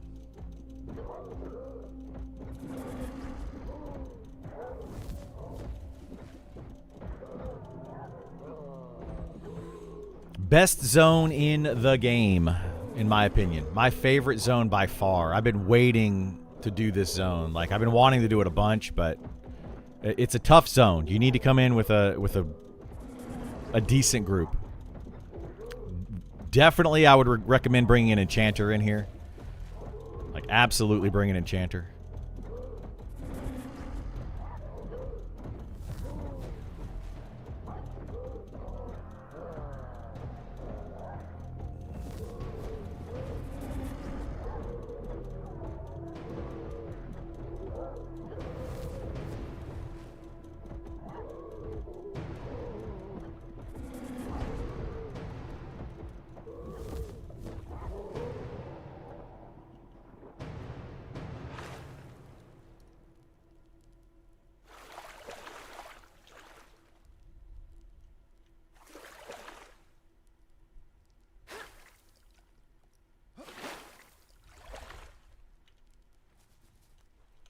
Adds ink.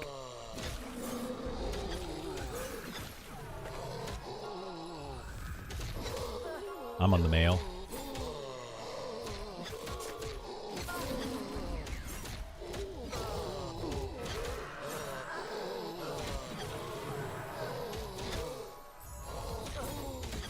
That roamer might come over here, so watch out.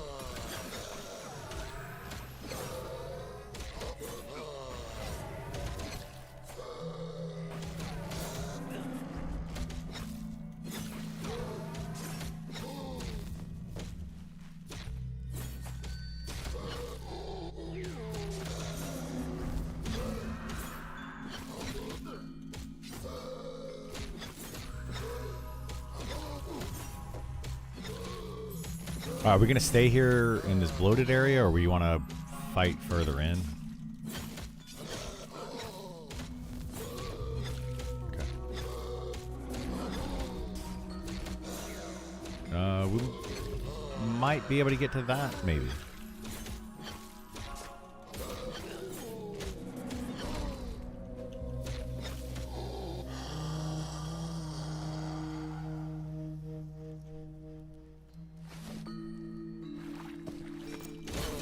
Yeah, we can't pull Vesca right now.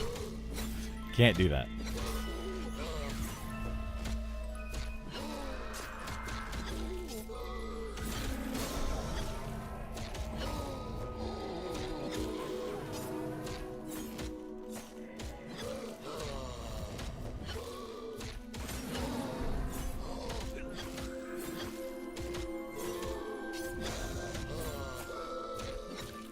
We can start charming any of these whenever.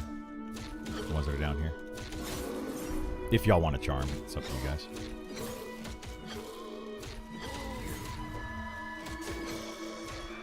After this, we can move into the room. Just be careful to be... Don't go near the walls.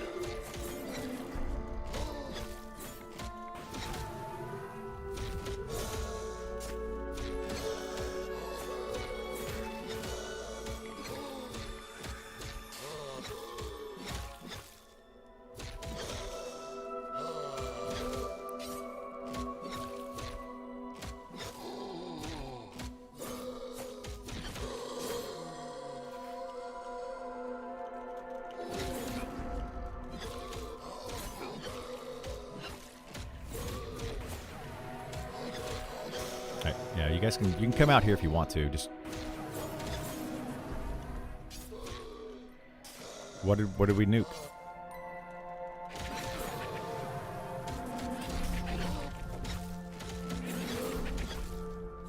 We shouldn't have to. I don't know why. That's why I said don't go near the walls.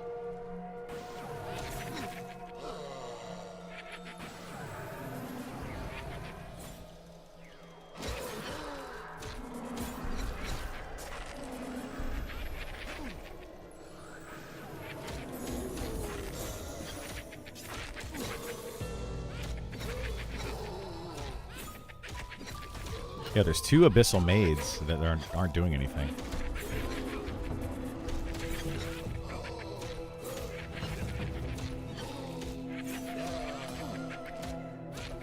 Yeah. It's kind of weird because they went through like 5 other mobs and didn't aggro any of those.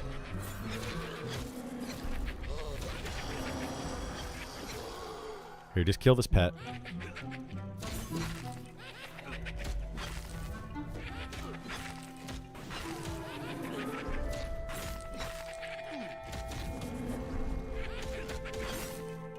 Well, that's the thing, is they're not coming in here. They're standing outside.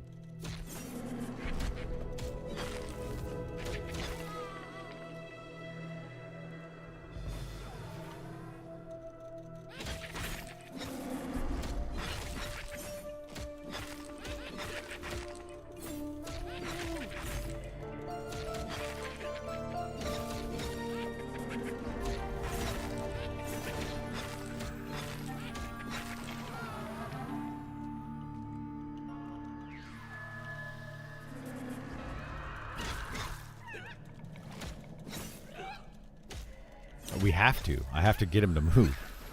You see what he just did? Because we're inside that room. I have to step out here.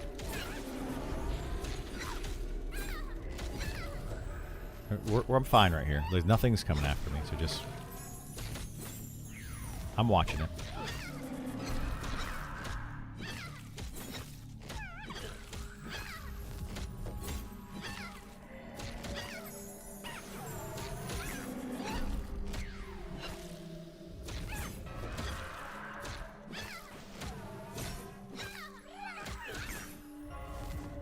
Is it respawning here at 8 or 10?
What's your opinion on dual wield DPS versus two-handed DPS? It seems to me like dual wield is significantly better.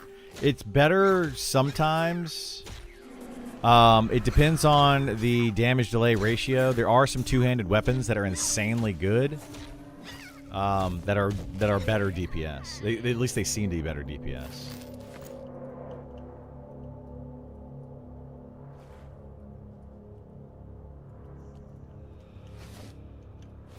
All right, you guys can come out into this room. Just be careful.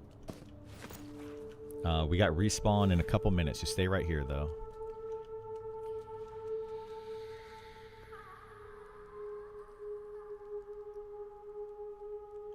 What?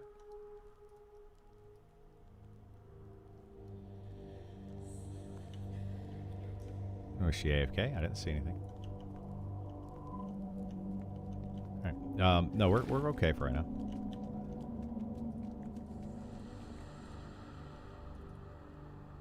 All right, ink. There should be one, hopefully.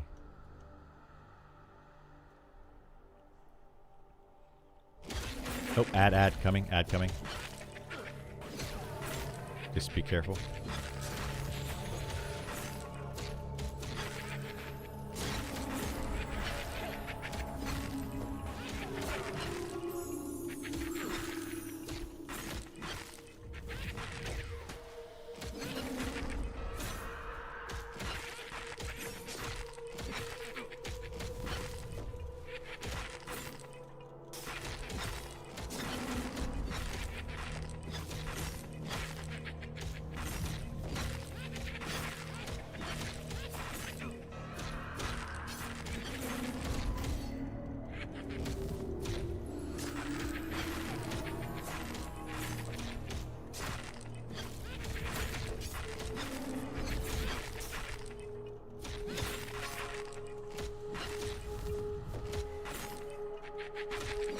Oh, we do need to snare these, Andy. They run here. I don't know why they run, but they do.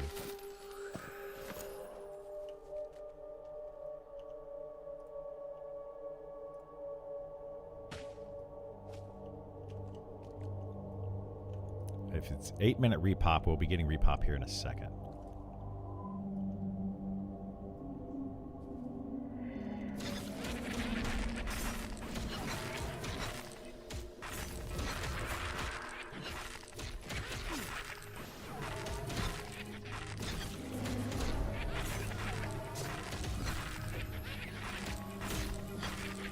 Seems like a 10-minute repop, though.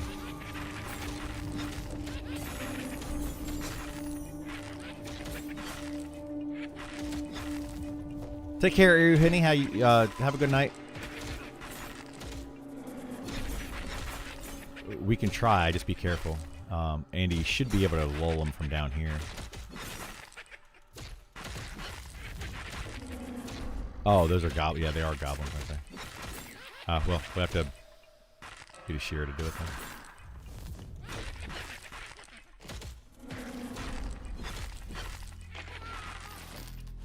You can try to feign death pool if you want to.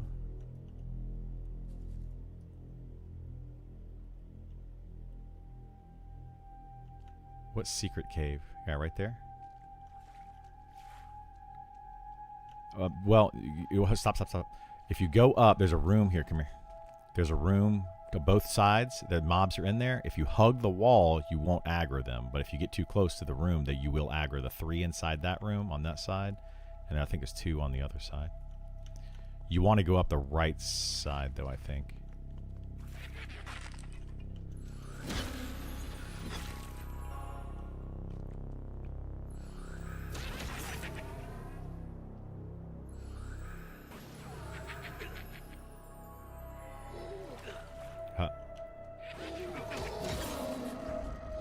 Alright, so yeah, it looks like a 10-minute respawn in here.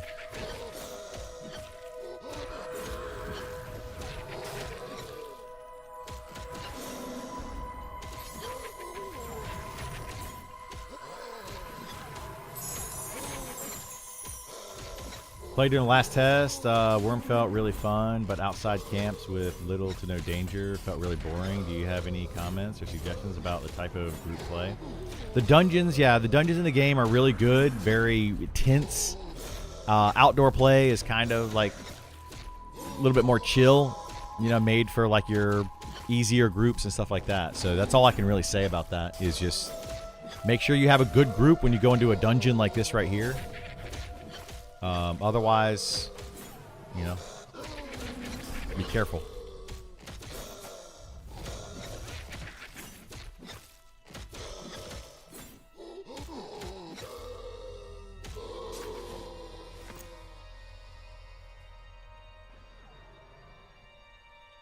It won't. Nothing will aggro that room because it cuts the corners. But you have to be down here for it to cut the corner. There should be, what, 2 or 3? 3 down here, I think, bloated corpses. So this is the second one.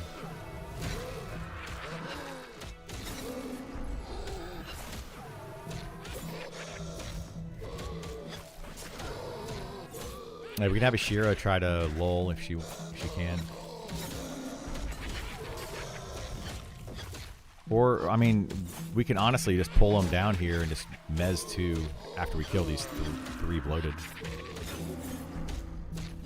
But then we also have the other spawns that are going to be spawning soon, so.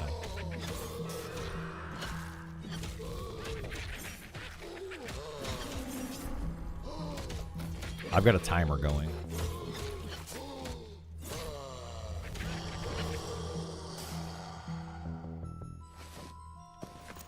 The what?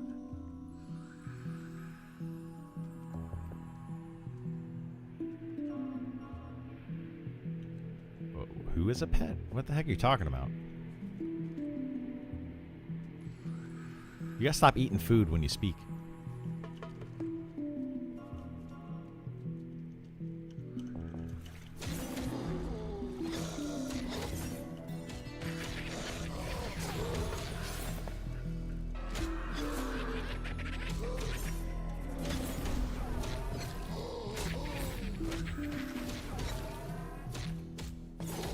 I don't even see that. I don't know where it is.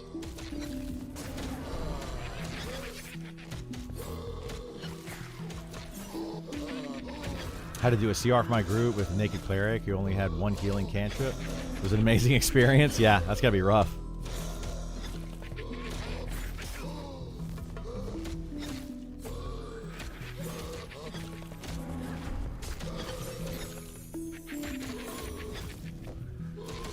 Alright, that's those 3 mobs there. And then we should have 3 on the ledges spawning soon.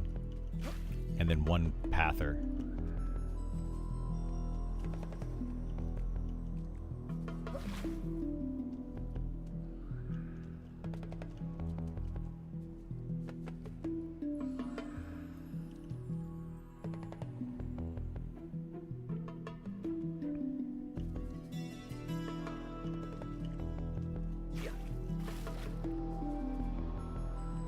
Is this one might have been the next one that we pulled.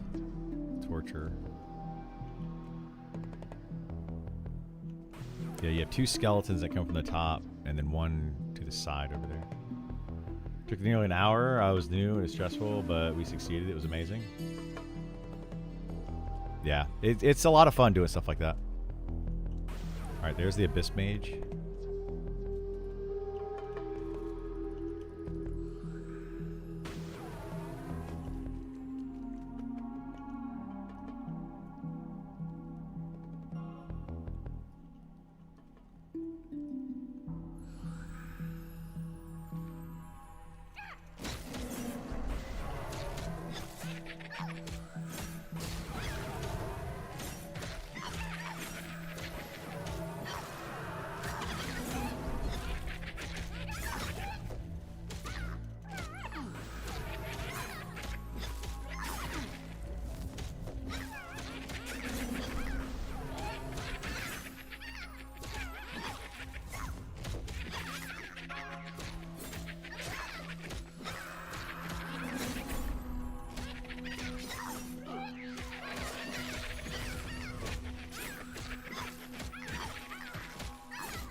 Normally stare at mini maps. Found myself looking at not having the map. Is that you don't look at anything. You don't look at a map the whole time. You know.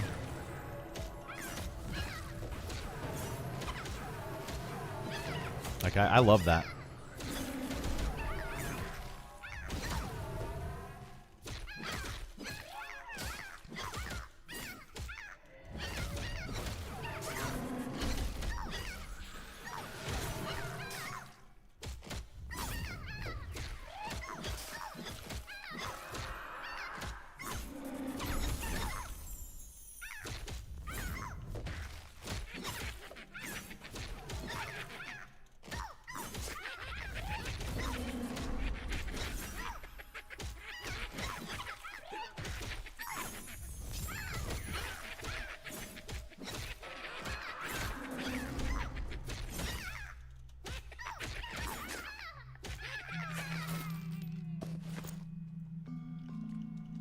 Right, there should be one more mob that spawns, but we only have 4 minutes.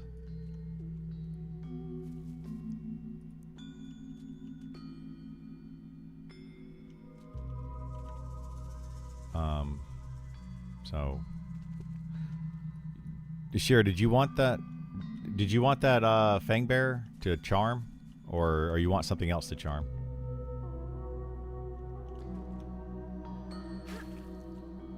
We can go up there, but this is a better place to camp down here. And we have a ton of mobs we can pull from still.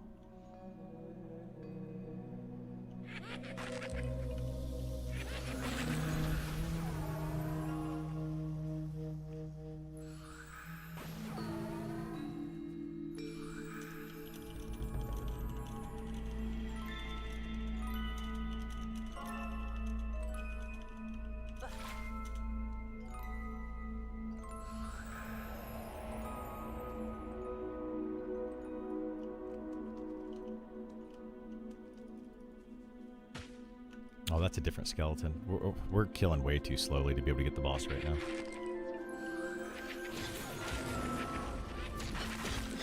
No, there's one more that we haven't pulled still. We're killing way too slowly. We gotta figure something out. Yeah, it's because we spaced them out too much. Yeah, I don't know what pet she wants though.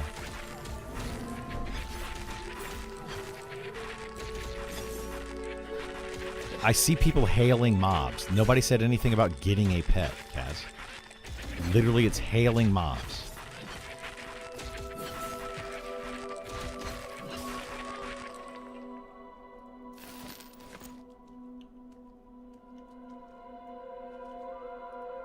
Oh, we need to pull it down.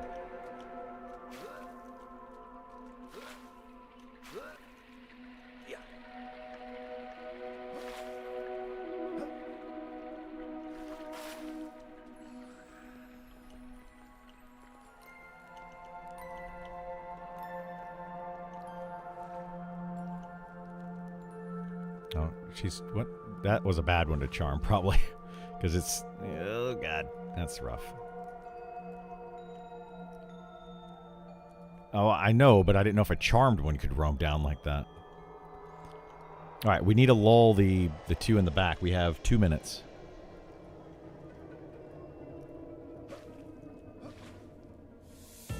Like we're gonna have to pull them at some point while we're like soon. Like I don't know. Because if we wait, at this point we've got everything killed for 2 minutes. Well, a minute and a half.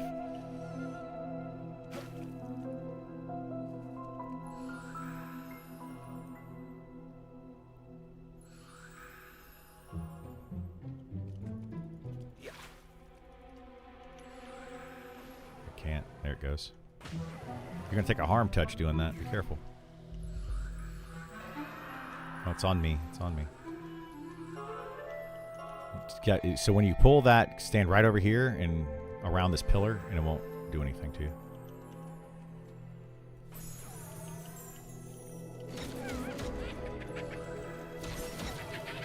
You got about 30 seconds on mobs down here.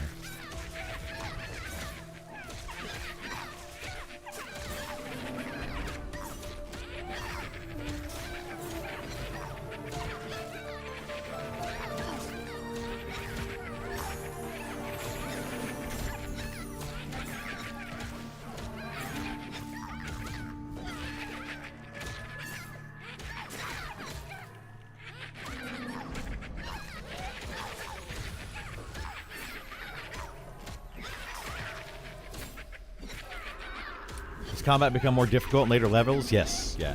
It doesn't. Well, it doesn't become more difficult, but mobs hit harder. They have more health. Everything becomes more challenging.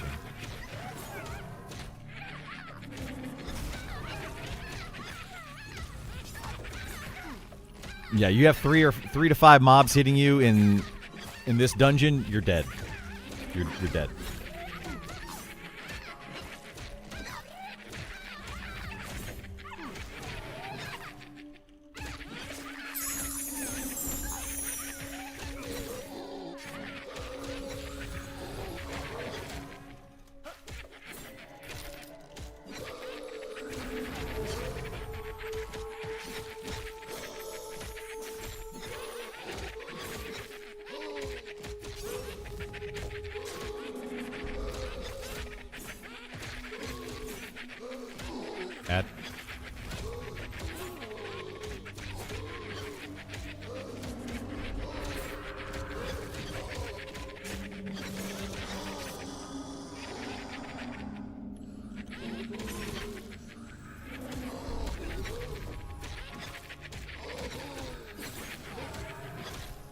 I don't know why I'm not seeing party chat at all.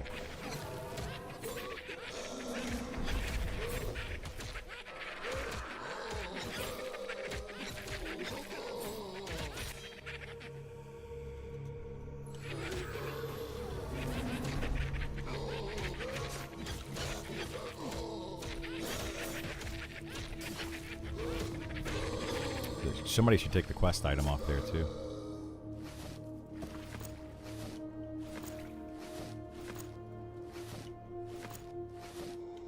The quest item?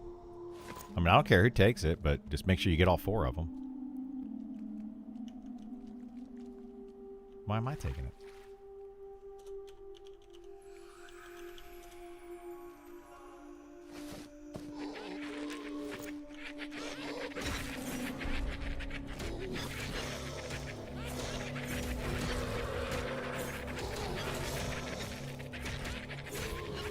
I forgot to start the timer, but I'll start it now.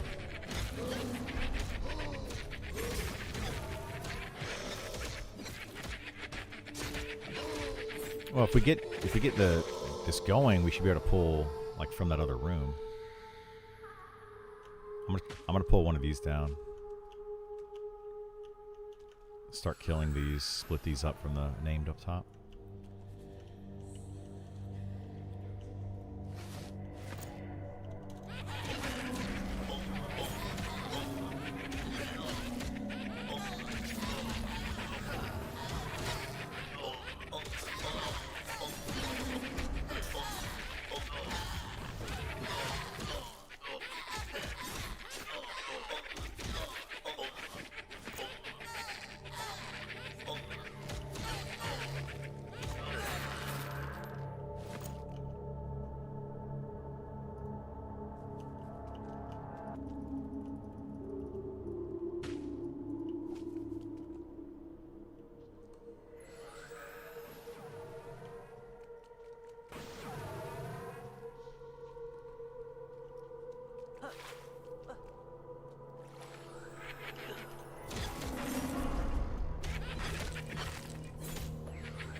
The mob spot all go off in the same respawn timer, or is it different in different areas, packs? It's different, but they have a set timer. So once you get that timer, it's the same. But it's either 8 minutes or 10 minutes, depending on where you are, what zone you're in, and different spawns.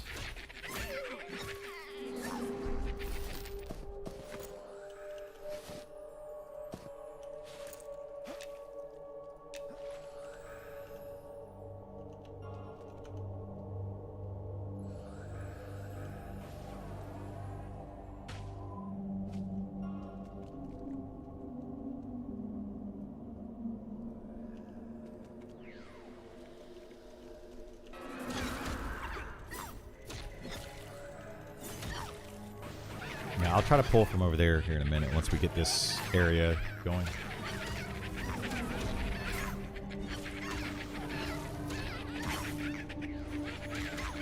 This is one of the mini dungeons. There's a lot more to it. There's a lot more to this dungeon. Well, it's not a lot more, but there's more to this dungeon.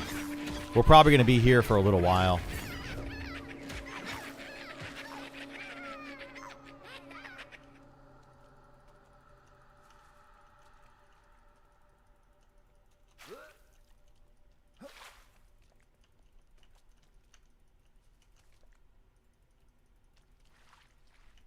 All right, I'm going to pull that down. Hang on a second.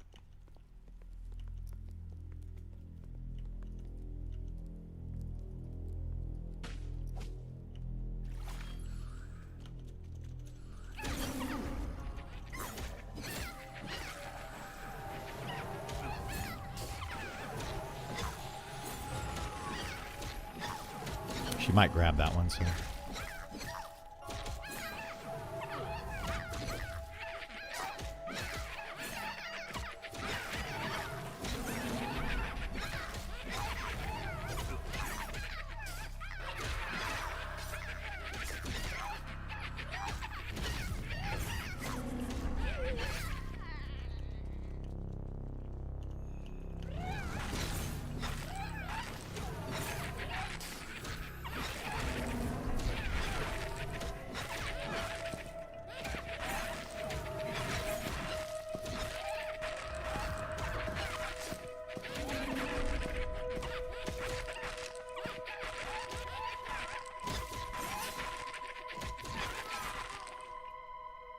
How do you feel about not being able to charm? Or Mez, if they have charm, but they can.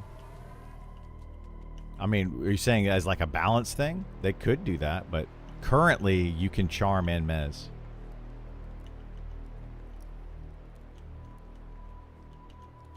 All right, I want to try to pull that area so we can get that other name, but let me get the timer on this first. Otherwise, we're gonna get 3 if we pull this way.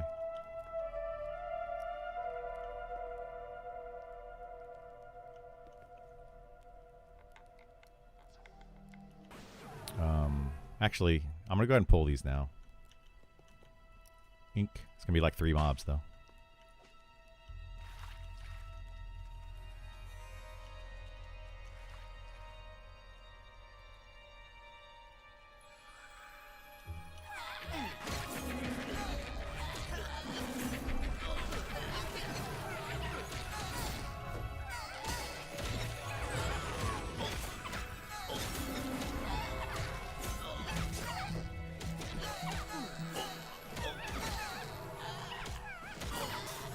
We don't technically have to do anything with that one up there. We don't have to pull it. The skeleton that popped up top.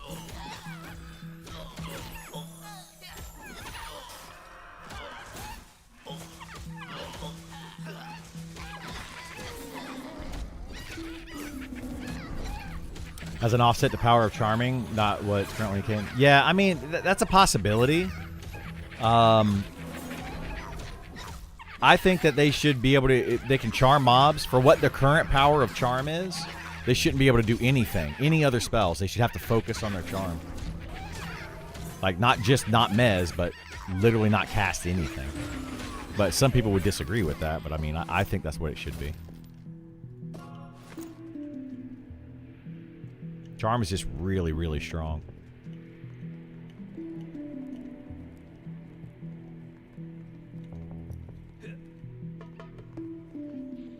Watch for a respawn down there.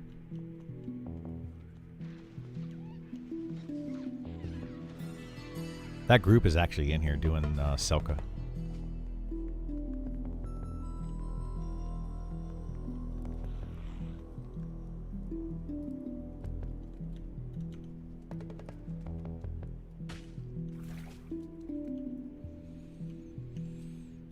Yeah, they're literally standing in the room killing.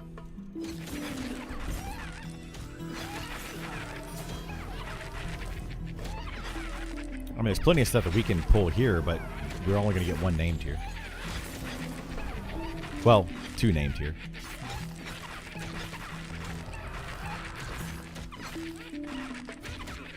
I've literally never seen bloat belly spawn, though.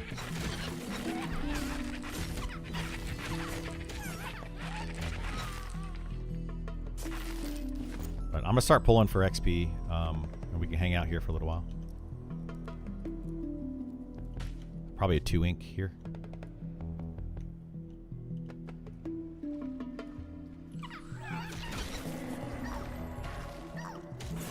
Let me just clear this whole area over here.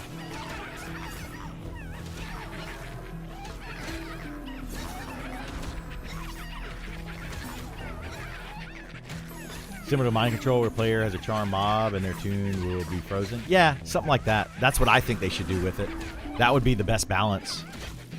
Should be getting respawn down here in just a second.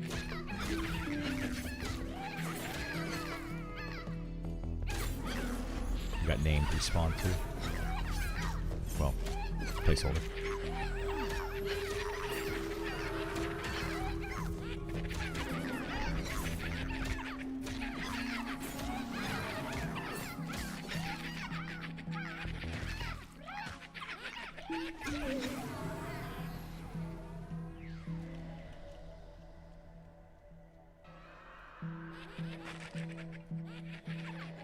You guys need to move. Y'all gonna line of sight stuff.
Is he up there just soloing that stuff?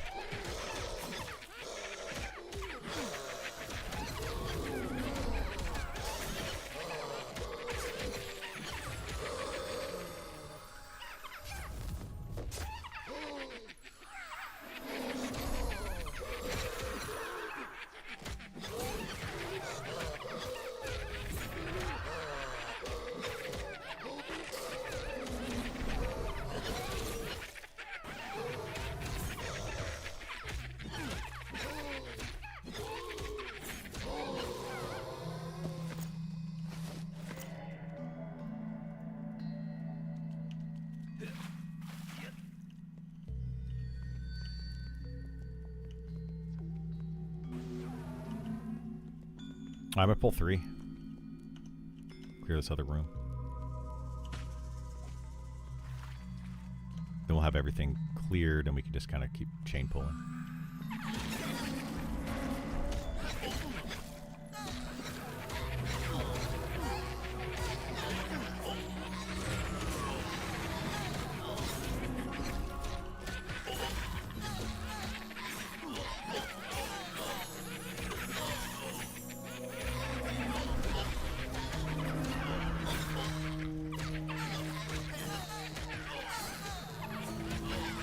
Pretty good. How much AC?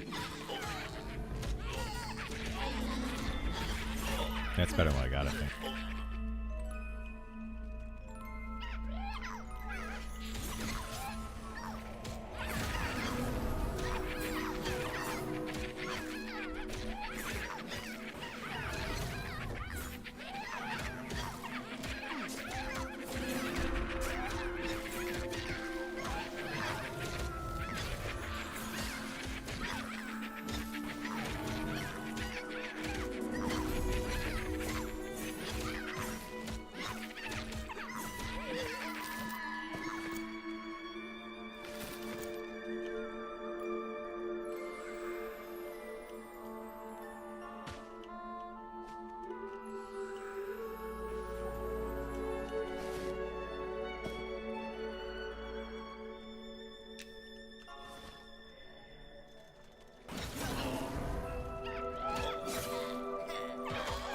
I want the spear from here.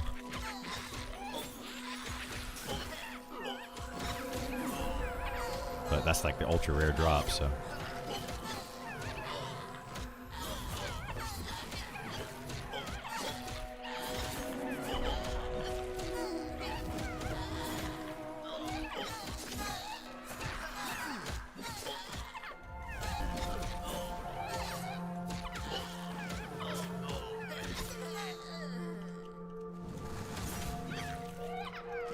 Somna, thank you so much for the sub. I appreciate it.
Maybe we don't pull that one.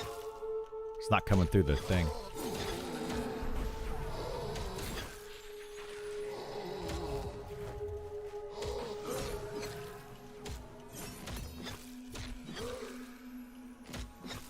I don't know if pets will come through here.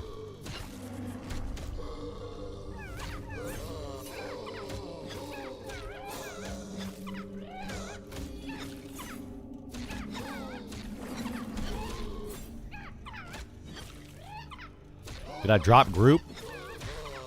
Yeah, why? I'm not in the group anymore. Yeah, I'm not in the group.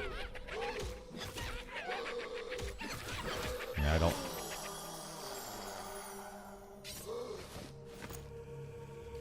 I don't know, maybe invite me again?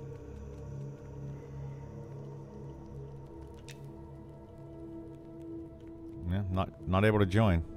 Group's bugged. Nope, I see no party.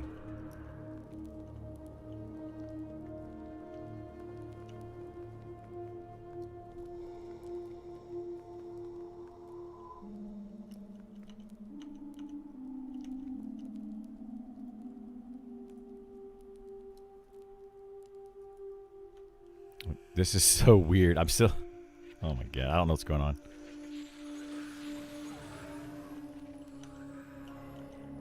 Alright, try again. Well, no, like, as you guys were dropping, it was re-showing the group. There's 3 ink, though. Eh.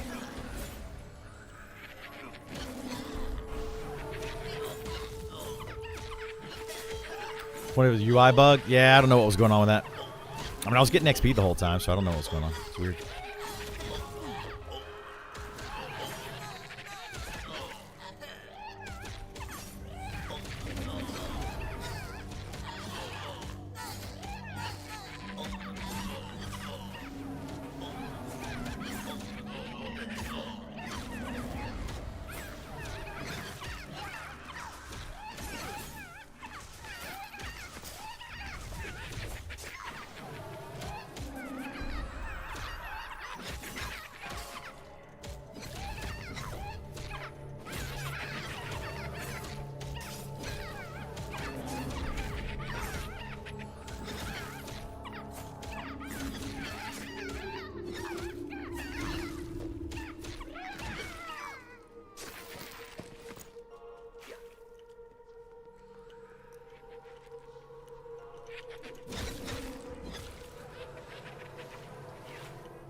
Float belly. He's big. A big fella.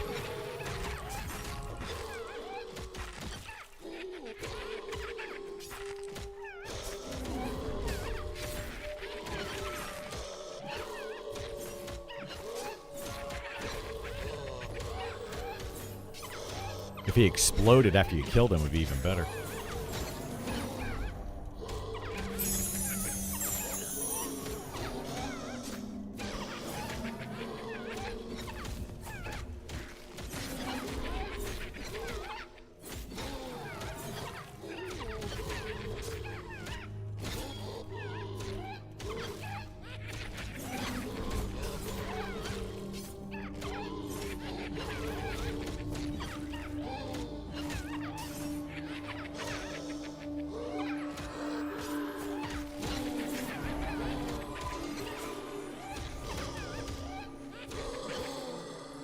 Yeah, spawn a bunch of, like... It's got the drowned mask, shaman.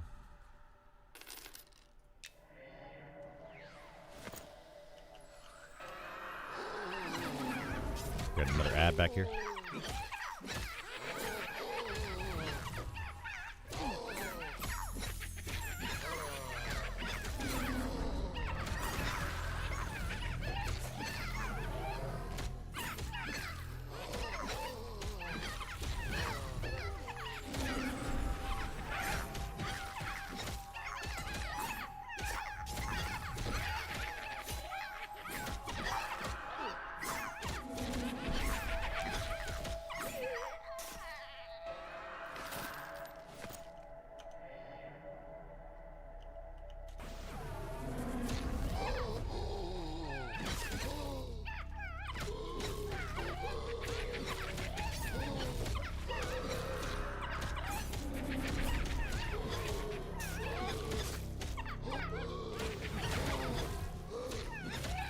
They have a zombie beach club somewhere.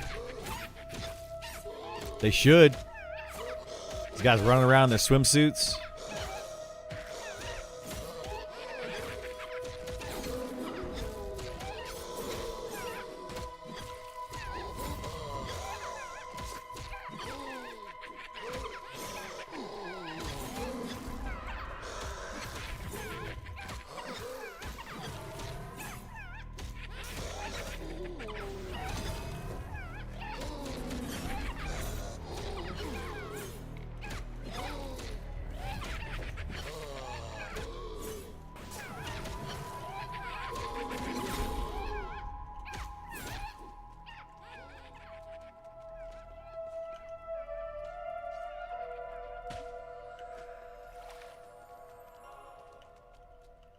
Should be 2.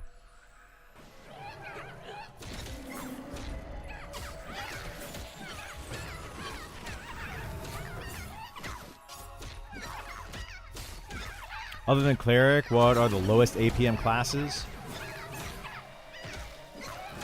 I mean, all 3 healers technically can be low APM. They don't necessarily have to be low APM, but they kind of are. A wizard could be low APM. I would say that like a Spellblade right now is kind of low APM because Spellblade is just kind of put on buffs, turn on auto attack. You know, like you don't actually have to cast a lot of spells.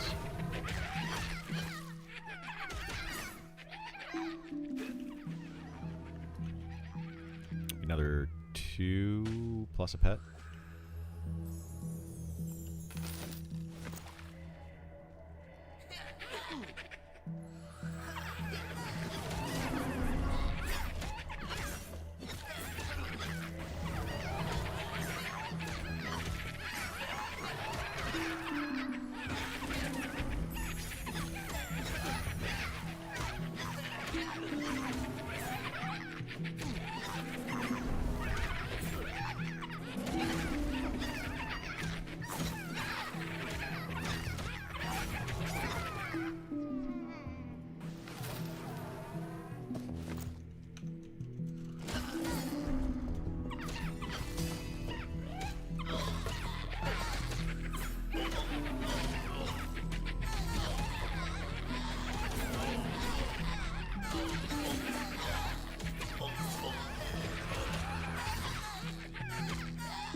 I mean, he worked really hard on it, so.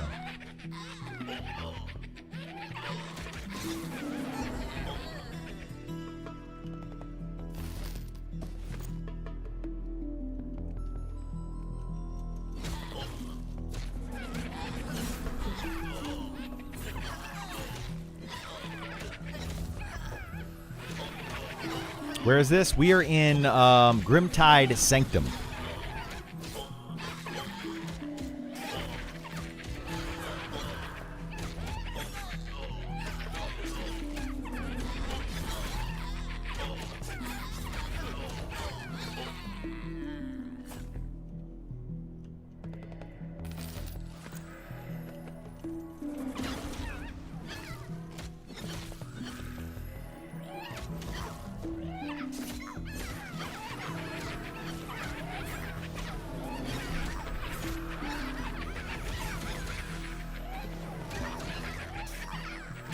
How do you even get to this zone? Is it off Shallow Shoals? Yeah, it's inside of Shallow Shoals. It's a special secret entrance. Scroll back a little bit on the stream and you will see it.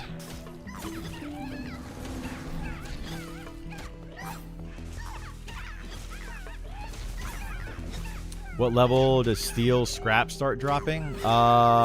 Steel like 45, I think.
Weapons, I'm using a cleaver and a claw. Eclipse cleaver, which is not that great. And then a claw, which is really pretty good. But not from, what am I trying to say? Yeah, the cleaver is easy to get. It's from Pale Tower. And then the claw is a named, I believe named Giant. Hattier. How you like a fighter? It's a basic class. I like it, but it's a very basic, easy class to play. Like super basic.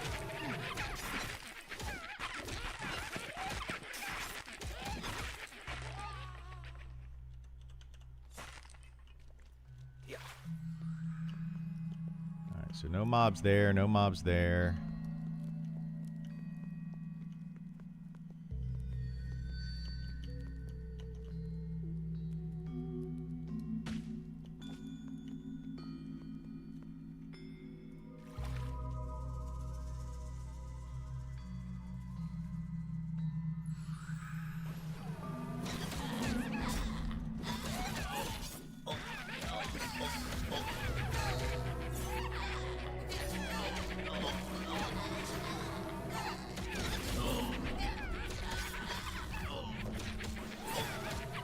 Well, this is actually good XP here. Like, there's a pretty big XP bonus in here, I think.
We're way ahead right now on kills.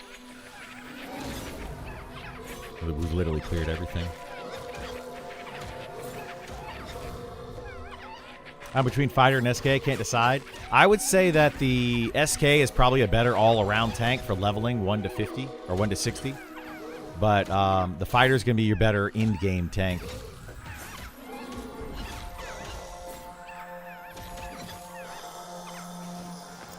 Oops.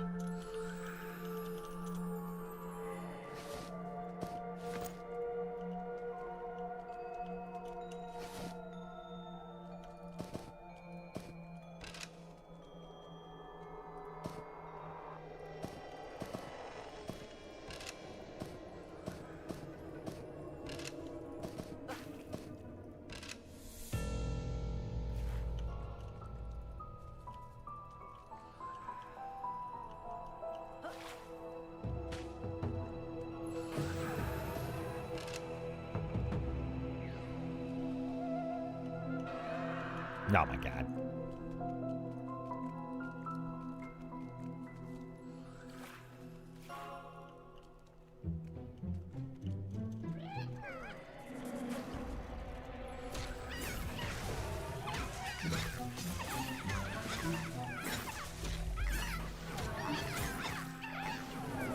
They're where we used to camp at. Where we used to sit.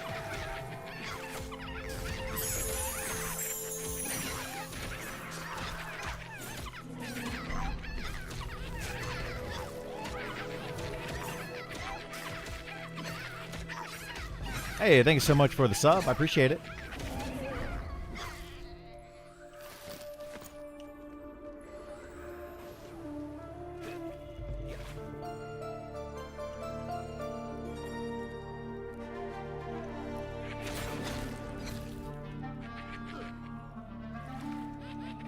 Oh my god. What are y'all even doing over here?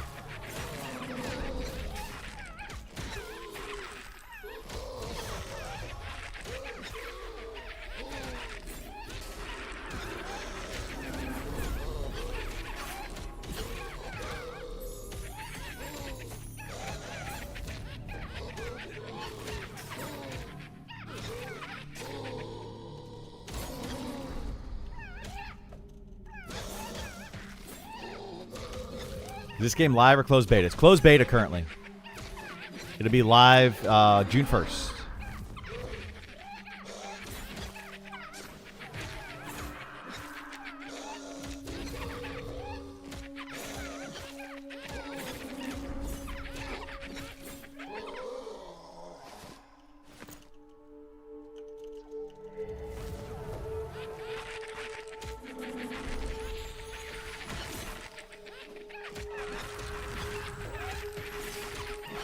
Does anything even come close to killing your group at this level?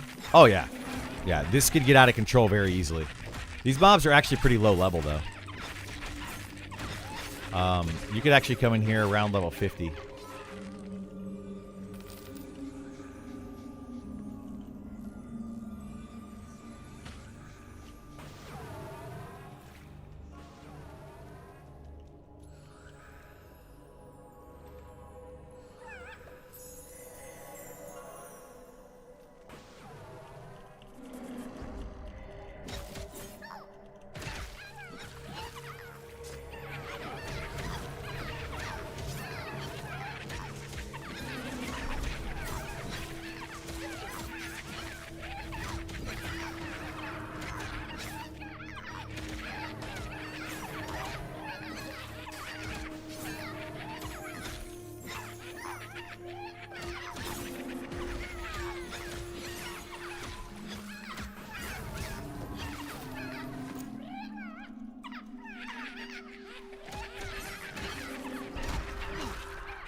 I really don't like it when it's this dark, man. I can't see anything. I hate it so much.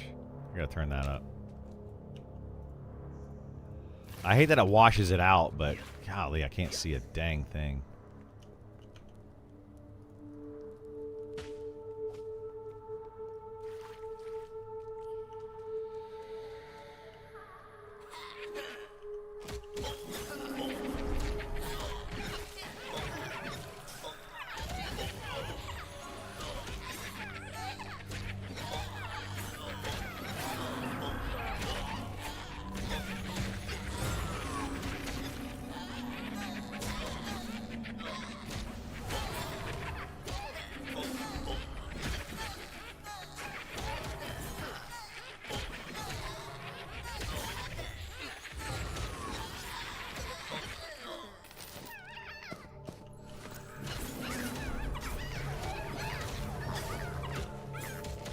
Probably, yeah.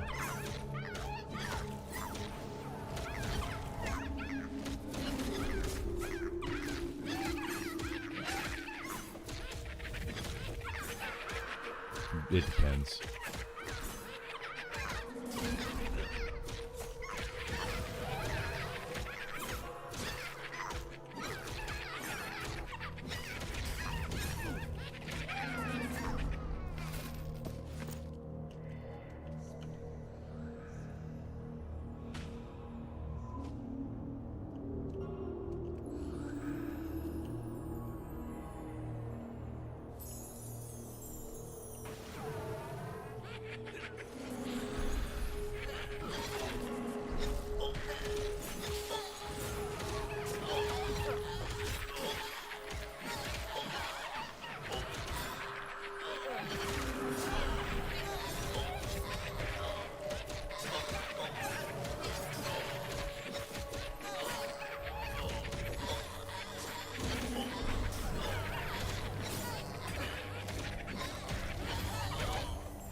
Well, they're kind of sitting in the room, so they can't spawn.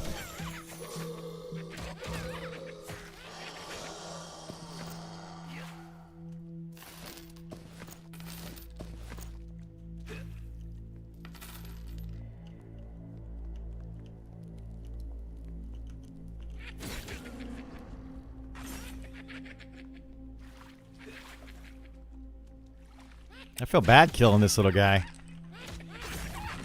This thing's like a little Chucky doll.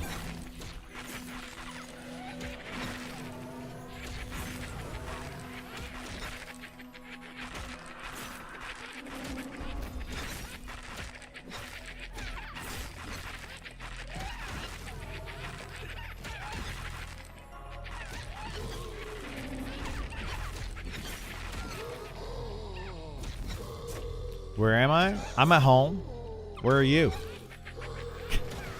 No, this is called Grimtide Sanctum. Little secret dungeon. Super secret. You're at work? Aw, bummer, dude. Sorry you're at work.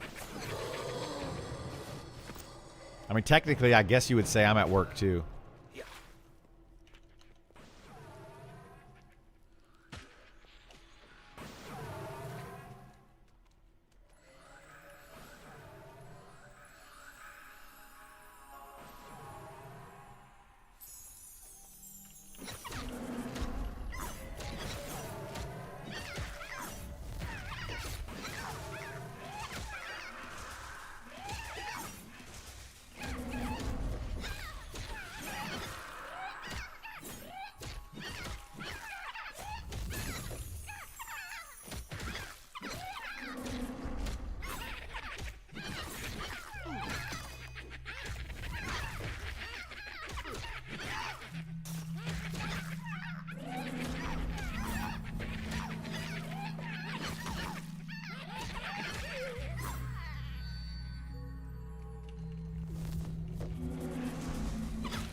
Oh boy.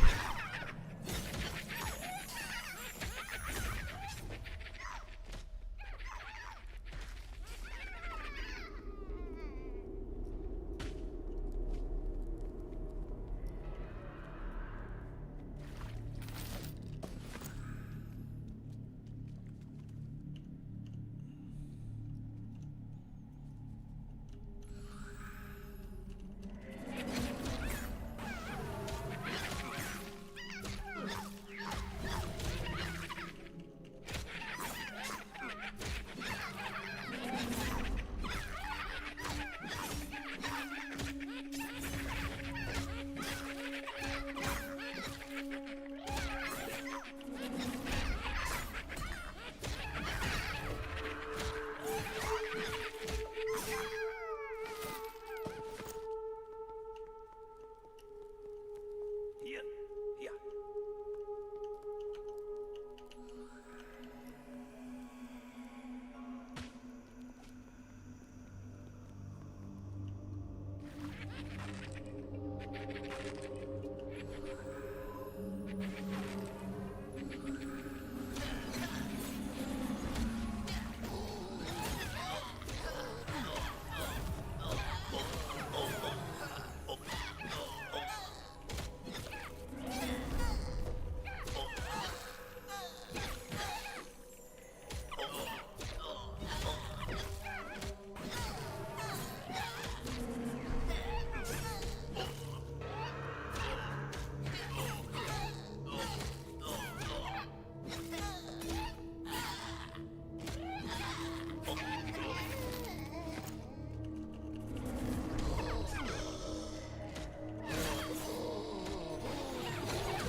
Does Bard feel impactful at this level? Mostly looks like an AFK buff bot.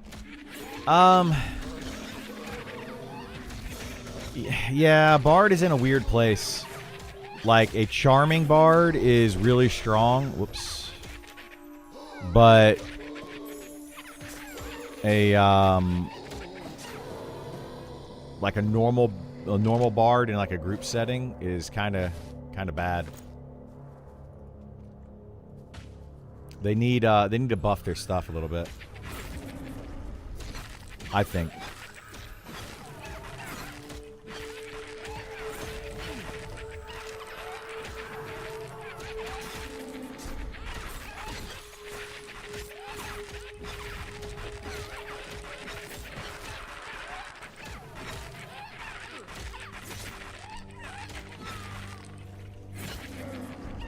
I think they need to give them double attack and buff their songs a little bit.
Have you tried any other classes? If so, what are your thoughts? I've tried pretty much every class in the game at some point.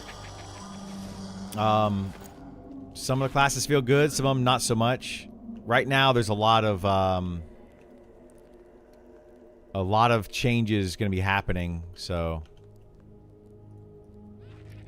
I'm kind of holding judgment for right now because there's they're probably going to be doing like an overhaul of, not an overhaul, but looking at every class throughout April and then making some adjustments to them.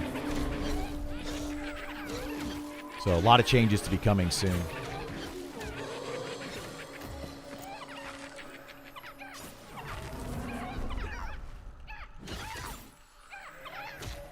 Best pullers? Monks. Yeah, monks are by far the best pullers. They just have the ability to split mobs up with their feigned death and everything. It makes it a lot easier. But anybody can really pull. Like I'm pulling on this fighter, and I have no pulling capabilities whatsoever. But I'm pulling just fine, you know.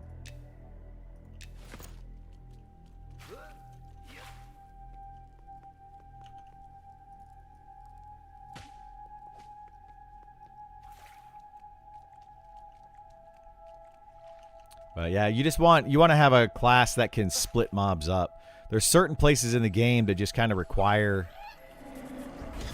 a little bit more finesse when pulling.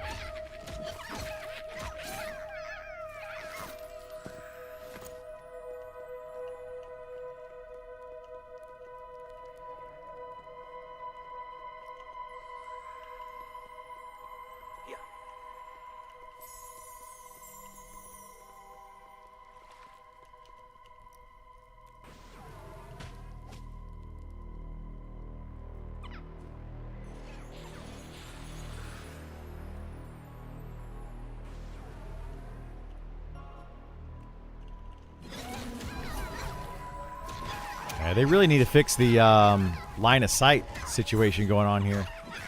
Mobs get stuck right here on this corner a lot.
Try to use this side over here.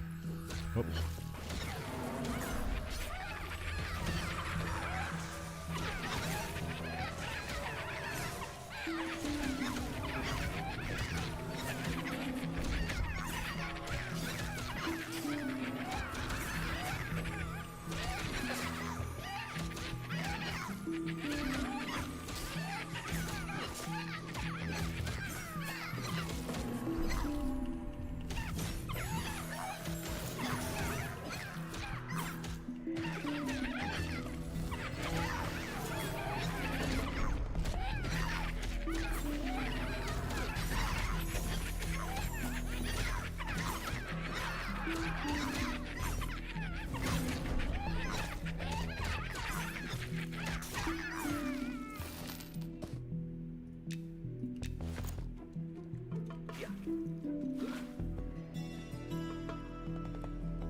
Okay, so after that room, oh, so now it's straight across. And then trying to get the rotation of what we're pulling here.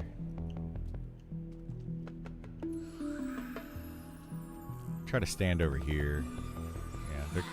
They come in the room better if I stand over on this side.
What is that?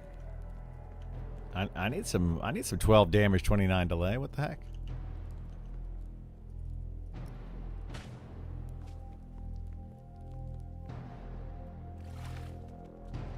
I need that. I don't even think I can use that though. Yeah, I can't use that.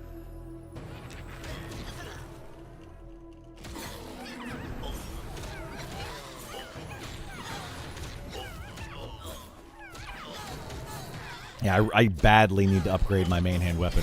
Very badly. It's garbage at this point. Crafted? What? You think crafted is going to be better?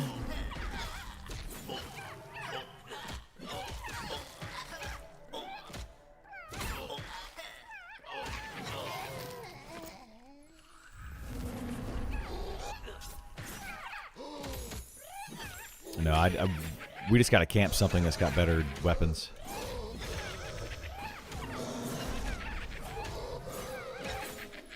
Look of horror when someone said crafted. Yeah.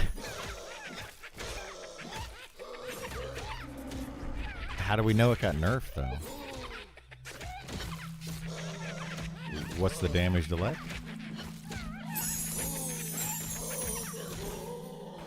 Then it's better than what I have. Like, I've got a garbage main hand weapon. It's absolutely terrible. This is the same cleaver we got at level 40. Yeah, that's better than what I'm using by a good bit.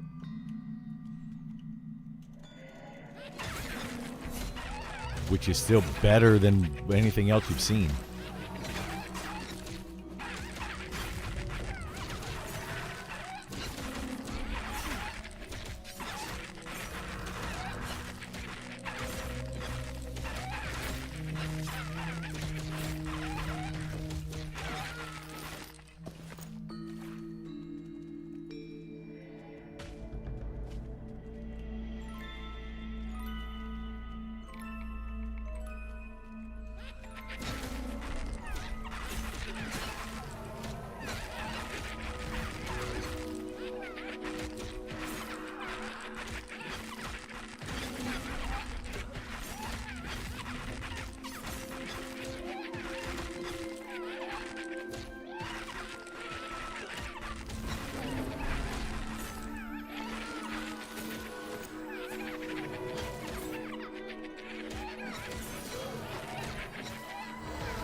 easy.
Yeah, tell that to Andy, who's still using Charm to level.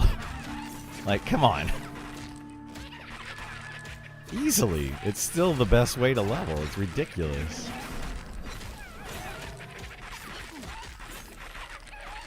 Yeah, but it's still by far the best way to level to 60.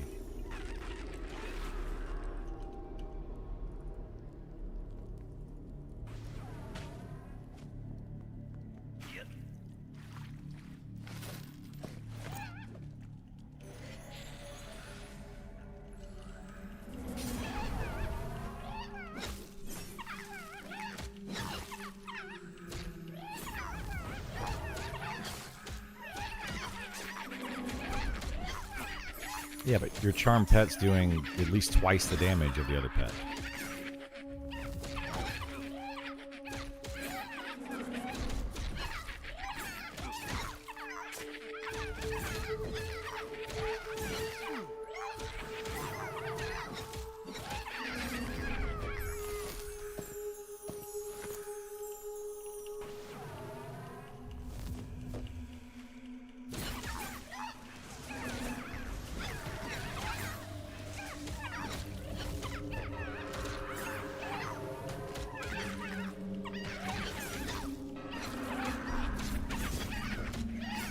Yeah, I still, though, the issue is still, like, in my opinion, that it's just way too fast leveling.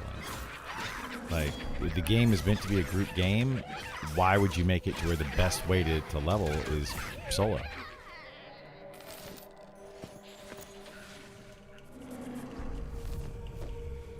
Exactly. Solo's better while you're not charming, and then when you are charming, it's even better again. So it's just like...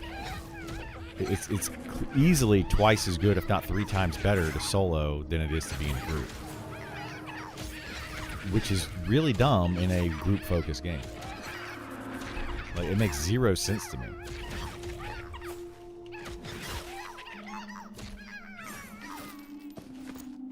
No, he's probably going to fix this whole thing.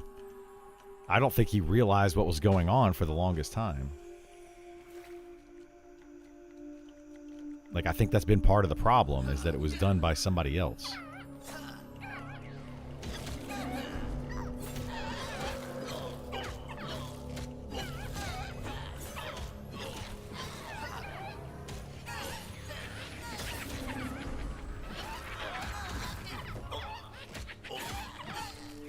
Yeah, like what Ashira is saying. This XP is slow for her.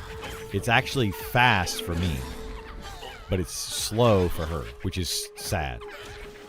Like, that's a huge discrepancy in XP.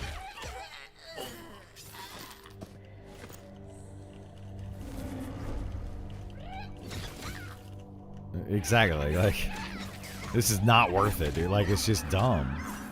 You're going to have to, like, beg enchanters to come join your group because they could just XP in other places better. And then if they don't have loot at the XP camp that you want to be in, they're going to not want to be there because it's lower XP and no loot. It's just terrible for them. The entire thing feels really bad for somebody that can't solo.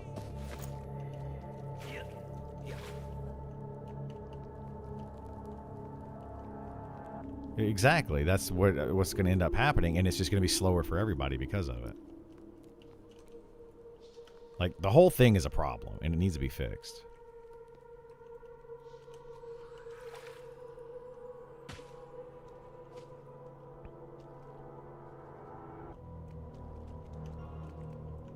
Exactly. Like, yeah, everything. The entire grouping in this game is way more effort for way less reward. That is the problem. Take charming out of it. It's still way more effort for way less reward. Like, the whole thing is just really, really dumb, and it needs to be fixed. I mean, I've been begging for it to be fixed for months, and they didn't do anything about it because somebody was just a terrible dev, to be honest, like, to be frank. I've grouped with 3 enchanters in 52 levels. Yeah, you know why? Because they want to solo. It's faster. It's clearly faster. Why would you slow yourself down and join a group?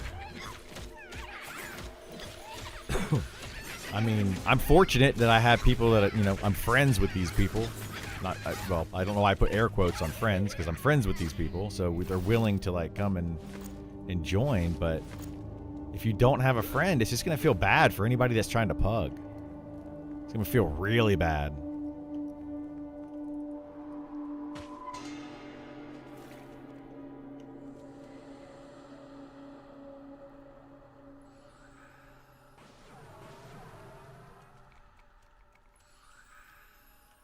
I doubt it.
It's all about who you know.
You might, but I don't know.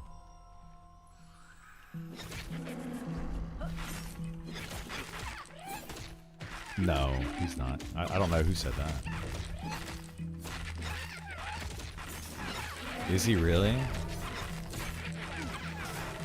That's Maybe.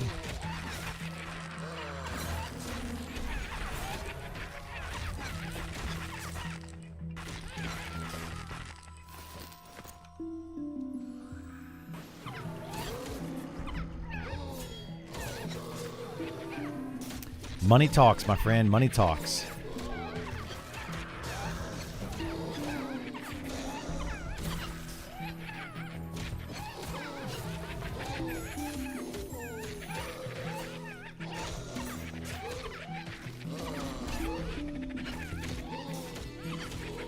Could have also been like a, you know, hey, I'm switching kind of thing.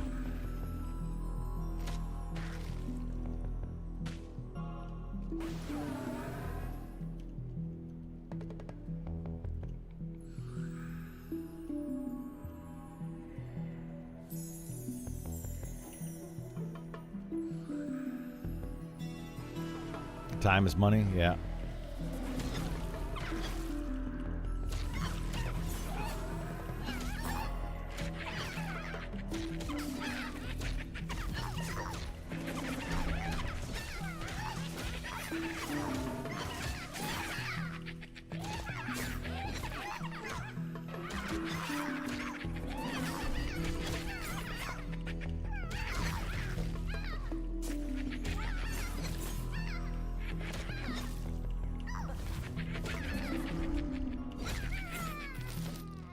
Last name's Smith, isn't it?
Love the goblins in WoW.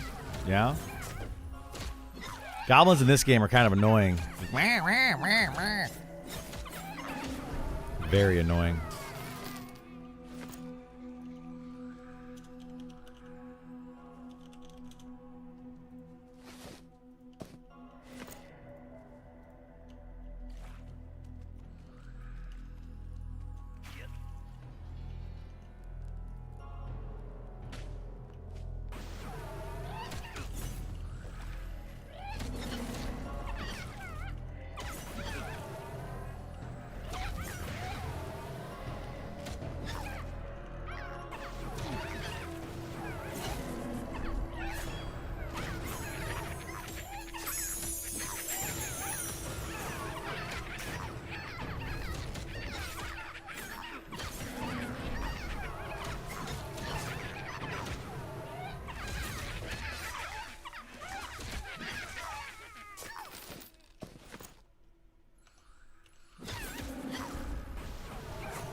Glad people are finally doing dungeons.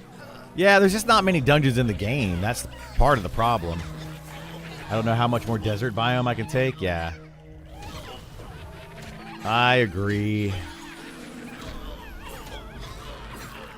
Yeah, I can't wait till they have more dungeons in the game. Like, Rothold's going to be pretty cool. Fallen Watch is going to be pretty cool. That's at least 2 of the dungeons that they're adding for early access.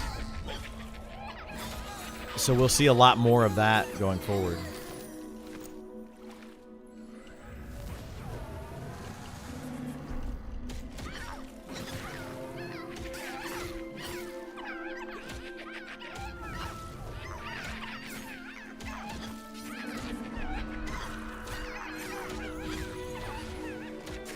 Fallen Watch, what I hear, is going to be huge. Like, yeah, so is Rothold, I think. They're both supposed to be pretty big. Did you ever watch the upcoming biome teaser a couple years ago? I don't think so. I mean, I've seen some of the biome stuff, but I don't think I watched like a teaser for it.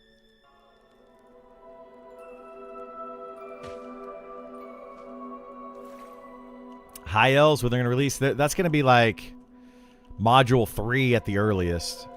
So it's going to be like a year from now before you're going to see those, at least. Maybe longer. It's going to be a while.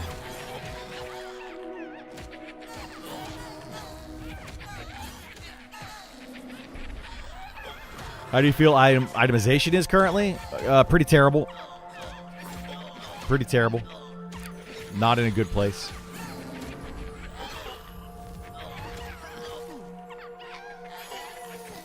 Definitely needs to be looked at.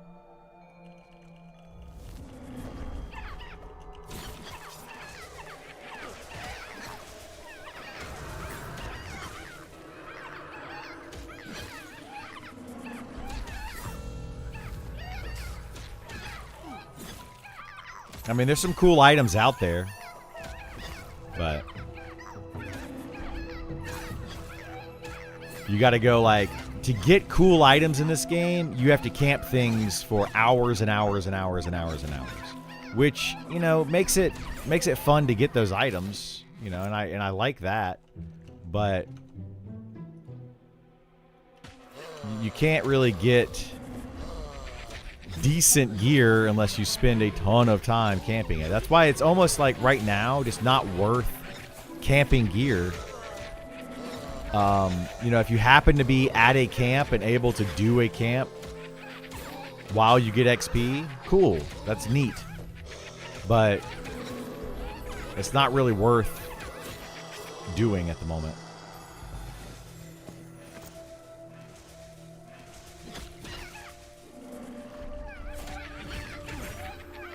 Like, I feel like the lower level itemization needs to be way easier to get some of those starter items. And like the higher level stuff, you know, the level 50 plus stuff, there's some good items out there and you're going to be camping it for a long time, so it's kind of worth it. But yeah, very few items are really worth going after and spending too much time trying to get. From the playtest, that's how I felt, having the same item for a long time. And camping it for a long time. Yeah, that's 100% how it is in this game, and it feels kind of bad. Feels bad.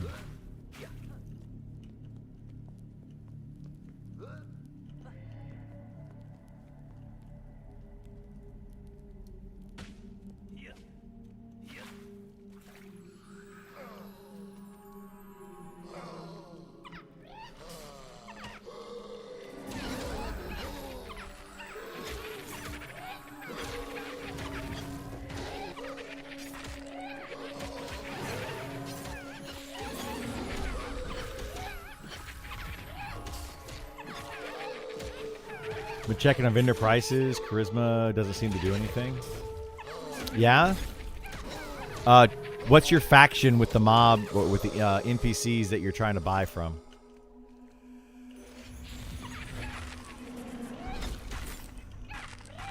Because faction overrides everything else. If your faction is super high, you're going to have the best price. So the only time that it will really matter is if your faction is not maxed or not, you know, high.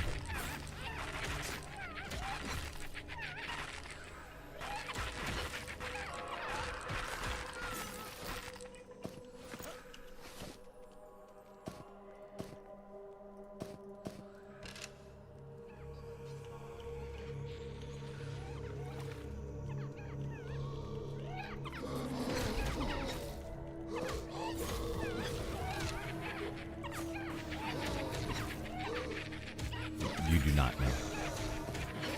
You can do it. Yeah, it works really, really well. Like, too well. Look at all these gems. I'm rich. These goblins have lots of gems. Why I checked with the same race class combo to see 19 charisma 29 result was nothing. Well, it's not a race class combo. It's your faction. Like, did you con them, and what's your faction? Like comrade, indifferent, amiable. That's what you need to look at.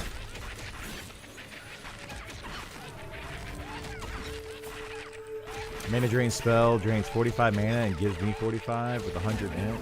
I get a whole 4 extra. Yeah, that sounds about right. I mean, actually, that's pretty good. You're getting 100 in it, so you're getting 10% more.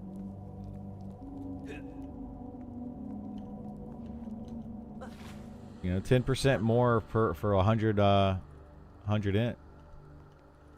It's not bad.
Did it stay feared, though?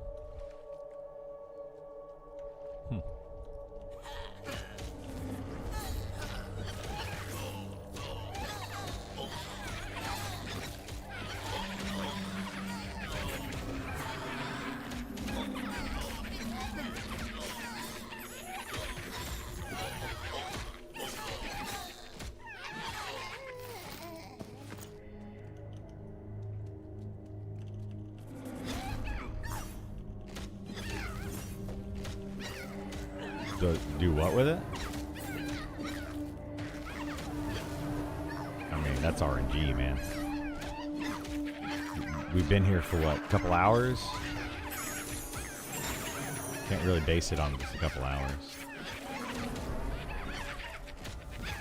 We also could have just gotten really lucky. I mean, I don't know.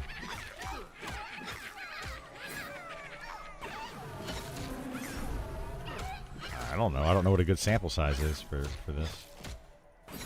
It's probably like a 20% spawn chance, so on both places. But I don't know. It could be different.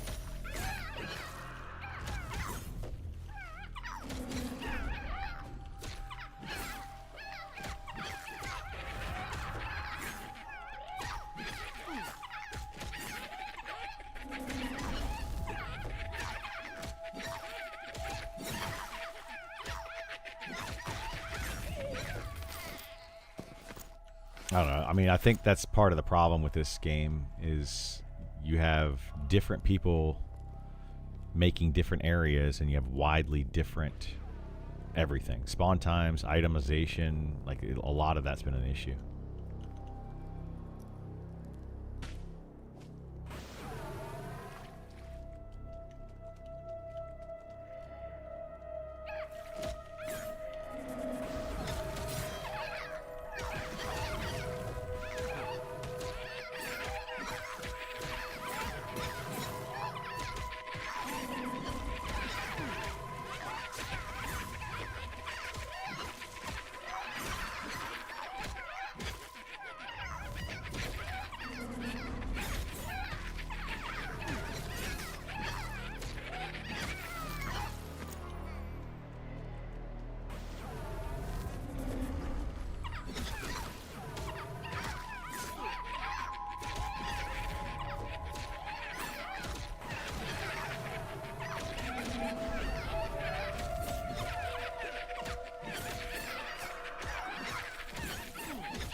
I mean, we killed giants around there, so that might be why. I think they just have a lot of health.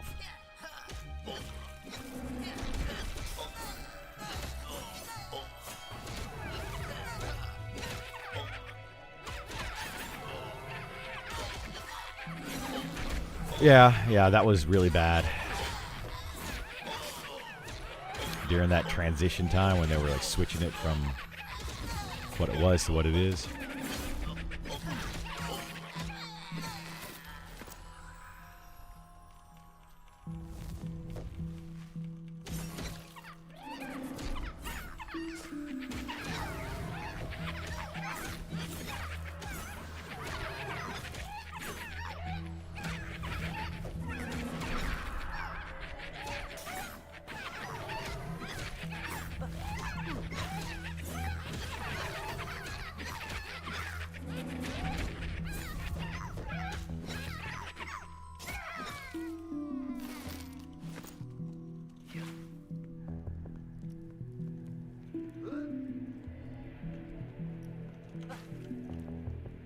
He doesn't deserve it. You gotta make him beg for it.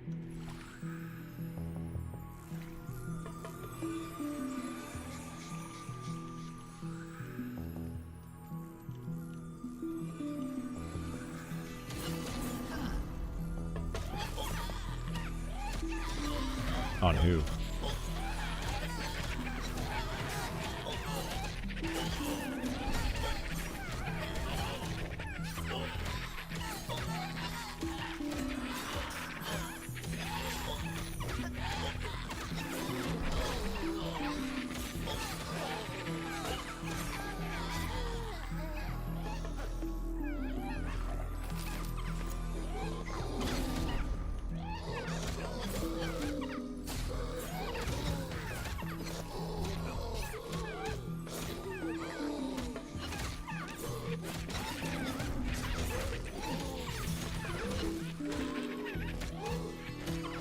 Yours goes up to like 60, doesn't it? At level 60? Yeah, I think your last one goes up to like 60. It might be 55, but then I think with an instrument it goes up higher.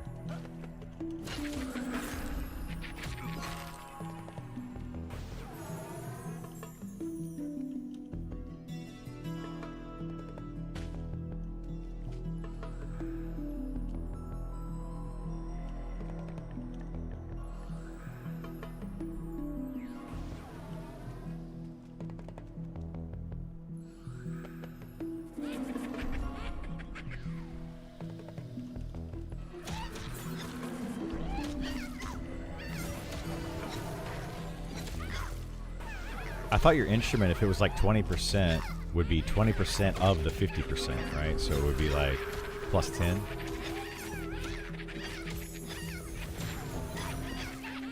So yeah, your primary haste would be 50, secondary haste would be 20, and then you would get a 10% on top of both of those. So it would be like, that would be what, like 82?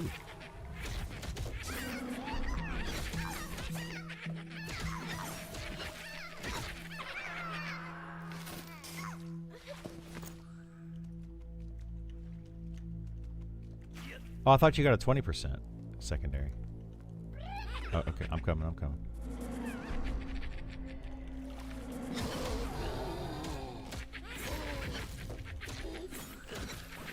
Yeah, I thought he got a 20. Maybe it's the slow that I'm thinking of, the secondary slow.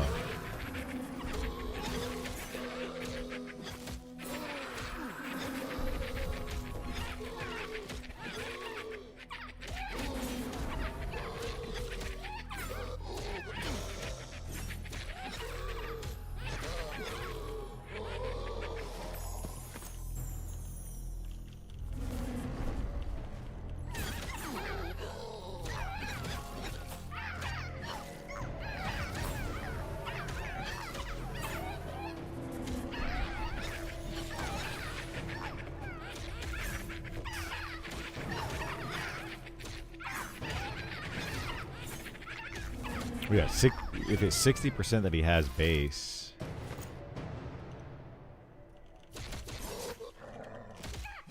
And plus the 20%, or whatever it is, 24%. That would be like 72%, 73%.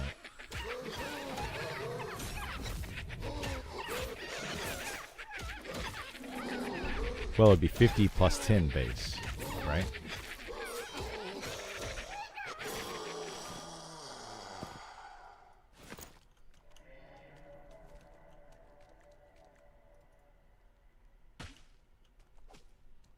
Yeah, so that would be like 72 plus whatever, 4% of that.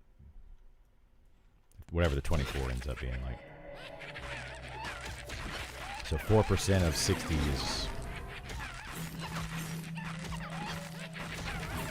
I don't know, math.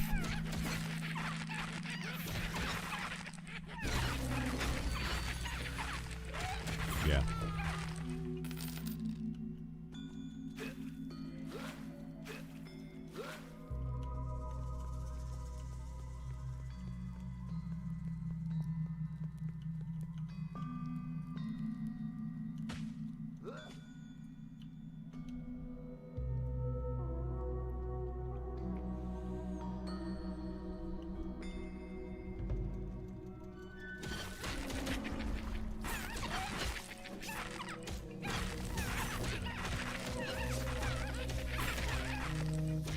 They just need to buff like their damaging songs. They're kind of worthless to use. But their buffs are good.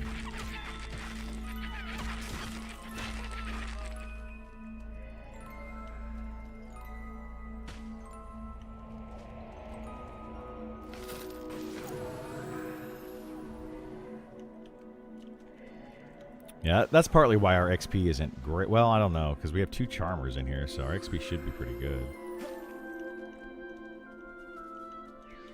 I mean, we could be pulling faster. There's a few... We could be pulling more, yes. Well, part of it is because I'm pulling instead of having somebody else pulling.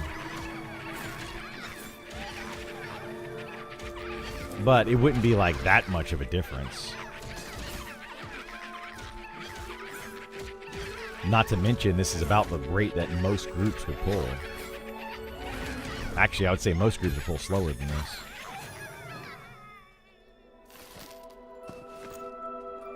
Which would mean that XP rates in most groups would be even worse. Yeah.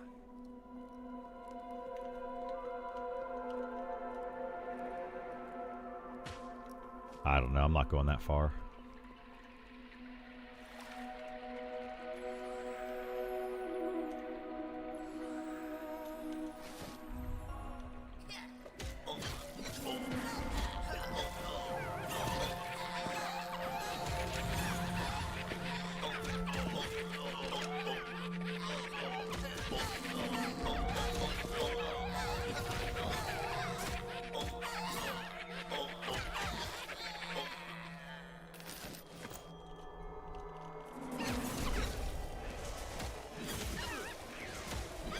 This has been a pretty boring camp. We've had a total of 2 named. That's something that I've been trying to tell the devs or talk to the devs about.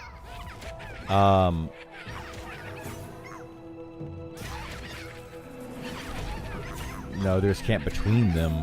I think that means they're doing a bunch of mobs. They're probably doing both of those plus the 2 farther in. They're probably getting 4 named right there.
Which one?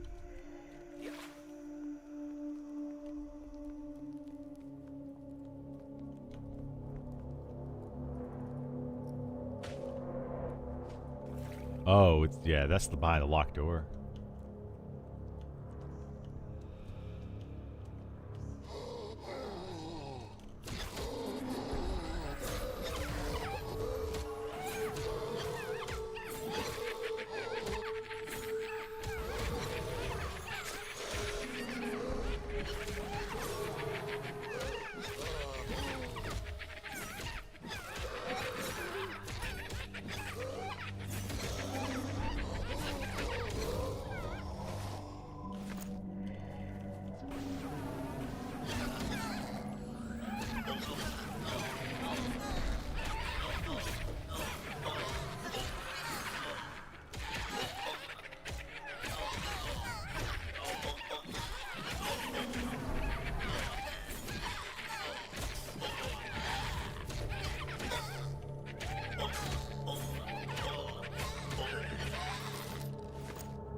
What?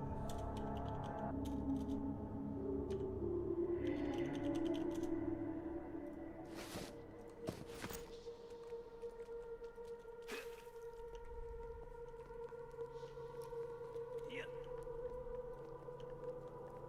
Yeah. Yeah. Yeah.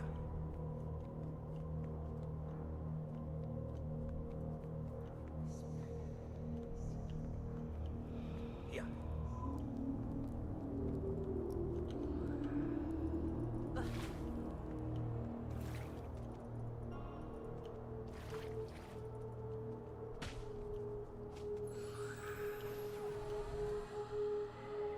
Oh, that's 100% what's going to happen. They're not in the in the room anymore. They're in the hallway.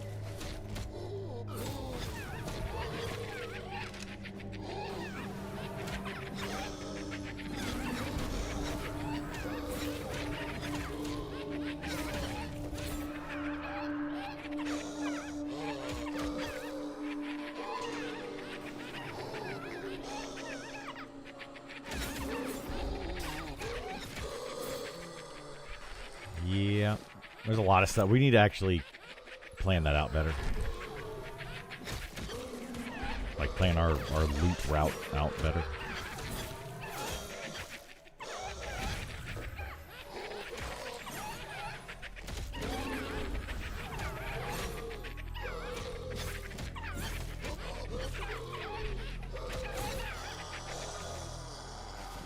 All right. Well, I think I'm gonna turn my stream off for now. I'm getting tired. This is kind of boring me.